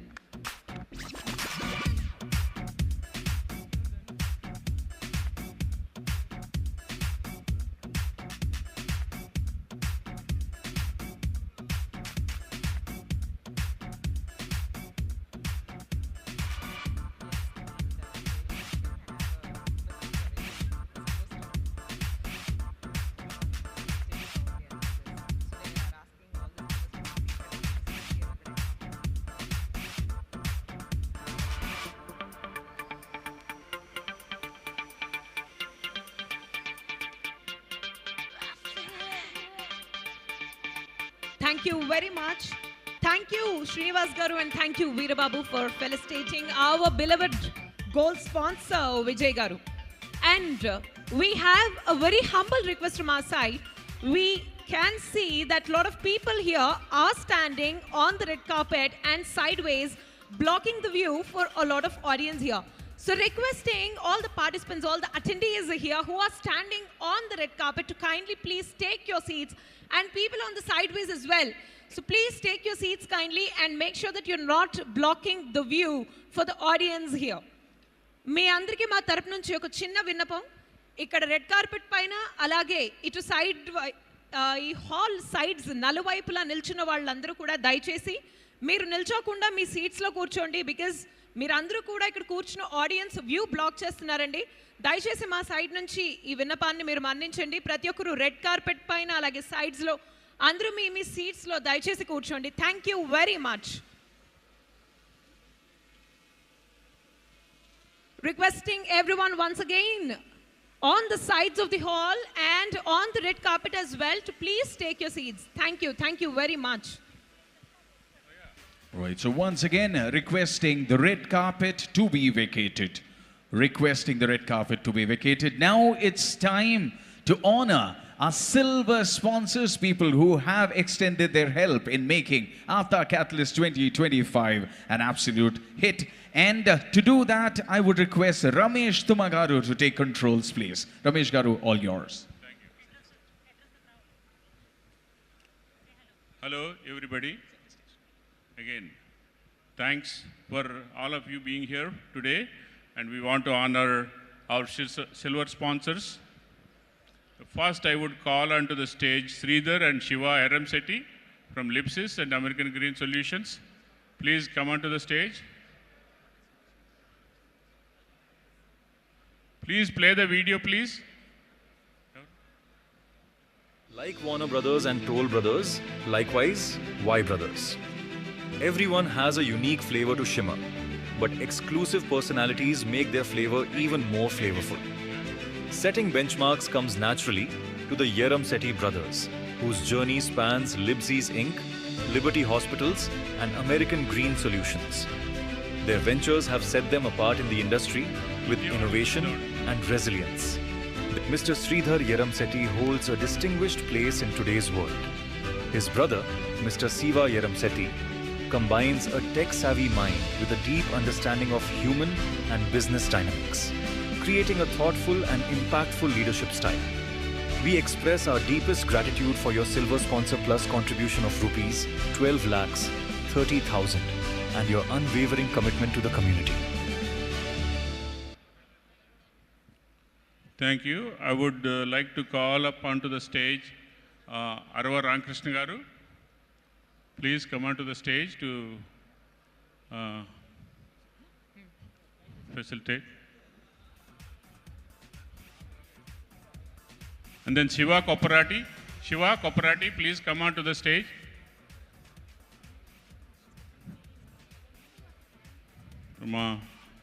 From contracts, our contract share from APTA Katalyst. He did a phenomenal job. Please bring the memento, please. Quick. Thank you.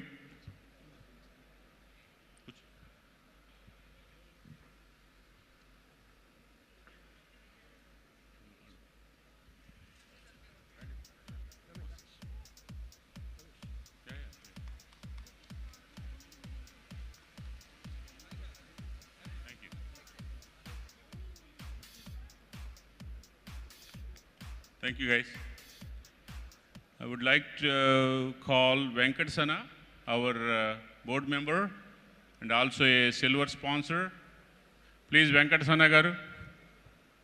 He's coming to the stage, please. His AV, Unify Like the Solutions. steady spread of a fragrant incense, Mr. Venkat Sana exemplifies leadership and innovation, steadily transforming industries over the past 25 years. As president of Unify Solutions, he offers revolutionary approaches in consulting, staffing, and systems integration, empowering organizations to build robust businesses in today's competitive market. A dynamic entrepreneur, Mr. Sana has turned startups into thriving enterprises, including building a $30 million revenue company with over 130 employees. His expertise spans technology management, real estate, and the food industry, showcasing his versatility and dedication to excellence. Currently serving APTA as Secretary, Board of Directors, and Chair of the Venue Management Committee for the APTA Katalyst program, Mr. Sana's commitment to community is as remarkable as his professional accomplishments. We extend our heartfelt gratitude for his generous silver sponsorship of Rs 8,20,000 and his unwavering support for APTA. With Unify Solutions, Mr. Sana's visionary leadership guarantees top-notch technical and management services for clients. Beyond IT, his real estate ventures in Florida, Maryland, and India exemplify his ability to transform properties into vibrant community assets, fostering growth and excellence in every endeavor. Mr. Venkat Sana, a trailblazer who leads with purpose and inspires with action. Thank you. Please, Shiva Molabanti onto the stage. Reddy Pratipati, Babu Pratipati, brothers, please come onto the stage. Please. Arjun, please come onto the stage. Our booth chair, our registration chair, they did a phenomenal job. Please.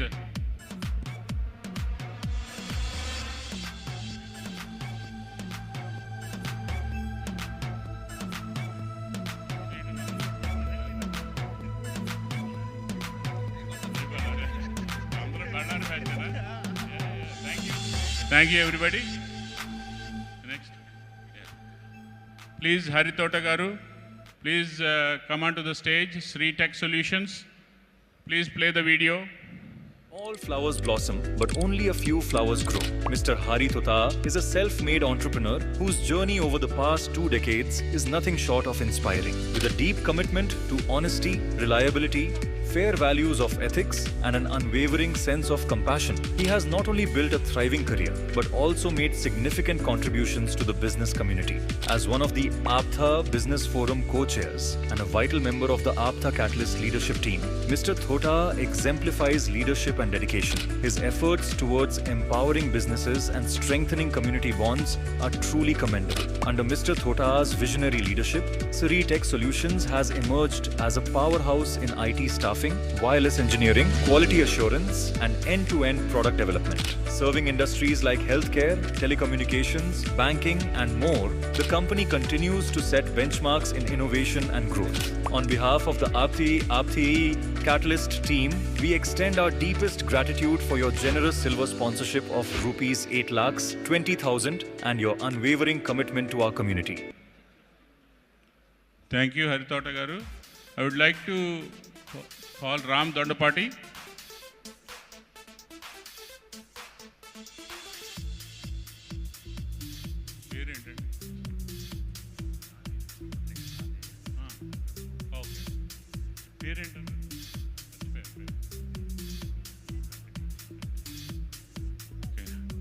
And then one more.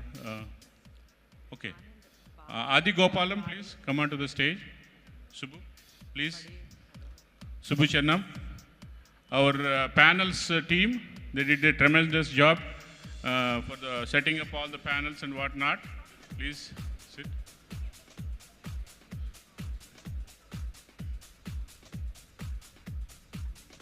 Please go.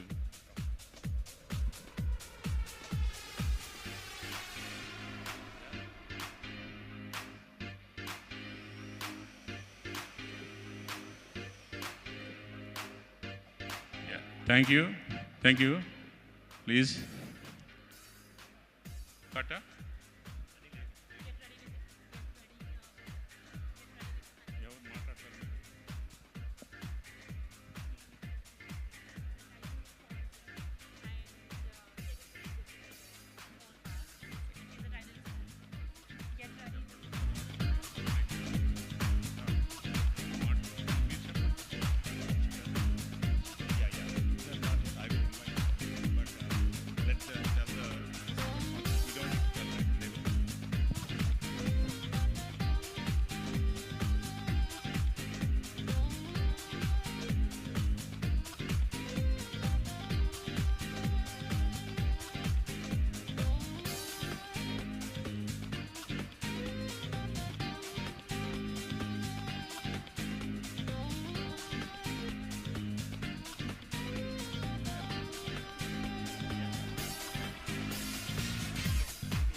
Anil and Sunil Chalamala are pioneers in urban development and sustainability, redefining the way cities evolve.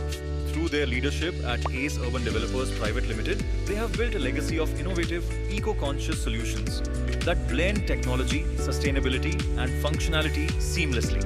ACE Urban Developers has played a pivotal role in shaping India's urban landscape, delivering projects that prioritize smart infrastructure and environmental consciousness. One of their landmark contributions is HITEX, the premier convention center hosting today's event. HITEX exemplifies their vision for creating world-class infrastructure while integrating sustainable and community-focused design.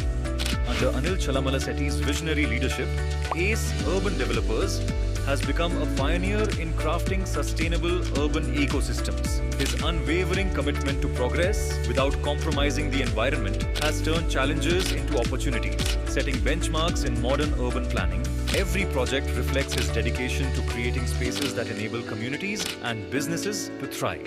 Sunil Chalamala Setty's strategic foresight and entrepreneurial spirit complement this vision perfectly. A dynamic leader, he has been instrumental in driving transformative ideas that align with the needs of modern cities. His ability to deliver impactful solutions has further solidified ACE Urban's reputation as a leader in urban innovation. Together, Anil and Sunil have built more than infrastructure. They've built a legacy of resilience, responsibility, and innovation. Their work demonstrates how visionary leadership can inspire progress while addressing critical urban challenges. ACE Urban Developers continues to lead the way, creating smarter, greener, and more connected cities that serve the needs of today while anticipating the demands of tomorrow.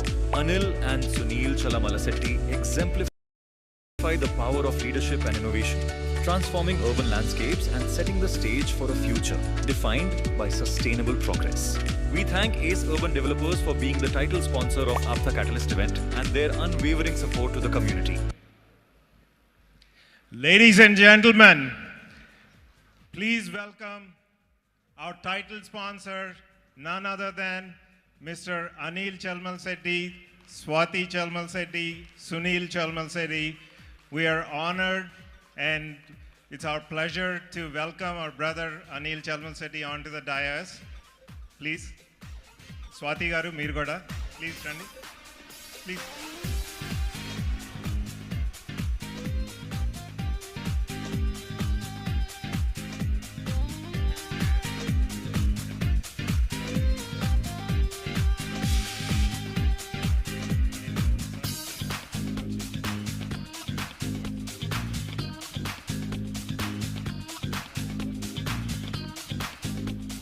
So it's apt time. Right now, it is 7 o'clock. And as is relevant with any prominent and successful businessman, they know their time, they maintain their time. Anil said that he's going to be here at 7 o'clock, and he's here at 7 o'clock. And it is no surprising that it's the prime time. Give a big round of applause for our title sponsors. Thank you for your generosity. So the purpose of this business conference was to elevate our community and get the business entrepreneurship started and cultivate the idea and cultivate the habit of encouraging people to start their own enterprises, be successful entrepreneurs. And there's no other better example than Anil Chalmansetti, who has done a phenomenal job, and we would love to hear a few words from him in a minute. But some of you probably have just joined. For the context, it's been a wonderful 48 hours of our conference here. It started off yesterday morning, and just to give some context for everyone, we had about 90 people apply for business entrepreneurship awards, about 90 of them. We down-selected from 90 to 18. And throughout the day yesterday, we had those 18 individuals and companies present their pitches. Out of that, we selected 5 of them. 5 of them presented to the larger audience earlier from 4 o'clock to 5 o'clock. And now we have 3 winners out of the entire group. What is more interesting and what is more encouraging is that there's probably over 100, 150 people who reached out saying that we didn't know there is something called this business conference. We didn't know that there is a startup pitch conference. How can we get started? The whole purpose of this event was to bring that entrepreneurial spirit, and I think I would be remiss to say that this is a success because everybody now wants to be an entrepreneur. Everybody wants to do a startup. That is what we wanted, and I think we have that accomplished. Thank you. So without any further ado, as a main event, I would like to announce the winners of the startup pitch, and we would like them to get the awards from Mr. Anil Selmasetti and Swati Selmasetti. So I'll go from third to first. And again, as I was telling earlier, often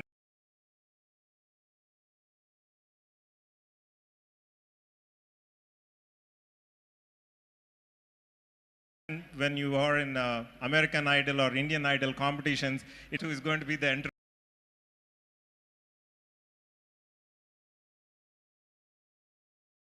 successful entrepreneur. We have seen it in these Indian Idols.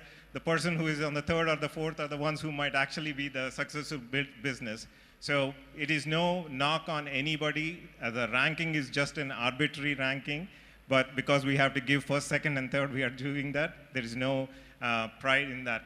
So for number 3 business conference winner, I would like to invite the team of Sure Chain onto the dais. Give them a big round of applause.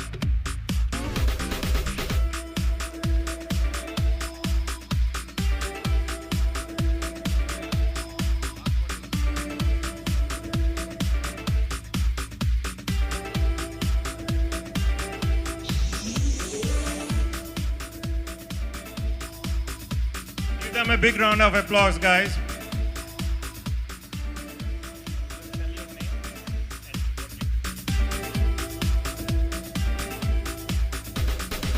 Great, thank you, Guru.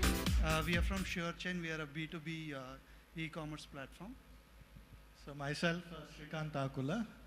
So we have come from SureChain.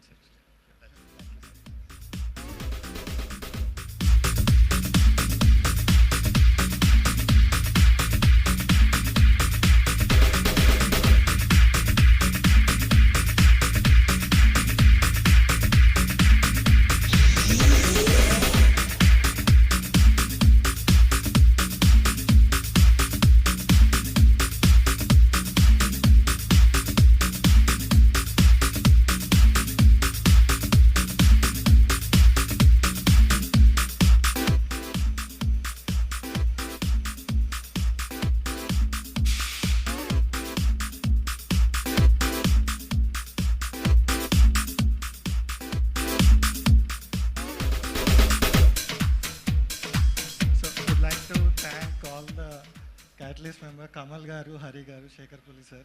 Thanks for this opportunity and creating this great platform for the community actually. Thanks sir. Thank you.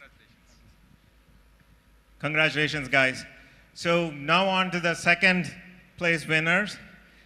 This young man, I guess I can say young man because I'm old enough, and we were really impressed with the spirit and the enterprise with which he was, the passion with which he was presenting, and the mission on which he is, and what he's trying to solve.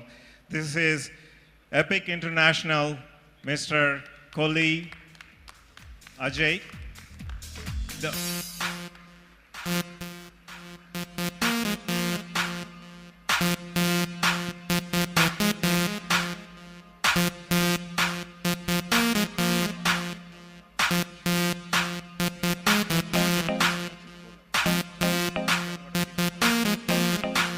Sorry, I apologize. Balaji Kola. Sorry, I said Ajay. Thank you, APTA, for giving me this opportunity. I want to make two promises here. Next year, I'm going to be one of the major sponsors for APTA Katalyst. And second, you always remember this name, Balaji Patel Kola, your brother, a call away. You have any problem regarding health, you just call away and you can always depend upon this. Thank you.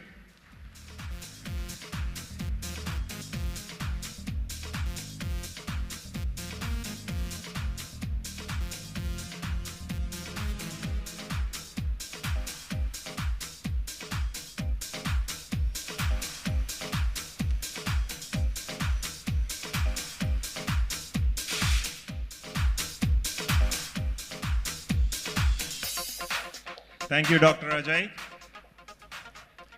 We are going to hold you, your promise, accountable for the next year. The APTA sponsors, please keep in mind. So now for the grand winner of this year's Business Pitch Conference. And it is not a coincidence that it is probably in your field, and you probably will know a lot more to ask. It is in the green energy technologies, and they have built something amazing IP, and it's a very interesting company, Archimedes Green Energies Private Limited. The guys from Archimedes, please come on board for the grand winner. Give them a big round of applause, guys. They put in a lot of effort and an amazing, I hope that everybody understands and agrees with what they're doing.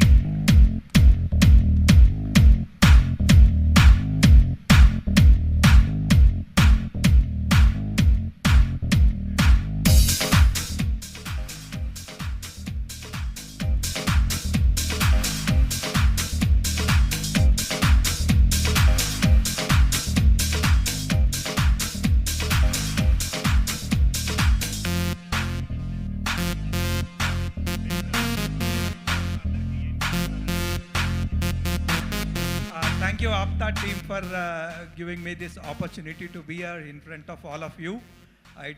Once again, I thank you. I am Surya Prakash Gajala.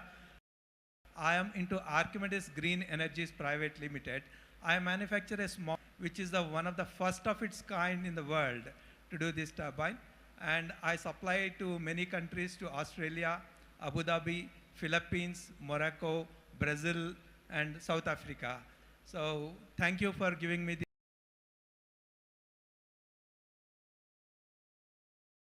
this opportunity, and thank you once again.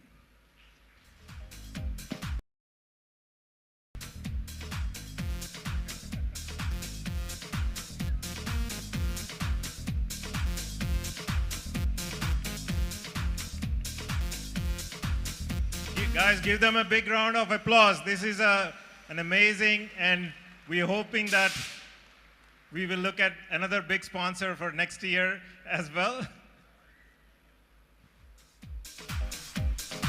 Thank you everyone. So again, like I said, these are not necessarily the only winners. Everybody here is a winner.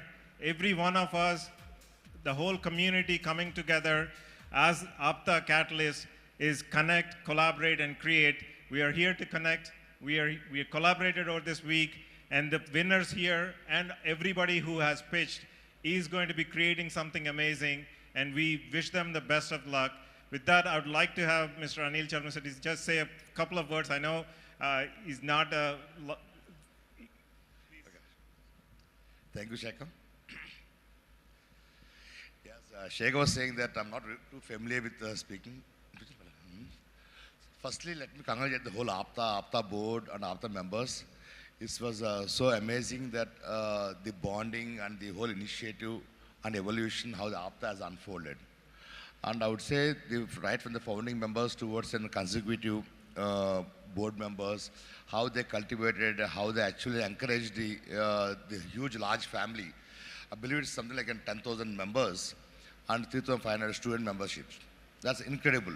The farming from the decade old, making such a large numbers, and all the way, more importantly, coming from all the way to US and trying to do events back in India, and the way they're trying to support, help students or underprivileged communities, irrespective of the community, irrespective of their backgrounds, what they come from.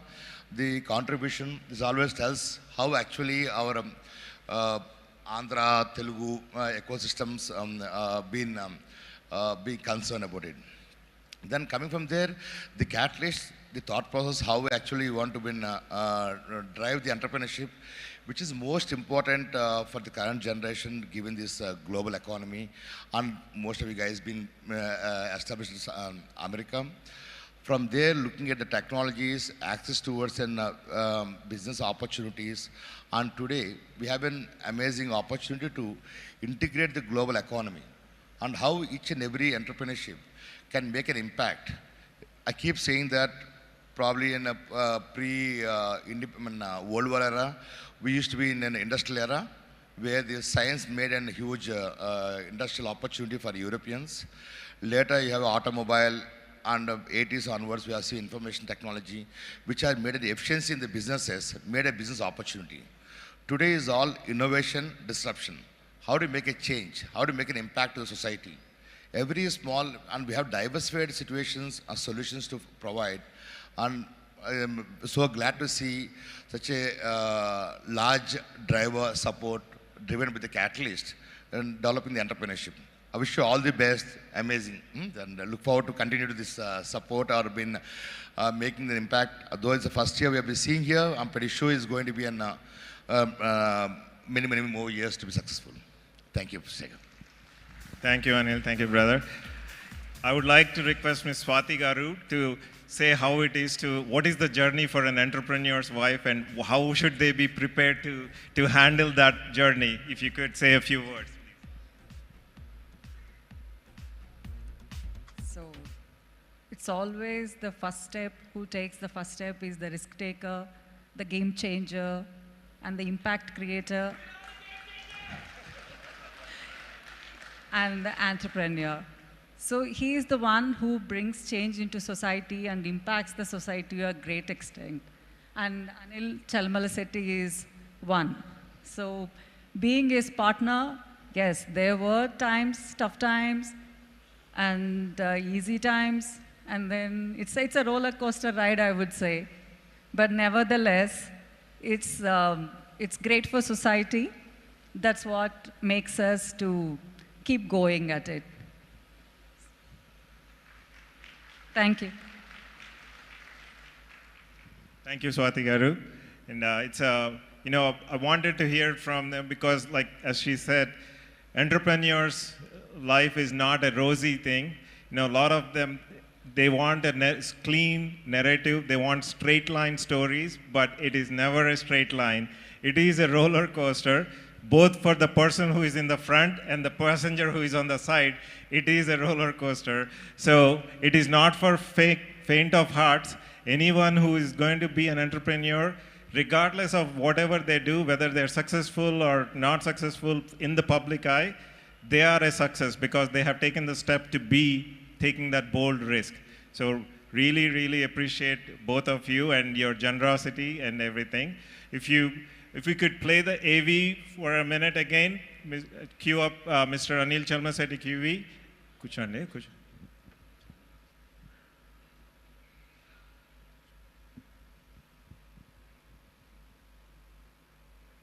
Anil and Sunil Chalamala are pioneers in urban development and sustainability, redefining the way cities evolve. Through their leadership at ACE Urban Developers Private Limited, they have built a legacy of innovative, eco-conscious solutions that blend technology, sustainability, and functionality seamlessly. ACE Urban Developers has played a pivotal role in shaping India's urban landscape, delivering projects that prioritize smart infrastructure and environmental consciousness. One of their landmark contributions is HITEX, the premier convention center hosting today's event. HITEX exemplifies their vision for creating world-class infrastructure while integrating sustainable and community-focused design. Under Anil Chalamala Setty's visionary leadership, ACE Urban Developers has become a pioneer in crafting sustainable urban ecosystems. His unwavering commitment to progress without compromising the environment has turned challenges into opportunities, setting benchmarks in modern urban planning. Every project reflects his dedication to creating spaces that enable communities and businesses to thrive. Sunil Chalamala Setty's strategic foresight and entrepreneurial spirit complement this vision perfectly. A dynamic leader, he has been instrumental in driving transformative ideas that align with the needs of modern cities. His ability to deliver impactful solutions has further solidified ACE Urban's reputation as a leader in urban innovation. Together, Anil and Sunil have built more than infrastructure. They've built a legacy of resilience, responsibility, and innovation. Their work demonstrates how visionary leadership can inspire progress while addressing critical urban challenges. ACE Urban Developers continues to lead the way, creating smarter, greener, and more connected cities that serve the needs of today while anticipating the demands of tomorrow. Anil and Sunil Chalamala Setty exemplify the power of leadership and innovation, transforming urban landscapes and setting the stage for a future defined by sustainable progress. We thank ACE Urban Developers for being the title sponsor of APTA Katalyst event and their unwavering support to the community. A big round of standing ovation, if we could, please.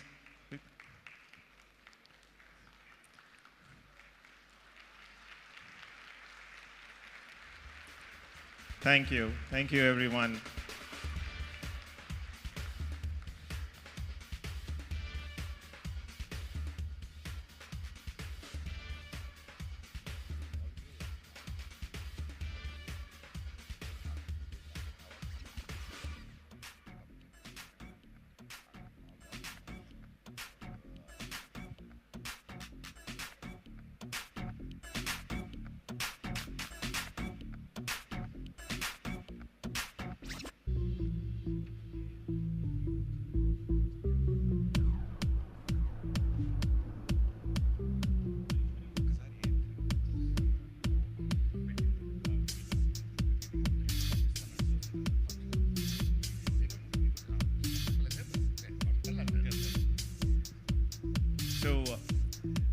You know, it's one of the other traits of an entrepreneur is they never rest.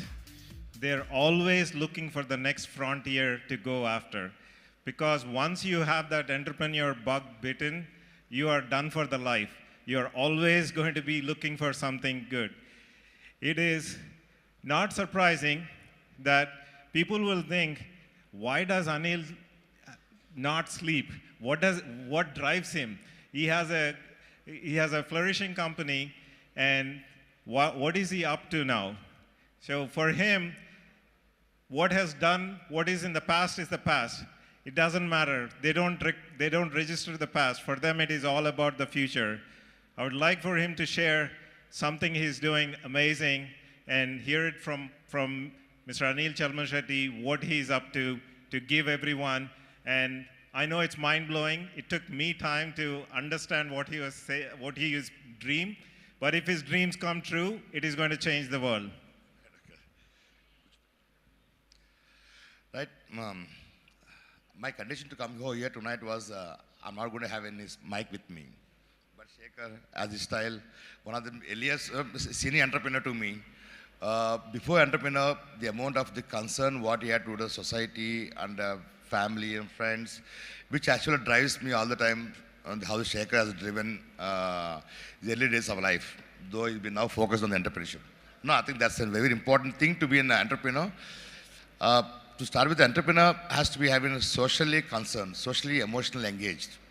That comes within a proper understanding that how we intend to impact is the impact towards understanding the problems of society, needs of society.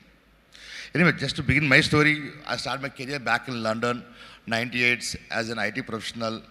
Then 2003, 4-ish, I started as an solutions, started an IT platform, finding and developing solutions towards an banking sector.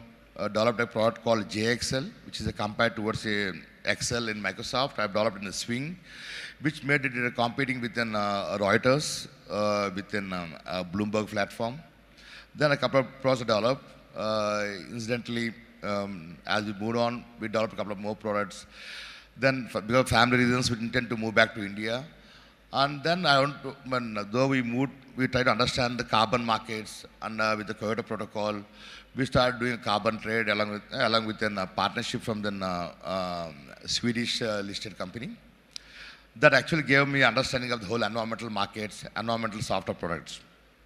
From there, we started with a very small, like I would say, 21 megawatts of an biomass energy plants, which have been sick at the time. Being a first generation, being an Indian ecosystem, you need to have an balance sheets to take over the companies and so on forth. That made for me acquiring sick units made me easier, faster, because the bankers would be able to easy to transition than actually setting up a new plants with the new permissions. From there, I would be very proud to say today we are on close to 12 gigawatts, 12,000 megawatts of operational capacity in the renewables, and building in more than 10,000 megawatts of storage capacity, with having a portfolio of 50 gigawatts of renewables, and building in very interesting, while I started with a biomass, then moved on to then hydro, small hydros, then gone to wind, then solar. By 2017, we understood that renewable energy is an lowest risk, but very unfirm, unpredictable, but very important energy towards markets of India. So that's when I designed called a hydro pump storage of a closed loop, developing our own reservoirs, one on hilltop, one on hill bottom, where we could able to pump up the water from lower reservoir to the upper reservoir with excess energy from solar and wind, and making the whole renewable energy firm and available around the clock. That actually revolutionized the whole Indian energy market. Today, that's the most preferred investment or important sector for the government of India. And in that thought process, I'm developing close to 100 gigawatt hours of storage across India. India being one nation, one grid, one frequency, that has enabled me to developing a cloud storage platform, which is actually close to whatever in the cloud data platform what we have. In the same format, I'm developing an energy platform, which could able to enable democratize any renewable energy generator or consumer to dynamically integrate the energy and draw energy around the clock. So that actually revolutionized India to become a green energy, green industrialized platform. By virtue of that, now we are making the first project which will be commissioned now in Kurnool, which is 11 gigawatt hours. Just to compare it, Tesla's 1 gigawatt hour storage battery is 1 gigawatt to manufacture once in a year. What we have commissioned in Kurnool is 11 gigawatts hours per day, which can be used more than once in a day. Like that, we are developing 100 gigawatt hours, which should be revolutionary across the world, and first of its kind, having such a large renewable energy storage platform. By virtue of that, we could able to make, India could able to make green steel, green aluminum, and green chemicals, and export to the global markets. While the whole globally, we have been having climate change, we're having geopolitics, and as well as energy security being the biggest challenges for the humanity today. So all the three can be addressed by the global south countries developing this sort of an independent renewable energy with integrated storage projects. They could able to compete towards larger fossil fuel markets. From there, now we have another platform called Greenco is one other company which we had an electron to manage. From there, we moved on to the molecule market. typically in the energy basket, you have a 20% of the either India or globally. Only 20% of the market is a power market.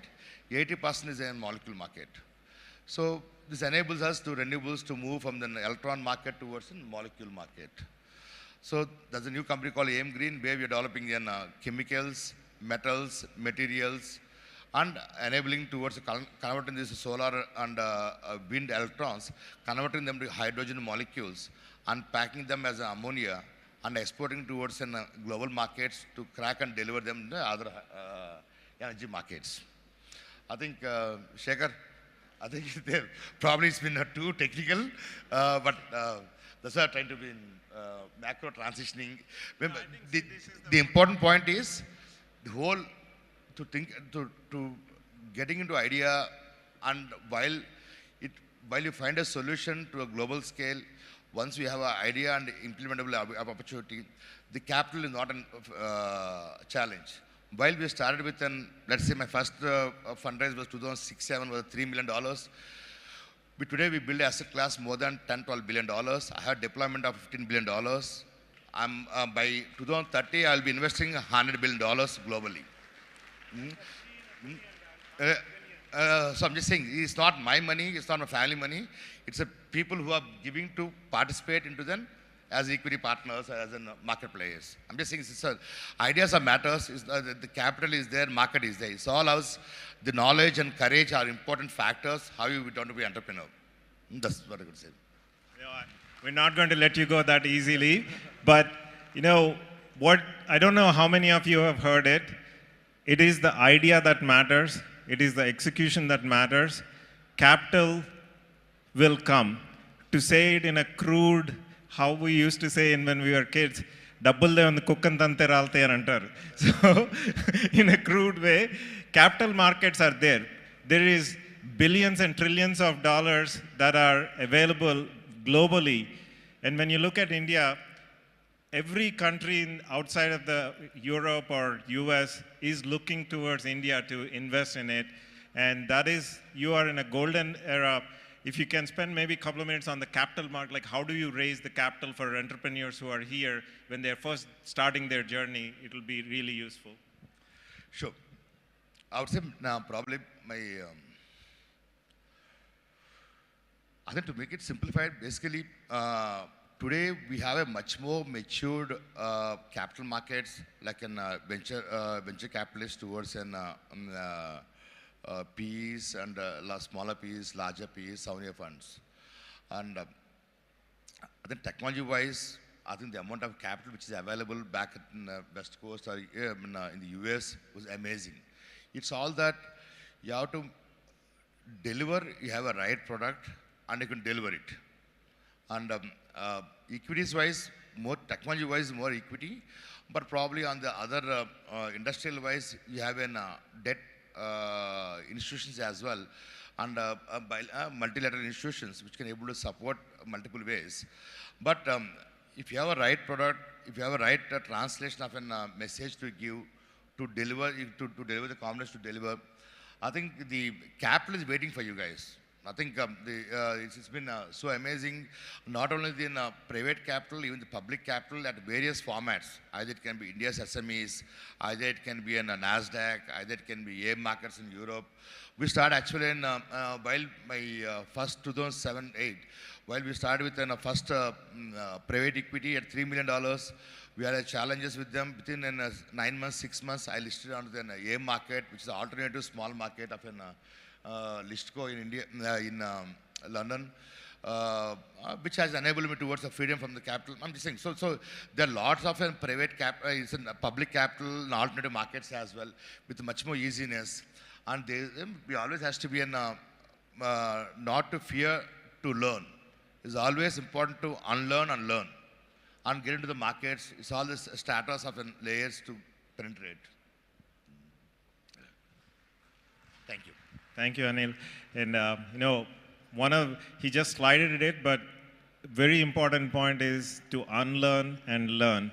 That is one of the key traits of any entrepreneur, is to unlearn and learn. So guys, make sure that that is something you guys are all doing on a daily basis, on an every minute to minute basis. It is important to do that. Thank you, Anil, thank you. If you could, I think.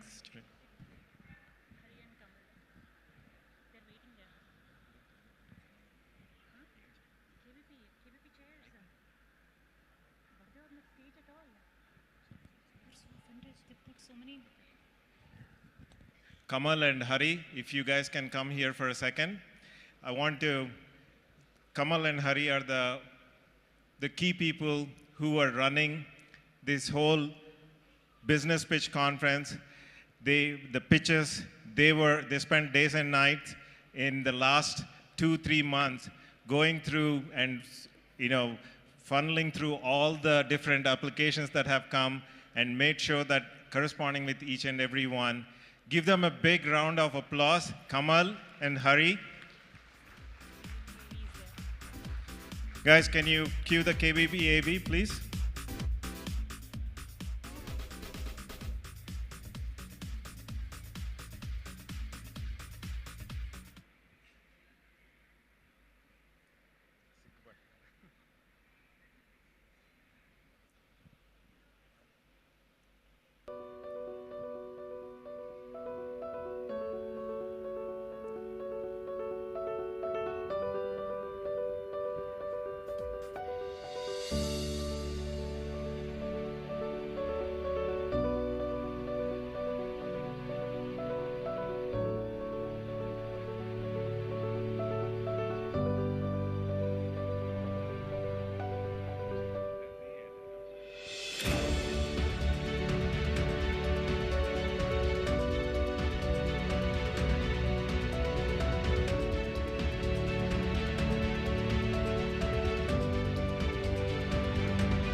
Wow, what an evening.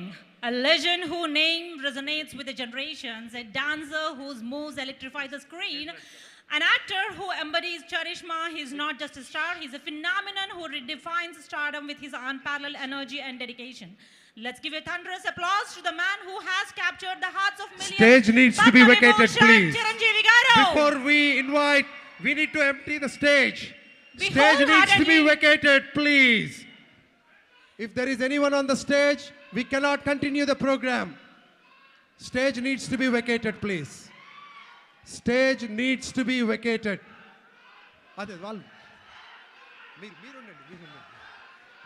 Stage needs to be vacated, please. No, there is an AV. Stage needs to be vacated. Stage needs to be vacated. Sir, stage needs to be vacated, please. Stage needs to be vacated.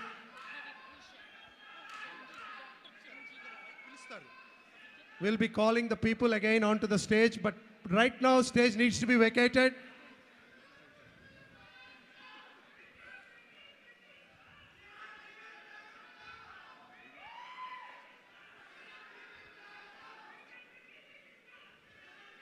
Everyone, please be seated. We can start the program. Please be seated. We can start the program.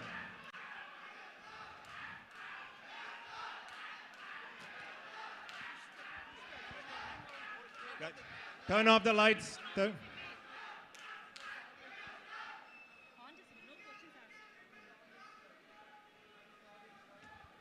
everyone, please. We'll invite everyone. Please. Can we have the AV start, please? Please.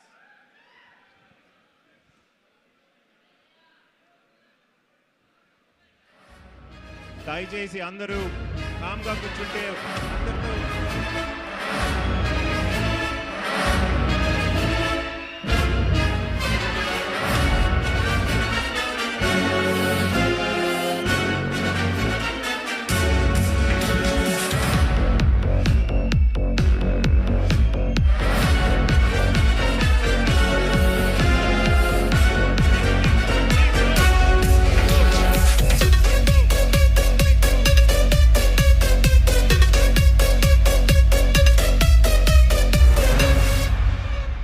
పేరు వింటేనే vibration.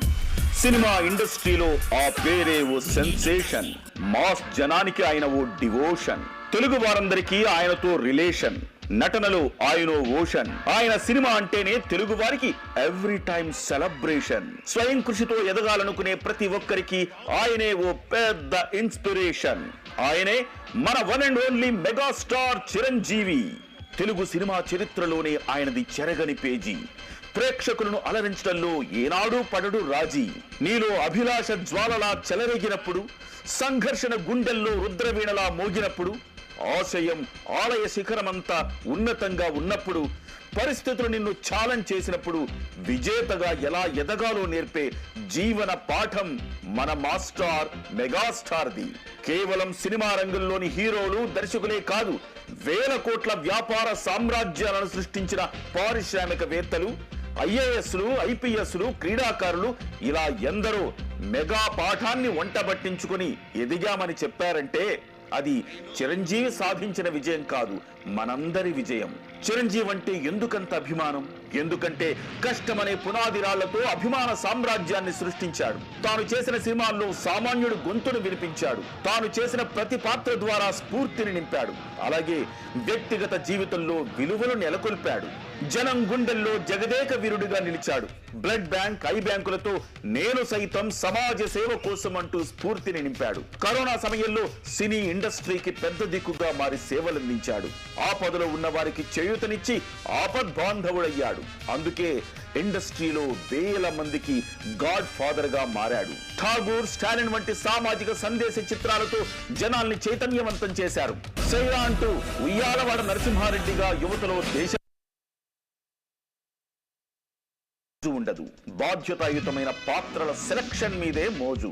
అదే ఆయన్ను అందరివాడిగా చేసింది. తెలుగు వారందరికీ అన్నయ్యగా మార్చింది. యావత్ భారతం మెచ్చి పద్మ విభూషణుణ్ణి చేసింది.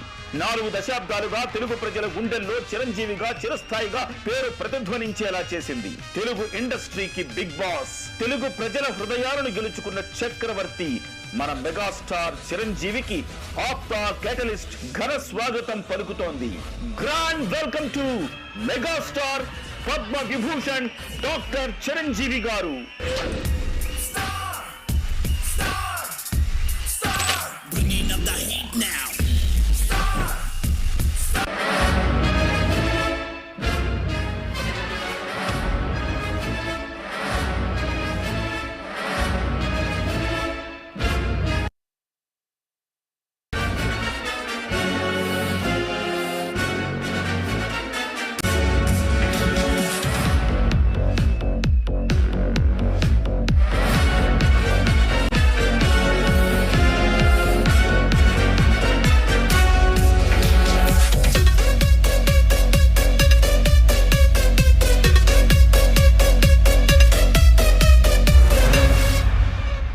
పేరు వింటేనే వైబ్రేషన్. సినిమా ఇండస్ట్రీలో ఆ పేరే ఓ సెన్సేషన్. మాస్ జనానికి ఆయన ఓ డివోషన్. తెలుగు వారందరికీ ఆయనతో రిలేషన్. నటనలో ఆయనో ఓషన్. ఆయన సినిమా అంటేనే తెలుగు వారికి ఎవ్రీ టైం సెలబ్రేషన్. స్వయం కృషితో ఎదగాలనుకునే ప్రతి ఒక్కరికి ఆయనే ఓ పెద్ద ఇన్స్పిరేషన్. ఆయనే మన one and only megastar Chiranjeevi. Telugu cinema చరిత్రలోనే ఆయనది చెరగని పేజీ. ప్రేక్షకులను అలరించడంలో ఏనాడూ పడడు రాజీ. నీలో అభిలాష జ్వాలలా చెలరేగినప్పుడు, సంఘర్షణ గుండెల్లో రుద్రవీణలా మోగినప్పుడు, ఆశయం ఆలయ శిఖరమంతా ఉన్నతంగా ఉన్నప్పుడు, పరిస్థితులు నిన్ను ఛాలెంజ్ చేసినప్పుడు విజేతగా ఎలా ఎదగాలో నేర్పే జీవన పాఠం మన మాస్టార్ మెగాస్టార్ది. కేవలం సినిమా రంగంలోని హీరోలు దర్శకులే కాదు, వేల కోట్ల వ్యాపార సామ్రాజ్యాలను సృష్టించిన పారిశ్రామికవేత్తలు, ఐఏఎస్లు, ఐపీఎస్లు, క్రీడాకారులు ఇలా ఎందరో మెగా పాఠాన్ని వంటబట్టించుకుని ఎదిగామని చెప్పారంటే అది చిరంజీవి సాధించిన విజయం కాదు, మనందరి విజయం. చిరంజీవి అంటే ఎందుకంత అభిమానం? ఎందుకంటే కష్టమనే పునాది రాళ్లతో అభిమాన సామ్రాజ్యాన్ని సృష్టించాడు. తాను చేసిన సినిమాల్లో సామాన్యుడు గొంతును వినిపించాడు. తాను చేసిన ప్రతి పాత్ర ద్వారా స్ఫూర్తిని నింపాడు. అలాగే వ్యక్తిగత జీవితంలో విలువలు నెలకొల్పాడు. జనం గుండెల్లో జగదేక వీరుడిగా నిలిచాడు. బ్లడ్ బ్యాంక్, ఐ బ్యాంకులతో నేను సైతం సమాజ సేవ కోసం అంటూ స్ఫూర్తిని నింపాడు. కరోనా సమయంలో సినీ ఇండస్ట్రీకి పెద్ద దిక్కుగా మారి సేవలందించాడు. ఆపదలో ఉన్న వారికి చేయూతనిచ్చి ఆపద్బాంధవుడయ్యాడు. అందుకే ఇండస్ట్రీలో వేల మందికి గాడ్ ఫాదర్ గా మారాడు. ఠాగూర్, స్టాలిన్ వంటి సామాజిక సందేశ చిత్రాలతో జనాల్ని చైతన్యవంతం చేశారు. సైరా అంటూ ఉయ్యాలవాడ నరసింహారెడ్డిగా యువతలో దేశభక్తిని పెంచాడు. చిరంజీవికి కలెక్షన్స్ మీద మోజు ఉండదు, బాధ్యతాయుతమైన పాత్రల సెలక్షన్ మీదే మోజు. అదే ఆయన్ను అందరివాడిగా చేసింది, తెలుగు వారందరికీ అన్నయ్యగా మార్చింది. యావత్ భారతం మెచ్చి పద్మ విభూషణుణ్ణి చేసింది. 4 దశాబ్దాలుగా తెలుగు ప్రజల గుండెల్లో చిరంజీవిగా చిరస్థాయిగా పేరు ప్రతిధ్వనించేలా చేసింది. తెలుగు ఇండస్ట్రీకి బిగ్ బాస్, తెలుగు ప్రజల హృదయాలను గెలుచుకున్న చక్రవర్తి మన మెగాస్టార్ చిరంజీవికి ఆప్తా కేటలిస్ట్ ఘన స్వాగతం పలుకుతోంది. Grand welcome to megastar Padma Vibhushan doctor Chiranjeevi గారు.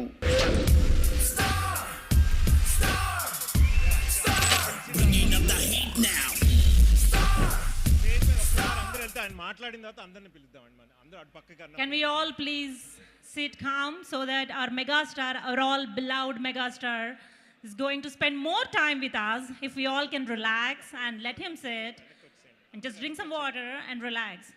Can we all please sit calmly to spend more time with our megastar? We all know he is not just a star. He's a phenomenon who redefined stardom with his unparalleled energy and dedication. Let's give a thunderous applause and let's give him some space so that he can spend more time here to our favorite Padma Vibhushan, Dr. Chiranjeevi Garu. I humbly request everybody, please calm down and let's all settle down so that our megastar can get up to the stage.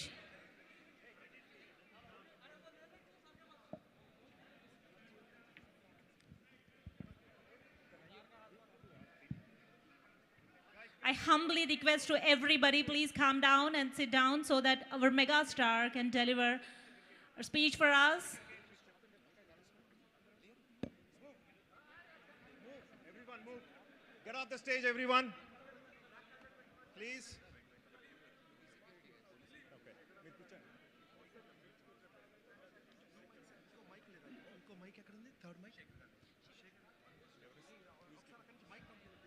Wow, what a mega evening. Isn't it fantabulous to see, meet, and to be in the same place where our Dr. Chiranjeevi Garu is there. So everybody please calm down and sit back so that our favorite megastar is going to settle down and spend some good time with us. Okay. అందరూ కిందకు వస్తే కానీ చిరంజీవి గారు stage మీదకి రానన్నారు. Everyone needs to come down, please. Everyone needs to, even the cameramen, go down. Everyone needs to come down, please. Everyone needs to come down. Everyone needs to come down, please.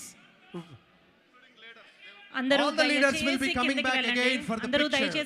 All the leaders will be coming back onto the stage for the pictures. No, we'll enter. Everyone, okay, guys, you can leave too now. You can leave. You all can go down. You all can go down too. Please go down. Go down. You cannot. All of you leave. All of you. అందరూ దయచేసి కిందకి వెళ్ళవలసిందిగా ప్రార్థన.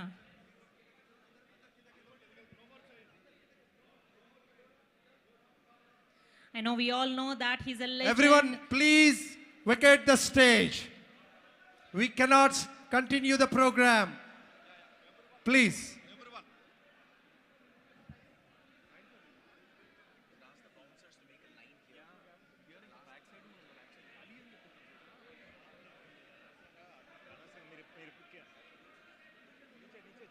सभी नीचे चलो. कुछ भी नहीं कर सकते. चलो नीचे चलो सब लोग.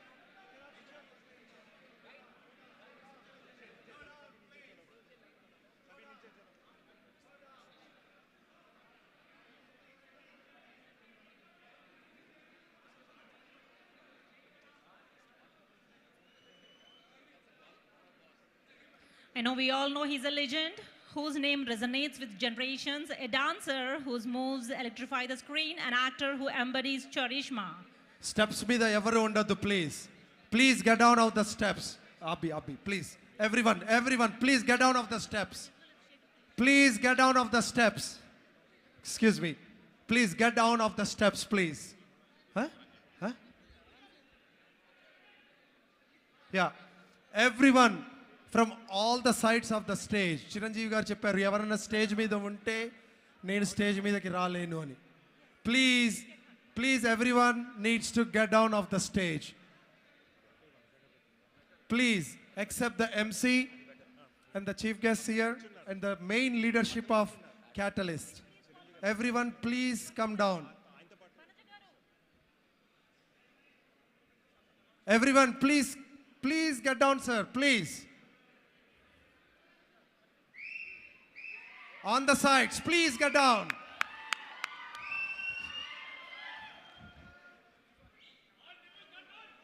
Everyone, please. Cameramen, please go down. Cameramen, please go down. Cameramen, please go down.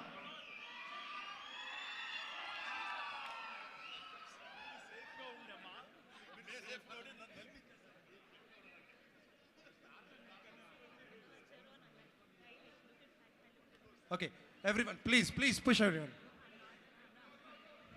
Please.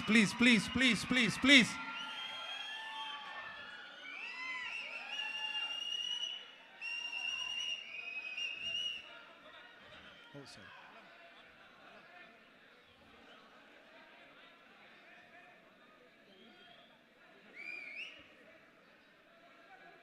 Everyone, please go down, please.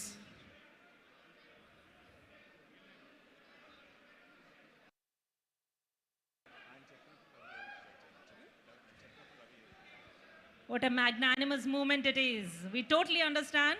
He's a legend and whose name resonates with generations, and we all are in complete awe right now.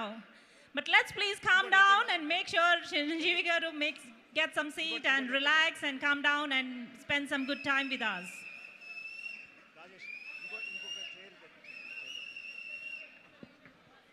Vanaja.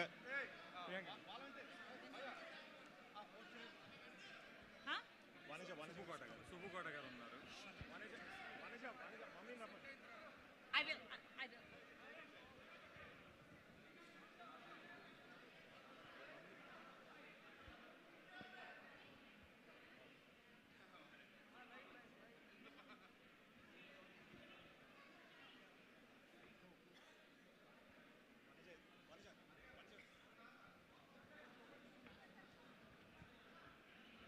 Megastar Chiranjeevi గారిని పుష్పమాలతో సత్కరించాలని చెప్పి వనజ గారిని So Vanaja garu is wife of our convener of this convention, Sri Sagar Legisetti garu and Vanaja Legisetti garu, the convener of the convention. And I would like to also have Ramesh Thumu garu and the Chandrasekhar Nallam garu accompany them. And I would like to also have Dr. Suppukota garu onto the stage, please.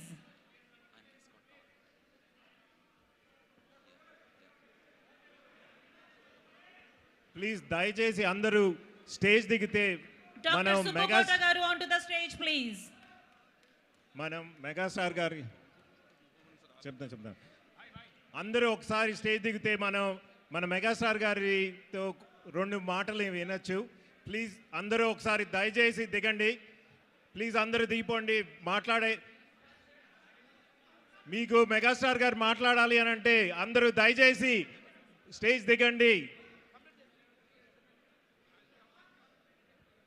Please అందరూ stage దిగితే కనుక ఒకసారి మీరు megastar గారు మాట్లాడేది వింటారు చిరంజీవి గారిది. Please దయచేసి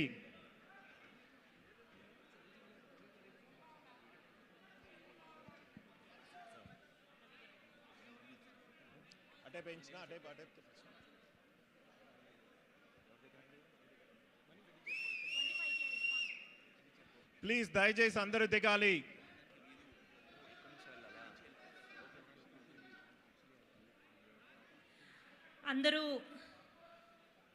అందరూ ప్రశాంతంగా కూర్చుంటే చిరంజీవి గారు మనతో ఎక్కువ సమయం స్పెండ్ చేయగలుగుతారు. దయచేసి అందరూ calm down, please. Ma'am, this is not fair. Please. Malli say there's thousands of them waiting. I know it's a magnanimous moment, but let's all please maintain some silence and let's make sure our Chiranjeevi garu gets himself comfortable and can spend some good time with us. I request everybody to calm down.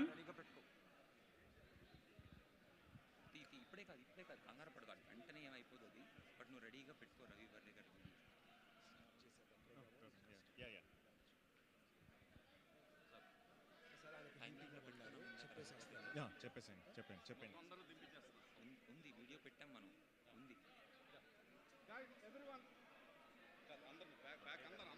Security, move back. Everyone.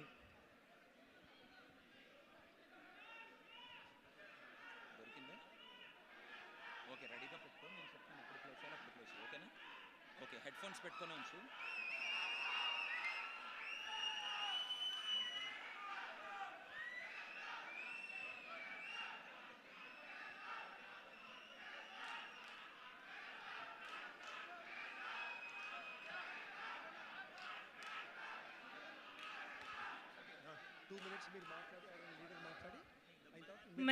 Man, the legend and the aura here.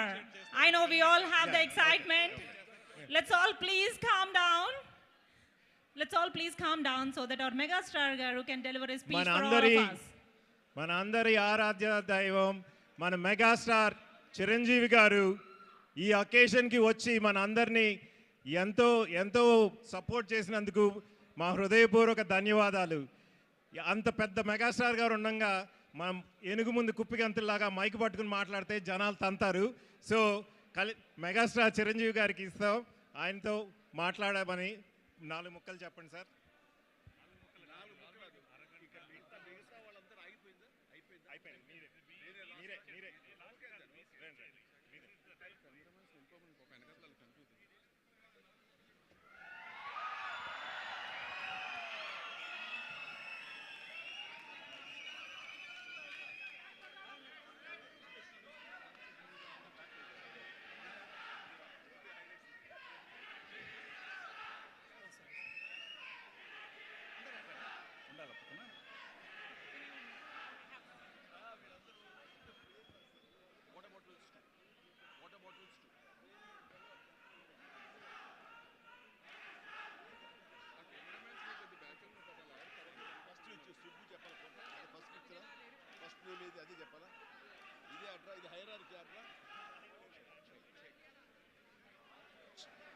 Check.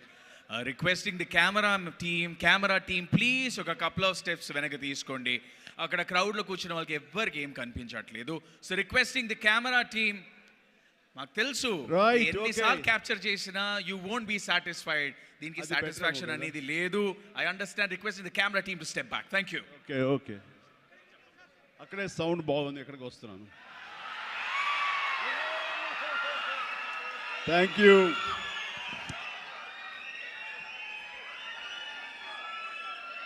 Right, sound బెటర్గా ఉంది కదా, అందరికీ వినిపిస్తుందా? Corner వారికి కూడా good.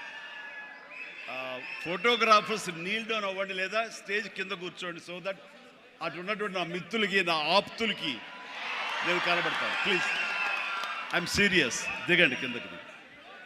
And security ఎవరు కూడా నించోవద్దు, కూర్చోండి. Nothing will happen here. ఈ 180 degrees ఎవరు ఉండకూడదు నాకు.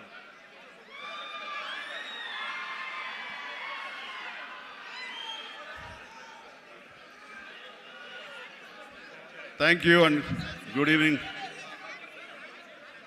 APTA, American progressive Telugu association ఆధ్వర్యంలో నడుస్తున్న ఈ క్యాటలిస్ట్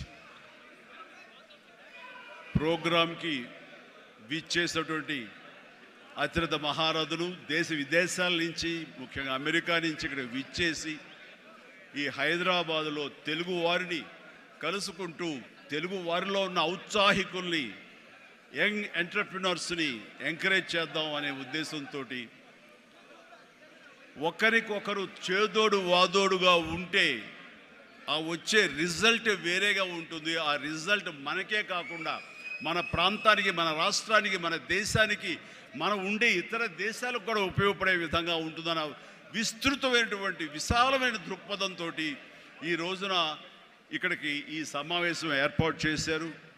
ఈ సమావేశం ఇంత చక్కగా, ఇంత ఎలక్ట్రిఫైయింగ్గా, ఇంత ఎనర్జెటిక్గా జరుగుతూ ఇంతమంది ఈరోజు సమావేశమై మిమ్మల్ని చూస్తుంటే ఆప్తా సభ్యులు కాదు, నా ఆప్తులు అనిపిస్తుంది. అలాంటి ఆప్తులకు నా హృదయపూర్వక నమస్కారాలు తెలియజేస్తున్నాను. కొన్ని సభలకు వెళ్ళినప్పుడు ఏదో ముక్తసరిగా మొక్కుబడిగా ఉంటుంది, కానీ ఇలాంటి చోటుకు వచ్చినప్పుడు నా కుటుంబ సభ్యుల మధ్య ఉన్న ఫీలింగు, మీరంతా నా కుటుంబ సభ్యులు, ఒక పండుగ పురస్కరించుకుని నన్ను ఇక్కడ ఆహ్వానించారనిపిస్తుంది. అంత ఆహ్లాదంగా ఉంది, అంత ఆనందంగా ఉంది.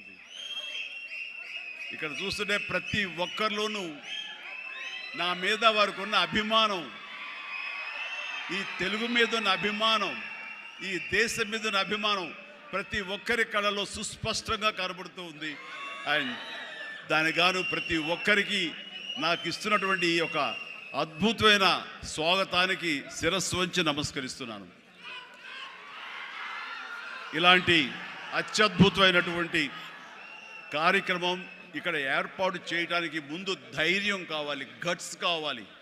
ఇంతమందిని ఇక్కడికి వచ్చి మనం అమెరికా నుంచి 10 మంది వచ్చి ఇక్కడ ఇంతమందిని మనం కలవగలమా? మన ఆహ్వానాన్ని మన్నించి ఇంతమంది వస్తారా? మన ఆంతర్యాన్ని, మన ఎయిమ్ని, మన ఫ్యూచర్, మన యొక్క ధ్యేయాన్ని అర్థం చేసుకుని వస్తారా అన్నటువంటి వీరందరూ కూడా వీళ్ళ అనుమానాలని, వీళ్ళ పటాపంచలు చేస్తూ ఇంతమంది తరలి రావడం అనేది నిజంగా ఈ యంగ్స్టర్స్కి, ఎవరైతే దీని వెనకాల ఈ సంవత్సరం ఉన్నారో, దీనికి ఈ కమిటీలో ఉన్నారో, ఈ ఎగ్జిక్యూటివ్ బాడీగా ఉన్నారో, వాళ్ళందరికీ ఎనలేని ఉత్సాహాన్ని ఇస్తున్నారు. అండ్ నా ఈ రాకకు కూడా ప్రధానమైన కారణం వాళ్ళని ఉత్సాహపరచాలి, వాళ్ళు అనుకున్న ఎయిమ్ నెరవేరేలాగా ఉండాలి. తద్వారా ఎంతోమంది ఔత్సాహికులకు ఇది ఊతంగా ఉండాలి. భవిష్యత్తులో వాళ్ళకి ఇది మరింత ఎత్తులకు ఎదిగేందుకు గాను వాళ్ళు అనుకున్నటువంటి ఆయా సంస్థలు కానీ, ఆయా ఎంటర్ప్రెన్యూర్లు కానీ, ఆయా కంపెనీల్లో కానీ వాళ్ళందరూ అభివృద్ధిలోకి రావడానికి దోహదపడి ఒకరినొకరు భుజం కాస్తూ ఒకరికొకరు చేదుడు వాదోడుగా ఉంటూ, నేను కాదు, నా కుటుంబ సభ్యులు కాదు, నా స్నేహితులు కాదు, నా కమ్యూనిటీ, నా మనుషులు, నా తెలుగువారు వీళ్ళందరూ కూడాను పైకి రావాలనే సదుద్దేశంతో ఈ తెలుగు కమ్యూనిటీని మనందరం ఒక చేసి వాళ్ళందరూ అభివృద్ధి దోహదపడాలి. ఈ రోజున మనం సంపాదించుకున్నాం, మనం అమెరికాలో బాగా ఉన్నాం అనే కాకుండా మనం బాగుండటంతో పాటు మరింత మంది కూడా బాగుండాలన్న సదుద్దేశంతో ఈ రోజున ఈ క్యాటలిస్ట్ అనే ఈ ప్రోగ్రాం ఆప్తా ఆధ్వర్యంలో నిర్వహించడం అనేది ఎంతో ఉదాహం. వారందరికీ కూడా అభినందనలు తెలియజేస్తాను. వారిలో ముఖ్యంగా సుబ్బు కోట, అలాగే సాగర్ లగ్గిశెట్టి, అలాగే రమేష్ తుమ్ము, మధు వల్లి చైర్మన్ ఆఫ్ ఆప్తా, అలాగే చంద్ర నల్లం, శ్రీనివాస్ చందు, శ్రీనివాస్ చిమిట, విజయ్ గుడిసేవ, బాబీ అడ్డా. ఇలాగా ఇందులో కొద్ది పేర్లు మాత్రమే ఉన్నాయి. చెప్పాలంటే ఇక్కడ ఉన్న ప్రతి ఒక్కళ్ళ పేరున మనం చెప్పుకొని పోవాలి. వారందరికీ కూడా నా సంతోషాన్ని వ్యక్తం చేస్తున్నాను. ఇక్కడ ప్రత్యేకించి యంగ్ ఎంటర్ప్రినర్షిప్ గురించి కానీ ఎంటర్ప్రినర్ గురించి మీరు చెప్పాలి, ఏదైనా మాట్లాడాలి అంటే ఏం మాట్లాడాలి? ఎంటర్ప్రినర్కి ప్రాపర్ స్పెల్లింగ్ కూడా తెలియదు నాకు. ఏం మాట్లాడాలి, ఎలా చేయాలి దీని గురించి అంటే నాకు తెలియదు. నాకు అప్పుడు అనిపించింది, ఒక మనిషి అభివృద్ధిలోకి రావటానికి ఈ ఎంటర్ప్రినర్షిప్ గురించి మన పెద్ద పెద్ద ఎడ్యుకేషనిస్టులు ఏమైతే నిర్వహిస్తాయో, ఏమైతే చెబుతాయో అవన్నీ కూడా మన కాలేజీకి వెళ్లకుండా బహుశా నేర్చుకున్నామేమో. అవి మన అంతరంతరాల్లో ఉండి మనల్ని ప్రాంప్ట్ చేసినేమో. కాబట్టే అంచెలంచెలుగా మనం ఈ స్టేజ్కి చేరుకున్నాము. అంటే నేను ఒక నోవేర్ నుంచి ఈ రోజున సమ్వేర్కి ఈ రోజున వచ్చానంటే కనుక బహుశా అవన్నీ కూడా నాలో అండర్ కరెంట్గా ఉండి నన్ను ప్రాంప్ట్ చేస్తూ, నన్ను ఎంకరేజ్ చేస్తూ, నన్ను సరైన మార్గంలో నడవబట్టి ఈరోజు ఈ స్టేజ్కి వచ్చానేమో. కాబట్టి నా గురించి, నా ఎదుగుదల గురించి, నేను ఎవాల్వ్ అయిన విధానం గురించి, నన్ను నేను మలుచుకున్న విధానం బట్టి, ఆయా ప్రతికూల పరిస్థితిలో ఎలాగ నేను దాన్ని నాకు అనుకూలంగా చేసుకుని, నాకు అనుకూల పరిస్థితి చేసుకుని ఎలా ఎదుగుతూ వచ్చాను అనేది ఈ రోజున మీతో నేను చెప్పుకోగలిగితే, మీరందరూ చదువుకున్న వాళ్ళు కాబట్టి ఈ యొక్క ఎంటర్ప్రినర్షిప్లో, ఈ బిజినెస్లో, ఈ కార్పొరేట్లో ఏమేమి చెబుతారో వాటి మీరు అన్వయించుకోవచ్చు. అందులో ఈరోజు నా గురించి నేను చెప్పుకోవాల్సి వస్తే కనుక ఒక సాదాసీదాగా ఒక లో మిడిల్ క్లాస్ ఫ్యామిలీ నుంచి ప్రారంభించిన వాడిని ఈరోజు కొత్తగా నేను చెప్పాల్సిన అవసరం లేదు. కానీ ఇదివరకు గతంలో ఎవరితో షేర్ చేసుకోలేనటువంటి కొన్ని విషయాలు, అది ఈ రోజున ఫోటోగ్రాఫర్ ప్లీజ్ కూర్చోండి. ఆల్ ద 3 కానిస్టేబుల్ గారు ప్లీజ్, థ్యాంక్ యూ. వాళ్ళందరూ ఏమండి మీరు అడ్డొస్తారు, మీరు కిందకి వెళ్ళిపోండి ప్లీజ్, అటు అడ్లేకండి. Thank you. సో నేను ఎలాగొచ్చాను, ఏమిటి నా మైండ్ సెట్ ఎలా ఉండింది, ఎప్పటికప్పుడు అది మార్చుకుంటూ ఎలాగ నేను ఎవాల్వ్ అయ్యాను అనేది ఈ రోజున మీతో నేను షేర్ చేసుకుంటే అది చాలామందికి ఆలోచింపజేస్తుంది, ఆచరించేలా చేస్తుంది. అది ఆమోదం అయితే కనుక అది వినియోగించుకునేలాగా కూడా చేస్తుందని నేను ఆశిస్తున్నాను. అండ్ నాకు చిన్నప్పుడు స్కూల్లో చేరినప్పుడు 7th 8th క్లాసుల్లో నాకు ఇంట్రెస్ట్ అనేది ఏమిటి అని అన్ని ఏదో ఒకటి సాధించాలి, ఏదో ఒకటి ఉండాలని ఉండేది.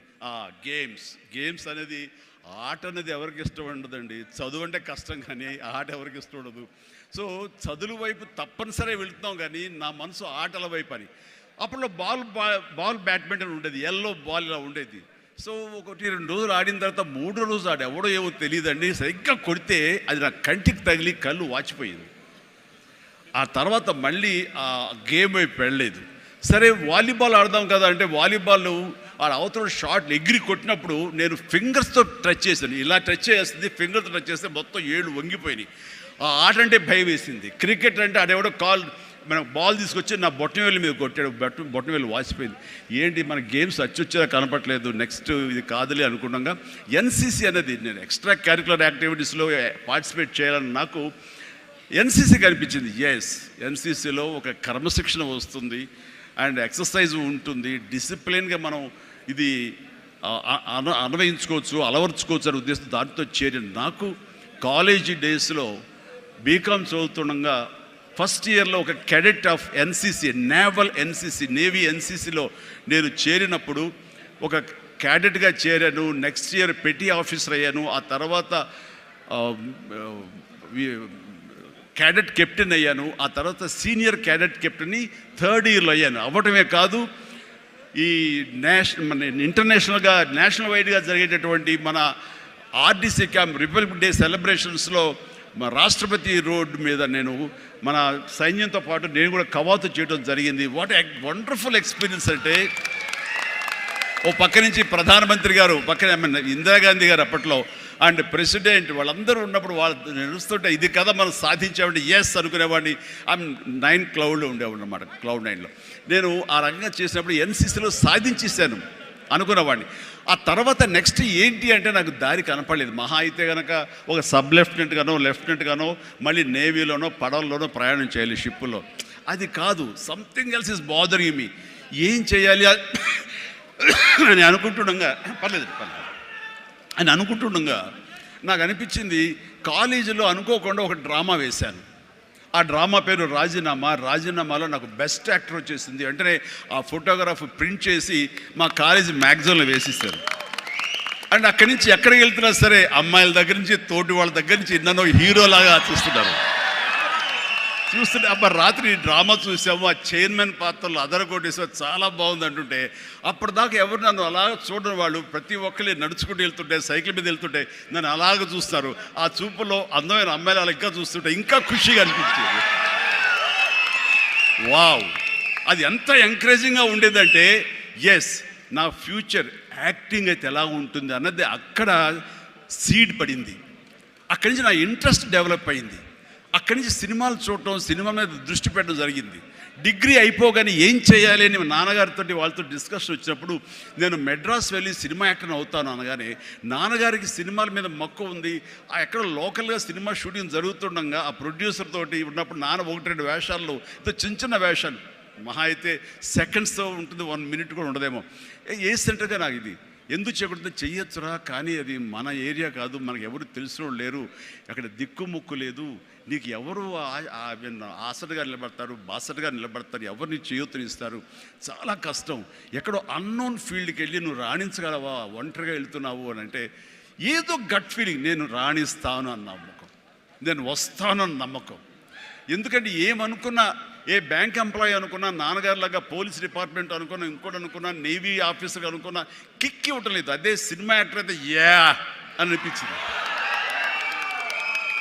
అని అప్పటి నుంచి సినిమా మీద దృష్టి పెట్టాలంటే నేను లింగులిట్టుకుంటూ వెళ్ళి 4 ఫోటోలు తీసుకుని ఆఫీసుకి వెళ్తే ఎవడో ఆదరించడు.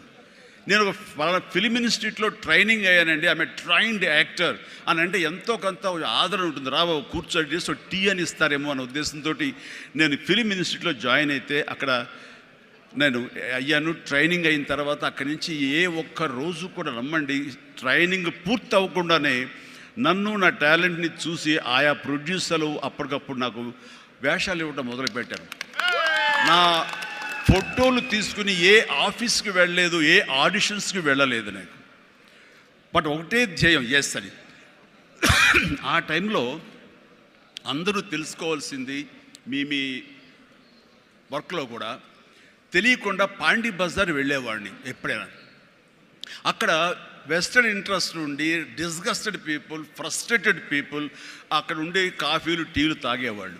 నేను అక్కడికి వెళ్ళేవాడిని. కొంతమంది కలిసి ఏంటి కొత్తగా వచ్చావా, ఏం చేస్తున్నావు, సినిమాల వేషం ట్రై చేస్తానంటే ఇంకా ఇన్స్టిట్యూట్లో ట్రైనింగ్ అవుతున్నాను. ఆహా అబ్బో రైట్ రారా, వీడు చూడు ఎంత అందంగా ఉన్నాడో, కొట్టేరు లాంటి ముక్కు, మంచి ఇది వచ్చేస్తూ, వీడికే దిక్కు ముక్కు లేదు, సోసోగా కనిపించే నీకేంటయ్యా, ఇదో ఇక్కడ అక్కు ఆశ పెట్టుకోకు, ఇక్కడున్న ప్రతి ఒక్కరు కూడా సినిమాల్లో ఏదో ప్రయత్నం చేసిన వాళ్ళే, ఇక్కడ నా అనేవాళ్ళు ఎవరు లేకపోతే నువ్వు రాణించలేవు అని చెప్పినప్పుడు చాలా డిసప్పాయింట్ అయిపోయేవాడిని, సల్క్ అయిపోయేవాడిని, కుంగిపోయేవాడిని.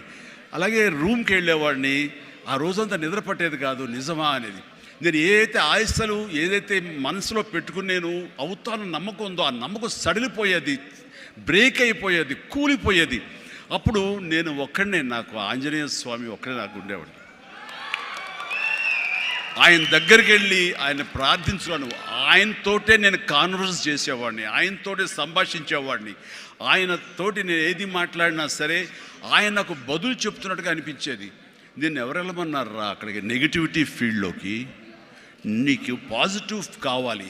ఎక్కడైతే నీకు పాజిటివిటీ ఉంటుందో నీ పాజిటివ్ ఫీలింగ్ని, నీ ఎయిమ్ని అది ఎన్హాన్స్ చేస్తుంది, స్ట్రెంగ్తన్ చేస్తుంది. అక్కడికి వెళ్ళు. అది గట్టి పడేంత వరకు, నీకు అవకాశాలు వచ్చేంత వరకు, నువ్వు రాణించేంత వరకు నెగిటివిటీని అస్సలు నువ్వు దగ్గర తీసుకోకు. ఫ్రస్ట్రేటెడ్ పీపుల్స్ సమక్షంలో వెళ్ళకు, నీ మీద నమ్మకం పెట్టుకో అని ఆ భగవంతుడు నాకు చెప్పాడు. ఏ పర్సనాలిటీ డెవలప్మెంట్స్ కానీ, ఏ మన బిజినెస్ మేనేజ్మెంట్లో కానీ ఏ బుక్స్ నాకు ఏమీ తెలియదు, అది స్పెల్లింగ్ కూడా తెలియదు నాకు. ఆయన చెప్పినప్పుడు ఇంట్యూషన్, అది నా అంతరాత్మే నాకు ప్రబోధించిందా లేకపోతే బయట నుంచి ఆ భగవంతుడే చెప్పాడా, అది నేను అది నిర్వచించను. కానీ ఇక మీద అటు వెళ్ళకూడదు అని అనుకున్నాను. ఎప్పుడు ఇంతవరకు మళ్ళీ ఆ నెగిటివిటీ వైపు, వాళ్ళ ఫ్రస్ట్రేటెడ్ పీపుల్ ఎప్పుడు ఎంటర్టైన్ చేయలేదు నేను. ఆ నమ్మకమే నాకు నిజంగా నాలో బలమైంది. అంటే మీరు ఒక ఉదాహరణ చెప్తాను అందరికీ అర్థమయ్యేలాగా. మనం ఒక అద్భుతమైనటువంటి సౌధం, ఒక బిల్డింగ్ కట్టాలంటే స్లాబ్ వేస్తాం. ఆ స్లాబ్ వేసినప్పుడు ఆ వేసిన ఒక్కరోజు వర్షం పడకుండా ఉంటే బాగుండు, అది దాని నీరు తగలకుండా ఉంటే బాగుండు, అన్ని రకాల కేర్లు తీసుకుని వెదర్ రిపోర్ట్ కూడా తీసుకుని మనం స్లాబ్ వేస్తాం. ఆ స్లాబ్ వేసిన 24 hours తర్వాత దాన్ని నీరు పడితే గనక లోపల మొత్తం అది పాడైపోతుంది. అలాంటి స్లాబ్ ఆ తర్వాత క్యూరింగ్ చేయడం కోసంగా అదే వాటర్ తోటి మనం క్యూర్ చేస్తాం మనం. అప్పుడు ఆ వాటర్ దాన్ని స్ట్రెంగ్తన్కి బలమేస్తుంది తప్ప అది కూలిపోవడానికో ఇదే పాడైపోవడానికో దోహదపడదు. అంటే మనం మానసికంగా గట్టిపడినప్పుడు ఏ నెగిటివిటీ అయినా సరే మనం ఏమీ చేయలేదు. అంటే ఇంకొక ఉదాహరణ చెప్పాల్సి వస్తే కనుక, ఒక పెరుగు తోడుకుంటున్నప్పుడు ఆ ప్రాసెస్లో ఒక చిన్న ఉప్పు బెళ్ళపడ్డా లేదు ఒక నిమ్మకాయ రసం అందులో పడ్డా సరే మొత్తం విరిగిపోతుంది. అదే పెరుగు గట్టిపడిన తర్వాత దాంట్లో అదే నిమ్మకాయ అదే ఉప్పు వేస్తే ఆ రుచే వేరు. అందుకని మనం ఆ యొక్క ప్రాసెస్లో ఉన్నప్పుడు, అది సాధించాలనే మన పట్టుదలతో ఉన్నప్పుడు ఎలాంటి నెగిటివిటీ ఉండకూడదు. నీ మనసునే నమ్ముకోవాలి. నీ ఎయిమే నీకు మెయిన్. కళ్ళ గంతలు కట్టిన గుర్రంలాగా నీ ఎయిమ్ వైపు నువ్వు సాధించుకుంటూ దాన్ని ఏమైనా సరే నా వశం చేసుకోవాలన్న పట్టుదలతో వెళ్తూ ఉండాలి. వెళ్ళేవాడి కష్టాన్ని నమ్ముకోవాలి, పర్సివరెన్స్ నమ్ముకోవాలి, డెడికేషన్తో ఉండాలి. ఆ రకంగా నేను నిజం చెప్తున్నాను. నేను ఎప్పుడు ఎక్కడ ఏ చెడు అలవాట్లకు కానీ, ఎక్కడ ఏ వయసెస్ కానీ, వ్యసనాలు కానీ లోను కాకుండా ఆంజనేయ స్వామి అనేవాడు నా ధ్యేయం. నాకు సినిమాలో నెంబర్ 1 అవ్వాలన్నది ఒకటే ధ్యేయం. ఆ రకంగా ముందుకుంటూ వెళుతూ వస్తూ ఉండేవాడిని.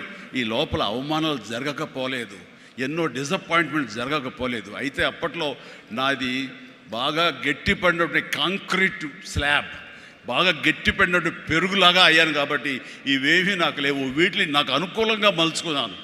ఒక గ్రద్ద పైకి ఎగురుతున్నప్పుడు తన స్వశక్తితోటి పైకి ఎదగదు. కొంతవరకు ఎగిరిన తర్వాత అక్కడ ఉండేటటువంటి గాలి పవనాలని అదును చూసుకుని వాటిలోకి ఎంటర్ అయ్యి ఆ యొక్క కరెంట్స్తో అది ఇంకొంచెం హైట్కి వెళ్తుంది. అందుకని నాకున్న పరిస్థితులు నాకు అనుకూలంగా మార్చుకుని నేను పైకి వెళ్తూనే వచ్చాను తప్ప ఎప్పుడు కిందకి పడలేదు. ఈ రోజుకి పడలేదు. సినిమా ఇండస్ట్రీకి అంత ఇదిగా ఉన్నానంటే నాకు నేనుగా ఏర్పరచుకున్నటువంటి, నాకు నేనుగా చూసిన ఫిలాసఫీ తోటి ఆ యొక్క దీంతో ముందుకు వెళ్తూనే వచ్చాను. అంటే చాలాసార్లు చెప్పాలంటే ఎన్నో డిసప్పాయింటింగ్వి జరిగింది నాకు. అంటే ఒక సినిమాలో నన్ను బుక్ చేసి మహానటుడు రామారావు గారితో అప్పట్లో ఒక సినిమా చేశాను, తిరుగులేని మనిషి అని. దేవి ప్రసాద్ గారు ప్రొడ్యూసర్. అందులో నేను, ఫటాఫట్ జయలక్ష్మి, ఆయన, రతి అగ్నిహోత్రి చేశారు రామారావు గారితో. ఆ సినిమాలు చాలా బాగా చేశాను. రామారావు గారి పక్కన మరొక హీరోగా నాకు అవకాశం వచ్చింది. అంతా ఎర్లీ స్టేజ్లోనే అనుకుంటాను. నాకు ఆ సినిమా ఫెయిల్ అయింది. ఆ తర్వాత మళ్ళీ అదే రామారావు గారితో మళ్ళీ సినిమా చేసే అవకాశం వచ్చింది ఒక దిగ్దర్శకులతోటి. అయితే నాకు డేట్లు ఇచ్చారు, నా మెజర్మెంట్స్ తీసుకున్నారు, నేను వెయిట్ చేస్తాను. కానీ నా పేరు లేకుండా మరొకరి పేరుతోటి ఆ అనౌన్స్మెంట్ అయ్యేసరికి ఎక్కడ డిసప్పాయింట్మెంట్ వచ్చింది. ఏంటిది అని ఆ రోజున ప్రొడ్యూసర్ని పిలిచి, ఇదేంటండి షెడ్యూల్ స్టార్ట్ అయిపోతుందంట, నాకు డేట్లు చెప్పారు, నేను ఆ డేట్లు ఎవరికి ఇవ్వకుండా నేను ఇక్కడ దాచిపెట్టాను, నేను ఎదురు చూస్తున్నాను అంటే, సారీ చిరంజీవి గారు, ఎలా చెప్పాలో తెలియక మేము టైం తీసుకున్నాము. ఎందుకంటే పోయిన సినిమా మీది ఫ్లాప్ అయింది కదా కాంబినేషన్లో, అందుకని దానికి గ్లామర్ ఉండదని మీరు వద్దనుకున్నావు అని. ఆ విషయం చెప్పచ్చు కదండి అని అంటే, ఆ టైంలో నేను నాతో సినిమా చేస్తే సినిమా ఫెయిల్ అవుతుందని ఒక బ్యాడ్ ఇది ఒక నా మీద స్ప్రెడ్ అయ్యే అవకాశాలు ఉన్నాయి.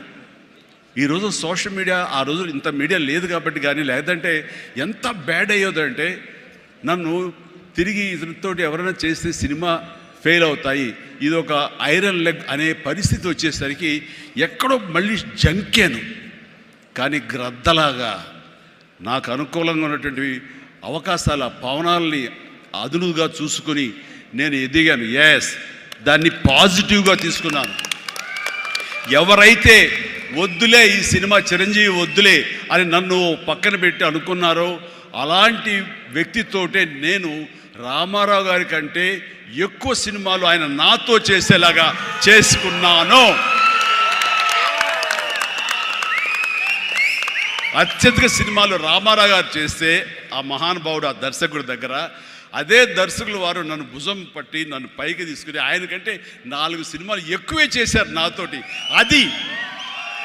అది పరిస్థితుల్ని మనకు అనుకూలంగా మలుచుకోవటం, మార్చుకోవటం, తద్వారా మనం ఇంకొంచెం పైకి వెళ్ళటం అనేది.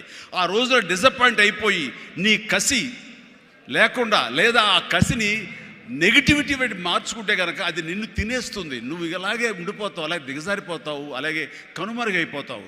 అలా కాదు, మనం ఎదురు తిరగాలి, పరిస్థితులు మనం అనుకూలంగా మార్చుకోవాలి. అందునే గ్రద్ద ఫిలాసఫీ నాకు ఫిలాసఫీ.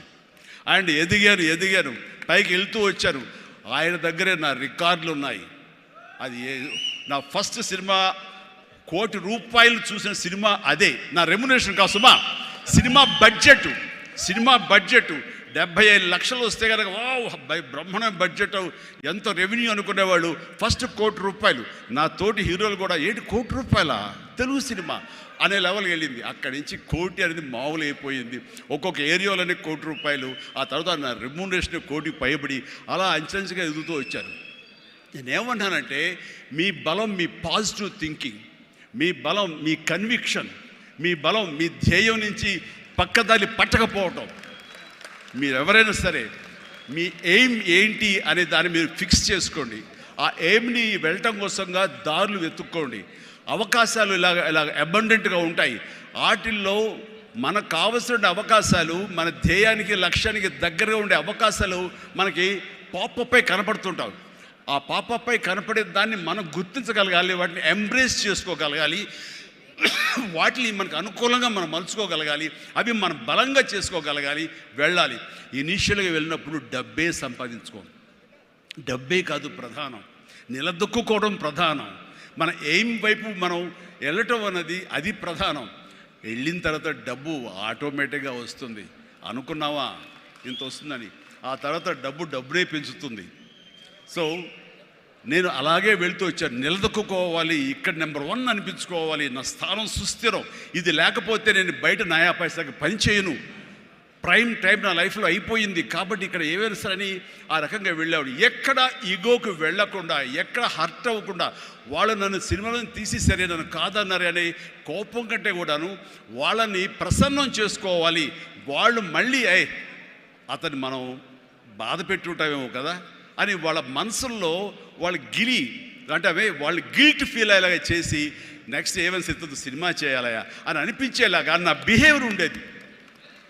ఆ బిహేవియర్ తోటి వాళ్ళ ఆఫీస్కి వెళ్ళి కూర్చునేవాడిని.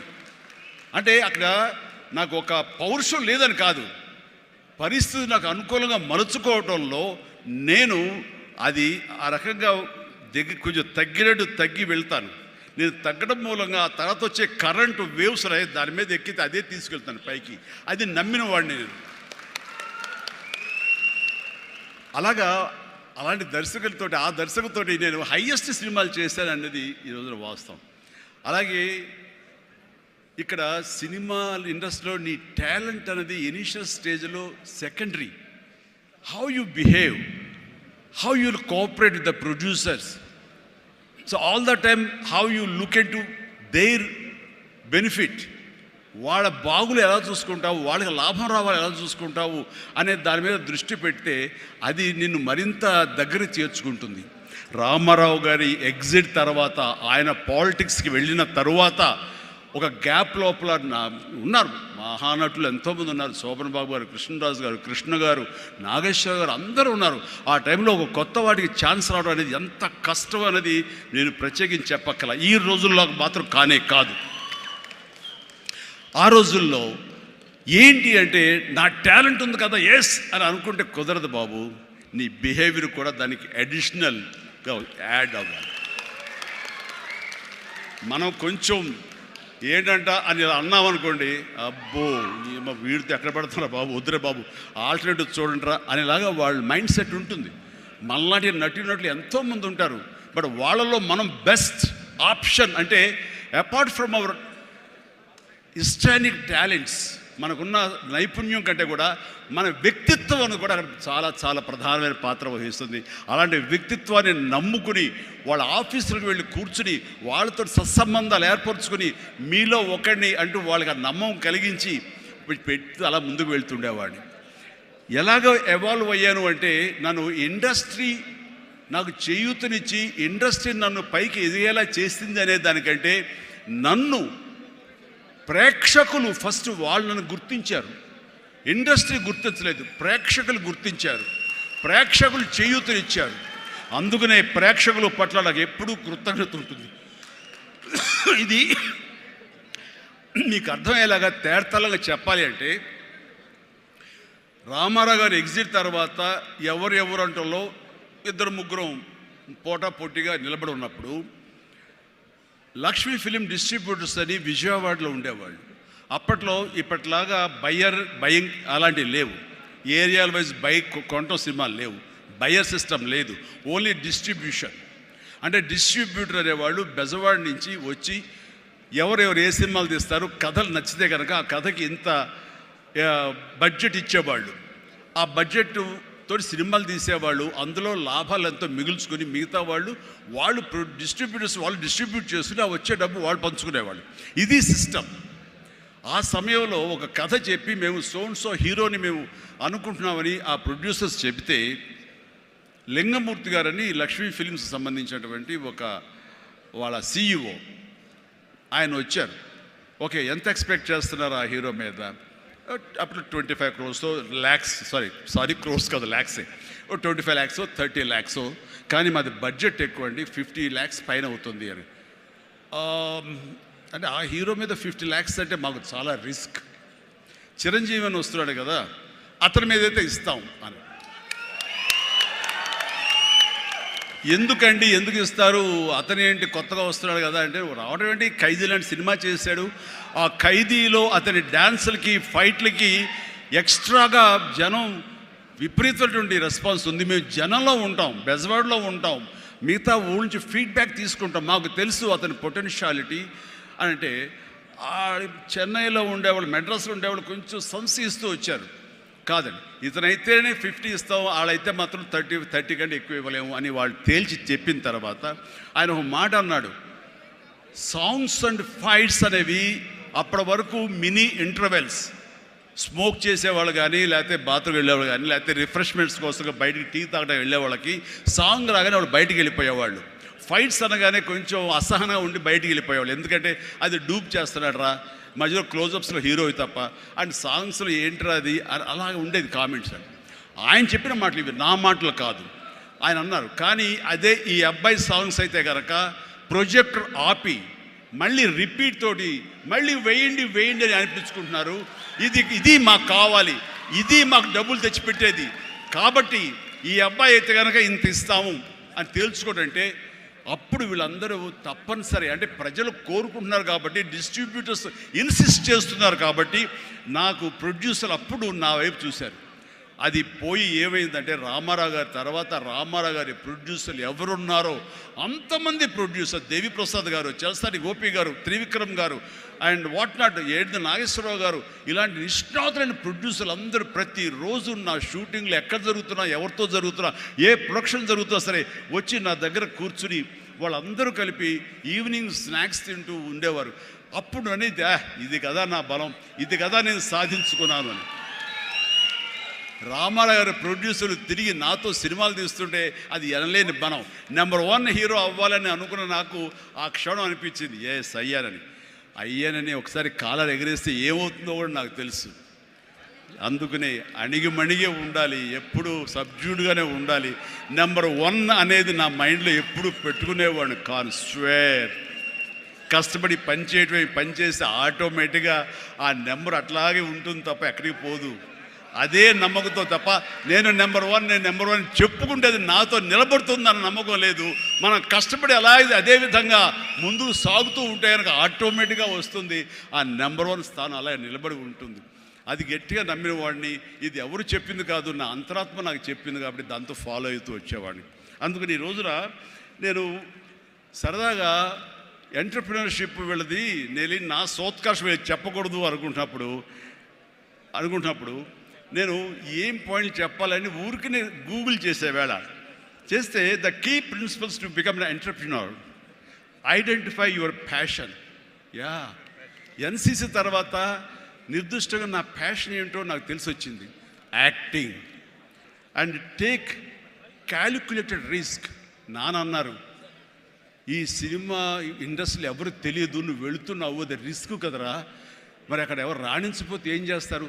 నాన్న రాణించకపోతే ICWAI ఆ కోర్సు చేరతాను ఎగ్మూర్లో, అందులో సైమిల్టేనియస్గా చదువుతాను, టైం వేస్ట్ చేయను అంటూ పగలంతా ఫిల్మ్ ఇన్స్టిట్యూట్, ఈవినింగ్ అయ్యేసరికి ఈ యొక్క ICWI ఎగ్మూర్ అని చెన్నైలో ఉండేది. ఆ ప్రాంతంలో ఆ ఇన్స్టిట్యూట్లో night college చదివేవాడిని.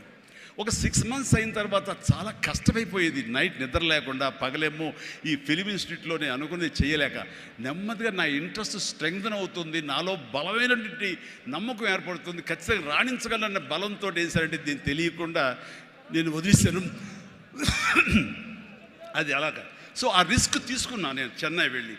Set clear achievable goals. Yes, నాకున్న టాలెంట్ డ్యాన్స్ అచీవ్ చేయగలను, నాకు టాలెంట్ ఒరిజినల్ ఫైట్స్ చేయగలను.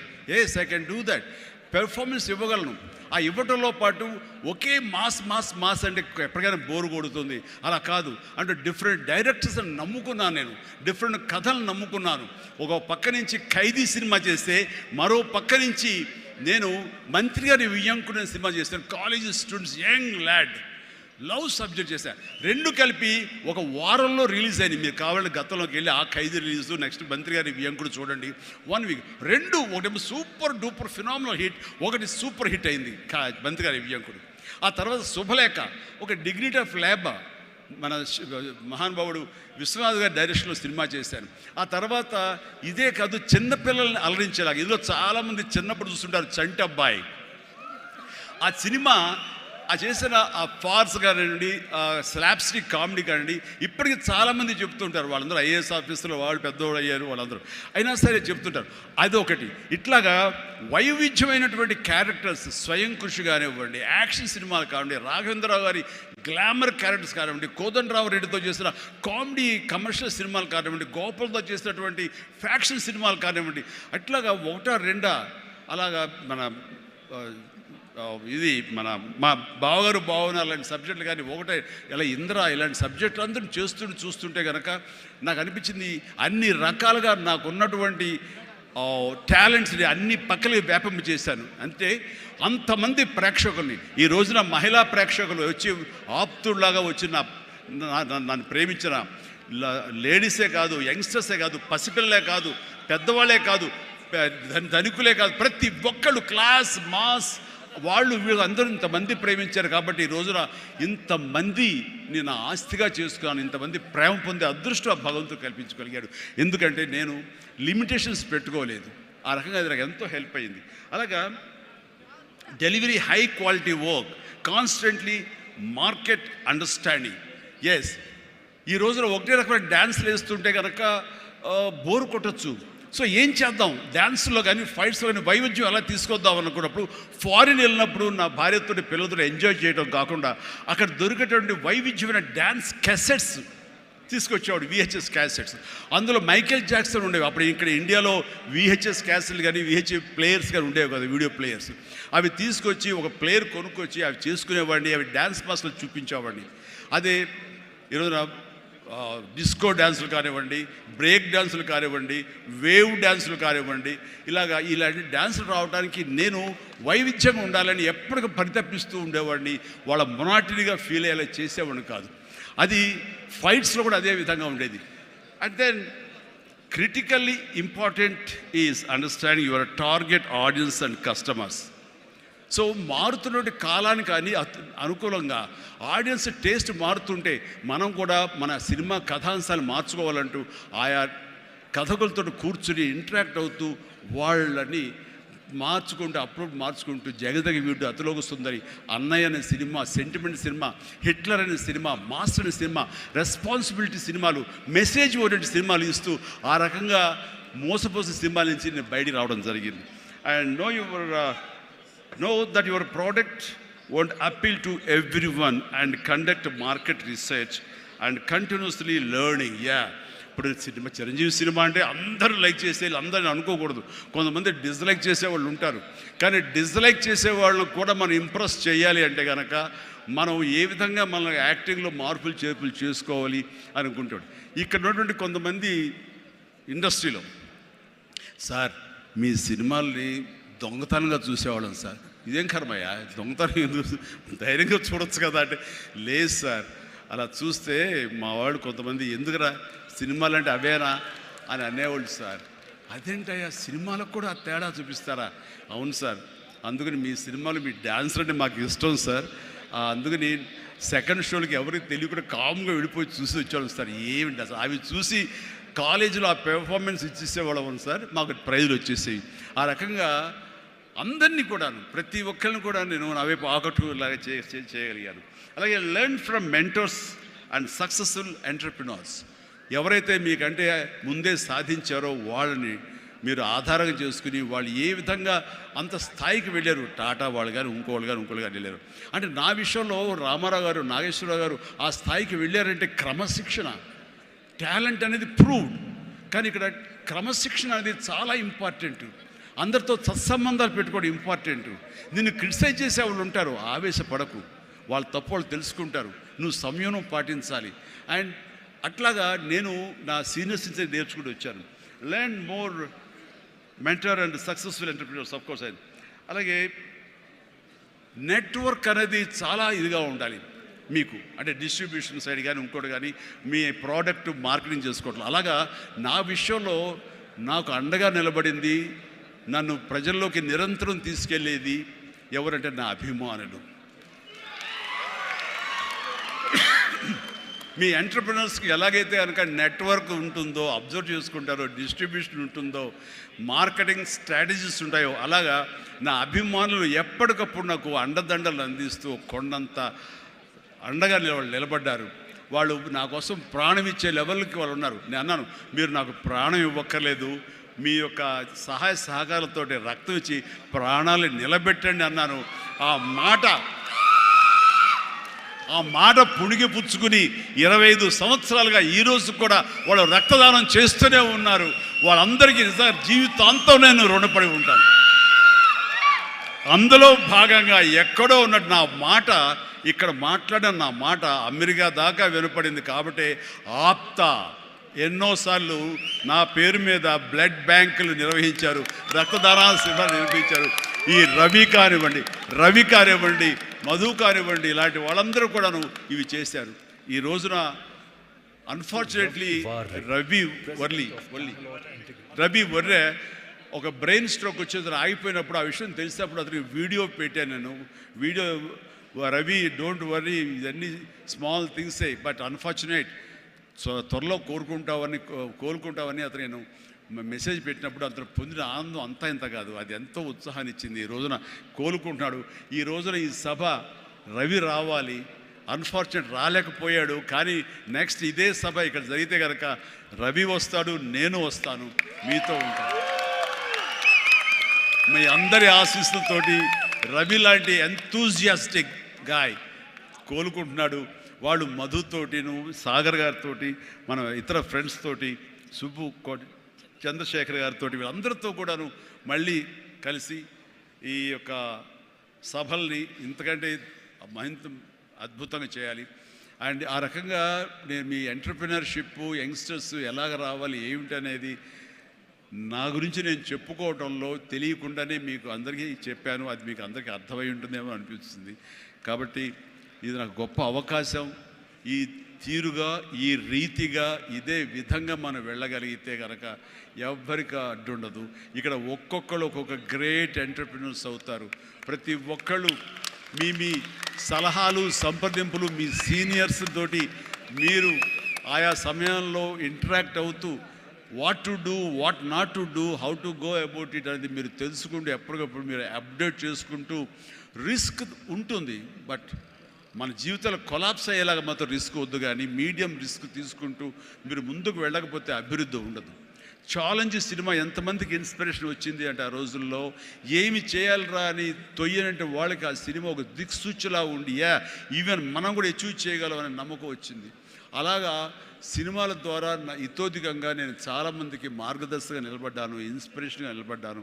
ఆ రకంగా మీరు కూడా ఈ వండర్ఫుల్ జీవితం, ఒకే ఒక జీవితం, దీన్ని సద్వినియోగపరుచుకుంటూ మీరు మరింత హైట్స్కి ఎదగాలని, మరింత అభివృద్ధిలోకి ఎదగాలని, ఇదే సభ 1 year లోపు జరిగినప్పుడు మీరు ఫీల్ అవ్వాలి, లాస్ట్ టైం మనం వచ్చే January 25 కానీ ఈ January 26 ఆ ప్రాంతాల్లో మనం ఎంత ఎదిగాము ఇది అని చిరంజీవికి మీరు చెప్పుకుంటే కనుక అంతకు మించి నాకు కావాల్సింది ఏమీ లేదు. ప్రతి ఒక్కరిని మనస్ఫూర్తిగా ఈ అవకాశాన్ని సద్వినియోగపరచుకోండి. మీ యొక్క అభివృద్ధికి దీన్ని thank you thank you thank you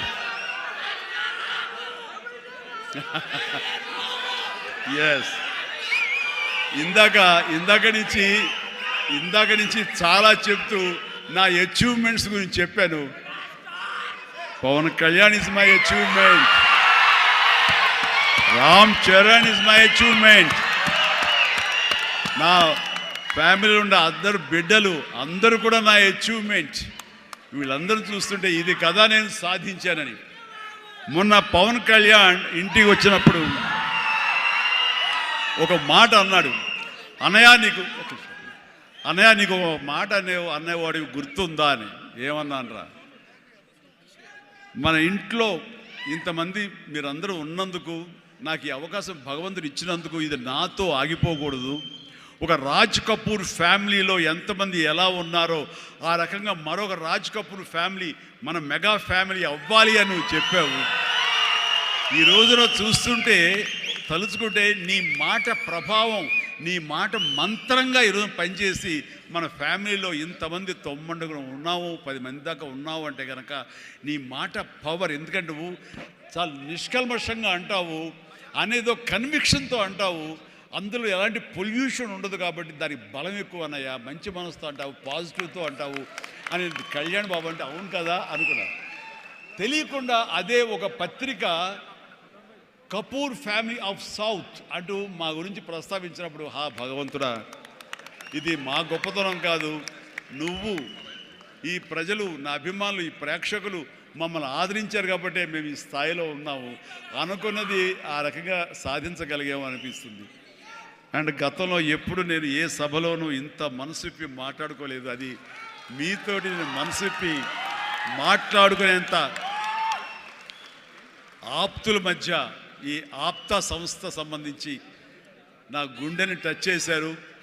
అందుకనే లోపల నుంచి అది తన్నుకు వచ్చింది కాబట్టి మనస్ఫూర్తిగా నా కుటుంబ సభ్యులతోటి, నా వాళ్ళతోటి నేను మాట్లాడుతున్నట్టుగా అనిపిస్తుంది. అండ్ మీరు ఎప్పుడు ఈ ఆప్తా సంస్థ ఇప్పుడు ప్రెసిడెంట్గా ఉండొచ్చు, రేపొద్దున ఇంకోటి ఉండొచ్చు, ఎవరైనా సరే ఇదే డెడికేషన్ తోటి, ఇదే కన్విక్షన్ తోటి, ఇదే నమ్మకంతో మీరంతా ముందు చేయాలి. అండ్ ఇక్కడ ఈ రోజున ఈ అద్భుతమైనటువంటి ఎన్విరాన్మెంట్లో ఈ యొక్క వెన్యూలో మనం చేయగలుగుతామంటే వెనకాల మన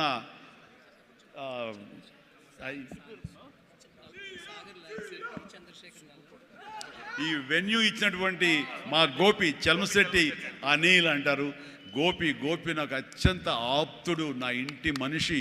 మేము ప్రతిరోజు కలుసుకుంటూనే ఉంటాం.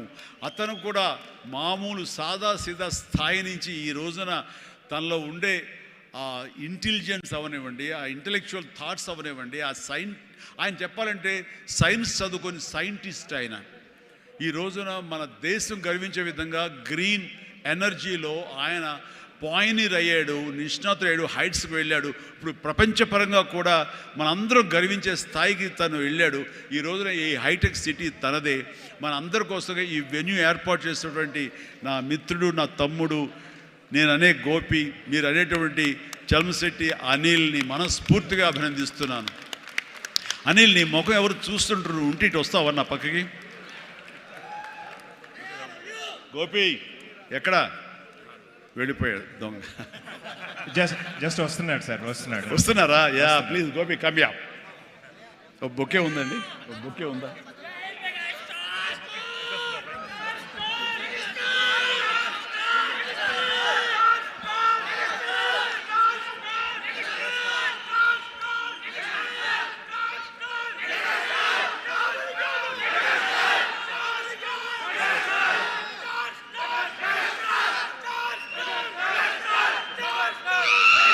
మెగాస్టార్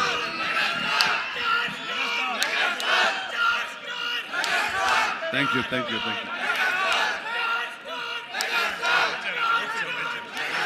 గోపి గారు, థ్యాంక్ యూ గోపి. అండ్ వీళ్ళు ఏర్పరచిన ఈ సభకి మీరు చేసినటువంటి ఈ యొక్క సపోర్ట్కి వారందరి తరఫున, ఆప్తా తరఫున, నేను ఆప్తా క్యాటలిస్ట్ తరఫున నేను మీకు ధన్యవాదాలు తెలియజేస్తాను. More important is I want to this being a catalyst and an entrepreneurial platform. It is a basic nature what you have to learn. మనం ఈయన పర్సనాలిటీ నుంచి I think I personally know him 70 years. Before that, I always learned so many things understanding Chiranjeevi garu. How hard work, determination, commitment to the society, family, the fundamentals of any entrepreneur to create a social impact. The fundamentals what we have learned and learned from him. And today I would say most of the credit goes to him. I always say you are my guru. Yes, sir. You are my brother. Yes, sir.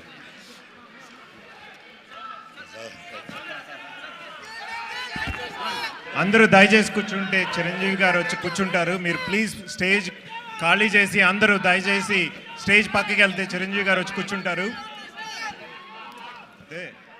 Please దయచేసి అందరూ stage మీద నుంచి ఖాళీ చేయాలి. మీరు చిరంజీవి గారు వచ్చి కూర్చోవాలి అంటే దయచేసి మీరు అందరూ ఖాళీ చేయాలి. స్టేజ్ మీద నుంచి ప్లీజ్ దిగండి అందరూ. మీ చిరంజీవి గారు ఇక్కడ ఉండి 2 నిమిషాలు కూర్చోవాలి అంటే అందరూ ప్లీజ్ ఖాళీ చేయండి.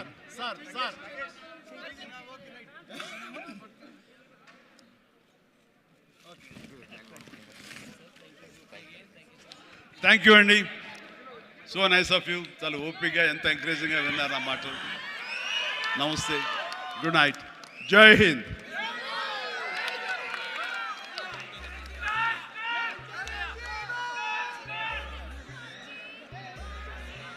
జై Chiranjeevi.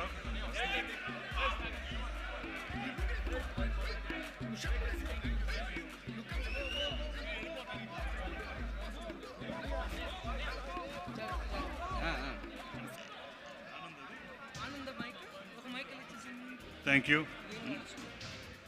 Thank you already. Program will continue. Thank you, Megastar. Thank you for coming and gracing the event. Thank you.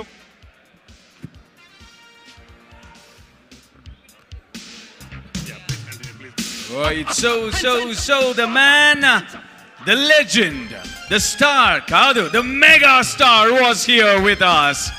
Right, requesting everybody to make some noise, please. All the fans standing there at the count of 3, 2, 1. Once again at the count of 3, 2, 1.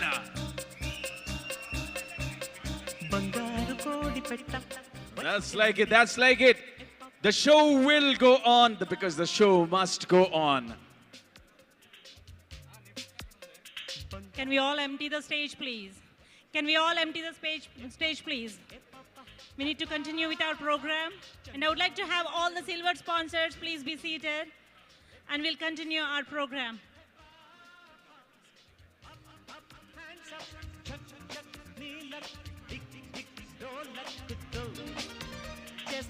Right, requesting everybody to vacate the stage. Requesting everybody to vacate the stage, please, because the show must go on. Handing over Ramesh.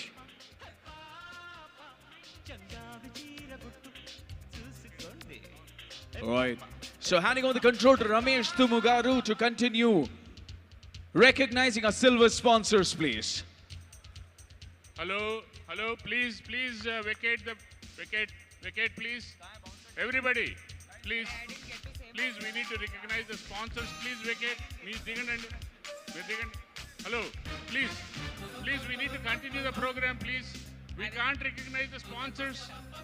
Please, get down on the stage, please. Sir, please, get down on the stage. We need to continue the program. We have so many sponsors that have Rakshit Rameshwara Garu, everybody. Please get down. Please get down. Please. I'm feeling truly speechless right Okay, now. sorry. Sir, please. Sorry. Vacate, please. Everybody. Sir. Requesting everybody to get off the stage, please. The show must go vacate, on. sir. The show must go Please on. vacate the Requesting stage, everybody please. to vacate the stage. Vacate. Thank you. Vacate. Ramesh Thumugaru, you can please come closer to the podium. Sir, Sir, please. Please, everybody, get down off the stage, please. I'll tell.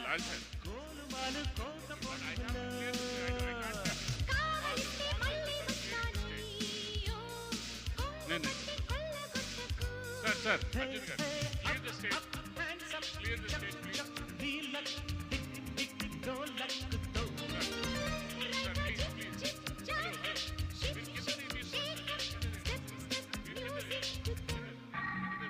Hello.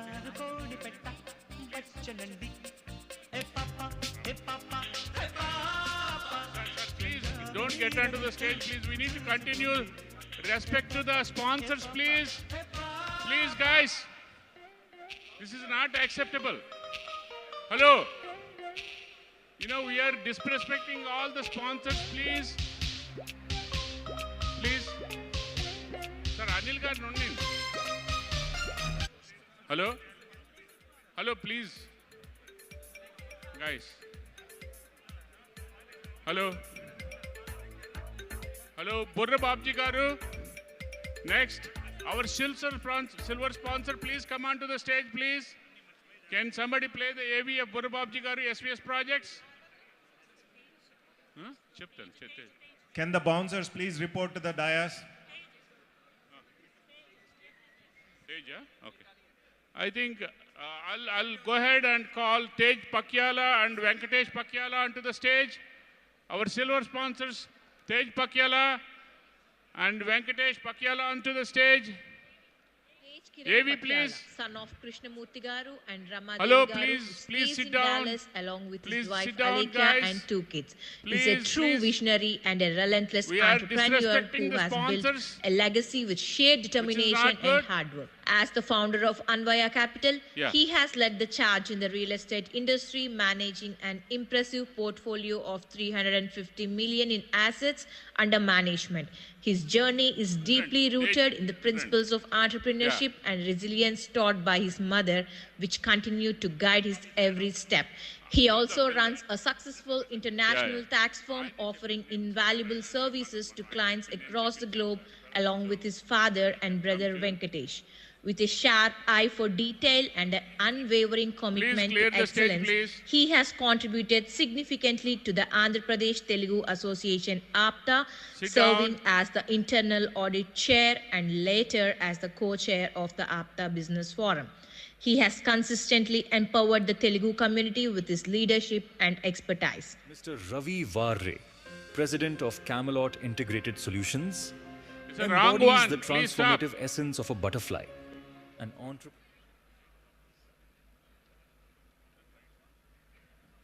Good evening, everyone. మీ అందరూ చిరంజీవి గారు ఇందాక రవి వర్రే గురించి mention చేశారు. So just for context, Ravi was suppose to be here as the one of the convener. Unfortunately, he had a health problem. He couldn't lead it. But we know Mr. Ravi Varre, President of Camelot Integrated Solutions, embodies the transformative essence of a butterfly. An entrepreneur by mind, artistic by heart, and philanthropic by soul.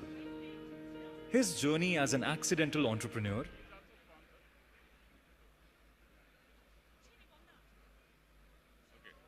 Next, Tej Pakyala. Tej Kiran Pakyala, son of Krishnamurti Garu and Ramadevi Garu, who stays in Dallas along with his wife Alekia and 2 kids, is a true visionary and a relentless entrepreneur who has built a legacy with sheer determination and hard work. As the founder of Anvaya Capital, he has led the charge in the real estate industry, managing an impressive portfolio of 350 million in assets under management. His journey is deeply rooted in the principles of entrepreneurship and resilience taught by his mother, which continue to guide his every step. He also runs a successful international tax firm offering invaluable services to clients across the globe, along with his father and brother Venkatesh. With a sharp eye for detail and an unwavering commitment to excellence, he has contributed significantly to the Andhra Pradesh Telugu Association APTA, serving as the internal audit chair and later as the co-chair of the APTA Business Forum. He has consistently empowered the Telugu community with his leadership and expertise.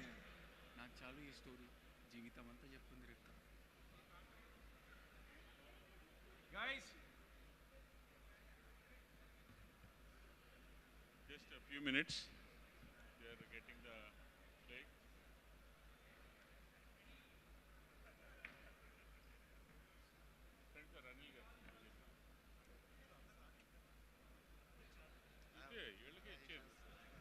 అందరితో photo దిగుదాం మధ్యలో okay sir ఒకసారి మీరు ఉండండి అందరు స్పాన్సర్ని కూడా పిలుస్తానండి sir అందరూ silver sponsors అందరూ మన గోల్డ్ స్పాన్సర్స్ అందరూ కూడా ఒకసారి స్టేజ్ మీదకి రావాలండి. రామేశ్వరరావు గారు please come on to the stage sir. Paparao గారు అండ్ భీముడు పసుపులేటి గారు, బొర్రు బాబ్జీ గారు, రాజశేఖర్ పాపోలు గారు, భాస్కర్ గంగిపాములు గారు, కృష్ణ అడబాల, కుమార్ నల్లం, డాక్టర్ ఎన్వి రావు గారు, ఉమేష్ కునపరెడ్డి గారు, సుమంతుడి గారు, రాజు ఈవెంట్స్, రాజు కదిరి బాబురావు గారు, అది పాపారావు గారు ఎనివే, శివప్రసాద్ ఉప్పాల, తోట చంద్రశేఖర్ గారు, please all come on to the stage please. ఇద్దరు చదువు మర్చి ప్లీజ్ స్ప్రెడ్ అప్. ధర్మేంద్ర వర్ధ గారు ఎక్కడ పెట్టు సార్, గోవిందరాజుల చాగంటి గారు, గోవిందరాజు ప్లీజ్. Thank you. ఉండండి మీరిద్దరు అందరూ ఉండండి, మీరు కూడా రండి sir. Number gold sponsors anybody, Bandadu Raghavendra garu please. All sponsors come on to the stage, will take a picture together please. Bandadu garu please spread out. Bandadu garu, any other gold sponsors here today? Harithota garu, Suresh Katamreddy garu, Venkatasanna garu, silver and gold sponsor anybody here please come on to the stage. Silver and gold sponsors, Vijay Gudisev garu come on to the stage. Come on to the stage please. We are running out of time. Please, any sponsor silver or gold, please come on to the stage. Sir, so Chandra Nallam, please come on. Chandra, Shiva Malubanti,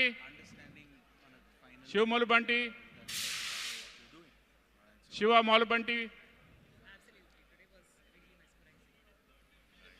Only sponsors please, silver and gold please. Silver and gold sponsors only please. Yes, Thought Satyanarayan garu ravalandi. Thought Satyanarayan garu please come on to the stage. So, sir, Anil garu తెప్పించండి sir కుదిరి.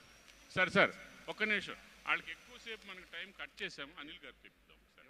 అనిల్ గారు మీరు please. Suman గారు please ఒక్కొక్కళ్ళు తర్వాత మనం one by one. So we are running out of time, sir. Sorry, we could not do one at a time. We are really sorry for that. You saw the craziness. Hopefully everybody understands, you know. Darraj garu, run sir. Anybody gold, silver sponsors, please come onto the stage. పిలిచానండి వచ్చారా అందరికీ అనిల్ గారు plaques ఇస్తారండి 1 by 1. హరితోట గారిని పిలిచాను. హరితోట గారు కృష్ణ అడవాలని పిలిచారు sir. అది అక్కడే ఉన్నారు, వేరే ఇచ్చారు వాళ్ళు. ఇంకెవరైనా ఉంటే పిలవండి సార్. సో మళ్ళీ అందరికి ఇచ్చేసేయండి సార్ ఒకసారి. సార్ మీరు కూడా తీసుకోండి, మీరు తీసుకున్నారు కదా sir. Thank you sir. Sir పక్క రండి.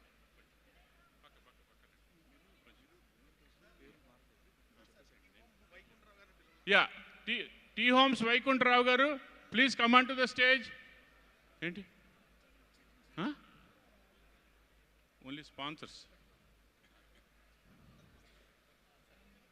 మళ్ళీ ఒకసారి మళ్ళీ ఇచ్చేస్తున్నాను. జస్ట్ ఉన్నారు కదా, మళ్ళీ one by 1. Sir, anybody here? Gold and silver sponsors, please. We don't have the time to play the videos. Sir, okay, 1 by 1. Please. Yeah, Nambula garu kuda vacharu.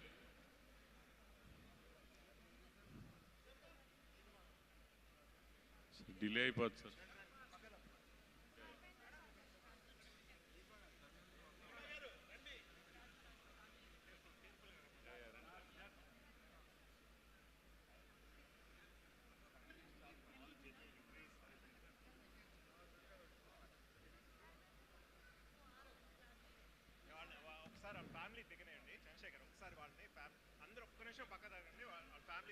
అంటే ఒక్కొక్కళ్ళని ఆయనతో దిగుదాం సార్, మా పక్క తప్పుకుని ప్లీజ్.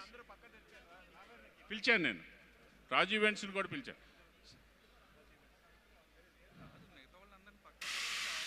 అంతే, అదే చేస్తున్నాను సార్. మనం ఆయనతో ఒక్కొక్కరితోనే దిగుదాం sir.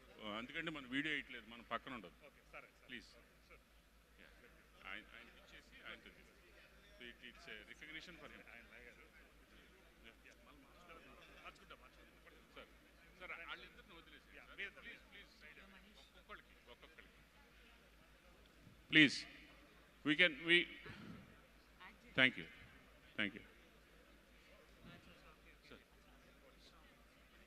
Sir. ఒక్కొక్కటి థ్యాంక్ యూ సార్. పక్కగా జరగండి కొంచెం ప్లీజ్. Thank you. అందరూ ఉన్నారు, అందరికి ఇవ్వాలండి.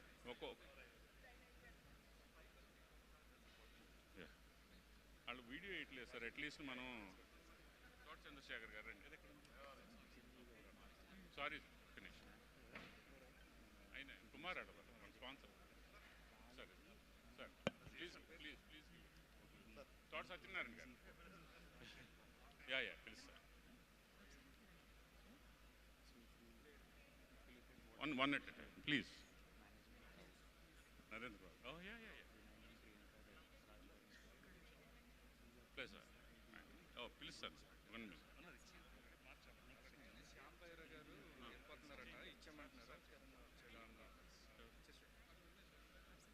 Finish.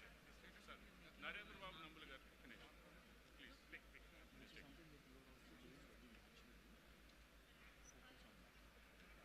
Sorry.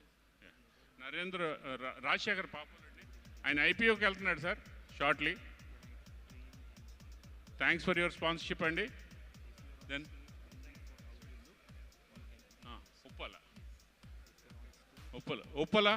Uppala Sivaprasad Uppala. Yeah వెళ్తారు. టీ హోమ్స్ వైకుంఠరావు గారు ఉందా? ఒకటి ప్రస్తుతానికి లేవు. టీ హోమ్స్ వైకుంఠరావు గారు, మీరు కూడా వెళ్తారు sir?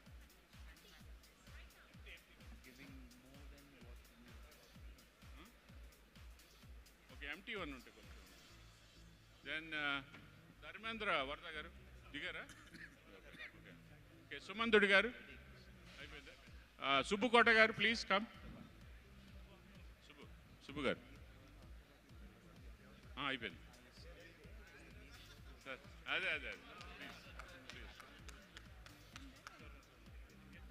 Yeah. Vijay Gudsev garu.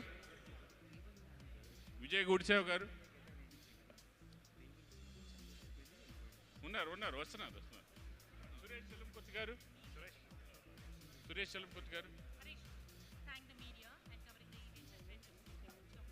చెప్దాం యా వెళ్ళిపోదు 1-on-1 తీస్తున్నాంలేండి కొంచెం సేపు ఉంటారేమో యా సురేష్ చలంపతి గారు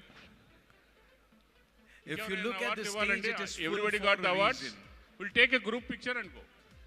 Because these are the number of people. Everybody got it, it looks like. Thank you. So requesting, just stay there, we'll take a group picture and go. Thank you for all the sponsors. Okay? We could not play the video, we are really sorry. Thank you all gold and silver sponsors. Bye. Thank you. Time for a nice group picture. Requesting all these sponsors to come together so that you're able to soak in something so beautiful that you have built. So a big thank you once again to all the sponsors, the title, the gold, the silver. Every little bit of help that you've extended has come together, and the final shape of what that has translated into is right in front of your eyes.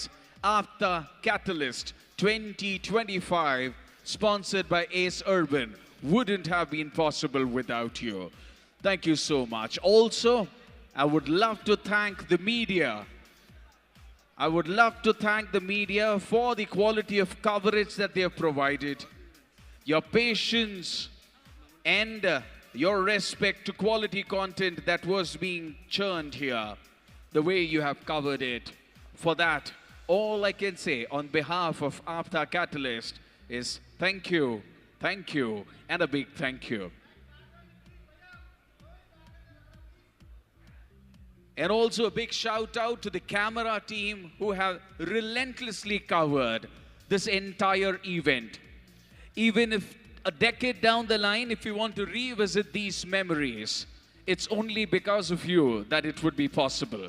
To the entire camera team. We want to thank Mr. Anil Chalmalsetti for his gracious presence here. And please give a round of applause. Sir, ఒక్క నిమిషం అండి. We missed one అండి. We missed one. It's a Raju events by Raju Events అండి. వాళ్ళ బాబు David Raju and his son. Thank you for your support అండి. Thank you.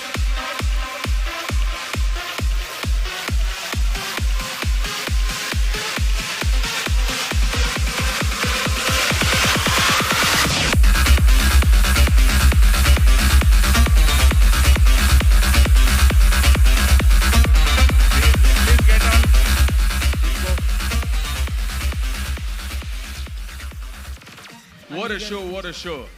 All over to you, Chandra Garu. Thank you. Just want to say one thing about Anil.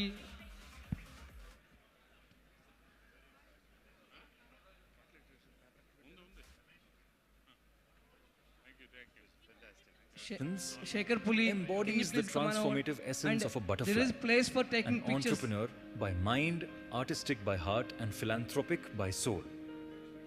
His journey as an accidental entrepreneur is marked by his ability to inspire, lead, and create a lasting impact across industries and communities. Under his leadership, Camelot Integrated Solutions has soared as a premier provider of consulting, technology, and support services with a diverse team of over 200 consultants driving innovative solutions. Beyond corporate success, Mr. Ravi is passionately dedicated to social responsibility. Camelot's initiatives include partnerships with organizations like the Houston Food Bank, where the company is a 1 million meal sponsor, and Asha Jyothi, for which Camelot has been a platinum sponsor of the annual 5K run for over a decade. As a steadfast supporter of the APTA since its inception, Shekhar Puli రావాలి ఇక్కడికి. గోపి.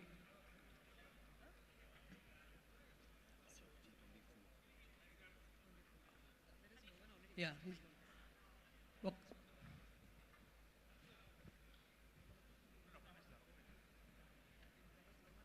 గోపి గారిని మనము sponsorship కోసం request చేసినప్పుడు ఆయన ఒక మాట అన్నారండి, మనకి ఇక్కడ గోల్డ్